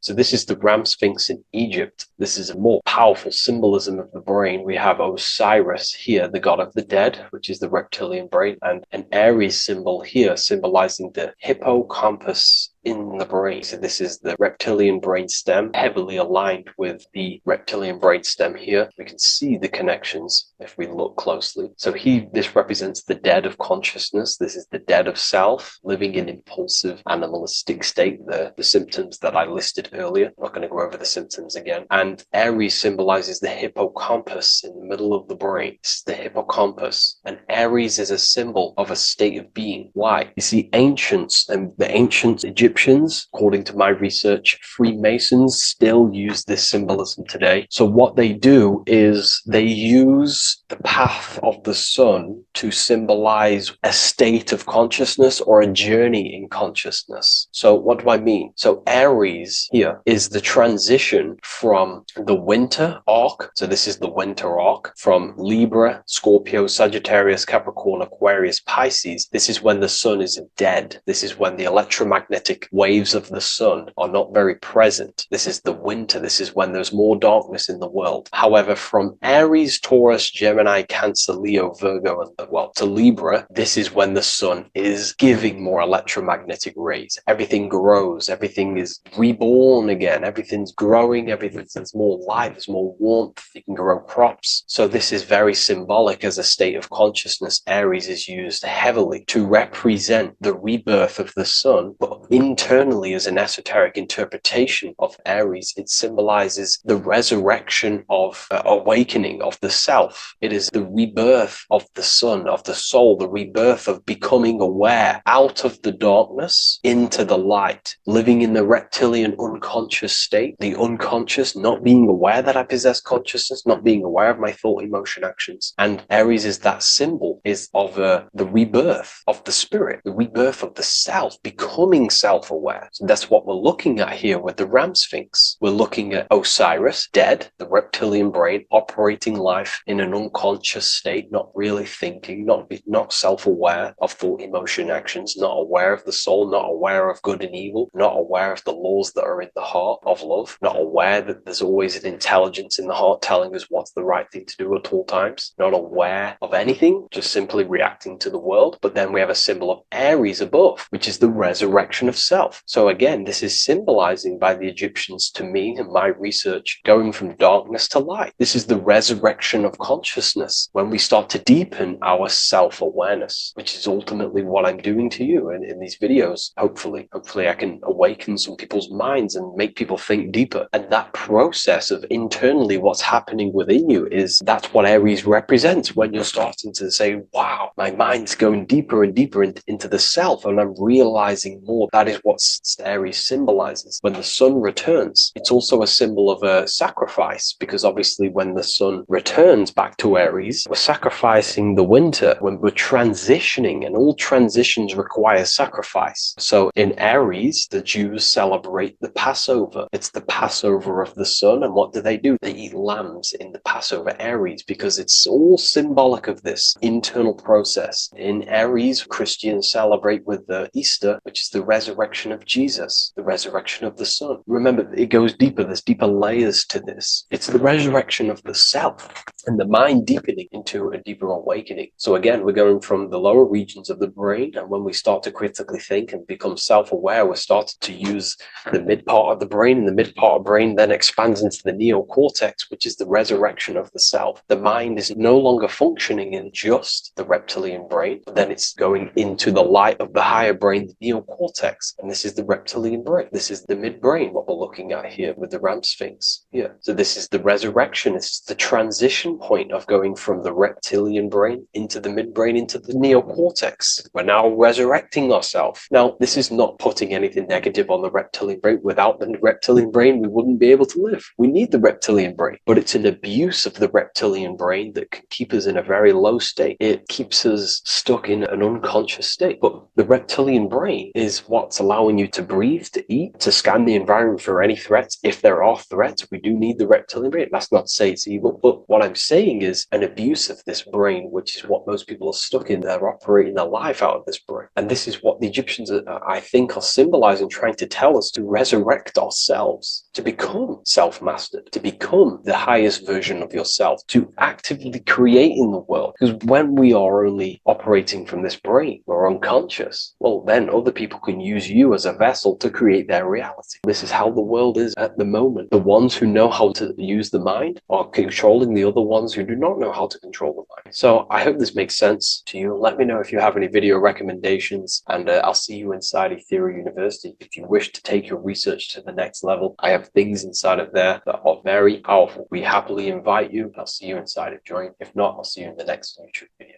What if I told you the devil is closer than you think, and it's not actually a real person, force, or spiritual entity outside of you, but a being and an aspect of your own mind and psyche? In this video, you will learn exactly what the devil is and the true esoteric meaning of the devil. The first thing we need to understand is that the universe is a mental universe. Look around you. Every action, every building, everything you see around you was begun first as thought in the mind, then manifested. We use the mind mind to build and shape our reality. The universe, the world, only exists inside of our mind. Therefore, God and the devil exist inside of our own psyche. So first of all, the devil is not a literal being, but a symbol of the lower self. It represents the unmastered, ego-driven part of the human mind, a symbol of destructive thoughts, emotions, behaviors, lives in realms of chaos, fear, hatred, lust, and ignorance. This is why we see the devil as red, because red is the lowest vibrational color on the color spectrum. It also corresponds with the root chakra, which is all to do with survival instincts. Red represents chaotic and intense emotions like hatred and anger. When we are angry, our face turns red. The devil represents our animalistic fundamental needs, our instinctual needs, our survival state of consciousness. We have a survival state of consciousness and a godly state of consciousness. Our godly state of consciousness is creating, not just experiencing in the animal state, but consciously creating reality. This is why we see the devil with a goat head, an animalistic head, and the head is where the brain is. The animal head represents living off instinct, the part of our mind that lives on urges, impulses, and instincts, eating, sex, power, ego-driven actions, and ego-driven thoughts. Animals are only aware of themselves. Animals live on instinct. They have no ability to consciously create like humans. This is our lower desires for the material world. That's not to say the material world is evil. However, when our consciousness is only seeking material things, this leads us down a path of self-destruction, because nothing material can ever satisfy our soul. Everything material is temporary. Therefore, the devil represents the part of us that seeks only material desires, only material fulfillment, the ways of thinking where we only think about ourselves and ego-driven thoughts. It also represents the unchecked, unconscious self, where we have no mastery over our thoughts, over our emotional impulses, and no mastery over our actions. We're living in instinct and impulsive states, which causes chaos, selflessness, destruction, and keeps us bound to our lower material 3D state of consciousness. It's important to recognize that the word devil was never present in the earliest Gospels. Instead, what was mentioned was a spirit of evil. This distinction is crucial because it underscores that the idea of the devil, as popularly conceived, does not actually exist as an independent entity. Rather, it is a personification of the lower aspects of the human mind, a facet of our own consciousness. The term spirit of evil was not meant to denote a specific deity or being, but rather any force of negativity, whether it manifests as a destructive thought, emotion, or action. A spirit is a force, an energy, and we have three forces that create our reality: thoughts, emotions, and actions. We have full control over these three aspects, which transform and mold reality. A destructive thought, a destructive emotion, a destructive action is a spirit of evil, and it originates from the darker aspects of the human psyche. So now, because we're on the topic of the devil, we have to look at the pentagram, which is obviously connected to the devil heavily. The upright pentagram represents spirit, air, water, earth, fire. Upright, which represents spirit, the most important element on top of the earthly elements, showing spiritual principles over material principles. As spiritual beings as we are, we have to put our spirit first, our higher self first, and material things second. Why? Because material things never satisfy us long term. Seeking material fulfillment will leave us feeling unfulfilled in the long run and very unhappy, and we can lose ourselves in illusions. We have to put our spiritual principles first. Seeking wisdom, knowledge, connection to the divine, and connection to our higher self is what gives us true fulfillment in our hearts and souls. But when we see this pentagram inverted, we now have spirit on the very bottom, which now represents earthly principles on top of the spiritual principles. We're putting our earthly elements on top of our spiritual element, which this inverted pentagram represents no longer caring about spirit, no longer caring about our invisible internal world, and only caring about this external body, food, sex, material things, cars, money, and all the things outside of us, the world outside of our mind. This is what true Satanism is. Satanism is not worshipping an external deity, but it is worshipping the self, only fulfilling the ego's desires. This is what true Satanism is, and we have all been conditioned to live in this state. Satanists want us to believe that there is an external deity called Satan or the devil, and the reason they do this is because they trick us, making us believe that we are not Satanists, while they are actually conditioning us to be self-seeking, ego-driven people, where we only care about sex, food, material things, and money, which is actually conditioning us to be Satanists. 80% of the population today are unknowingly involving themselves in Satanism, which is ego-driven thoughts, actions, and emotions, dwelling and living in this state, where we only care about ourselves. When we are spiritual, we realize we are all one. We are all one consciousness family, and we need to do things that help and contribute towards our collective experience, helping others, instead of seeking to serve only the self. The angel is depicted with wings, which represents elevation, higher self. The devil is represented with an animal horns, which is on the ground. A goat is on the ground, which represents the lower self. This is the elevated mind and the lower material mind. Horus, the bird, higher self. Set, the ground animal, lower self. Jesus and Satan. These are two forces, two characters that exist within the human psyche, not real entities. They are forces of our minds, and there is a battle between our higher self and lower self all the time within our own minds. There's always a part of us that's telling to do one thing and another thing, to do something bad and to do something good. There is this battle inside of our own consciousness. Here we have the human spinal column. The human spinal column is showing you the higher and the lower self. The higher self represents the head. The head is where the mind is. This is the creative essence of the universe. This is where all material things begin as a thought in the mind. We create with the skull, with the brain. This is our higher self, the heavens, connected to the heavens, the sky. And the lower end of the spinal column is where our reproductive organs are, where our gut is. Our reproductive organs and our gut is all to do with survival. The lower end of the spinal column, lower instinctual 3D based consciousness. The lower end of the spinal column is where our lower self dwells. Eating, consumption, power, and sex, lust. These are all emotional forces and instinctual based organs that are not inherently evil, but when we dwell and live off this lower end of the spinal cord, it keeps us in low states of consciousness. Our goal to raise to our higher mind is to balance this, not to overeat, not to abuse power, not to abuse sex and lust, but to master these organs and gain the ability to say no to these organs so that we can raise to our creative side of consciousness. Instead of dwelling in our instinctual nature, we can turn to our creative nature and consciously become a builder and constructor of reality. This is the true way of raising consciousness. This is the stairway to heaven, out of the animal consciousness to the higher consciousness. To wrap all of this up, it's all about gaining control over our instinctual lower nature and allowing our spirit to rule over our body and not our body ruling over our spirit or mind. The moment you let a thought become instantly an action is the moment you are an impulsive person. We are all trained to be this way. It is okay if you are in this state. The moment you let a thought turn straight into an action without questioning, that is the mind controlling you and you not controlling the mind. We need to gain control over the mind, and we do this through many different ways, through meditations,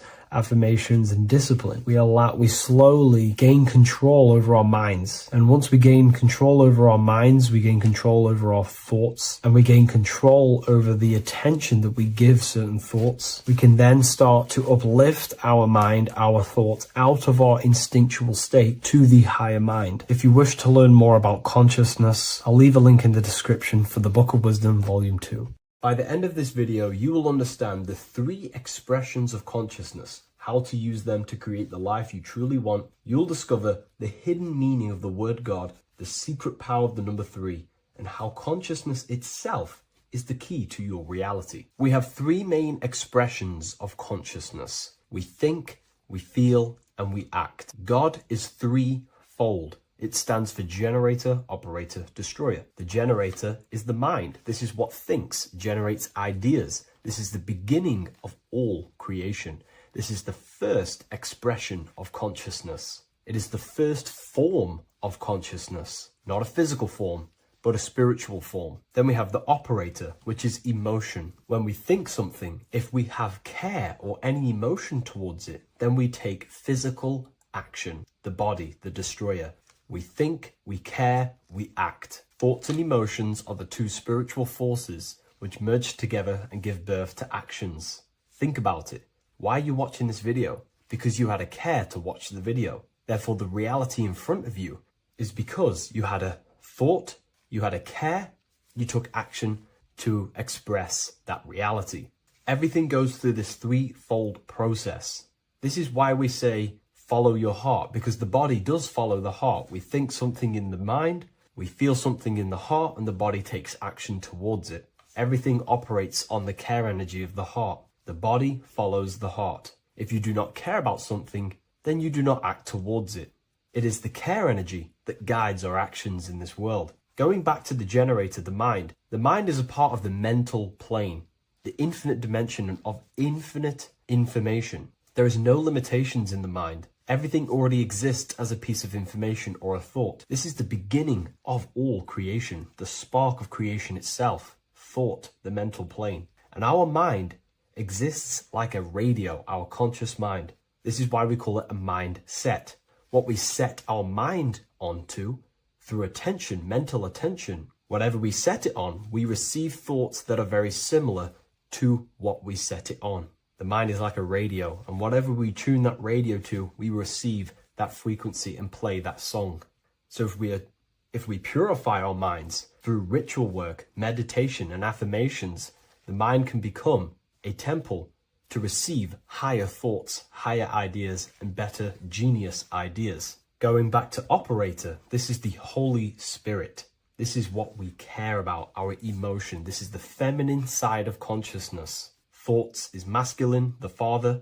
Emotion is the Holy Spirit, which is feminine. And these two create a child, which is Jesus, the Son, which is actions. When thoughts and emotions merge together, you have a physical action, which is a masculine force, which is why it's a son. The Holy Spirit represents a purified heart, love consciousness, holding love in the heart. And when we purify our minds, we have an effect and purify our hearts. And the reason why I say that is because whatever we think in the mind directly corresponds to what we feel in the heart. As above, so below. Thoughts create emotions. If we think something and our heart tells us that is bad, we have a feeling that that is wrong, then we should not take physical action towards it.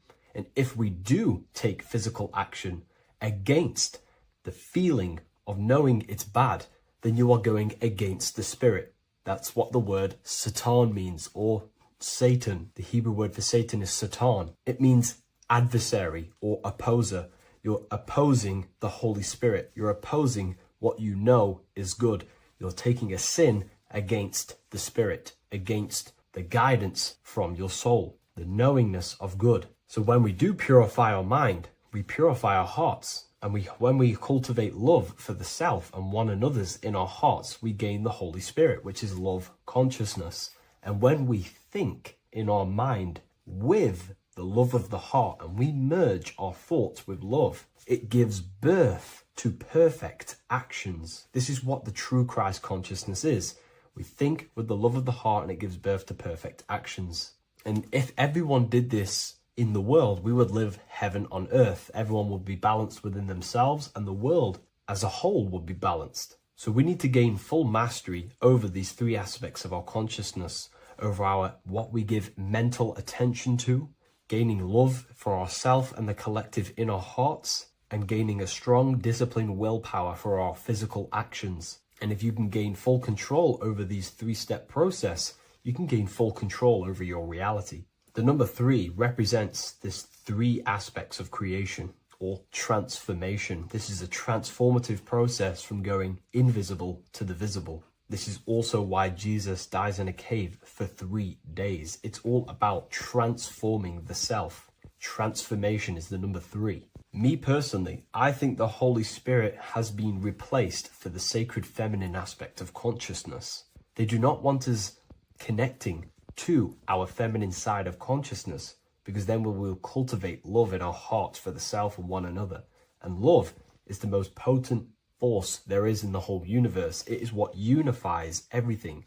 It nurtures everything. It allows things to grow. Think about it. When you hold love or care for someone, you grow relationships.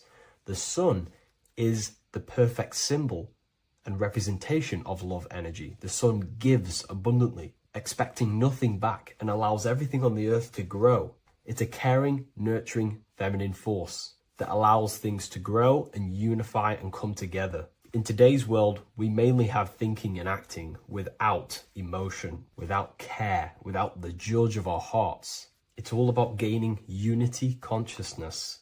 We think, we care, true care for one another and the self, and we act. And if you align these 3 forces towards something, your business, whatever you're trying to create, you will fully create that reality, because these are the 3 forces that you can use to generate a reality. You can do ritual work to create care in your heart about something, and then you will take more action towards it. The book I'm using here is the Book of Wisdom, Volume 1. You can get this paperback or PDF on my website. So I hope this video has helped you. Please leave a like, comment, and a subscribe on the channel if you like the content. Let me know what you think about the Holy Spirit and if it is covering up the feminine side of consciousness in the comments section.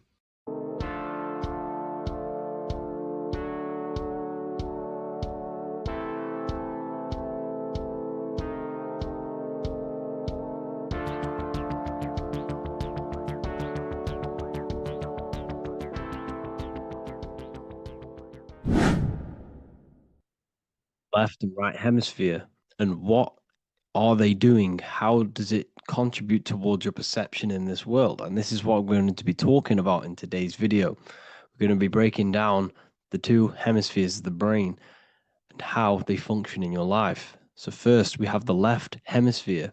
This is the logical hemisphere. This is the analytical, divided, scientific, or verbal hemisphere. The right hemisphere is creative, wholeness, artistic, symbolic, and metaphorical. The right hemisphere does with non-verbal things. It produces a holistic perception. It is more to do with creativity. Because what you must understand is that we are not in the external world. The world is produced by our brain. We see with our brain. Our eyes are a part of the brain. What we touch is the brain's interpretation of electrical signals on the nervous system. What we smell is the brain's interpretation of smell through the nose. What you taste is your brain's interpretation of chemical reactions on your taste buds. So what you are experiencing is the brain. The brain is a computer creating a simulation. And you have 2 hemispheres which breaks down this reality. So essentially the brain is the perception creator. It creates perception. So if the brain is creating this, who is the one experiencing the brain? Well, that is you, the consciousness, the mind, the all-seeing eye. You are the all-seeing eye experiencing the brain, the observer behind the brain, behind reality, behind the emotions.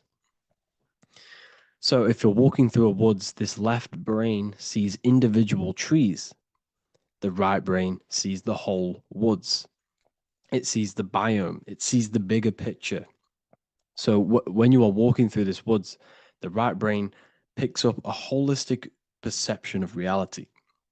It creates the woods as one unified woods. The left brain's job is to break this down and analyze it so that we can see individual things. And this is also necessary for humans to have the ability to break things down and manipulate things in this world. So without this left hemisphere, we could not manipulate things and break things down. So this right hemisphere is important because it sees the whole woods. It sees humanity as one unified consciousness.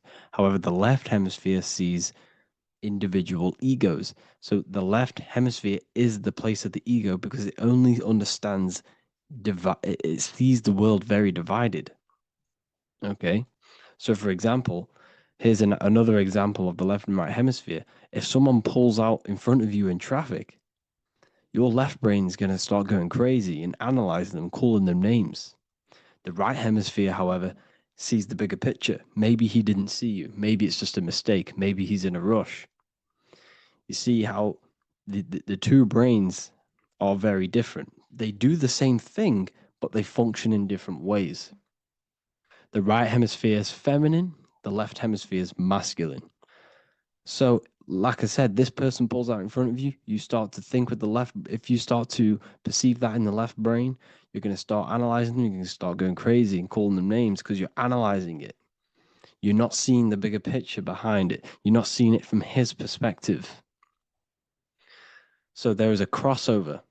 So the left hemisphere of the brain controls the right side of the body, the right ear, the right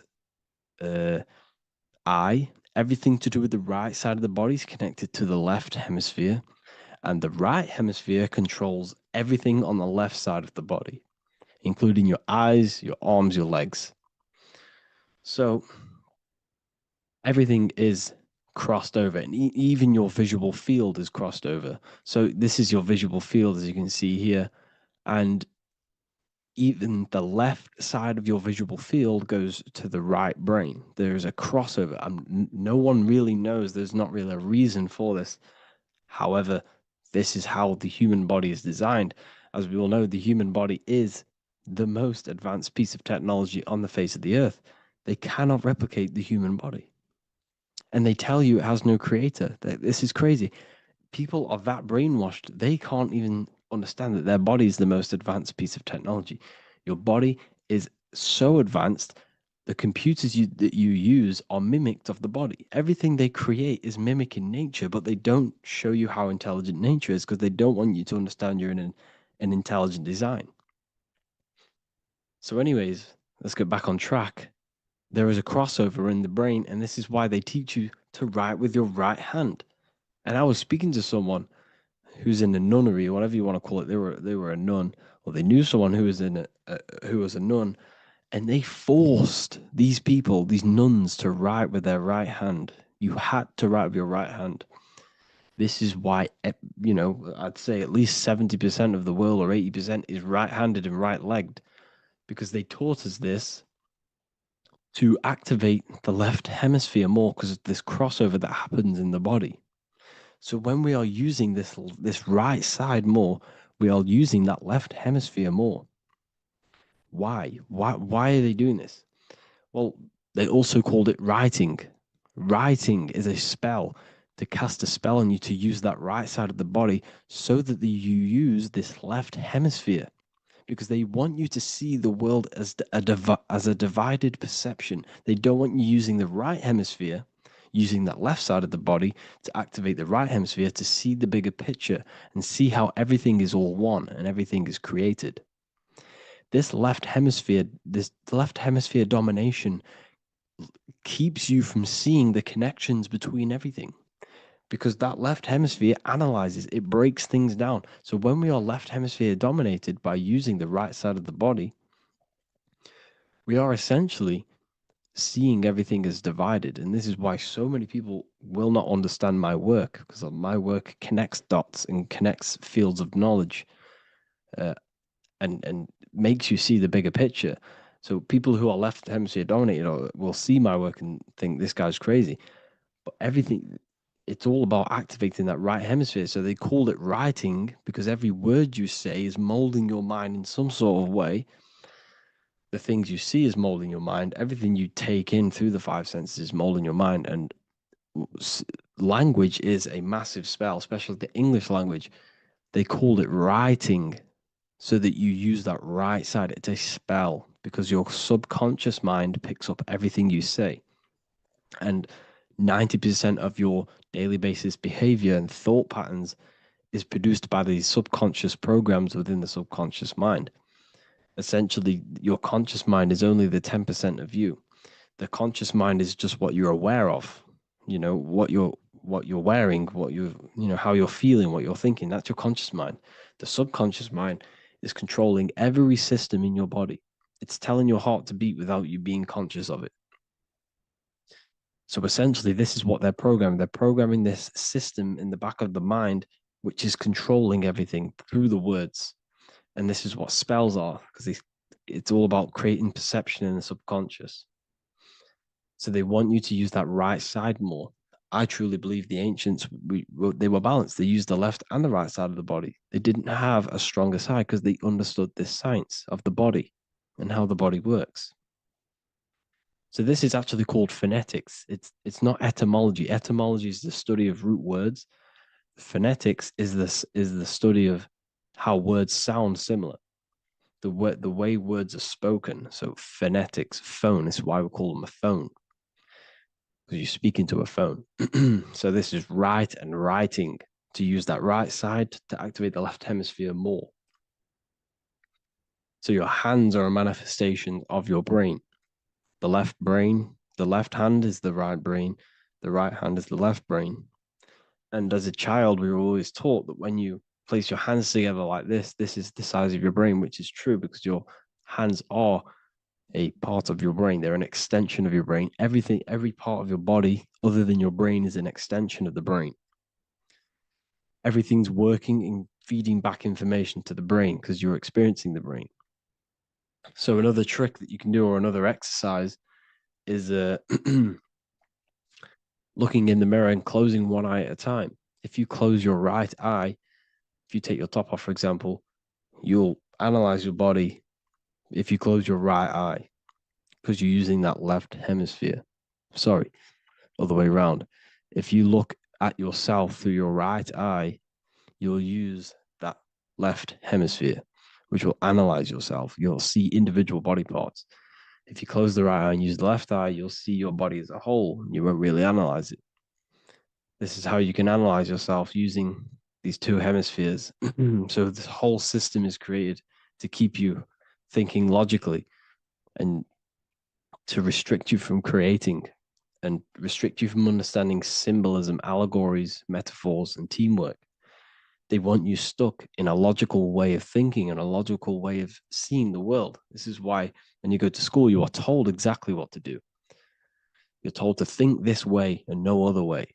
You're told to do orders, do this. It's a very left-brained system, because if we all started to open up this right hemisphere, we'd all see, wow, everything is all one, everything's all connected. And this is what my work is doing. I'm showing you everything is one. The physical world is an illusion of duality, but everything comes from the one source, the one mind. The universe is a giant mind. I am mind, you express mind. We all possess mind. Behind the physical body is the same mind consciousness. And we are all expressions and fractals of this infinite consciousness called mind. And this is what they don't want us to figure out, is that we are all just one consciousness expressed. It's an infinite consciousness. It's even in the squirrel, it's in the dog. All of these different animals, they're just different bodies, but behind the bodies is the same consciousness, which is mind. That's what the pineal gland is. The pineal gland is not the mind, and it's not the third eye. The third eye is your mind. If you have a closed third eye, it just means you have a closed mind.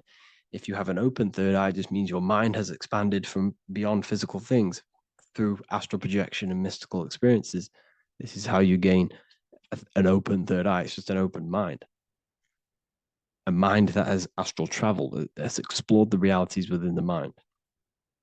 So everything they do is to keep us in a divided state. Divide and conquer, right? That's their motto. All to keep you thinking how everything is divided. Everything they've done is division. Postcodes, countries, everything is divided. Like football teams and all this stuff. It's also a natural process when you grow up, because as you grow up, your brain is constantly analyzing the world. So this is sort of a natural process of how you become more left hemisphere dominated, because your brain is always analyzing. And unless something awakens you, you can awaken that right hemisphere where you can start to see the bigger picture. Even the music, it's all tuned to 440 hertz, shuts down the right hemisphere of the brain. 440 hertz, Spotify, Apple Music, the radio. Every time you turn on the radio, it's tuned to 440 hertz. This was specifically tuned. It never used to be tuned to this. It was in the 1950s. It was changed. The standard music tuning was changed to 440 hertz because it shuts down that right hemisphere of the brain. They don't want you thinking, seeing the world in this way and perceiving things as one. And I'm going to show you. It tells you this in the Bible. Cast the net onto the right-hand side of the boat and you will find the fish. What was Jesus saying? This is, you see, people read the Bible and they don't understand it. If the Bible is not talking about you, then it has no meaning. The Bible, everything you read in the Bible is about you and how it can better your life. It occurs to you. So if Jesus says, cast the net onto the right-hand side of the boat, this is an allegory. The boat is your body. Cast the net. It's the awareness, the perception onto the right hemisphere of the brain, and you will find the fish. What's fish? What do fish do? They swim deep in the ocean. It represents the knowledge. Deep knowledge. Cast the net onto the right-hand side of the boat and you will find fish. You will find the wisdom. You'll gain understanding when you cast that your awareness into that right hemisphere. You will see that I am you and you are me. We are all one consciousness. You will see everything. You'll see that the trees are the same patterns as the nerves in your body. You'll see everything is connected. Everything is a fractal of the one infinite consciousness. And how many fish did they catch? 153. That adds up to 9. This is now numerology. The Bible's filled with numerology. Adds up to 9. What's 9? Human consciousness. It represents consciousness. You're in the womb for 9 months. Feminine. It's all about consciousness. And in Revelation 14, and I looked and behold, the Lamb standing on Mount Zion. That's the spines, the mountain. With him, 144,000. 144 adds up to 9. It represents consciousness on top of the spine. You see? And he had his name the name of his Father written on the forehead. What's the Father? The higher mind, the higher consciousness within you. Where is that? In the forehead, the pineal gland. The pineal gland is the radio receiver for the higher consciousness. Because every body part of the body has consciousness. Your heart has consciousness. Your gut has consciousness. You are thinking with these different consciousnesses. You think with the gut. You think with your penis. You are thinking with all these consciousness. And it's about raising your consciousness to the higher consciousness, which is the Father, the mind, in the head. Don't think with the lower parts of the body because that is your animal nature. Think with the higher parts of the body. It's all representing consciousness. How to activate the right hemisphere of the brain? Well, it's all to do with non-verbal things. So music will activate the right hemisphere. Make sure it's tuned to the right frequency though. 432 hertz, 528 hertz. Any frequency that adds up to 3, 6, or 9 is good for you. Meditation, turning off the thoughts, and you raise yourself to the higher brain. Symbolism. Symbolism is all right hemisphered. Reading between lines, metaphors, determining the Bible, it's all right hemisphered. Seeing the bigger picture, it's reading between the lines. So tithing in the Bible. These people in the churches are giving 10% of their money to the church. It's nothing but a scam. What these people have done is they have externalized the Bible. They have taken the Bible and literalized it so that they can make a business out of it. So what they're doing is 1/10 of the produce of what it says in the Bible, 1/10 of the produce of the land, whether grain or fruit, is the Lord's and is holy. So what's that saying? The 10th of it's basically saying give the 10% to the Lord, to God. What does that mean? Well, what's the land and the fruit? This represents physical things, the physical things that you have. The 10th of the physical things that you have. What's that? That's your ego. All the physical things that you have is all to do with your ego. That's the lower self. The ego, what is the ego? It's the mind's perception of the physical self. You had no ego when you were a child. Okay, when you were a child, you had no ego. As you grew older, you created the ego. But the ego is the full self. It's the echo. Ego, echo. It's the echo of the full self. So it's saying, give the ego over. Take away the animal self. In that left hemisphere, that's all to do with the left hemisphere. That left hemisphere sees the ego. It sees individuality. It's divided. So it's saying, give that 10%, give that 10% of you over to the right hemisphere, the 90%. The 90% of you is in that right hemisphere, the higher self. Now, I'm not saying the left hemisphere is bad. Okay, I'm not saying that at all, but it sees where it sees things divided. It's like I said, the left, the hands are manifestations of the brain. So when these Christians are praying, they're putting their hands together. What are they doing? They're syncing the brain hemispheres. What you're doing, because everything's an extension of your brain. So if you put your hands together, you're putting the two hemispheres together. And what's happening when you place the hands together? All the electricity in the body is now running in a circuit. So once you connect these two hands, the electrical energy is now running in a circuit. And energy can move around the body quicker and more efficiently. So when you pray, when these people are praying, they don't realize that they're engaging in ancient forms of meditation, of balancing the two hemispheres. So now we're talking about balancing the hemispheres, not the right hemisphere. This is what Israel is. Look at the symbol for Israel, the up triangle and the downward triangle. What's that? The up triangle represents male. The downward triangle represents female. Okay? This is talking about the brains. Israel is Ra. Isis, which is female, the Egyptian god. Ra, El. El means God. Electricity. That's the force of the physical world. It's the force that runs this world, electricity. It's the force of God. El, consciousness. It means God. Is Ra, El. Isis, Ra, and El. It's the two hemispheres of the brain, the holy land of Israel. It's the holy land, it's the brain. Once these two hemispheres are synced, this is how you unlock your consciousness. This is the easiest way of astral projecting. Hemisphering, I forgot the word for it. Hemisphere syncretization, something like that. It's about syncing the hemispheres. This is how you unlock your consciousness. Once the brain is running as one electrical system, this is how you balance the two masculine and male opposing energies. Once these opposing energies are no longer in war with each other, the brain, they come together to work as one. You unlock your consciousness. You are born again. What happens when a male and female have sex? It creates a new child. It becomes one. You are born again. Once the two hemispheres of the brain, you are born again. You can then have an out-of-body experiences.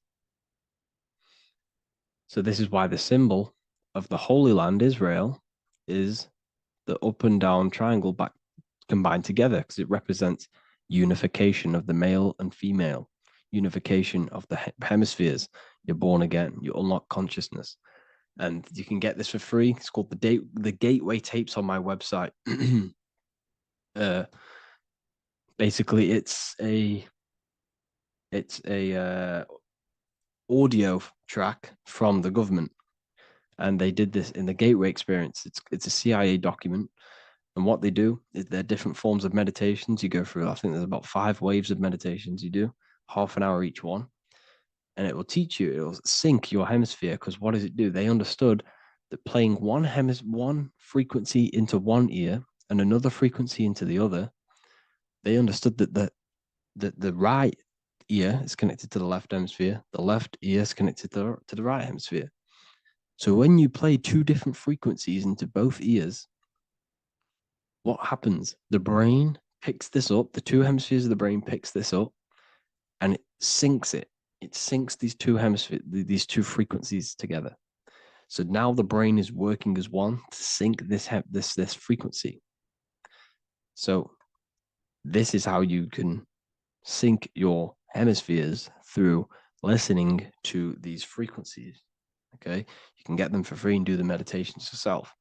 This will definitely help you. This is an easy way to astral project. So it's all about syncing the hemisphere and seeing reality from a unified perception. We should all aim to get out of that left hemisphere. I'm not saying don't use it, but we should now start to we should now start to read between the lines of the Bible, read between the lines of the symbolism they're showing. Study symbolism, study allegories and myths. What are they trying to tell us through these allegories? And, this is how we start seeing things in a better way. Once we understand that we are all microcosms of an infinite consciousness, we can all come to one, because love is the unifying force of this infinite consciousness. We are all divided. We are all disconnected from our hearts. Once we all connect with our hearts and see that everything is one, we can all start to love and come together as one, because love is the unifying force of consciousness. So if you haven't already seen, I now have launched the Ethereal University. I will be doing lectures like this one, but even better, deeper, and even releasing knowledge that I can't talk about online, as they are censored. I'll be doing lectures every single week. I'll be doing live calls every single week. You also gain access to my library, which is filled with over 45 occult books, filled with knowledge. Okay, I'll show you now. Plus, you get my book, The Book of Wisdom, PDF form, and the Human Health Guide, PDF form. You also get all of this stuff, the health section, Q&As, Ethereal meditations. We've got some celestial studies, cosmology, and numerology coming soon.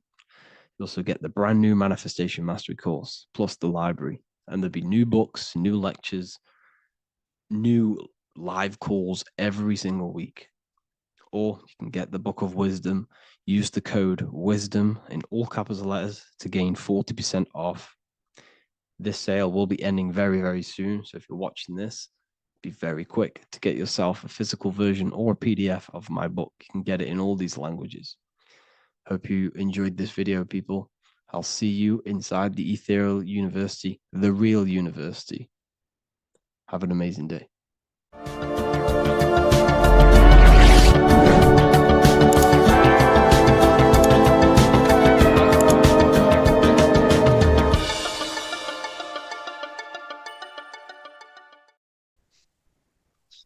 Matthew 21:1, Jesus went into the temple of God.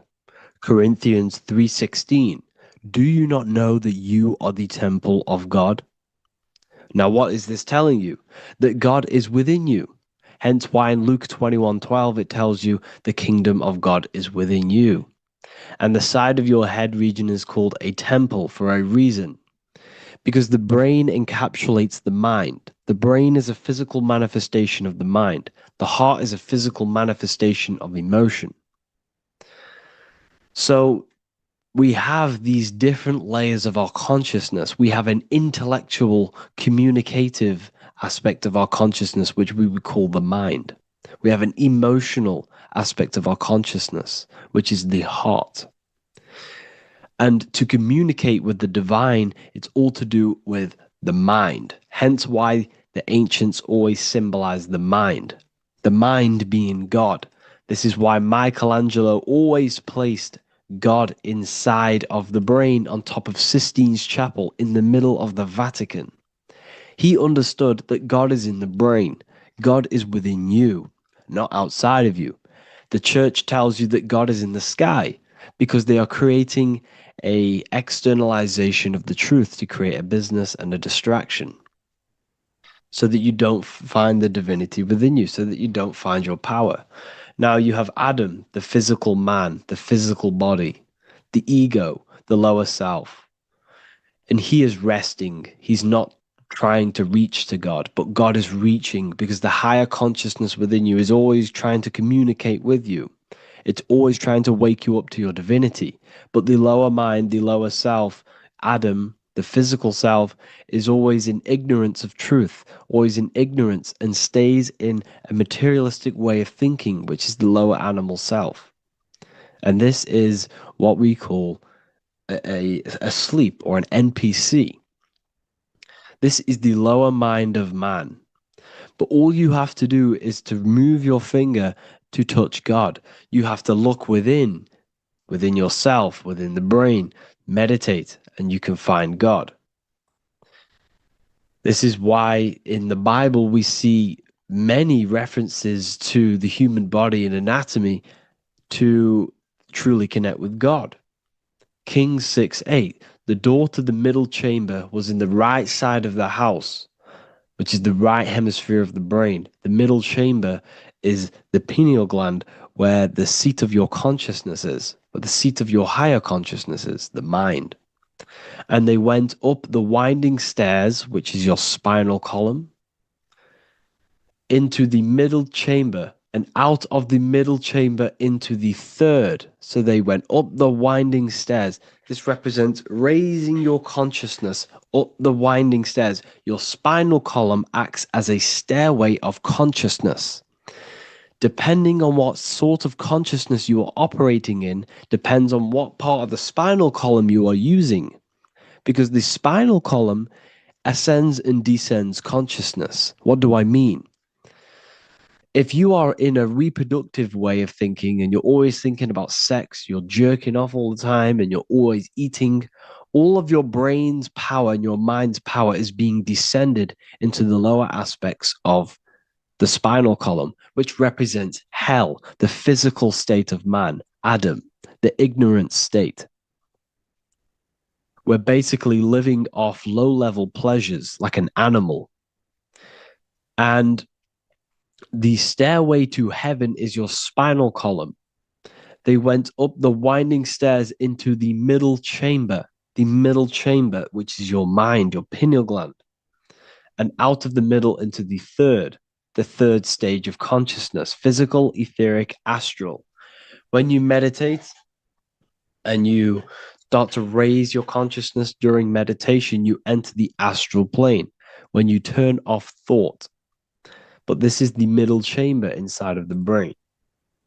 Here we see another painting inside of Sistine's chapel of God inside of the brain. This is the brainstem. This is the brain. This is the frontal lobe. This is the back lobe. This is the back lobe. This is the cerebellum. Here's the reptilian brainstem. Here's the claustrum. This is what we are seeing here. Anatomy. Here is another one in Sistine's chapel in the middle of the Vatican. This is depicting the brainstem. God's neck looks exactly like the brainstem. Here we see a real brain compared to God's neck, because the neck is just below the brainstem. And this is what they are symbolizing, because they knew that God is within you. God is a part of the human body. God is inside of the body, because the body is a vessel for consciousness, for universal consciousness. Inside of you, inside of me, is the same spark of consciousness. And this same consciousness is spread out into every living essence, because everything comes from the one source, the one God, the one consciousness. Matthew 6:22-23. The light of the body is the eye. If therefore thine eye be single, thy whole body shall be full of light. Practicing the single eye. What is this? This is meditation. This is entering within yourself. So the Bible's telling you to practice the single eye. But if thine eye be evil, thy whole body shall be full of darkness. What does this mean? If your consciousness is in an evil way of thinking, if your mind is filled with an evil, negative mind space, then your body shall be filled with darkness, with evil, with negativity. Because negative thoughts destruct the body. Positive thoughts heal and regenerate the body. So he tells you to be, the light of the body is the eye, your consciousness, the inner eye of consciousness, the eye that lets you see. And what do I mean? You look with your two physical eyes, but you see with the inner eye. What you see is perception. You look with the two eyes, and what you see is perception. You are seeing, you are understanding, and that's what consciousness, the mind, gives you. Consciousness or the mind is the force that allows you to be a human being, that allows you to understand things and interact with things and make decisions. It's an infinite intelligence. See, the mind is not the brain. This is a big confusion with people. Hence why the eye on top of the pyramid is separate from the bottom half of the pyramid, because the consciousness is separate from the body, the eye, the all-seeing eye. It represents the observer, the eye that sees into this body, into this world, into this. You are the perceiver. You are the invisible spirit within the body. Theologians 4:17. After that, we are still alive, and our left will be caught up together with them in the clouds to meet the Lord in the air. You don't meet the Lord in the physical air. Okay? This symbolism of the ancient Christian artwork is showing you this is symbolic. These things never happened. There's no man in the sky. Moses didn't go on a mountain to meet with God. The air represents the mind. This is why you say you're an airhead when someone's very stupid. Earth is your body. Water is your emotions. Fire is your spirit. Air is your mind, the invisible mind. So Anton Mengs, an ancient Christian art worker, is showing you anatomy of God in the clouds. But this is the anatomy of the human body, raising yourself to the mind and turning the mind inwards on itself during meditation. And that's how you meet the Lord in the air. You meet the Lord in an elevated state of consciousness. The air represents an elevated state of consciousness because the air is up. You have to raise your consciousness to meet the Lord in the air. This is why Moses went on a mountain to meet with God. The mountain represents elevation of consciousness, raising the mind up the spinal column, taking all of the mind's attention away from the reproduction and the physical aspects of self and raising it to the brain and turning off the brain and going inward into the air. It's talking about raising consciousness. It's allegorical. It's a spiritual, metaphorical text. The side of your head's called a temple because inside that where that temple is, right in the middle of where you call the temple, is the inner chamber, the open room, the holies of holies in the Bible, or the land flowing with milk and honey, or Mount Zion. There's so many different names for the brain, or the upper room where Jesus meets his 12 disciples, the 12 cranial nerves in your brain. This is the temple of God. Your body is a temple of consciousness. It encapsulates consciousness. It encapsulates the mind and soul. John 10:30, Jesus states, I and the Father are one. Psalms 46:10, be still and know that I am God. He's talking about the I am within you, not within Jesus. Everyone refers to ourselves as I. I am God. When you say I, you're referring to the highest aspect of yourself, the aspect that is above all thought, above all emotion, and above all things. When you say I, you're referring to your pure awareness, your pure consciousness, the highest aspect of yourself. And anything after I is egotistical. I is God. The letter I is the Roman numerals for one, because there is one God, one consciousness. The letter I is one line, just like the number one. Matthew 6:3-4, take no thought. Therefore, take no thought. Take no thought. He says this 5 times because you must turn off the 5 senses and take no thought to connect with God. Be still. This is telling you to meditate and know that I am God. The I am within you. I and the Father are one. I and God are one. who you think you are, is a completely wrong. The body is matter. Your name isn't you. Your job isn't you. Your reputation, your trauma, your memories, your friends, family, worries, bills, interests, dislikes, goals, passions, anything to do with the thinking mind is not you. Who you think you are is a part of your thinking aspect of consciousness. But once you remove thought, you are no longer your name. You are no longer your body. You're no longer your reputation. You are the I. You are pure awareness, pure consciousness. Pure consciousness. And this pure consciousness has latched on to this name, this job, the body, and your traumas. Your pure consciousness has attached itself to this character who you're playing in the physical world. And this is essentially who you think you are, but you are not. You are the I, you are the self, you are pure awareness. So, in order for you to detach from these things, you must learn how to detach from your name, your job, your reputation. And you do this through meditation by turning off the thinking mind. Turning off the thinking mind allows other aspects of your consciousness to open up. What do I mean? Your whole life you've been thinking, and all of these thoughts has attached you to this physical body. You haven't allowed your consciousness to open up. And you can only do this by taking no thought. That's why Jesus tells you, take no thought. When you turn off the thinking mind, other aspects of your consciousness starts to open up. Other aspects of your being can open up. And this is how you astral project. This is how you do all these mystical things and things to do with consciousness. It's taking no thought.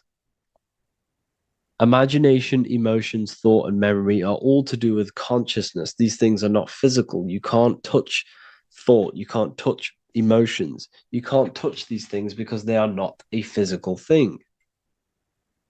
So you must turn off these things for other aspects of your consciousness to open up. Okay? So essentially, the Bible is a metaphorical, astrological, numerological, metaphysical, spiritual, encoded text that talks about human anatomy, spirituality, and the true nature of the human experience. Everything they would teach you in school is to make you think that you are this body. Everything they teach you in church is the externalization of the true teachings of Jesus. Jesus was telling you to meditate. Jesus was telling you to practice the single eye. Jesus was telling you to look within yourself and find God. He wasn't telling you to pray to him. Mark 16:19, he was taken up to heaven and sat at the right hand of God, the right hemisphere of your brain. John 21:6, cast the net onto the right hand side of the boat and you shall find fish. Fish is understanding. The boat is your body, your brain. Cast your awareness into the right side of your brain and you will find understanding, because the right side of your brain is all to do with the creative aspect and the intuition and the spiritual sides of your consciousness. This is why God is here. This is why Michelangelo depicted God in the right hemisphere of your brain, because this is all human anatomy. And I speak about all of this in the brand new Book of Wisdom, Volume 2, which is now available. The start of the revolution has begun. This book is truly going to change the way people see the world. It's got so many more topics than the last one. It's truly a revolution. It's written in so much detail. It's very practical. I cannot wait to share this one with you. I just want to say thank you for the opportunity for me to create this book, because without you, I couldn't have created this. And I just love sharing my work with you.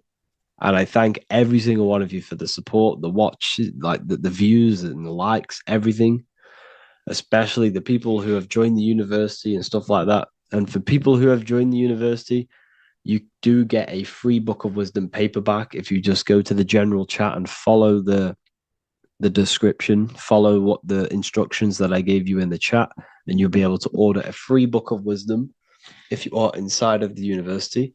Plus, you get all of my other books, 2 books, and over 45 occult books on occult and esoteric things.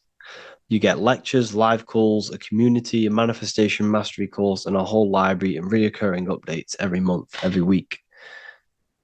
So yeah, I hope you all enjoyed this video. Thank you all. Please leave a comment to help the algorithm, and leave a comment on what videos I should make. And yeah, I'll get to uploading on the YouTube a lot more now the second book is now released. I have a lot more time on my hands.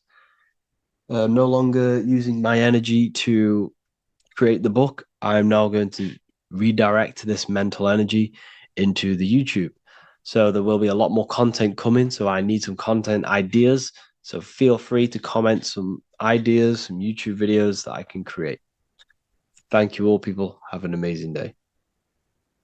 Neo is plugged into the matrix on the back of his neck. And if we look at the human brain, the back of the neck is the reptilian brain stem. And when one operates their life out of the reptilian brain stem, they are unaware, unconscious. They are consciously dead, because the reptilian brain does not really critically think. It acts on instinct, fight or flight mode. This is considered in the occult spiritually dead. When one is taking actions without intention, simply very reactive to life. They're not living, they're simply experiencing. When you're walking down the street and you see someone, and in your mind you think me versus them versus me, that is an animalistic way of thinking. I used to be trapped in this way of thinking, always thinking of fight or flight, always judging people, always reacting to the world, never consciously creating and commanding with intention in the world. This could be considered the matrix, when one lives unconsciously, simply surviving in the world. Another symptom of living in the reptilian brain could be obsession, a constant need to assert your power over others to feel safe or superior. Views relationships as power hierarchies, not as mutual connections. It could be a conquest for sex, lust, seeking validation through sexual activity. Sex becomes a tool for dominance, escape, and self-worth. Intimacy is avoided. Pleasure is pursued without emotional depth. Seeking pleasure all the time. This is all to do with the reptilian brain. Seeking safety. It could be compulsive eating or food hoarding, driven by craving and not actual hunger. Eats to soothe fear or emotional discomfort, often unconsciously. This is the unconscious. Fear-based decision-making. Every choice is shaped by perceived threat or insecurity or fear within the subconscious mind. Long-term vision is sacrificed for immediate safety and gratification. All the reptilian brain. Territorial behavior overacts when personal space, possessions, or status is threatened. Acts as though survival depends on ownership or status. Addiction repeats patterns to feel safe, even if they are harmful. Avoids anything unfamiliar or unpredictable. Low empathy. No empathy or emotional care for one another and for fellow beings in the world. Sees people as threats, tools, or competitors. This is all to do with the reptilian brain. Intense jealousy or possessiveness. Sees others as rivals or objects to control. Cannot tolerate perceived threats to loyalty or status. Quick to be angry. Slow to reflect. Reacts with rage, withdrawal when challenged. Lacks emotional regulation or deep self-awareness. So this is considered, this brain could be considered the matrix, hence why Neo is plugged into this brain. He's operating the life out of this brain,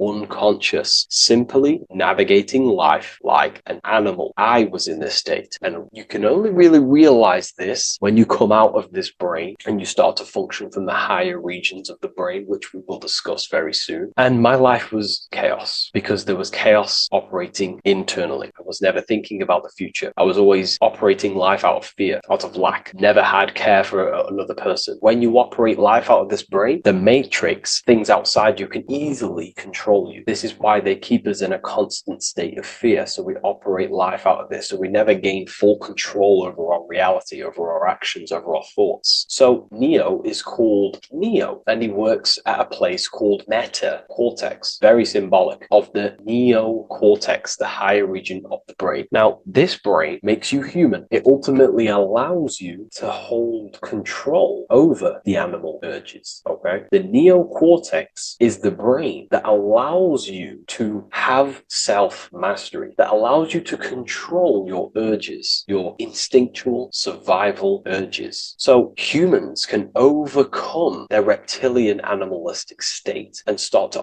operate their life in a conscious mastery state. And Neo is plugged out of the reptilian brain, and he starts to use his neocortex, the human brain. This allows one to learn to have self-control, allows one to create, allows one to think about others. It allows one to critically think deeply. It allows one to be self-aware. Who am I? Where did I come from? And where am I going? This is ultimately the brain that has shaped the world. We look at humans. We built technology. We built all of these amazing things. They all come from the neocortex. This is the higher region of the brain that allows consciousness to function on a higher degree. It allows you to truly become a creator and have self-control instead of living in a reactive animal state. You see, animals are only aware of their five senses. They're only aware of surviving. If you notice, look at animals, they're always looking around. Even in their home, they're always looking around, sniffing around. That's because they operate in an animalistic brain. Humans have the neocortex. This is a higher region of the brain, which if you wish to master yourself, this is the brain that you will be using. This allows you to operate life on a higher degree. We see this reptilian brain symbolized everywhere. See it as reptiles. Reptiles are symbols of this brain. We see the Egyptian god Osiris with the green skin representing a reptile, a crocodile. Sometimes we see Osiris depicted in Egyptian artwork with crocodiles or reptiles, if you do a little bit of research on that. And also, if we look at the overall symbolism of Osiris and his story, we notice that he is the god of the dead or the underworld. This is not literal, but the dead or the god of the death, the god of the death of self, the dead of consciousness, because you are a divine being with limitless potential to create. And ultimately, to create, we have to master our reptilian brain. But when we function from this reptilian brain, we are dead to our higher powers of creation, of imagination, of actually gaining control and operating life from the higher mind, operating life as the divine being as you are. But if you operate life in Osiris, he is the god of dead. You are spiritually and consciously dead. You act unconsciously. You are dead, not physically, but mentally and spiritually. So what we're looking at here in the Egyptian artwork is the reptilian brainstem. We have the left hemisphere and the right hemisphere of the brain. Notice a curve. The feminine body is very curvy. This represents feminine. The masculine body is very liney. So if we study geometry, we know that lines are masculine, hence why the word masculine, line, and the feminine body is, in geometry, feminine is represented as curves. So this is the left masculine brain on the left side, and this is the right feminine brain on the right side, with Osiris, the reptilian brainstem, in the middle. So we're going to go deeper into some Mesopotamian artwork now. Now let's have a look at this. We're looking at the reptile on the very bottom. We see the left brain and the right brain, the Eye of Ra and the Eye of Horus on the left and right. In Freemasonry, we still see the symbolism of the two pillars, Yakin and Boaz in Freemasonry, with the two pillars symbolizing masculine, feminine forces of consciousness, also representing the masculine left brain and the feminine right brain, with the reptile down here. But if we have a little look here, right, we have a little look at these reptiles. This person is standing on top of the reptiles. When you are on top of something, you have power over the below. You are standing atop of something. You have mastery over it. You have control over it, symbolizing gaining control over the reptilian brain, the reactive actions, the sexual urges, the addictions, the territorial behavior, the fear-based decisions, constant internal tension, never being able to focus. It's symbolizing gaining control over these internal qualities that happen within us, in our mind, because the universe is mental. And if we do not gain control over this brain, it will dominate our mind, which will ultimately dominate our actions and destroy our life and live in an unconscious state. So this is basically instructions in this ancient Mesopotamian artwork of becoming self-mastery, to operate on a God consciousness level. So we have a person symbolizing your awareness, the internal you, having mastery over the reptilian urges, the reptilian brain, the reptile thinking. We have a person, a face in between, and it's standing in between these pillars, symbolizing balance of the brain hemispheres. Because the face, we see the eyes in the middle, we see the person is you, your consciousness, standing in the middle pillar. So representing seeing reality as neutral. Everything in the world is neutral. It's the mind's perception that gives it a positive or negative charge. When we adapt this mindset, this view of reality, this knowingness of reality, we see the world for what it truly is. And if you see things as neutral, it allows one to transform the situations in your life accordingly, instead of simply choosing a side.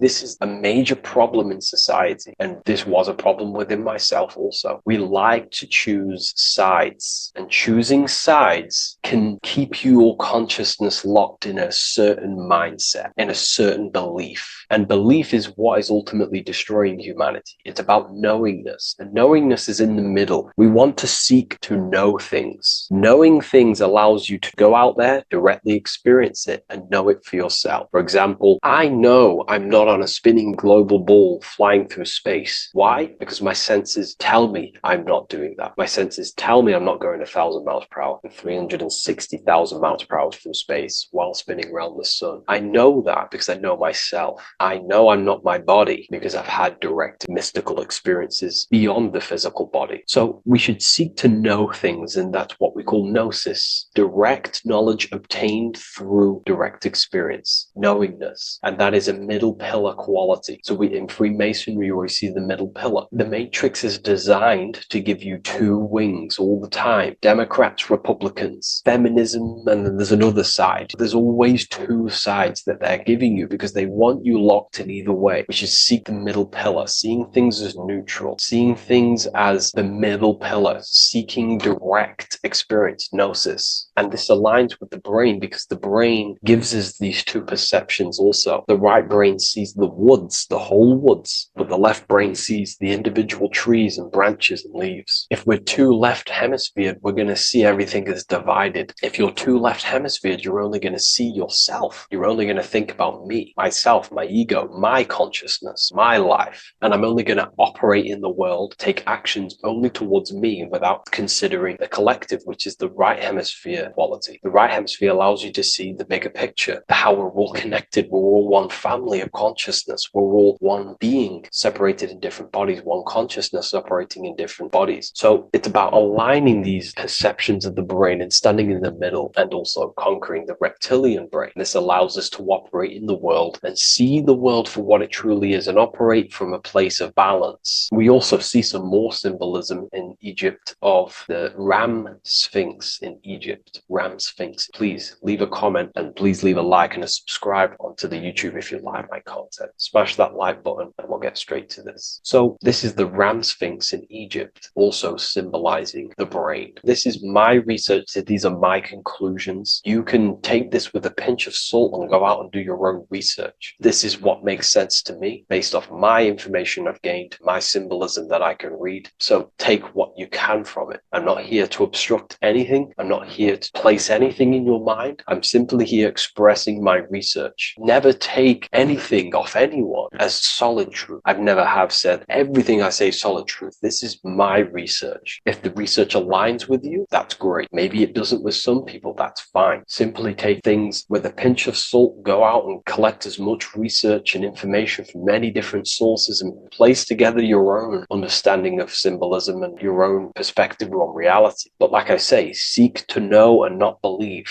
So this is the Ram Sphinx in Egypt. This is a more powerful symbolism of the brain. We have Osiris here, the god of the dead, which is the reptilian brain, and an Aries symbol here symbolizing the hippocampus in the brain. So this is the reptilian brain stem, heavily aligned with the reptilian brain stem here. We can see the connections if we look closely. So this represents the dead of consciousness. This is the dead of self, living in impulsive, animalistic state, the symptoms that I listed earlier. I'm not going to go over the symptoms again. And Aries symbolizes the hippocampus in the middle of the brain. It's the hippocampus. And Aries is a symbol of a state of being. Why? You see, ancients and the ancient Egyptians, according to my research, Freemasons still use this symbolism today. So what they do is they use the path of the sun to symbolize a state of consciousness or a journey in consciousness. So what do I mean? So Aries here is the transition from the winter arc. So this is the winter arc from Libra, Scorpio, Sagittarius, Capricorn, Aquarius, Pisces. This is when the sun is dead. This is when the electromagnetic waves of the sun are not very present. This is the winter. This is when there's more darkness in the world. However, from Aries, Taurus, Gemini, Cancer, Leo, Virgo, and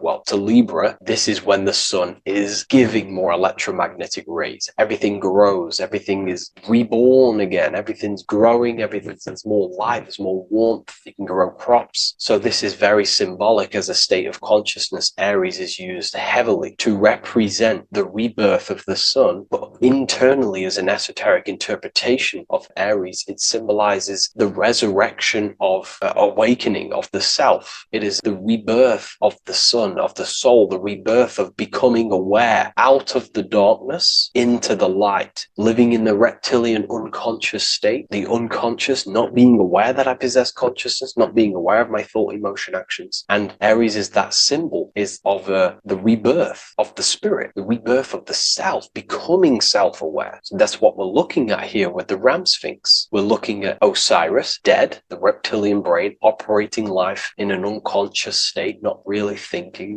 not self-aware of thought, emotion, actions, not aware of the soul, not aware of good and evil, not aware of the laws that are in the heart of love, not aware that there's always an intelligence in the heart telling us what's the right thing to do at all times, not aware of anything, just simply reacting to the world. But then we have a symbol of Aries above, which is the resurrection of self. So again, this is symbolizing by the Egyptians to me and my research going from darkness to light. This is the resurrection of consciousness when we start to deepen our self-awareness, which is ultimately what I'm doing to you in these videos. Hopefully I can awaken some people's minds and make people think deeper. And that process of internally what's happening within you that's what Aries represents when you're starting to say, wow, my mind's going deeper and deeper into the self and I'm realizing more. That is what Aries symbolizes. When the sun returns, it's also a symbol of a sacrifice, because obviously when the sun returns back to Aries, we're sacrificing the winter, when we're transitioning, and all transitions require sacrifice. So in Aries, the Jews celebrate the Passover. It's the Passover of the sun. And what do? They eat lambs in the Passover Aries, because it's all symbolic of this internal process. In Aries, Christians celebrate with the Easter, which is the resurrection of Jesus, the resurrection of the sun. Remember, it goes deeper. There's deeper layers to this. It's the resurrection of the self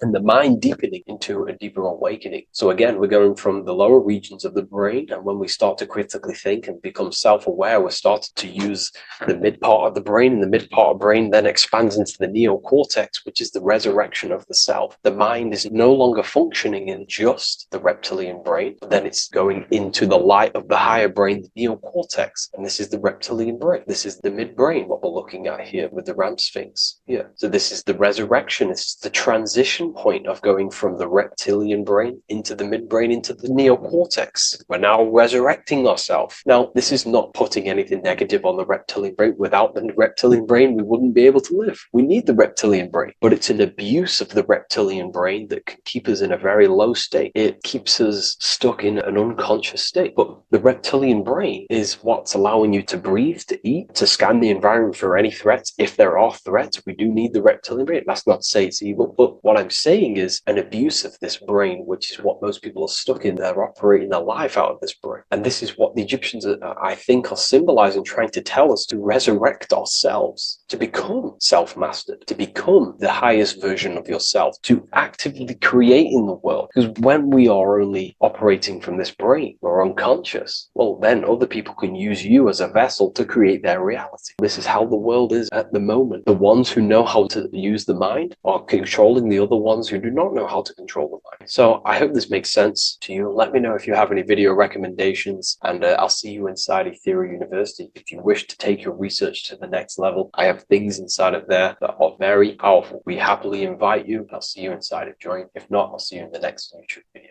Creation demands destruction. Every time you release your sexual fluids, you're destroying a part of yourself to create an extension of yourself. For example, if you want to create a business, you have to destroy your time, attention, and energy in order to create the effect of the business. All creation demands some sort of sacrifice or destruction. This falls under the law of polarity in the universe. It's the same with your sexual fluids. Your sexual fluids, especially as a man, contains minerals, all the minerals in your body. It contains your vitality. It contains your DNA. It contains the blueprint of you, and it can create a whole new human being. You are literally playing with the power of creation if you are releasing your sexual fluids too much. Sexual fluids also extend beyond the physical plane. They contain astral forces, because all physical creation is a mental creation. We live in a mental universe. Everything begins as a thought in the mind, then the thought takes the form and the body of imagination, which is an astral force. Imagination turns into etheric emotional energy. Then the etheric emotional energy turns into the physical action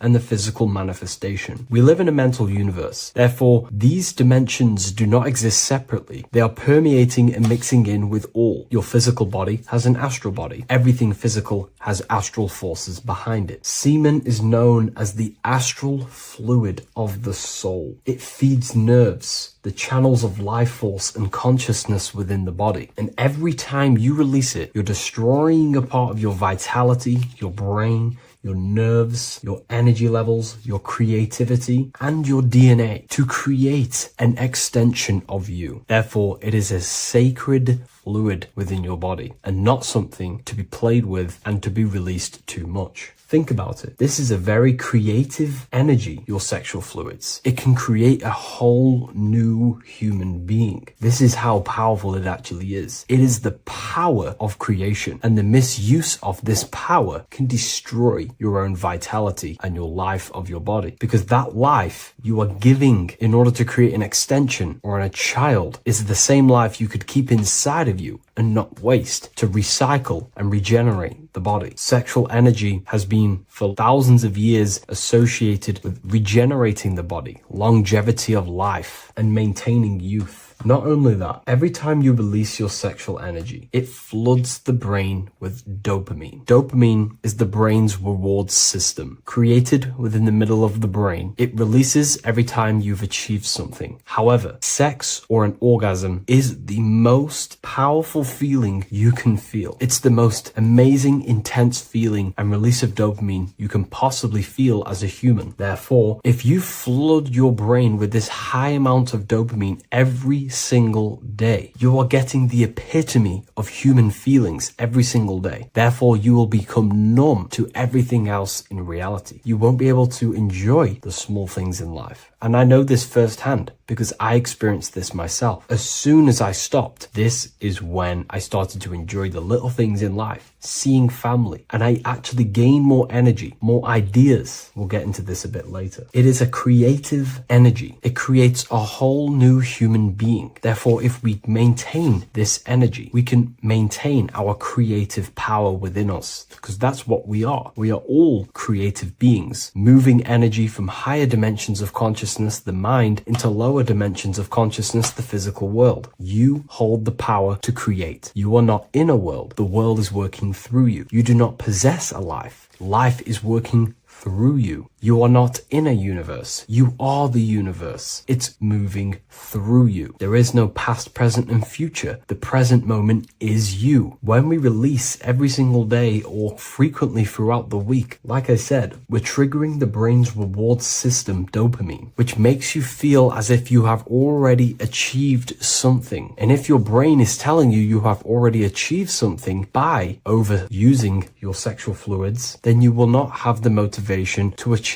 other things in your life. I know this firsthand. I became very lazy. I didn't want to work. I didn't want to do anything because subconsciously my brain felt as if I've already achieved. If we look at the symbol of the Baphomet, we notice the Baphomet has horns and a goat head. Now we look at the word horny. When you become sexually aroused, it's known as horny, which is the horns, representing the lower mind. The lower mind is the mind we use for our animal instincts. We have two parts of our mind. A higher mind, which is contained of higher thought, which chases spiritual things such as love, wisdom, knowledge, and God. Then we have a lower mind, which chases the things of the material world closely associated with the ego, chases validation, material gain, status, and physical sensation, physical pleasures. It is these physical pleasures that can keep you in an endless loop, making you feeling empty inside, because nothing material can ever satisfy our internal world. Nothing. You can achieve millions of dollars. You can achieve your dream house, your dream car, your dream watch. And if that is the only thing you are chasing, you will feel empty inside when you achieve it, because nothing of this material plane can satisfy you. Nothing of the lower mind can ever satisfy you. This is why we must sacrifice the lower mind and overcome the lower mind and the lower instincts. One thing I found amazing when I mastered my sexual urges and my lust is that my mind became a lot more clear. The thoughts and the time and the attention that I used in my mind to go towards lust, sex, and chasing these things was taking up a lot of mental space, time, and energy. But as soon as I removed it and mastered it, my mind became an open vessel for higher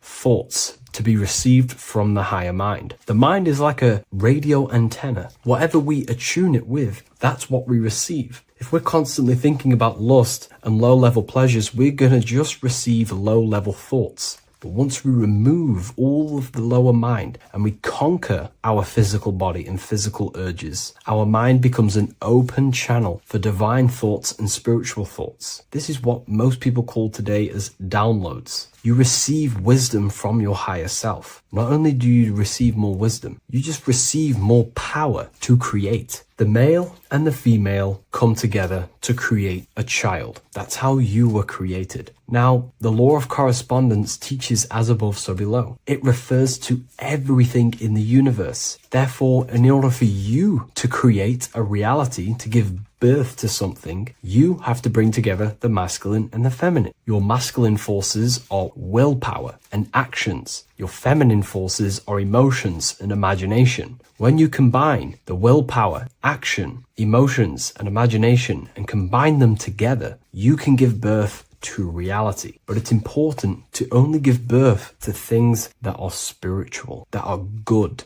that are for the benefit of yourself and humanity, and not for the ego and the lower mind. Killing our lower mind is essential for spiritual ascension when we die. The thoughts that we give the most attention and energy to when we die are pretty much the same thoughts that we're going to think when we die. When you die, your physical body and external world is stripped and you're left with your internal world of consciousness. More than likely be resonating within the lower astral plane before you move on to any higher dimensions of the astral. It's important that we kill any addictions such as sex, food, attachments, emotional attachments to people, any desire for material things before we physically die. The Hindus taught this, Buddhism taught this, the ancient Egyptians taught this. We have to remove the desires in our heart for material and things before we physically die, because when we die, we cannot fulfill physical pleasure. Therefore, we will create our own suffering within the astral dimension. So sex is the biggest part of this. We have to remove the desire for sex or releasing any of our sexual fluids before we physically die to master ourselves. And not only that, it's going to benefit the way you feel, the way you think, the way you act towards people once you have mastered this. Porn psychologically damages you. You are quite literally the person in the corner of a room watching two other people give pleasure to each other. Psychologically, that is not good. And what happens in darkness is always revealed in light. What you do in your alone times will show in your confidence, in your eye contact, in your presence, in your aura, your energy. You cannot hide things that you do in the dark, because they always reveal themselves in a subconscious way, whether physically or through an energetic spiritual way. Sex can be known as sacred energy exchange. You are exchanging energy, bioelectrical energy. It's a scientific fact that when you hold hands with another person, your brain waves of each individual become synced. Your emotions sync. And you exchange electromagnetic energy because you are an electromagnetic being. But when you have sex with someone, you are literally exchanging emotional energy. Your aura is not just an electromagnetic field. It is literally a manifestation of your internal consciousness. Your consciousness contains your thoughts, your beliefs, your traumas, your emotional state. And this manifests externally through the vortex of your heart into an energy presence around your body. This is why you can feel sad when someone else is sad next to you, because their energy is merging with yours. When you have sex with someone, you are quite literally exchanging consciousness, beliefs, traumas, emotions, feelings, vibrations, and your consciousness merges with their consciousness. So be careful with just having casual sex. Now, I'm not here trying to say never release, never have sex with your partner. I'm not saying that. I'm saying take caution with these things. Take my teachings with a pinch of salt. If it benefits you, that's great. I'm not here to tell you how to live. I'm simply giving you my research and the things that have helped me in my life on my esoteric research, awakening, or spiritual path. I don't like calling it a spiritual path, because it's not spiritual. It's simply just life, the knowledge of consciousness and the self. So I hope this video helps. If you'd love to read this book, I'll leave a link in the description. This book I wrote myself called The Book of Wisdom, Volume 2.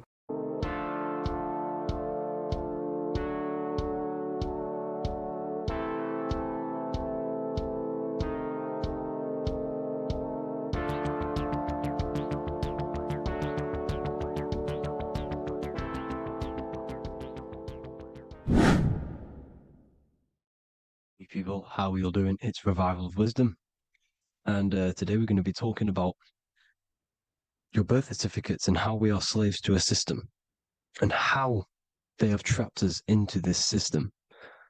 Okay, so the first thing you need to understand about this system is there are two types of laws. You have the law of water, which is Admiralty law, and the law of the land. So the Admiralty law is the law of water, and this is what money is. Money is water. This is why we say liquidity, currency, the current. A current is water, something moving through something. Cash flow. And this is why banks are called banks, because a river bank is on either side of the water, and it directs the currency. You see? So money is water. And as you can see here, Ripple, the cryptocurrency, Ripple, water Ripple, and they're building a bridge over water, overseas, international banking with cryptocurrency. So money is water, and this has specific laws about water, but water is the same everywhere, you see. What the difference is with the law of the land is that you can have different laws in different lands. I can't do certain things in the UK that people can do in America, for example. You see, that's the law of the land, but the law of water is the same because water is everywhere. Now, this is very important to understand when it comes to, these birth certificates. So, Pope Gregory, this is where we're going to start off. Pope Gregory in 1582 took the Orthodox Eastern sunrise calendar and changed it to his own Gregorian timeline, not a calendar, a timeline. This timeline was copyrighted by Pope Gregory under the name of the Vatican. So the Vatican owns the timeline that we are using today, 2023. They own it. They own the title of this Gregorian calendar. Okay. Therefore, anyone who is born under this copyrighted timeline, not calendar, they are subjected to Rome because Rome owns the timeline. They have a patent, a copyright for that timeline. What is on our birth certificates? That timeline. We are born underneath, we are subjected to the Vatican. This is why all birth certificates go to the Vatican. They own every single birth certificate. Okay? So when we use this timeline, we are subjecting ourselves to this timeline. Okay? Which the Vatican has a claim over. This calendar or timeline is set to sunset, not the sunrise, which is associated with death, darkness, and the moon, lunatics. You see, so this is a sunset calendar timeline. Okay, this is now, they've changed a couple things, right? They say that the new year is January the 1st. Okay, when we know this is in winter. January is winter, which is associated with darkness, death, the death of nature. So this is a death cult, people. These people are evil. They're so evil. The Vatican. And this is why we use April Fool's Day, because April is in Aries, and Aries is always the start of the zodiac. This is why Aries rules the head region. 12 zodiacs, 12 systems of the body. Each zodiac is associated with each part of the body, and this is why Aries is the head, cerebrum. But we're not going to talk about in this video. But yes, that is what April Fool's Day is. They're putting it in your face. April Fool's Day is the real start of the year, when the sun starts to rise again, when the risen Savior is resurrected, when it's born again. This is when the Jews celebrate the Passover. This is when the Christians celebrate the resurrection of Jesus, and they eat lamb. The Jews eat lamb because we're in Aries, the new year. The sun is now born again, our risen Savior, the light of the world. So yes, this is what April Fool's Day is. It's the first day of the year, which they changed. Pope Gregory changed. So you need to understand is that you are in the womb. You are inside of a ship, because every ship, literally a ship, every ship is female. This is why they say she delivers the product, because she does deliver the product, you, the baby. Same thing with a ship, they deliver products. They are a she. And when they pull up to the bay, like you can see on this picture, they're pulling up to the bay. This is now called the birth canal. The ship is now in birth on paper. Okay, this is law.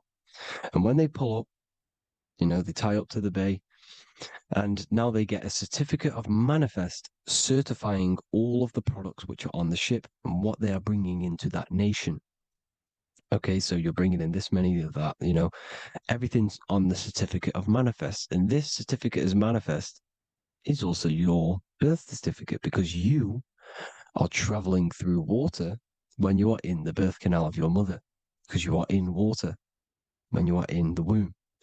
And you travel through the birth canal, and when you arrive, you get a certificate of manifest with the name, how many, the quantity, that's your birth certificate. Okay. And this is what it is. We are a well, we're not a corporation, but we represent a corporation, which is your name in full capital letters. That is your corporation. You cannot physically tax a body, but you can tax a corporation. This is why we get charged. This is why we get taxed, because it all goes down to the corporation which our name represents, which we are subjecting ourselves to. We are subject, my name, I am subjecting myself to this name, and that name has a corporation which I represent, which I subject myself to. You see, this is how we are attached to this straw man, this character that they have built on paper. So it's a character which is on paper. This is what we represent.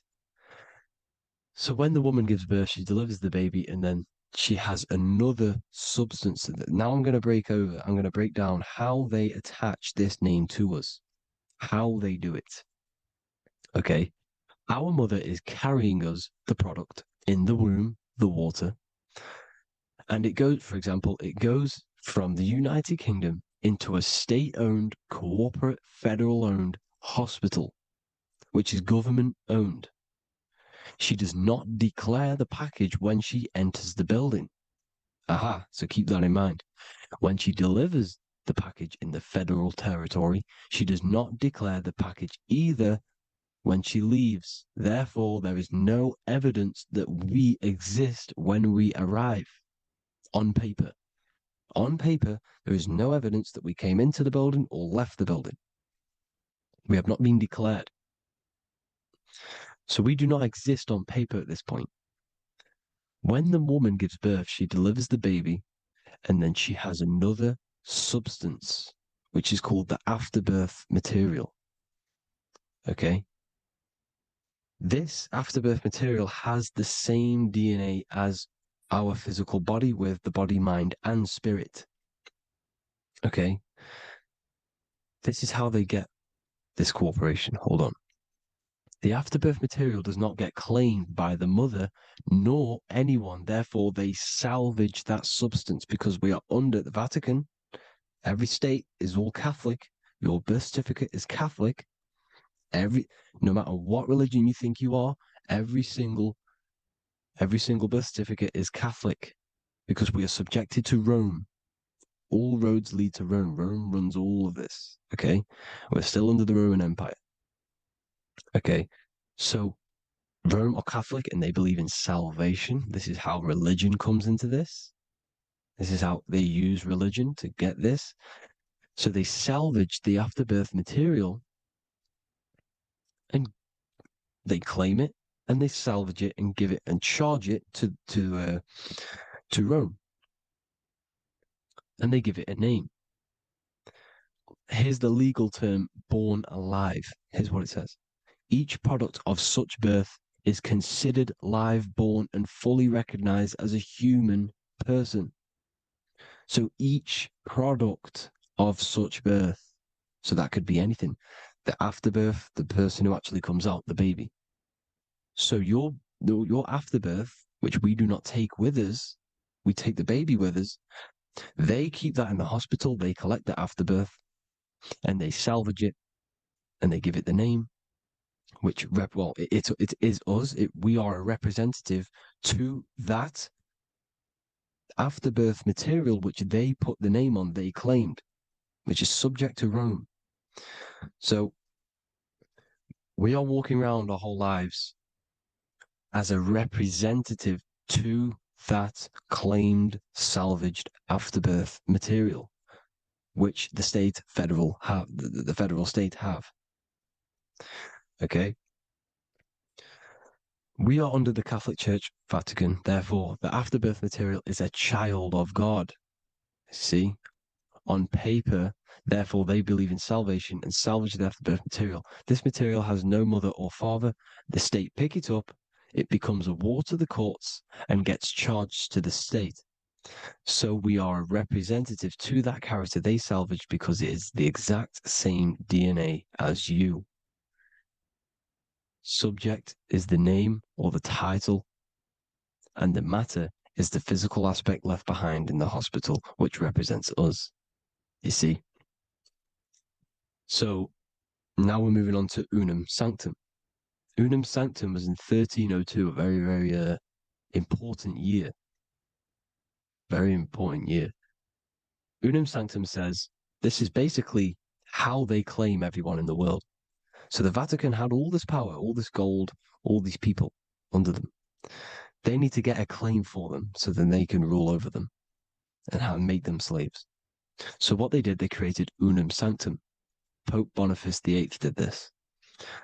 And it says, the spiritual man judges of all things, and he himself is judged by no man. The spiritual man, keep that in mind, unless he invent like Manichaeus two beginnings, which is false and judged by heretical, since according to the testimony of Moses, it is not in the beginnings, but in the beginning that God created heaven and earth. Furthermore, we declare, we proclaim, we define that it is absolutely necessary for salvation that every human creature to be subjected to the Roman pontiff. So they are claiming us in Unum Sanctum, and it's in the vaults in the Vatican. They will put a spell on it because they are sorcerers, they are magicians. They put a spell on it, they lock it up, and whatever goes on that piece of paper goes. And this Unum Sanctum is claiming all of us. So what does it say in the beginning? The spiritual man judges of all things, and he himself is judged by no man. The spiritual man, the man with the body, mind, and soul, the first baby that comes out the birth canal. That's you, your body, you, body, mind, and soul. You have the Christ, which is I am, which is grace. Grace means here, now, in the present. You have the Christ, which means I am. Therefore, you have a soul. If you can say I am, you have the Christ. You have a soul. But a creature can be anything with no soul. You see, so no man can judge the man with the soul. However, as it says in the second part, we proclaim, we define that it's absolutely necessary for salvation that every human creature to be subject to the Roman pontiff. So they are subjecting the afterbirth, not the man with the body, mind, and soul, but the afterbirth to the Roman pontiff, to the Roman Catholic Church. We are the ones who are claiming to be the afterbirth material, which is our birth certificate, which is our representative. We represent that because it is our DNA. This is how we are stuck. We are stuck because we represent this DNA, which is on paper, recorded. You see? So we, being untaught, uneducated in these subjects, we are subjecting ourselves to this system, to this slavery, because we just want to live. We just want to live happily, just peaceful. Think about it. Where's all this coming from? Where's all this war, all this killing, deaths coming from? We just want to live. It's coming from the Catholic Church, these evil death cult, which has subjected us, which has used us as slaves, and we are still slaves, and it's just going to get worse and worse and worse. So this is how we have subjected ourselves to be the slaves to this system. It's a lot to take in, and there's a lot more deeper stuff which goes into this. I'm just going over the surface. I'm going quite deep, but there is little details that I still need to learn myself. But this is the general how that we've been stuck to this slave system. So we are batteries, okay? This is why we get charged. When you go in a court, you get charged, okay? Because you're a biological battery. This is why cities look like motherboards, because we are feeding energy to this matrix. Okay, when we look outside of ourselves, when we give power to so-called Jesus Christ, worshipping idols outside of ourselves, where attention goes, energy flows. We are feeding the matrix with energy. By looking within, placing your attention within yourself, you are taking back your power. Because the I am is Christ. The you, the soul, is Christ. It's God. The awareness is God. Okay? However, we are subjecting ourselves to this system. We're subjecting ourselves to this system and the feeding of our energy. So what we need to look for the future is that, think about it, with the end goal is to change our DNA, is to literally make us robots, transhumanism slaves. This is why we have smart cars, smartphones, smart watches, smart meters, smart cities. And all of this is going to be connected by the smart grid, which is 5G. This is why 5G is rolling out. 5G is going to connect all of these technologies to one. It's like a big net system. And you know why they're doing this? It's because all of this is going to be connected through AI, through this 5G, and that 5G is going to be controlled by the elites. So you say anything wrong, you do something wrong, you say the wrong thing online, they'll turn off your car, they'll turn off your phone, they'll turn off your smartwatch, they'll turn off your TV, because it's all going to be connected and controlled by the smart grid. And this is what the Great Reset is, people. But they're going to trap us inside of these 15-minute smart cities so we can't leave the area, because they're going to use climate change as a tool to enslave us to not travel because of so-called climate change and the fumes that we are putting into the air, which is all BS. They're doing this to push these new cities, to push all of it. But listen, they're trying to get inside of your body. The only way they can do that is to get you addicted and using this technology. First, they got on the body with the smartphone. Well, first of all, we use the technology. We get used to it with it in our hand. The next step for them was to get on the body, which is the Apple Watch, as you see down here. They have now successfully got onto the body. The next thing is to get inside of the body. This is the brain chip. You see how they've slowly lured their way in, slowly got you addicted to this technology, got you dependent on this technology. And what they're going to do is that they're going to mold society to be dependent on the brain chip. So in order, for example, if you want to go and pay for food, you're going to have to get a chip to pay for the food, because it's all going to be digital money. And that digital money will be connected to the chip, and you'll need the chip to pay for things. You see? So this is how they're slowly transhumanizing us.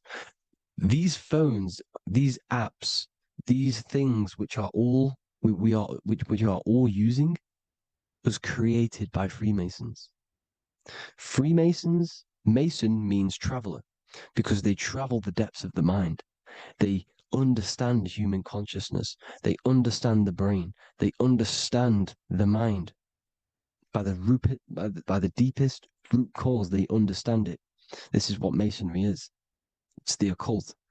So these technologies is designed by these people. This is why they're so addictive, because they understand how it works.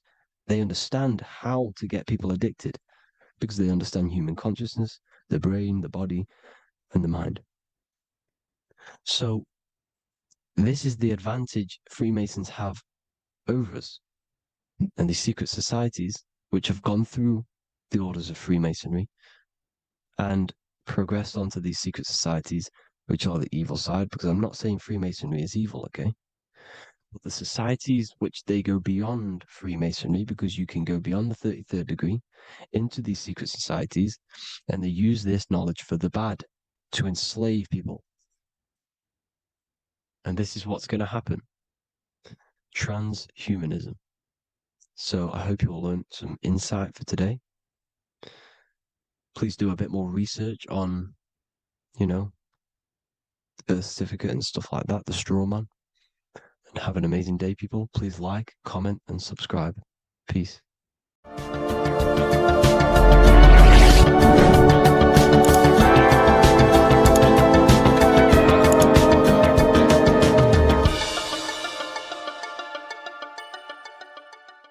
There is a secret meaning behind the number 666. 666 is 3 sixes. The number 3 in occult and esoteric numerology represents the 3 aspects of human consciousness.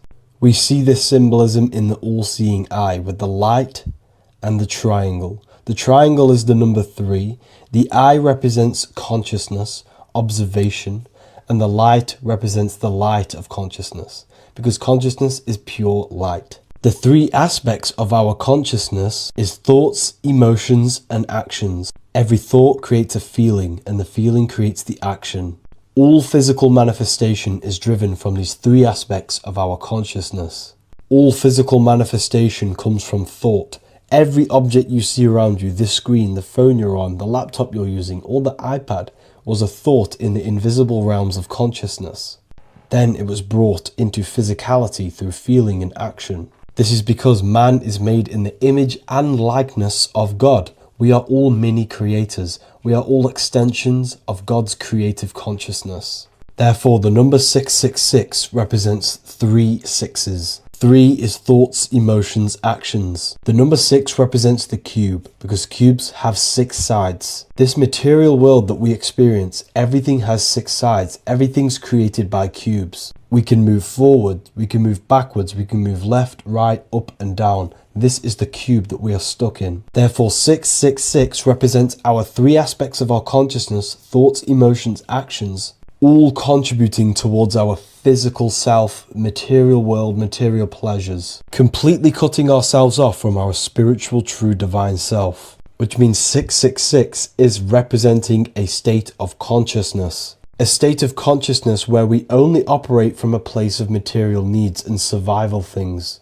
As humans, we possess a physical material body in the physical material external world, but we also possess an invisible inner world, which is what we call spirit. When we disconnect ourselves from our inner world, we become lost in this materialistic way of thinking and acting, which can lead to no life purpose, a feeling of emptiness and voidness in our hearts. Humans possess the ability to transcend our animal instinctual natures and turn to the divine mind, to the spiritual inner world. It is our inner world that is projecting our outer world. The outer world is just an effect of our inner state of consciousness.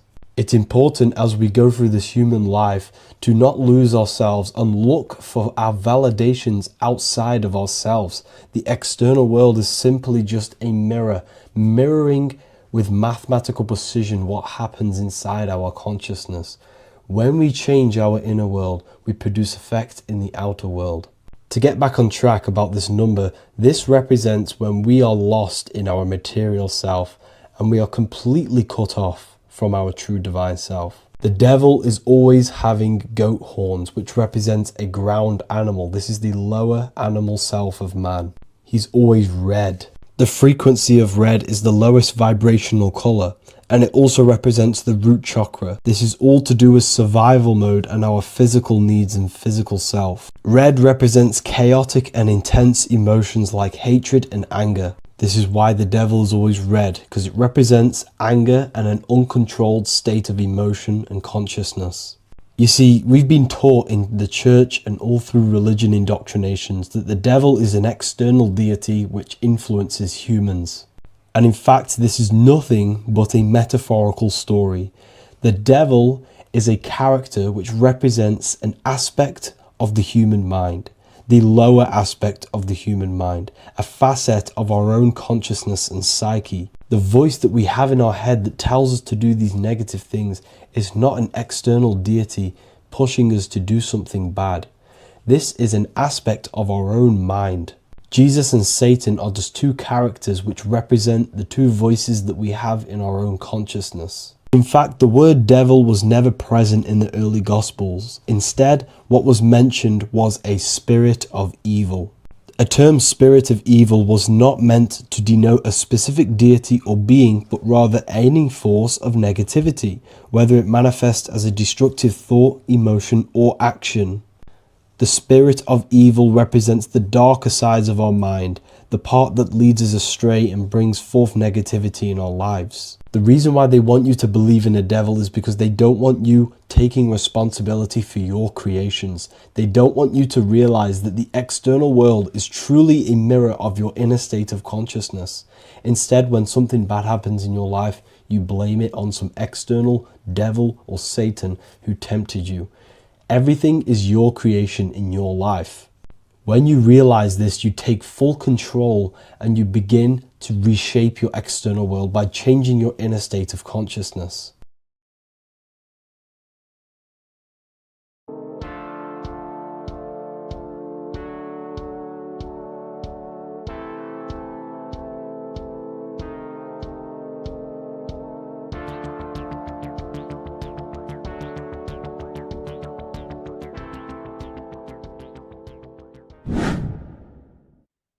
How are we all doing, people? It's Revival of Wisdom from the Wisdom Academy. Today we're going to be breaking down God, consciousness, and the higher and the lower self, and how to overcome the lower self. Now, the first thing you need to understand is that you are the invisible intelligence within the brain, within the body. This invisible intelligence is known as the mind. But you are not the mind. You are the observer of the mind, which is the soul, the invisible entity. The mind is your intellect, your intelligence. Now, the mind is, it's hard to put this in words, but the mind is something that gives you the ability to explore the universe. And this inner self is the I am. It's the quiet, the inner self, the voice you see in you hear in your head. This is why within spells high twin, inside, internal. The I is also the number one, which is one line. Because the one and only, is the inner self, which is the I am. This is why you say, my name is Harry. You are not Harry, you are the I, the inner self, the intelligence. Okay, this is why Jesus in French is I am. You look with the two eyes and you see with the inner eye. I and I, the same thing. Okay, because the I inside is what gives you the perception of what you're looking at. So when someone's trying to explain something and then you catch on saying, I see now, it's because you're seeing with your inner eye, the one that gives you perception, gives you intelligence, gives you the ability to understand things. This is the internal eye, the invisible self, which the physical body is nowhere near as complicated as this inner self. Is in infinite potential, infinite potential. God, God, generator, operator, destroyer, soul, mind, and body. Brahma, Vishnu, Shiva, the Father, the Holy Spirit, and the Son. They're all, the reason why you see God is always a triad is because it represents yourself. Your invisible intelligence is God. Me and you are the same invisible intelligence.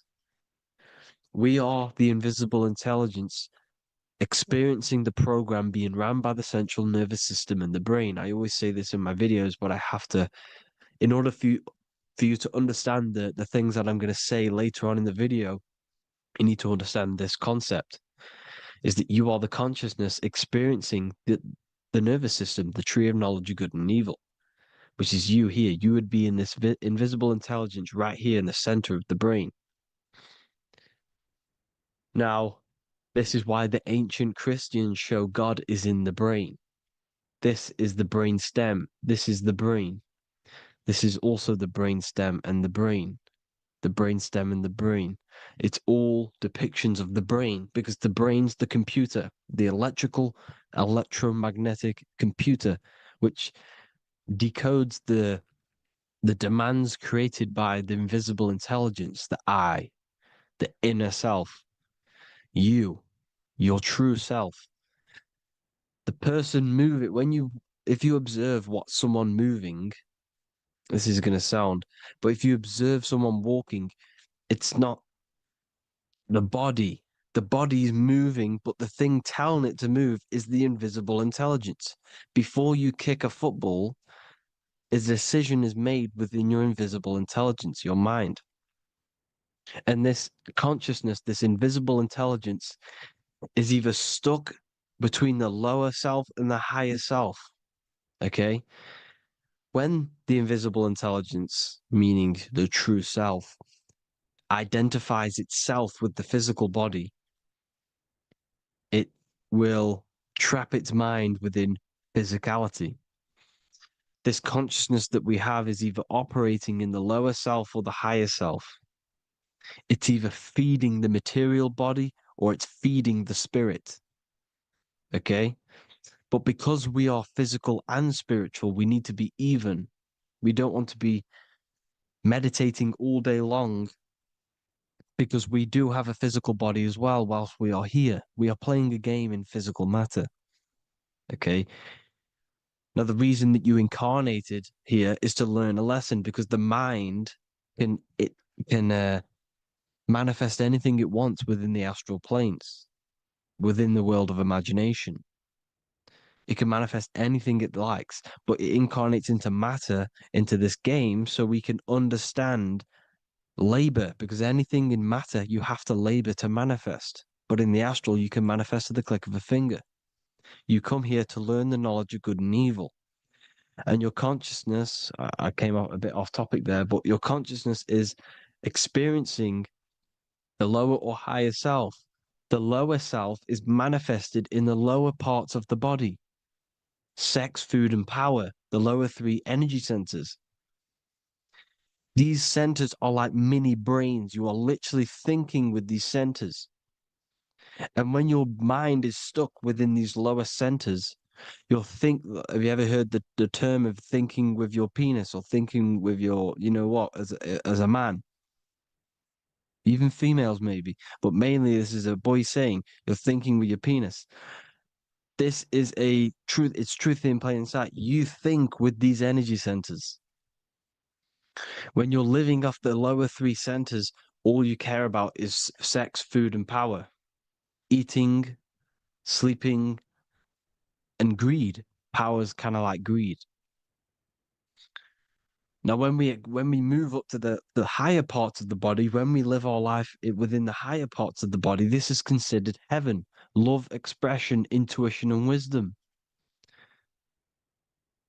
This is what we need to be aiming to do, moving out of the lower half of the body and living our life within the higher self, the higher parts of the body, thinking with the higher energy centers, thinking with love, expression, intuition, and wisdom, spreading love, expression, intuition, and wisdom to others. Heaven is even. This is why Jesus is pointing at the heart chakra, always pointing at the heart. Earth rearranged his heart because in earth you're manifested as a physical being. You're in the heart, good and bad. You need to be balanced between the good and bad. Because love can be a demon too. That's a whole nother video, but love can be a demon. Now, the seven chakras are known as the seven seals in the Bible. When the Lamb opened the seventh seal, there was silence in the heaven for about half an hour. This is a verse from the Bible. The Lamb is Aries, which is the higher brain, the cerebrum, Ram, Aries. Because when the Ram opens the seven seals, you enter the kingdom of heaven. Because these chakras seal your invisible intelligence. They seal your true self. You are behind these seven seals, your true invisible self, your true consciousness. Because behind these seven seals, you do not think about anything materialistic. Your intelligence is not material. It's not physical. It's not from the physical world. It does not desire the physical world. The body is the beast. The body's the animal, the lower self, which can corrupt our intelligence. It can corrupt the intelligence. Okay? Now, we need to balance these chakras so that we gain a deeper connection between this intelligence and the brain. Because when there's a strong connection between the brain and the intelligence, your body and the intelligence, you have a strong connection. Therefore, you can manifest what the intelligence is saying at all times. Meaning, when, for example, your higher self, this is intelligence, the higher intelligence is always speaking to you. It's always guiding you. It's always telling you the right thing to do. You can feel it when you're doing something wrong. You can feel that you're doing something wrong because this higher self, this intelligence knows what it needs to do here. And when there's no connection between the body and this our intelligence, our true self, when we strip away, when you close your eyes for long periods of time, you will figure out you are this invisible, infinite, creative being. There's no words that I can't describe what it is, but it's the voice inside of your head that you can feel when you close your eyes. You are this being inside of the heaven, because this is heaven, this intelligence. And when there's a strong connection between the body, you can manifest everything it's saying. When everything is balanced, when you're no longer thinking with the lower centers, when they're all balanced, you're not thinking in particular with every center, you balance them all, you can manifest everything it says. Your body will act out what the intelligence is always saying. This is God in the brain, the intelligence, trying to touch Adam, representing the lower self. This is why they're not touching. Notice how Adam is resting, but the intelligence is always reaching out, stretching, symbolizing metaphorically saying it's guiding. I'm always reaching out. The intelligence, your intelligence is always guiding you. It's always reaching out to you. But Adam is ignorant of it. The lower self is ignorant of it. And that's why he's so relaxed and God is so stretching out. Because at our highest self, that when you think of when you want to better your life, that highest true version of yourself is God. When you're manifesting this, your highest self, this is God.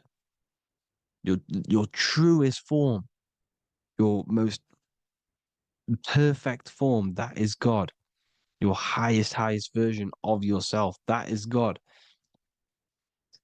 Emotions are not what you've been taught. Emotions are not something that should be reactive, okay? You should not let the emotion be you, except that you should experience them instead of letting them become you. You need to understand there's a separation in our consciousness.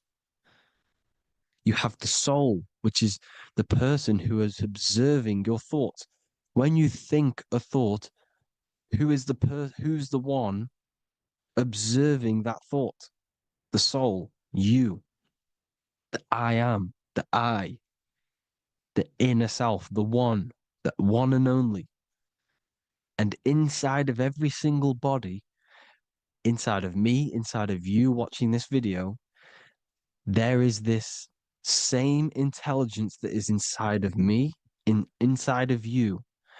And it's the exact same intelligence, experiencing a different body. And this is what we mean by the universe is mental. We all are all sharing the same ball of consciousness in a different body. The animals, the fish, the cells, all expressing this one consciousness. Me and you are the same. This is why the golden rule is treat others like others should be treated, because I am you and you are me in a different body. Now, going back, you need to identify that there's different levels of consciousness: soul, mind, emotion, and body. Okay? Your emotions are on a separate layer than the body, the mind, and the soul. So when you identify there's a difference between all of these, you do not let them become you. You do not let your mind rule you, because your mind can be corrupted. Your soul is the one that is pure good, pure love, but your mind can be corrupted. Okay? Your emotions can be corrupted. The body can be corrupted, but the soul can never be corrupted, only layered on top. You can only throw piles of programs within the subconscious, layering the soul down, but deep, deep down inside of it, every single one of you, there is a loving being. Because love comes from the heart. Love is the universal emotion, expression. Now, your thoughts can become bondage, your emotions can become bondage. Now, what do I mean by bondage? By conquering the lower self, we need to conquer our own mind, because the mind is what's manifesting the lower self.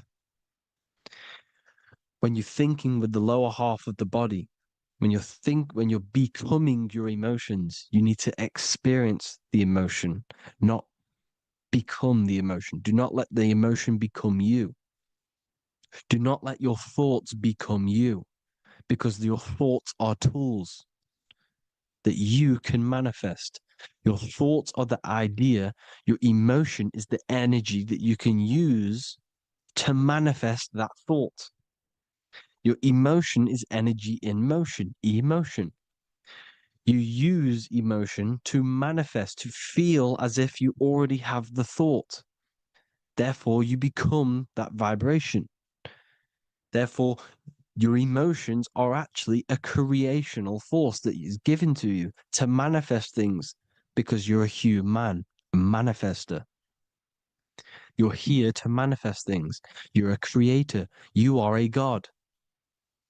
Your inner self, your intelligence, your I am, the one and only inside of you, the inner self, the quiet one, the one that's deep, deep down, the invisible intelligence, is it's creating things all the time. All the time. Speak no evil, see no evil, hear no evil. This is the astronauts, they're Freemasons, but they understand this, because thinking, seeing, and hearing can corrupt your mind. And when you have a corrupted mind, you'll have a corrupted subconscious. The subconscious will manifest into the body, because 90% of your behavior comes from the subconscious mind.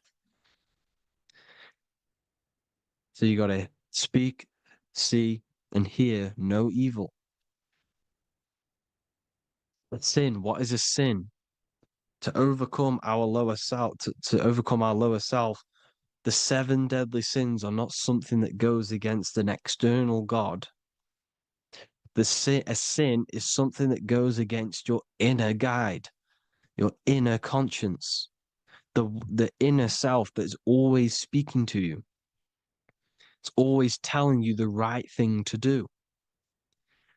A sin is something that goes against this inner guide. And this is why you can feel something where you can feel you're doing something wrong, because the inner guide is speaking constantly. And when you commit these 7 deadly sins, which are 7 internal states which keep your invisible intelligence bound to your physical body.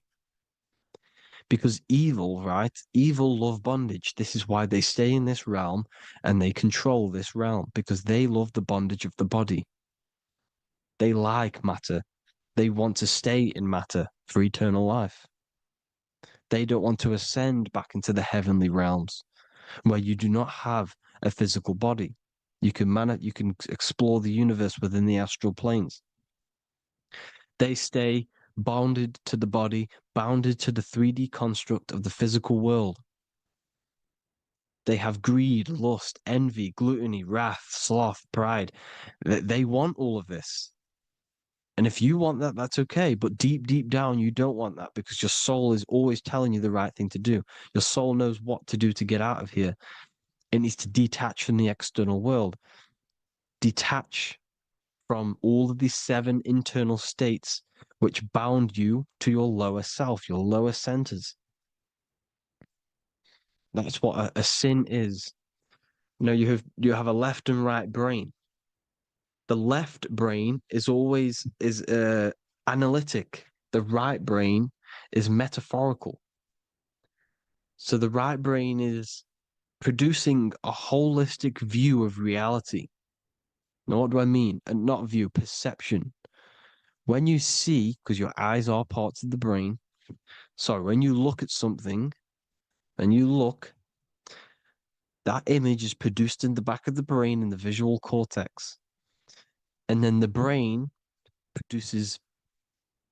right brain produces a perception, a holistic, it breaks down what you're seeing into a holistic image, a holistic perception. So, for example, if you're in a woods, the right brain sees the whole woods as one big woods. The left brain is breaking that perception down into individual trees, branches, and leaves. So the left brain's to do with duality, the right brain's to do with wholeness, unified. The left brain's dualistic, analytic. This is necessary so that we can pick things up and manipulate them and break things down. We need the left brain, we need the right brain. I'm not saying any of them's bad, but the left brain, sinister in Latin, means left. Because when you're left-brained, you see everything in dualistic. You see everything is dual, when everything's actually one. We need to be focusing and strengthening our right hemisphere. I'm not saying sit in the right hemisphere all the time, but we need to be strengthening our right hemisphere. And this is why left is sin and right is right. Because when you focus on the right hemisphere, you see the holistic perception of creation. The right hemisphere sees humanity as one unified consciousness. The left hemisphere sees everyone as individual persons and egos. Because the left hemisphere is dualistic. And this is why the Bible says, cast the net onto the right side of the ship and ye shall find. John 21:6. What does that mean? Cast your energy, cast your perception into the right hemisphere of the brain, and ye shall find unified consciousness. You shall find your higher self, the one and only. If then you have been raised with Christ, seek the things that are above, where Christ is seated at the right hand of God. Wow. Powerful. What does this mean? Seek the things that are above, where the Christ is seated at the right hand of God. God is your consciousness, your invisible intelligence between the two hemispheres. The right hand of God is the right hemisphere. Seek the things that are above the heart. Love, intuition, expression, and wisdom. Seek the things that are above the heart, the higher self, the higher part of the body. Because when you seek the things of love, expression, intuition, and wisdom, you create a strong aura. You attract the same frequency. And this frequency is heaven, God. This is the Sumerian artwork showing the lamb.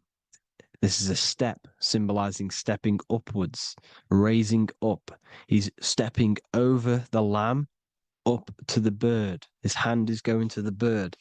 The lamb symbolizes the lower self. Okay? The bird with the wings is in the sky. It represents the higher self. This is why angels always have wings, because it represents the higher self in the sky. The lamb is a ground animal, symbolizing the lower self. He's stepping over the lamb to the bird, his higher self, his invisible intelligence, Horus and Set, Jesus and Satan. Look, Horus has an evil brother, Set, just like Jesus and Satan. Horus is a bird, higher self. Set is a ground animal, lower self, which is the devil and the angel on your shoulder. You see? The right and the left hemisphere, the two wings. So the devil and angels always speaking to you.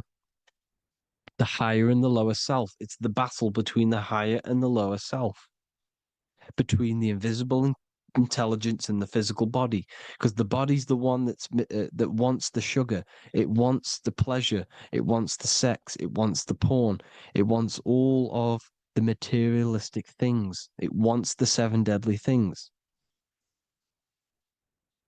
Okay, it wants this.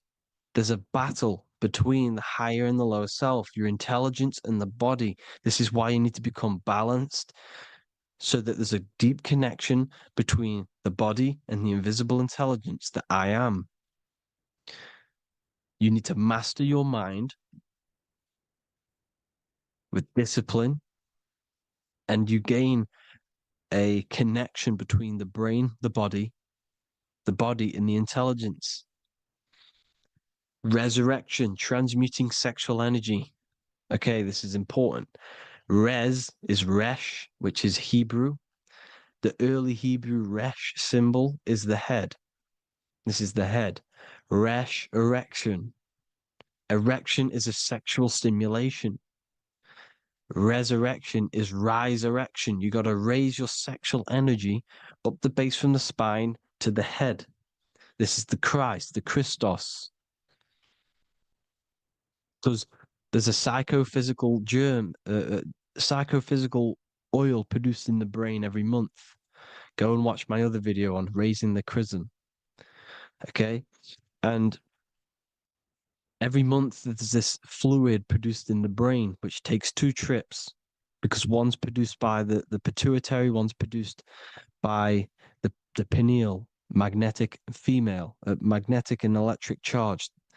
And it takes 2 trips down the spine to the solar plexus, the bread of life in the Bible, or Bethlehem in the Bible, because the River Jordan's your spine. Goes down to Bethlehem. It gets born in Bethlehem, just like Jesus. Because when this oil travels to the solar plexus, it creates the seed, the seed of life, and it feeds the body, all the central nervous system, all the cells. It regulates the blood, does all sorts of good things for the body, this oil. Now, when you save your sexual energy and you raise your resurrection, you awake the Christ, you raise it from the solar plexus or the sacrum bone up to the brain, you activate 100% of the brain, and this is the true resurrection of Christ. Instead of wasting the energy and giving away your sexual fluids, because behind the fluids is the energy. So when you release that fluid, the energy is out there. You've released the energy. Your sexual energy is the most potent emotional force a human could possibly feel. Same with any animal or anything. The sexual urge, the sexual emotion is the most powerful, potent emotion that you can feel. It takes over the whole body. When you feel sexually aroused, it takes over everything because it's so potent.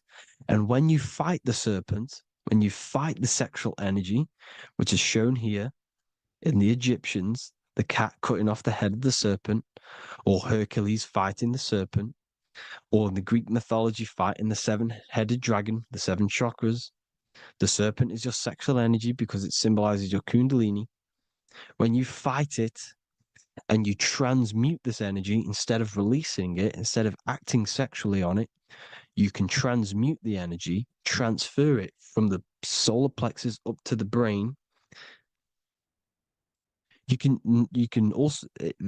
do this with other tasks. Instead of releasing it, instead of raising it from the solar plexus to the brain, you can use it for other things. So, for example, you want to think critically. You can use it for critical thinking. You can use it for going to do exercise. You can transmute sexual energy into anything. But you can do this.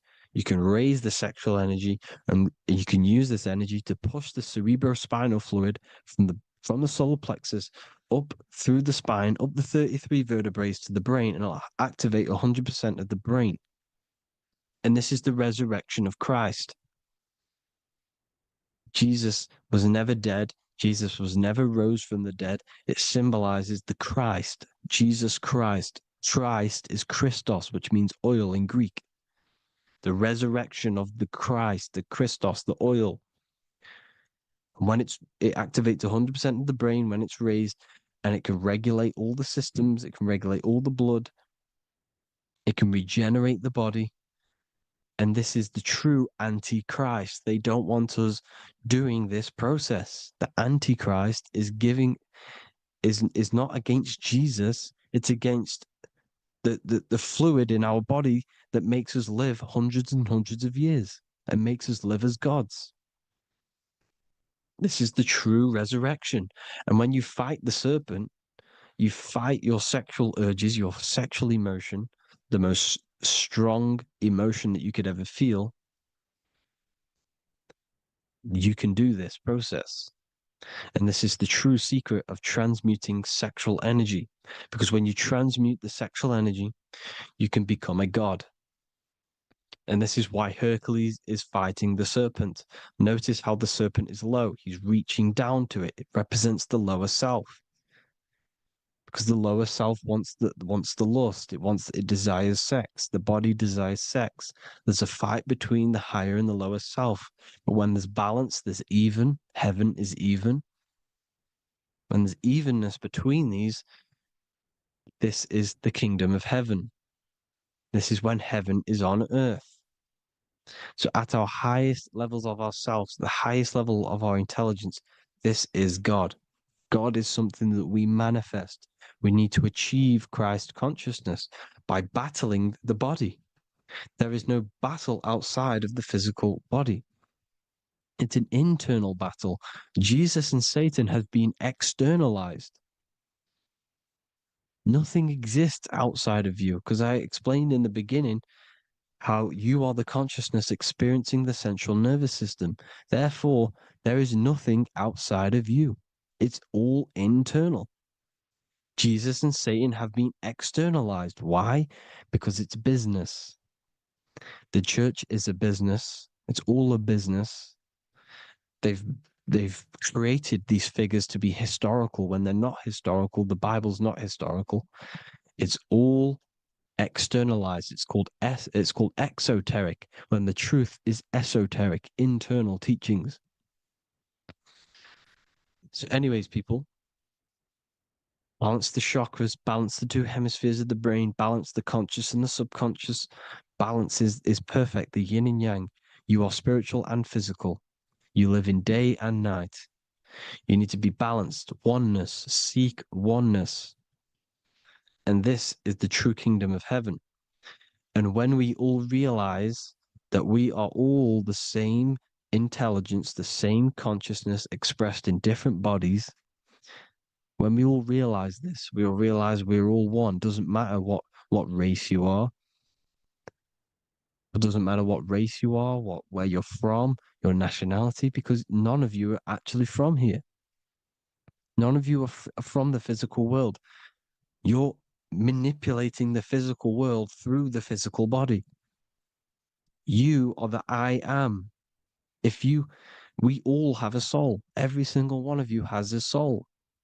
We all have souls. The reason why they say some people don't have souls is because they're trying to suppress your mind.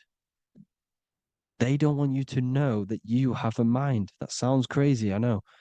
But a lot of people haven't realized that they have an infinite intelligence called a mind. And behind that mind, if you can observe your thoughts, the person who is observing the thoughts, you have a soul. Everyone has a soul. Don't listen to all these people saying some people don't have a soul, some people do. We all have a soul. Every single one of us. So anyway, you need to break the lower nature of yourself. At our highest levels, we are gods. Our intelligence, our universal intelligence, the I am, the intelligence that's inside of the brain, is God. Our minds are being corrupted within believing that you are the body, and by the result of this is a society like today, because everyone thinks they're the body, and everyone's living in the lower nature of self, where everyone only cares about themselves. But when we realize we're all one big consciousness ball, we're all the same consciousness expressed in different bodies, there will be peace. So thank you all, people. If you do want to learn more, if you do want to read my book, it's called The Book of Wisdom. I'll put it in the description. It's an amazing book, people. It's going to give you the best understanding possible about creation, yourself, and the world. It's amazing. The Bible, everything. I have just launched a new cymatic library. A friend of mine has just added this to the website. He creates beats, and he creates the purest beats. So they are actually the frequency that it tells you. Most of the stuff on YouTube and Spotify and Apple Music it says it's a certain frequency, but we know these major platforms are all playing with the frequencies of the apps. So if you want a real binaural beats, solfeggio scale frequencies to meditate on or listen to throughout the day, join the Occult Library. You can get a 2-day free trial. I'll put the link in the description. Thank you all, people. Hope you all enjoyed this video. God bless you all.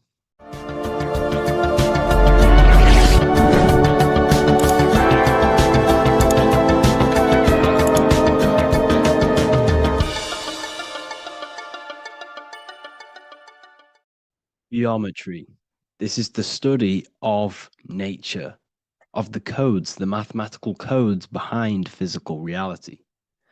So today we're going to be going deep into geometry and the true esoteric internal geometry, the geometry that no one really talks about, and how geometry relates to human consciousness.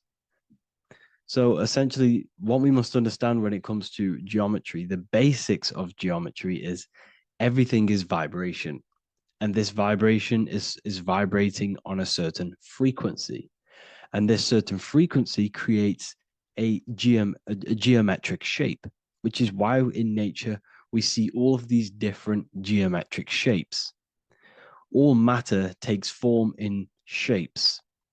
So if we put sand on a plate and we vibrate the plate on a specific frequency, we see that the sand goes into specific geometric shapes and patterns. So essentially, matter is energy condensed.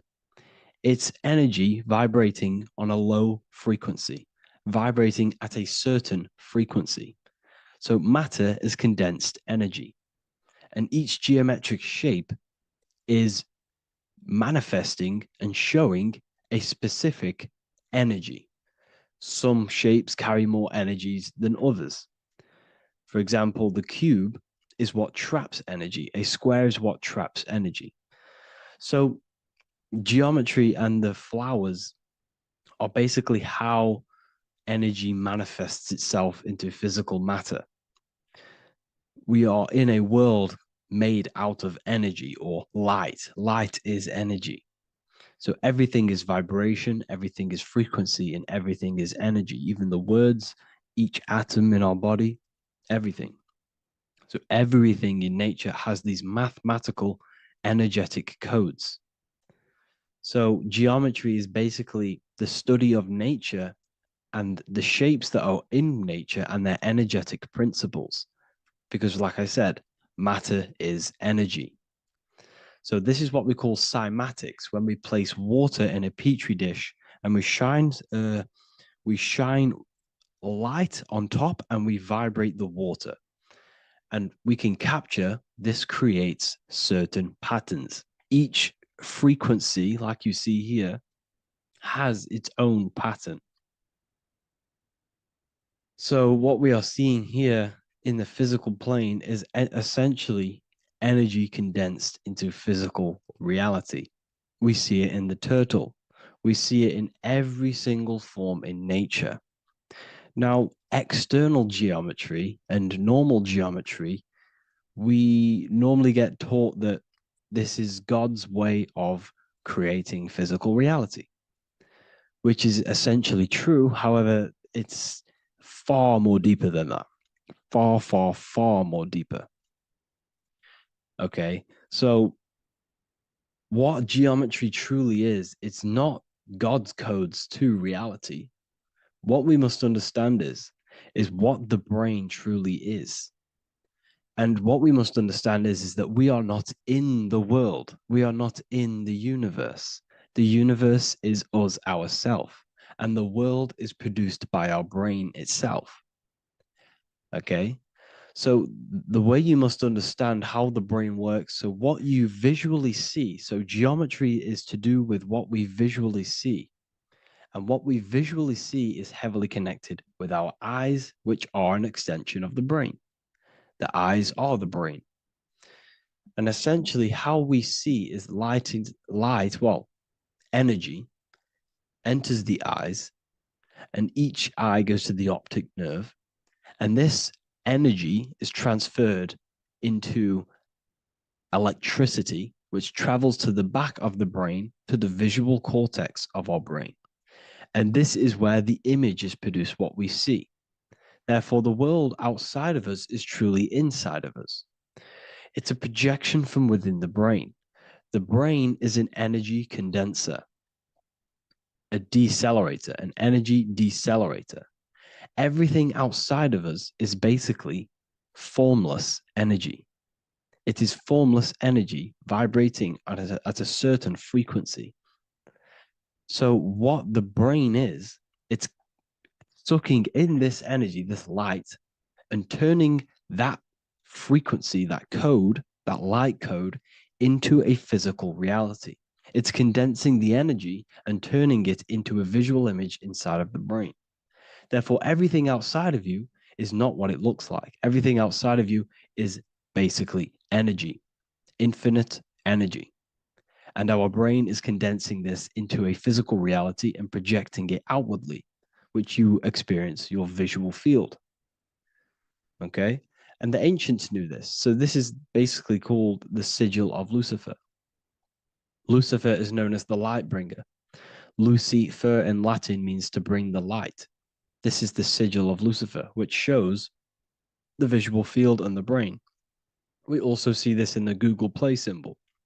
It's a powerful symbol showing you the visual field, which is basically a symbol that tells you that reality is inside of the brain. The brain is what produces reality, but consciousness is not produced in the brain.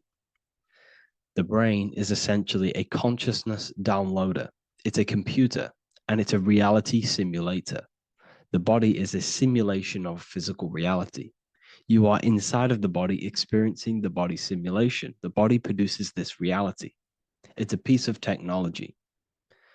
So Lucifer is to bring the light. Lucifer is the light being produced in our brains. Okay? So this is why they say Lucifer can tempt you. Lucifer can be the devil because it represents physicality. It represents the false light. Lucifer can trick you because it represents the physical world can trick who you truly are. So now that you understand how the brain is basically an energy decelerator and it creates and simulates a reality to your consciousness, you are no longer a person in a universe. You are the universe itself experiencing itself. Therefore, geometry is heavily linked in with the brain. Geometry is essentially how your brain and how your eyes decode energy. So what you are seeing is the mathematical codes of your brain creating reality. So what they teach you is the external is that geometry is God's way of creating this world, and these are the mathematical codes God's created. But now I'm telling you the internal. This is the truth. Geometry is how your brain mathematically condenses energy and light into a physical reality. So therefore, your brain is a computer program. So now geometry is nothing outside of you. Geometry is not something created by something else. It's created by your brain. Your brain produces these patterns through mathematical codes by breaking down energy into physical reality. And this is why you see geometry in everything around you. This completely changes your view on geometry. It's in your ear, it's in your face, it's in everything. Geometry is everything. Okay? So now that you understand this, now, as we were talking about the visual field earlier, the ancients knew about this. The ancient Egyptians knew about this. We can see this symbolism inside of the casket, the Egyptian casket. See, this crossover represents the visual field. This represents the back of the brain. This is the left hemisphere, the right hemisphere. And now some of the most simplest teachings in geometry is that straight lines are masculine and curved lines are feminine. And we even see this in the human body. The feminine human body is curvy and the masculine human body is liney. And even with the genital reproductive area, we have a line and a curve. 0 and 1, the binary code of all creation, 0 and 1, because that's basically all that exists. Nothingness and one, nothingness and God, nothingness and consciousness. That's all that exists.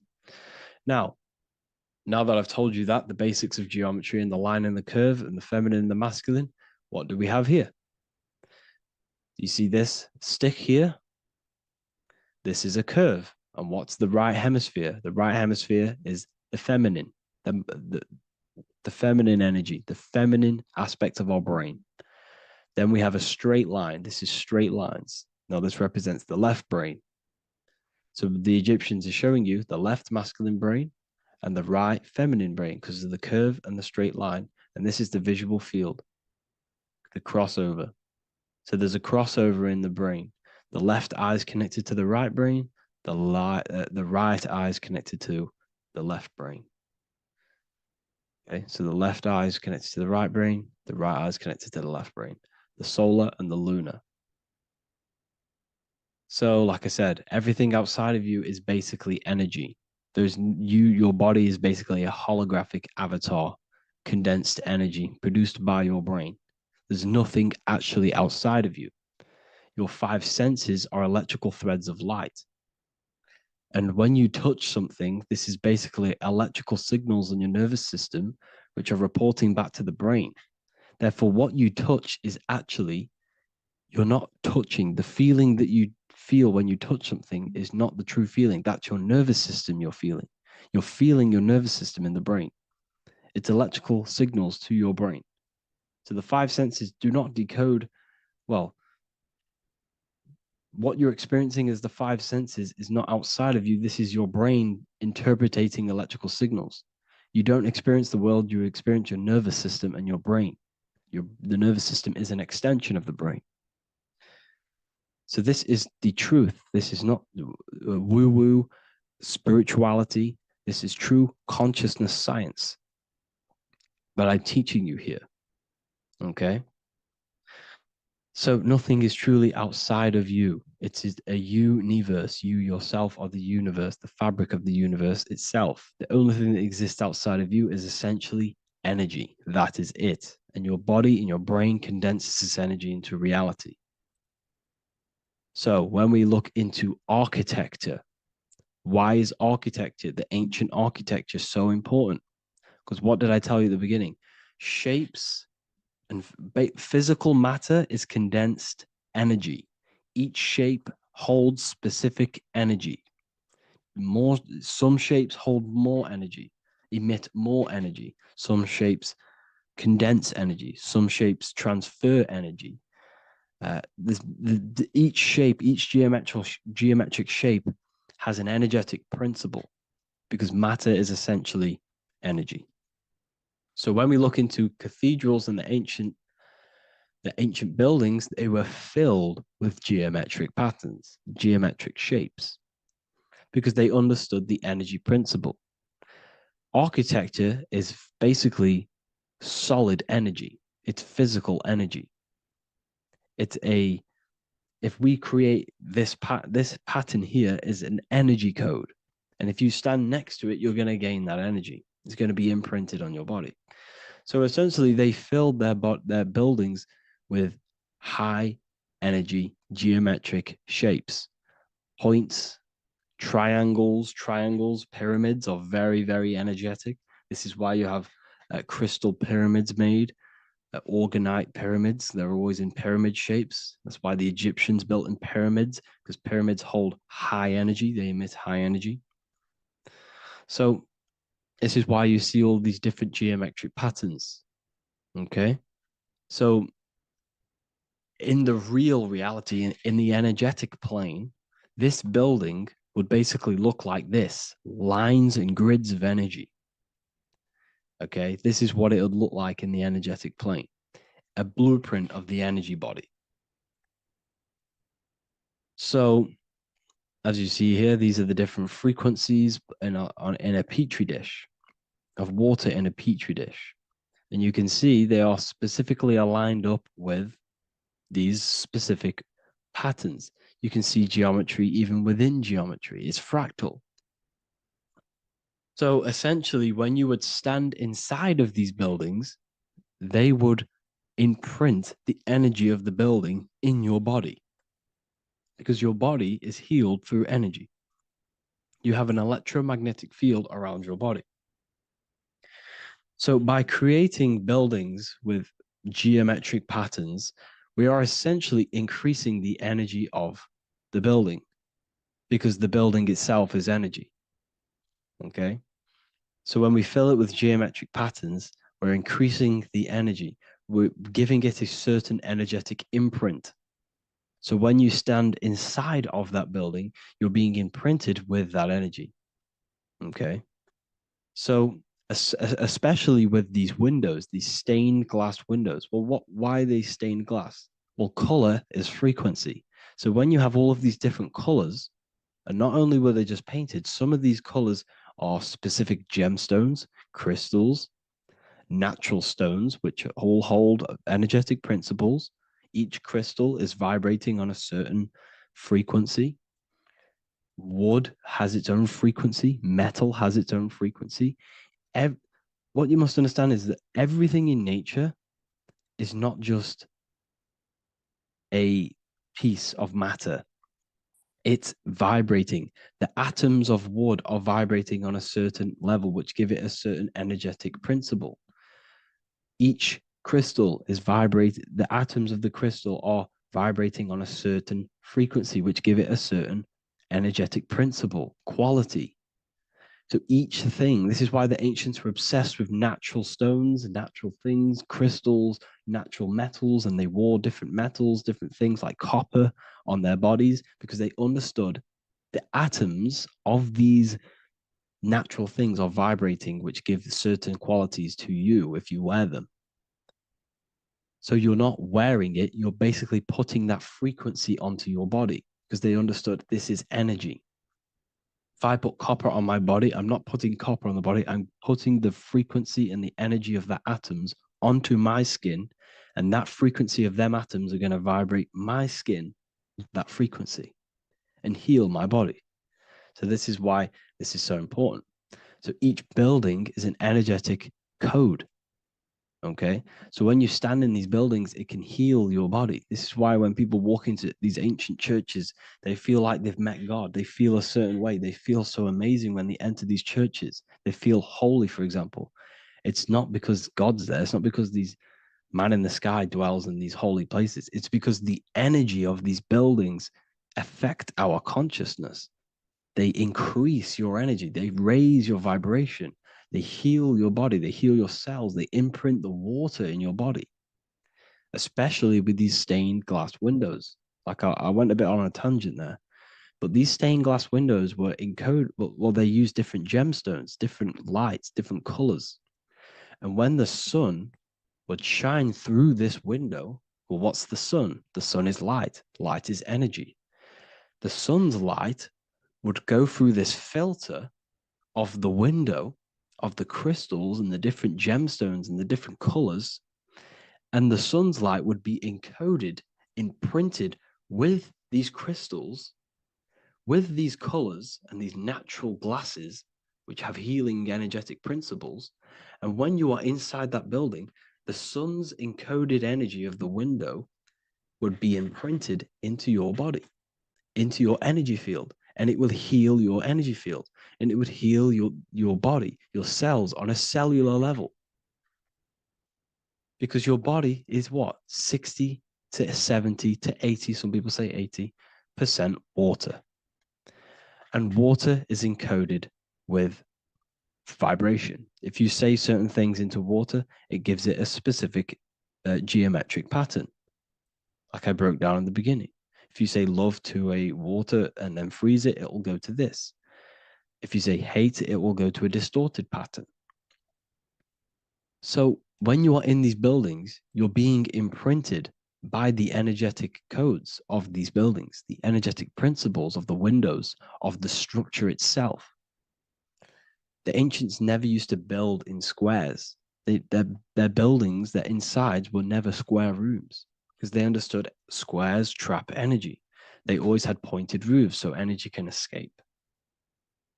So there's many little things that we need to look into geometry. For example, when you see magicians, when you look at ancient magic, why do they stand in circles with different geometric patterns?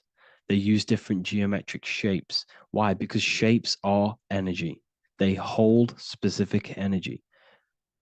So when the magician stands in a circle with a pentacle, they're working with the energy of that pentacle. You can work with different energies based upon the different geometric shapes that you draw. And you can use this in your structure, in your architecture, in your work, and it can influence everything. So this is the true geometry. I hope you gained a deeper understanding on geometry and how it relates with you and your consciousness. Like I said earlier, your brain produces geometry. It's basically how your brain decodes energy. It's not God, how God creates this reality. And no, you're in this reality. You are the reality itself. Your body produces the reality. Therefore, geometry is one with you. So therefore, if I play with the geometry of the buildings, for example, like the government have, everything's in squares. If you look outside, everything's a square, everything's a rectangle. You go to a city, every window is a rectangle, every building is a rectangle. You live in a box room, everything is boxed and squared off in this reality, in this modern society. Why? Because they're trapping energy. The box is the cube is the most simple geometric shape, which basically condenses energy and it traps energy. And if you subconsciously see squares all the time, your phone's a square, your TV screen, everything's a square, your keyboard, your desk. Go and look at the ancients. They never used to build in squares and cubes. And if you go into nature, you'll never see squares and cubes. Nature doesn't create squares and cubes. Everything in the modern society is squares and cubes to simple your consciousness down, to dumb your brain down. So the ancients built very, very complex structures. Why? Because they understood what we see affects our brains, because our brains decodes reality and creates reality. If you see a sophisticated building, this is going to give you a sophisticated mind and raise your IQ levels over time, subconsciously. I'm not saying if you look at this building, you're going to become smart. I'm saying if every single building in your environment, ment is mind, mental, every single building in your environment was this complex and complicated, it would increase your IQ on a subconscious level. It'd make you more complex, make you more intelligent. So they've dumbed everything down. They've dulled everything down. Look at everything. Everything is being dulled down. So anyways, I hope you all gained a better understanding on this. If you want to gain more occult knowledge and esoteric knowledge, make sure to read the Book of Wisdom, Volume 2. If you're inside the university, you can get this book for free. Go to the general chat area and follow the instructions and you can order yours for free. truly life-changing stuff, because the issue is with the world is that no one really understands who they are, what they are, and why we are here. That is the issue for people's depression, for people's wrongdoings. They don't understand who they are, what their emotions are, what their mind is, what their body is, what reality is. This book gives you that. This book gives you the sense of understanding, the sense of well-being that will give you a better life, because you understand life and what life is. And if you truly want to take your studies to the next level, we have the Ethereal University. This is the place for truth seekers, where you can connect with like-minded people, so you don't have to feel insane, because not many people think this way. I've been there. I've been there when you wake up and not many people around you are thinking the same way, and you start to feel a bit insane, and you can't really talk to people about these things. That's why I created this, so you can connect with people and learn at the same time and become the best version of yourself by understanding truth and knowledge.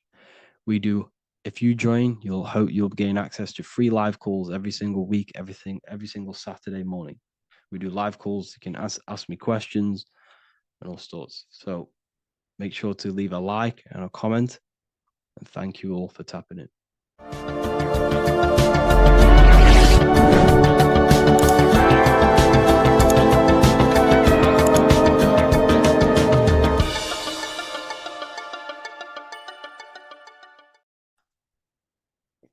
In this video, you're going to learn exactly what Christ consciousness truly is and how to cultivate this into your life so you can live a better life, create the things that benefit yourself and humanity, and ultimately to bring heaven on earth. This is the true way. If you're familiar with my work, you know that, I'm pretty much obsessed with symbolism. Symbolism is such a massive topic, and it unlocks profound ancient wisdom that is hidden behind these layers of symbolism of the ancient paintings, symbols, and texts. So I was going through some Christian artwork and I came across this painting. It's a well-known painting called The Sacred Heart of Jesus. And it just blew my mind what this is revealing about human consciousness and Christ consciousness, which is what Jesus represents. If you're not familiar with Christ consciousness, you should definitely do a bit of research on that. But I'm going to explain it today in detail. So when we look at this painting, we are looking at symbolism. We're looking at consciousness, a state of being, a state of living, a way of thinking, a way of feeling, and a way of acting in the world. As I've said this many times, we're all creators. We all create and generate reality. And you don't just have your personal reality, you have a collective reality. Your reality is affected by the collective consciousness. Depending on the collective consciousness's understanding of reality will also affect your life. We have a collective life and a collective experience. So Jesus in this depiction here is in a way showing us instructions to reach Christ consciousness, whether you see it yet or not. But I'm going to decode this for you. And your mind might be blown after watching this. Okay, so so what is the meaning of Christ consciousness? What's the whole purpose of this? Very simple. Like I mentioned before, we have a collective experience on this world. And Christ consciousness is the natural consciousness that we all need to be functioning on to generate peace, love, and unity on the earth in this experience we call life. That's what Christ consciousness truly is. It's a state of being that we need to cultivate within our own self, within myself, others, and everyone in this life and experience, so that we can all live in peace and heaven on earth, what they like to call it, so that we can generate the best experience possible together on this thing we call Earth, on this material world, this material dimension. The material dimension is simply just a physical dimension of thought. It's a physical outcome of thought, but that's a whole of a lecture. So please leave a like, leave a comment if you have any topics to talk about that you wish for me to cover, and definitely leave a subscribe if you like my content and channel. So to go deeper into this, right, we've explained what Christ consciousness is and what it actually, will do to the earth and what it will do to reality and our collective experience. And it's also representing a profound understanding of self, a deep understanding of the true nature of self, the true source of self, what the self is, pure consciousness, pure God. We are all Jesus. Jesus is you, a physical manifestation of the divine made manifested physically. A physical manifestation of consciousness, okay, of spirit descended into matter. However, Jesus is a symbol that should not be worshipped, but something that we need to cultivate, maybe look up to, and cultivate within our own mind and hearts and actions. So he is someone that we should embody into our own very own being. We need to reach a level of intellect, the mind, a level of emotional understanding, and ultimately this creates Christ consciousness. Okay, and now I know that was very, very vague what I just said, but I'm going to explain it a bit more. I don't want to give it fully away yet because you need some more information, more keys. So let's observe the top end of this painting. Jesus with this circular light emanating around his head is symbolic of the mind, of the our thinking aspects of consciousness, the way we generate thoughts, ideas. The mind is also good at also ruling communication. It also rules what we give attention to. Okay, so this is symbolizing the mind of every human being. The mind is a very powerful center of consciousness located in the head, of course. This is why Jesus is the head at the top with the circle around it, representing the mind. Now, to reach Christ consciousness, we need to purify our minds. Purification of the subconscious mind. The subconscious mind is the hidden aspect of our mind with all of our memories, belief systems, and everything we've ever experienced is stored within there. We have traumas there. We have bad belief systems that hold us back. So it's about reprogramming the subconscious and aligning the subconscious with higher consciousness, with higher understanding of self. Removing any mental blockages from the mind. Because in today's world, most people's minds, including myself before I, purified myself, and I'm still continually purifying myself. That's not to say I'm perfect, because I'm definitely not. But what I was saying was purifying the mind so we can have a powerful mind. Because like I was saying, most people's minds are not their own friend. They let their mind control them. They let their thoughts create negative influence on them, negative emotions. They let their mind destroy their confidence, destroy themselves. We do not want a mind like this. We need a mind that is our best friend, that receives powerful thoughts, that gives someone power. We do not want our mind taking away our power. Okay, so in this specific image here of Jesus, this represents a light mind, a powerful mind, enlightenment. The word enlightenment means light and ment coming from mental or mind, light in the ment. This means a powerful mind. Light is also symbolic of knowledge, information. When someone's very intelligent, you call them a bright person. It's a bright mind. It's knowledge of self. So the mind is conscious of self. That's another thing. We need to be conscious. A lot of people are not conscious, including myself before I did this, before I woke up.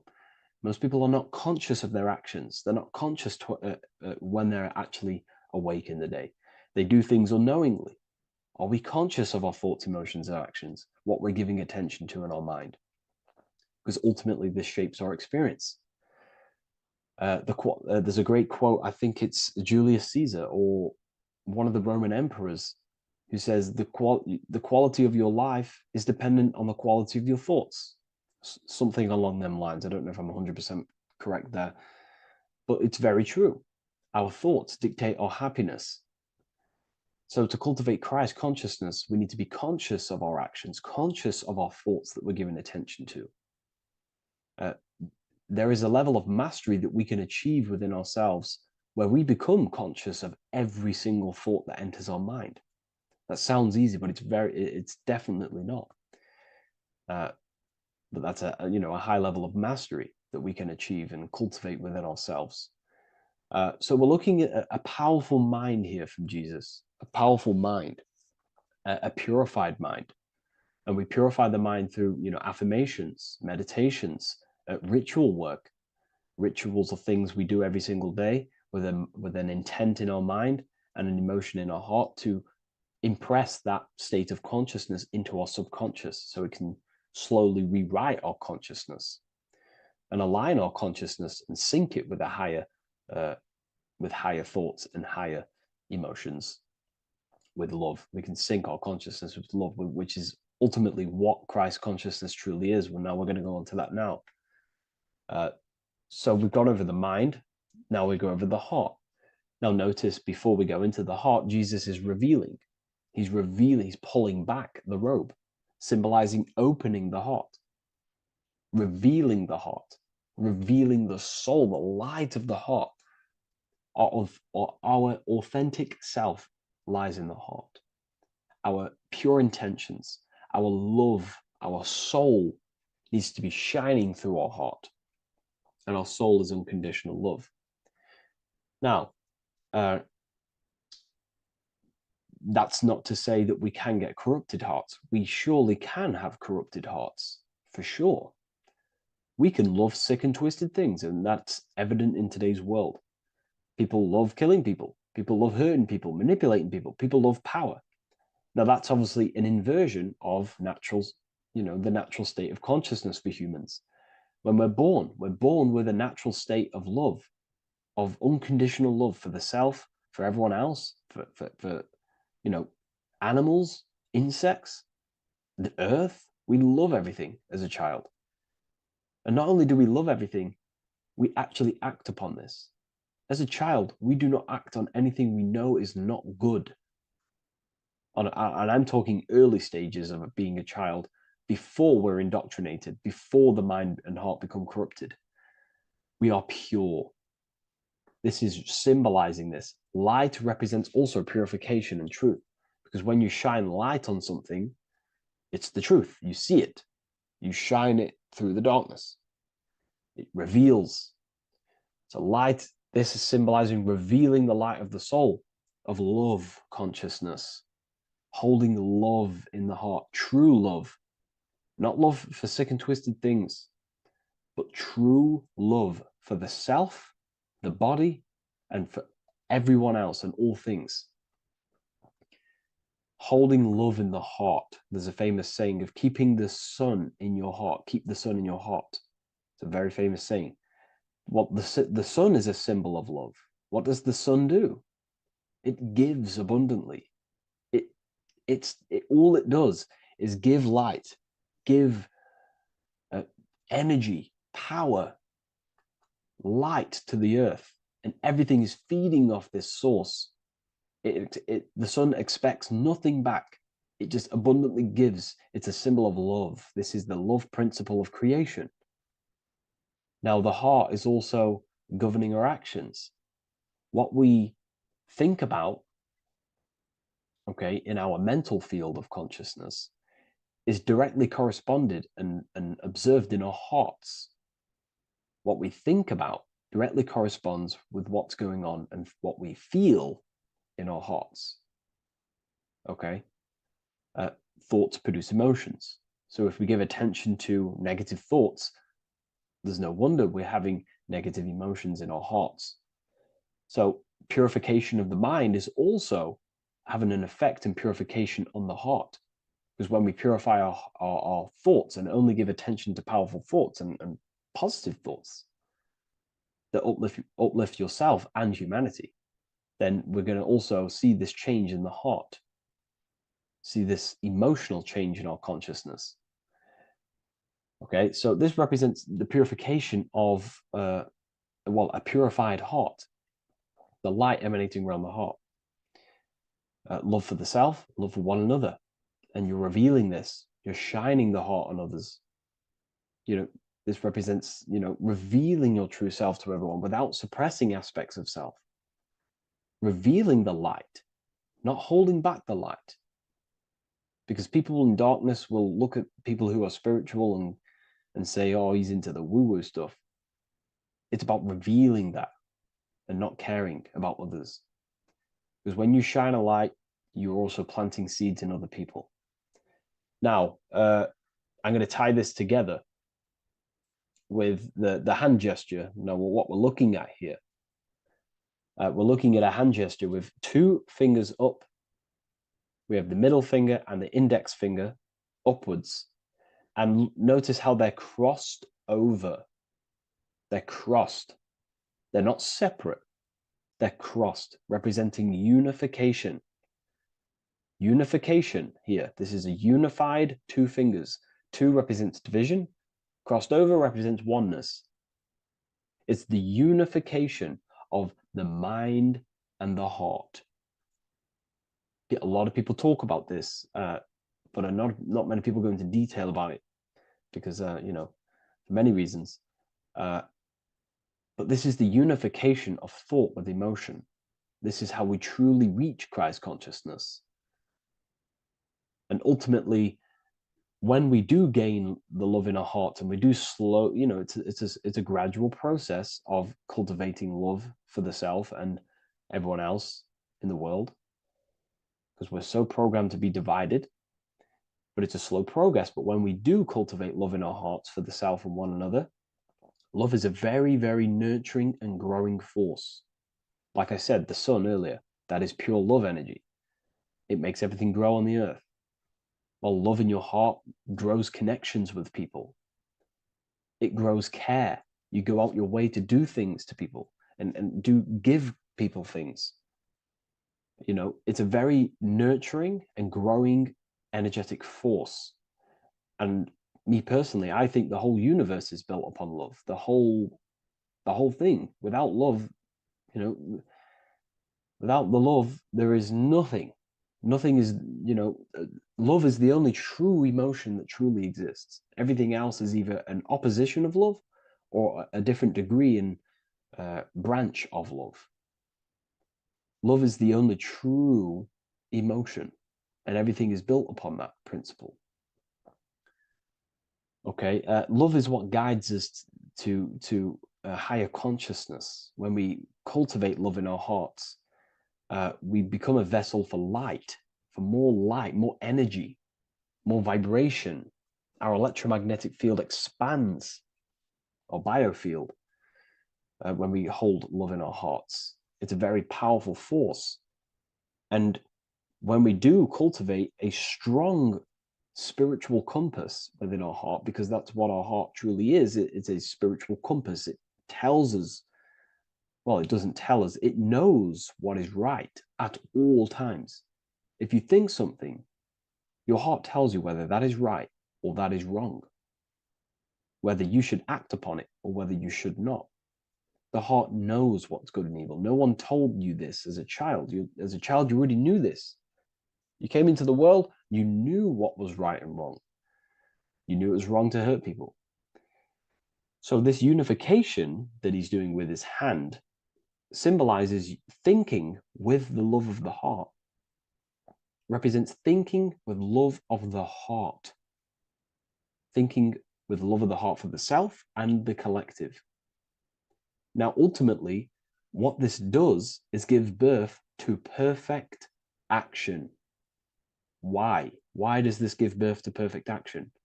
Think about it. Every time you've taken an action, why did you take the action? You probably, well, you would have thought about it, you had a feeling towards it, a care energy, and you took action. Why do we go to work? We care about paying the bills and staying in our house. We go to work to earn money. We think, we care, we act. Everything you see in front of your reality, on the screen that you're seeing right now, you called your eyes. Everything is in front of you because you care. It's the heart energy that leads the body. Okay? And that's even present in the body. Have a look at the body. We have the head, thought, then emotion, then our feet is at the bottom, and our feet take action. Thought, emotion, action. Thought, emotion, action. So even the body is basically a blueprint of how creation is manifested. So we receive thoughts from the divine planes, from the higher planes of consciousness. We receive them. That's another thing that I missed. If we purify our minds, we're basically attuning our mind to a higher part of the mental plane, and we will receive higher thoughts. We will receive thoughts that are more genius, what we like to call today, or better quality thoughts. We receive good ideas when we attune our mind to a higher consciousness. Okay, so we are like a radio. We receive thoughts based on what our mind is set to. That's why we call it a mindset. So, like I was saying, we receive thoughts through the head. We feel the emotion, then our feet take action. Thought, emotion, action. So the body's a blueprint of creation. It's beautiful when you really notice this. So this unification is about thinking with the love of the heart, which gives birth to perfect action in the world. And this is the state that we need to cultivate within myself and everyone in the world so we can give birth to heaven on earth through action. Because ultimately the world is molded through action, physical action. And them actions are molded from thoughts and emotions. Now,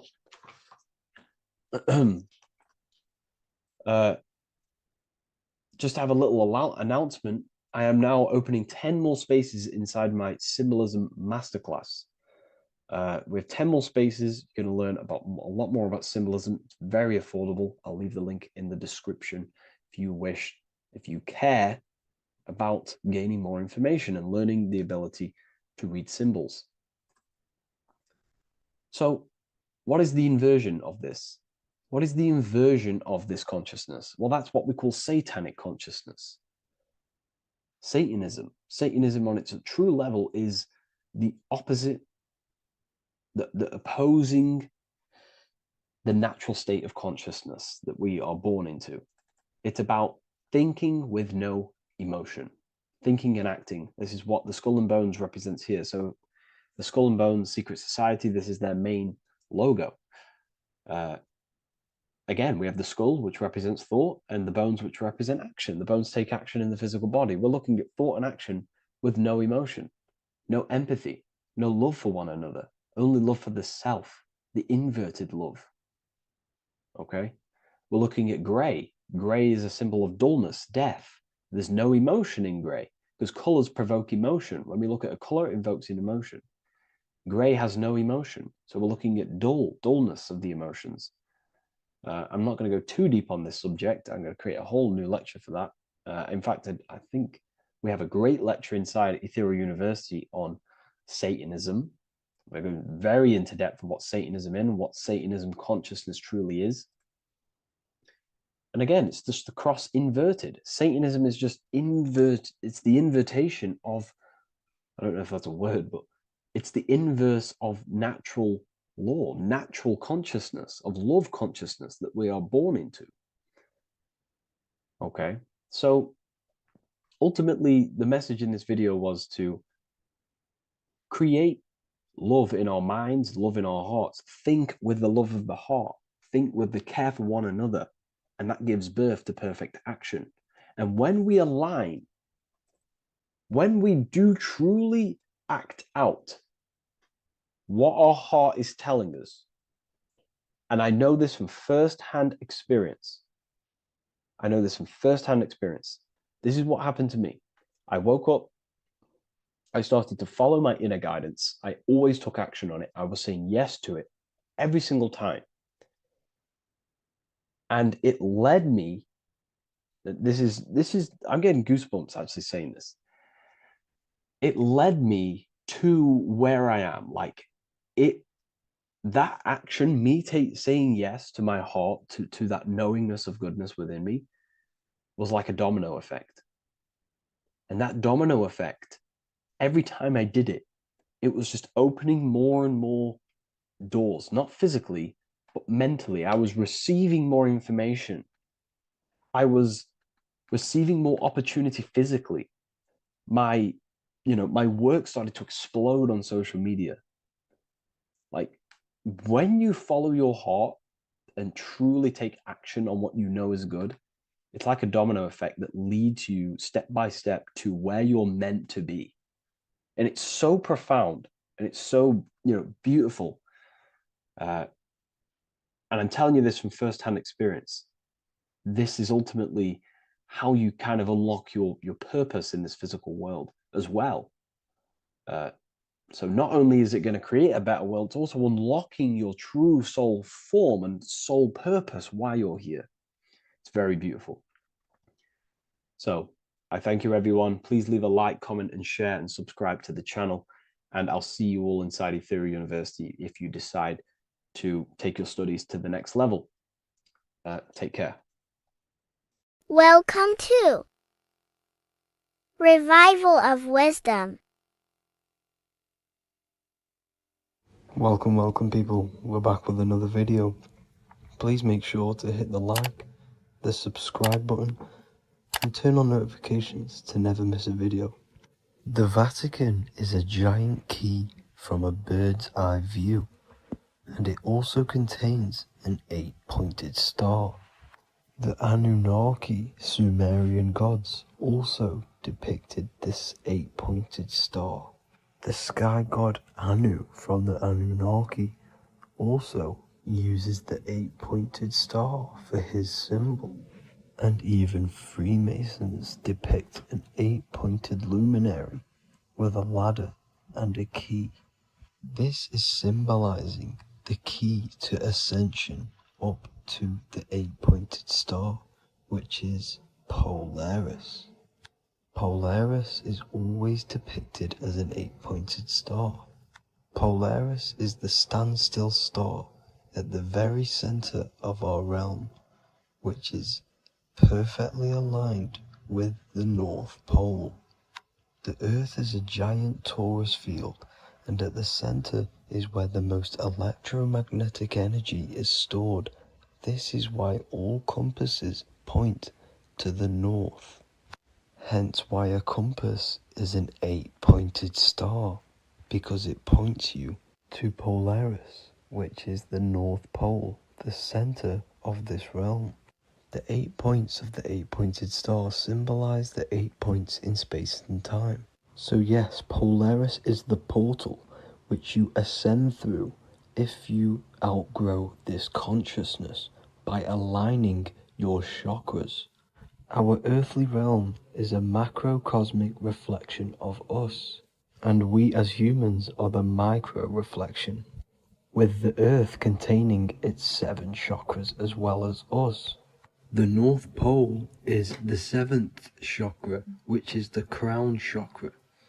So the key to ascension is held by the Vatican, hence why it's a giant key, because they mislead the masses through their religions, which teaches the masses to look outside of themselves. As stated in the 20,000-year-old emerald tablets, written by the Egyptian god Thoth. On Earth, man is in bondage, bound by space and time to the Earth plane. Encircling each planet, a wave of vibration binds him to his plane of unfoldment. Yet within man is the key to releasement. Within man may freedom be found. So the 7 planets are associated with each 7 chakras. The lowest chakra being the root chakra, which is associated with Saturn. This is why the elites love Saturn and reflect it in all of their symbols. Because the chakras are an ascension of spiritual principles, starting from the material and ascending up to the spiritual, the crown chakra. However, evil love bondage, and they are trapping souls in the physical realm by stopping and provoking the ascension process.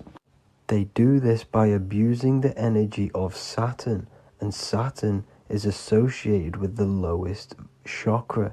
The lower 3 chakras are associated with survival mode, which keeps the consciousness in a constant state of fear and only aware of its surroundings.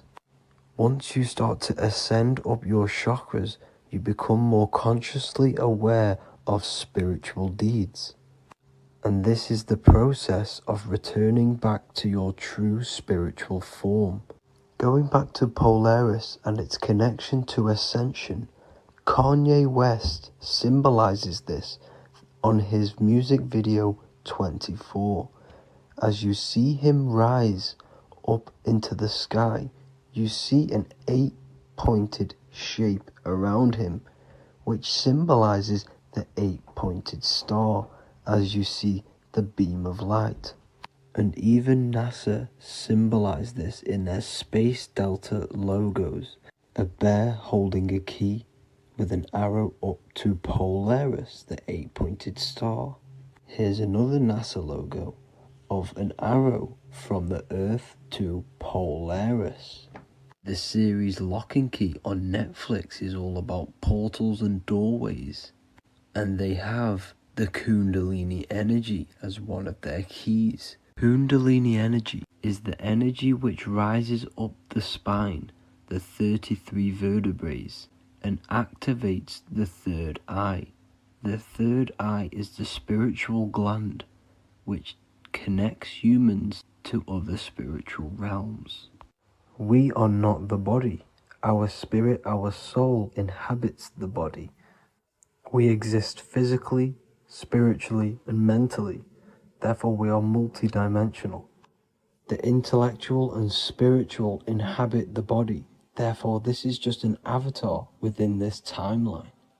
However, within each and every one of us, we all have the key to releasement, as says in the Emerald tablets. This releasement is ascension, up until higher states of consciousness. As stated in the Emerald tablets, man is in process of changing to forms that are not of this world. Grows he in time to the formless, a plane on a cycle above.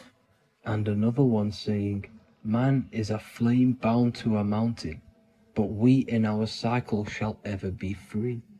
Know ye, O man, that when ye have progressed into the cycle that lengthen above, life itself will pass to the darkness, and only the essence of the soul shall remain. That's it for this video. I hope you all enjoyed. Please feel free to leave a like, subscribe, and comment any subjects you want me to talk about. God bless you all.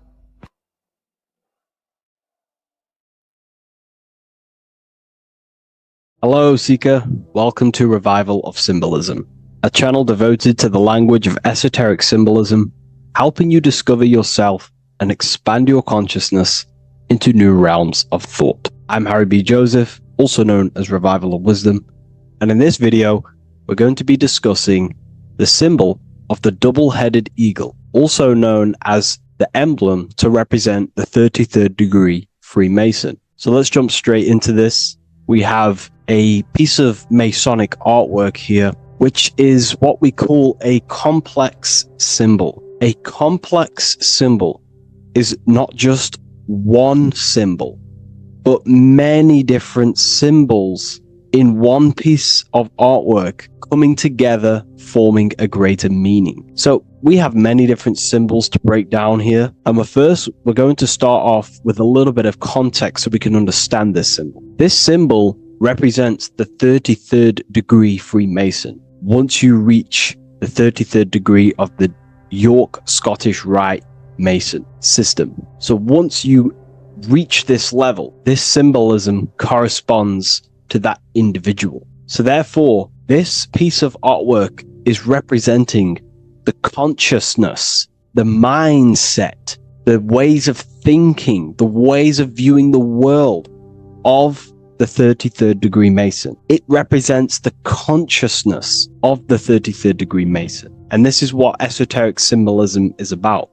Esoteric symbolism is symbols and emblems representing states of consciousness and teachings within the forces of consciousness. So let's jump straight into this. The first thing that I see when I look at this piece of symbolism is the double-headed eagle, okay? The double-headed eagle. What is this eagle doing? So the thing with symbolism is that symbolism trains the mind to think in a subconscious way. Now, what do I mean? You know, to the person who thinks in linear thought, straight line thought, A to B thought, they see an eagle. They see a piece of artwork. They just see a piece of artwork with no meaning. But to the person who is trained in the occult, these symbols are representing thought vibrations. One example would be in occult symbolism, what we're meant to do. These symbols represent thought forms in the mental plane, within the mind of the individual. Instead of me just giving you the answers, in the occult, they give you symbols. And what you're meant to do is look at these symbols, stare at these symbols, and see what kind of thought arises in your mind, and follow the chain of thought. This is how you unlock deeper levels of symbolism. This is what we call the chain of thought. Now, what do I mean by the chain of thought? If I look at the eagle, I see an eagle on a basic level thought. But then that thought leads to another connection, because this is how thought works. Whatever the character of the thought we think is, or whatever the vibration of that thought, for example, the character of the thought right now would be an eagle, then that leads to another thought. For example, flying. Then flying is connected like a chain to another thought, higher perspective. So we follow the chain of thoughts until we unlock the deeper levels of the meaning of the symbol. And this is what the occult seeks to do. Symbols make and force the individual to go inward. You look at the symbol, it's not a direct meaning, but you have to go inward and start to think and follow the chain of thought that this symbol is connected to until you find its deeper meaning that relates to the individual, to you, to a teaching or a force of consciousness or a state of consciousness. Okay? It's very difficult to explain in words because symbols transcend the barrier of words. Okay? So what we're looking at here is a eagle. And what does the eagle do? Well, the eagle has the ability to fly above the earth. It looks down upon the earth. In allegory and metaphor, this represents a higher perspective of reality, a higher perspective of the world, of the self. So this is representing the consciousness of the 33rd degree Mason. They have a higher perspective of themselves. Why? Because they studied the mysteries. They studied the Kabbalah. They understand consciousness. They understand the human psyche. They understand the origins of consciousness, the forces of consciousness. They understand how the material world is created through the forces of consciousness. So the eagle represents higher perspective because it can fly above the earth. And here you have the earth, this circle here, this sphere. So it's flying above, symbolizing a higher perspective of reality, a higher perspective of the physical world, the physical body, and the self. Because ultimately, this is what it's about. Freemasonry is about, of course, self-mastery, building a better self. That's what the craft is. But it's ultimately trying to figure out the mysteries of consciousness itself and the origins of reality. We gain this insight through Kabbalah, the study of the Kabbalah tree. So let's not get off track here. So the eagle ultimately represents a higher perspective of reality because it can fly. On a deeper level, it also represents the astral body because The astral body can fly above the material plane. It has no connection, no limitation to the physical plane. It does have a connection to the physical plane because all of the dimensions, the mental, the astral, the etheric, the physical, are all interwoven to each other. However, it also represents the activation of the light body, hence why we see this light rays around it. But that's a bit too deep for now. Let's go a little bit deeper into about the basics of this symbol. If you look at this eagle here, this eagle's looking backwards, and this eagle's looking forward. So this is forward and backwards. This is symbolizing time. So we have an eagle looking into the past and an eagle looking into the future. This is called the mastery of time. This is how you master time. You have a crown in the middle of these two heads. A crown is something worn by royalty, and royalty has a lot of power. So this is symbolizing personal power and mastery. How do you gain your personal power and mastery over time, over the past and future? Well, it's very simple. In order to master time and master your future and master your past, you have to look at the forces in your past that have led you to this very moment. Here we have a triangle which represents the number 3. Remember, in this middle, which is the present. So you have to look into the past to see what thought, emotion, action, the number 3, the 3 expressions of consciousness. Consciousness expresses itself through thinking, feeling, and acting. That's how consciousness manifests itself in 3 different ways. You have to look into your past to see what thought, emotion, and action has led you to this very point in your life in the present moment. And what you can do now, which is your power, the present moment is your power, you can ultimately change your thought, emotions, and actions now to create a better future. You observe the past to see what thought, emotions, and actions created your present moment. You notice the mistakes and you change the now through thought, emotion, and action to generate a better future. This is how you master time. Now, keep in mind, this is always in the mind of a 33rd degree Mason. Someone who is highly, mastered, they keep this in mind. Just like they keep in mind what thoughts they are paying attention to. 33rd degree Mason has a lot of self-mastery power, and they hold conscious thought. Most people think unconsciously and without power. A 33rd degree Mason is trained, their mind is trained. Therefore, their mind thinks powerfully. They do not think randomly because they understand thoughts are the seeds to physical creation. All physical creation is a crystallization of thought. So ultimately, this double-headed eagle representing left and right, and the crown in the middle represents mastery over time. That's how you master time.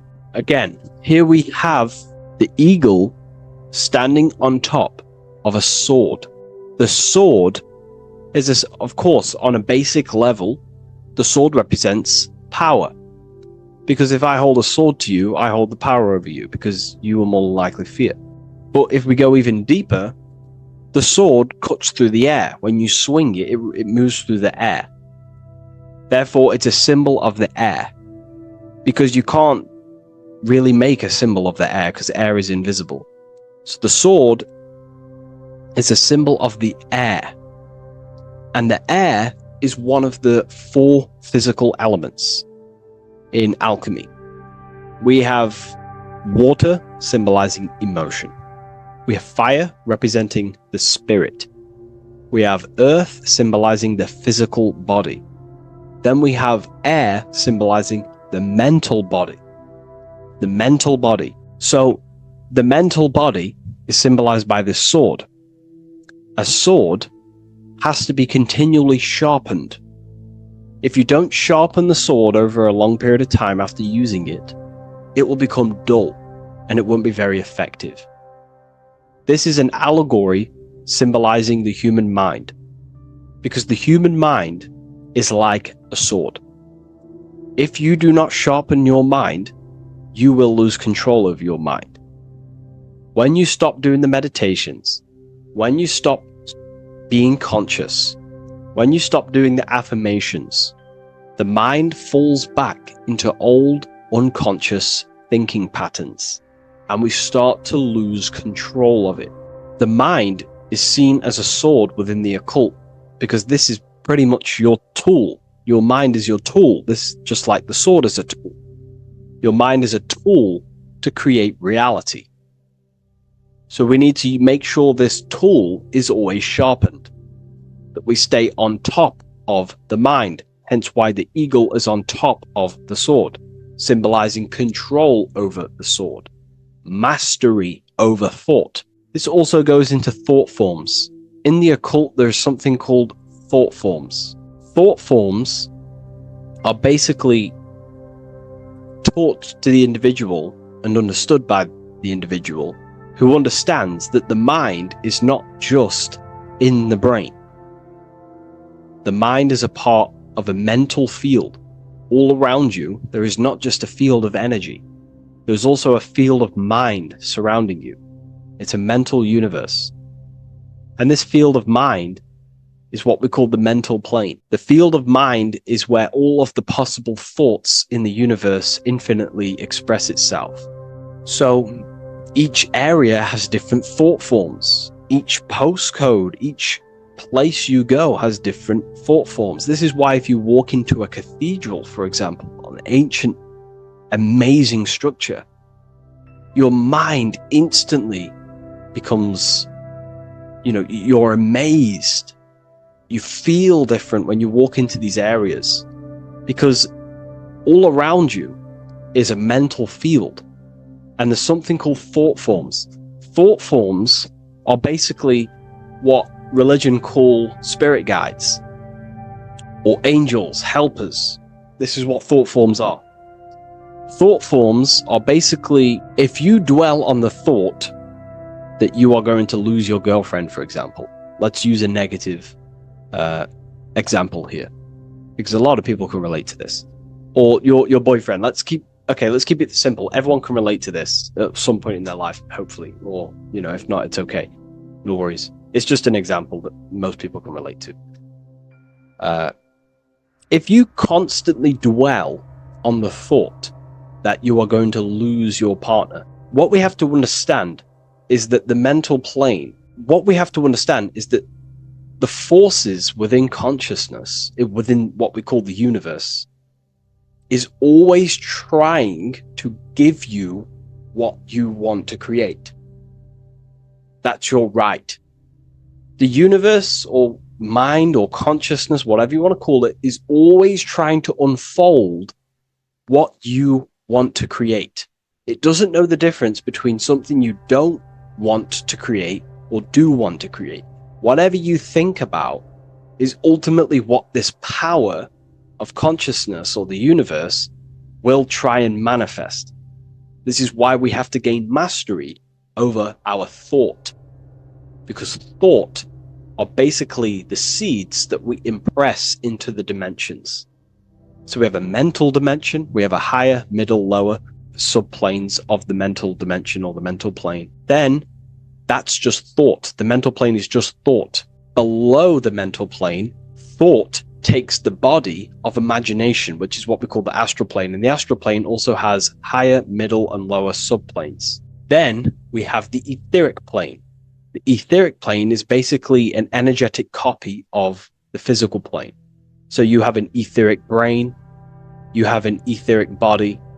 It's just basically an energetic exact copy of everything that is physical. So if we think something within our mental body and we dwell on that thought, the more attention you give, the more you feel that anxiety about losing your partner, you're literally forcing energy and direction and attention into this thought idea, which manifests itself within your own aura. Your aura is basically, it's not just your electromagnetic field, Your aura has many different levels. It has a physical level, it has an etheric level, an astral level, and a mental level, like layer. So it has a layer for each one of these bodies. If you dwell on this thought and you keep giving attention, power, you start to imagine this because you're worrying about it.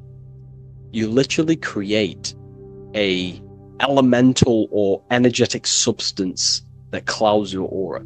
And this is what people have been called demons, people call spirit guides, whatever you want to call it. This is what it is. It's a thought form. But this is not something that's come after you. This is something that the individual has created. And wherever they go, this cloud of thought forms that they've manifested literally clouds their aura. You can see it within the astral plane and the mental plane.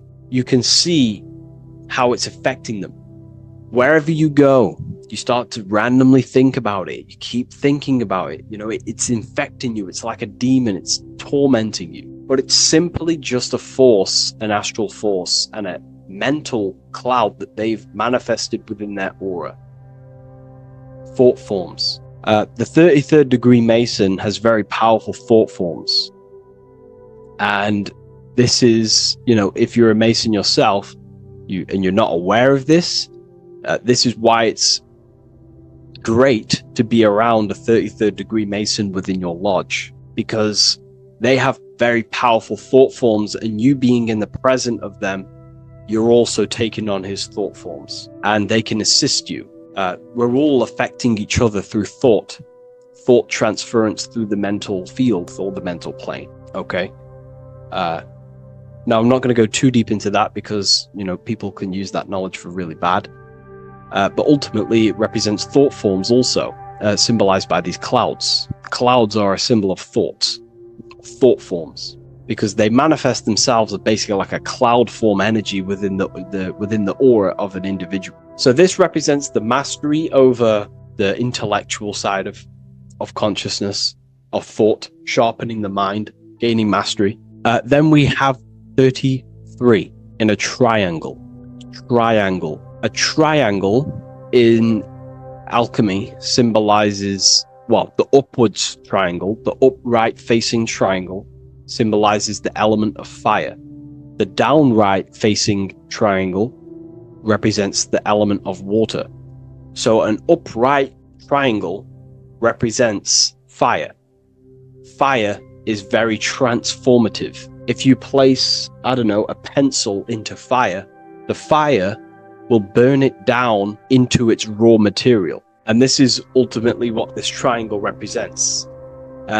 It represents the consciousness of the 33rd degree Mason, who has basically transformed themselves from ego consciousness, only dwelling within the limits of their ego, their old belief systems of thinking they were the body, only reacting to five sense thinking, linear thinking, low base consciousness, not knowing right from wrong.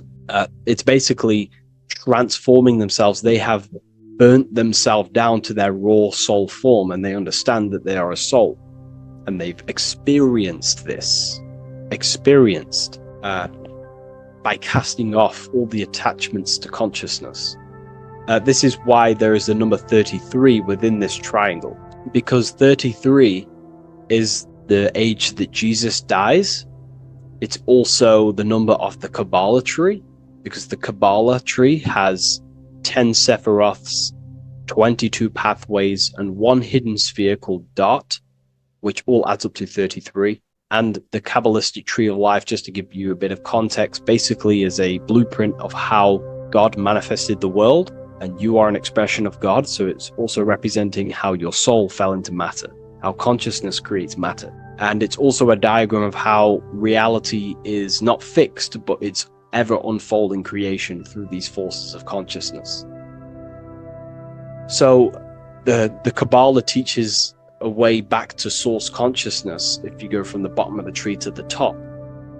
And in order to go to source consciousness, you have to die symbolically. It's the death of the self, the death of the ego, the death of the old self, the old belief systems that you had. That has to die. The old person has to die to give room to be spiritually reborn, so you can actually figure out who you actually are. Your ego has to die. Now, that's not saying ego death, but you have to basically give away all of your old belief systems to then be spiritually reborn. That's why Jesus dies at 33 and is resurrected. Ice melts from ice into water at 33rd degree. So it's symbolic of transforming. And again, the upright triangle is the fire element, symbolizing burning things to its base raw material.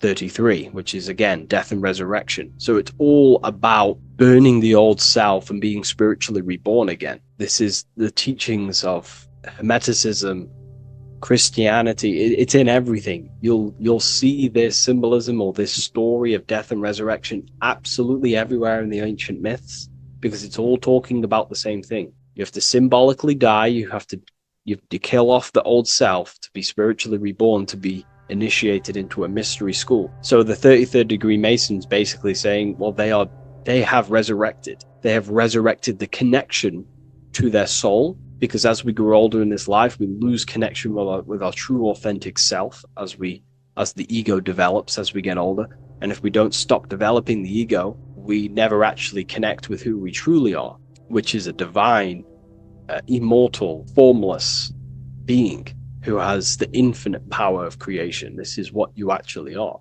Okay, so it's also symbolizing the union of opposites, hence why we have a double-headed eagle here. It has opposites. Obviously, this is massive within the occult. You see this everywhere, union of opposites.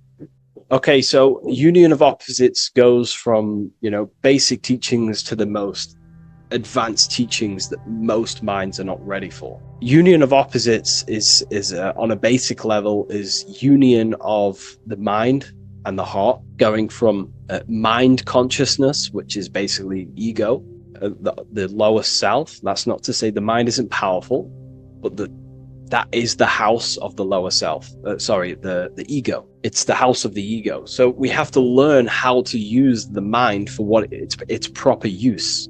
The mind's proper use is for the soul to create. However, we're not taught this in school, so we've basically developed a false personality within our minds, and our minds have become a vessel for a false identity. So what we need to do is integrate the heart, which is the soul self, the true self, with the true powers of the mind. And the mind is basically a powerhouse of creation, infinite possibility. And that's the mind's true usage is for creation, not a false identity. So it's about integrating the mind and heart. It's also symbolizing a balanced mind, and we do this by aligning the left and right hemispheres of the brain, which help you perceive reality for what it truly is. Because the two double-headed eagles, they're joined together, so it's union of opposites. So it's about reintegrating the female and male aspects of self, such as the left and right hemispheres of the brain, the mind and the heart, all working as one system. When we align the left and right brain, we see reality for what it truly is. Now, what do I mean? Most 90% of people, I'm not putting anyone down, if you relate with this, it's fine. We're all here to work on ourselves. I'm not putting anyone down. People with a left hemisphere dominated view on reality see things as a very logical. They see reality logically, basically. Now, what do I mean? They see things as this is science, that's mathematics, that's religion, that's metaphysics. They're all separate and divided because that's what the left hemisphere does. The left hemisphere basically dissects everything down. The way the brain works is truly magical. The right hemisphere of the brain allows us to basically see a bigger perception on reality. It sees the bigger picture. The bigger picture, for example, the woods. It sees the woods as a whole unified woods. But then the left hemisphere of the brain takes that view and perception of the woods, dissects it down and analyzes it into individual branches, trees, leaves, animals, insects. But in reality, it's all one, because all is manifested from the one God, the one source. the unmanifested consciousness, the unmanifested force. So it's union of this. We have to view the world as in, yes, everything is one, but I'm also living in my personal consciousness. Yes, there is a collective consciousness. We're all one consciousness, but I also have my personal consciousness. I need to think about both, making sure that my thought, emotion, and action is contributing towards the evolution of myself and the evolution of humanity. A person who is only left hemisphered only thinks about themselves mainly, 90% of the time. They only, they're trapped in ego, and the individual can't see pattern recognition, really. Pattern recognition is more the right hemisphere because it sees the whole. So it's about aligning the brain hemisphere so we can actually see reality for what it is, so we can, without distortion or illusion, and be neutral. Okay, we have light rays. Light rays are very symbolic within the occult, especially Freemasonry. Light rays are symbolic of force and form. These are the two dualities within the occult: force and form. The internal world is force, external world is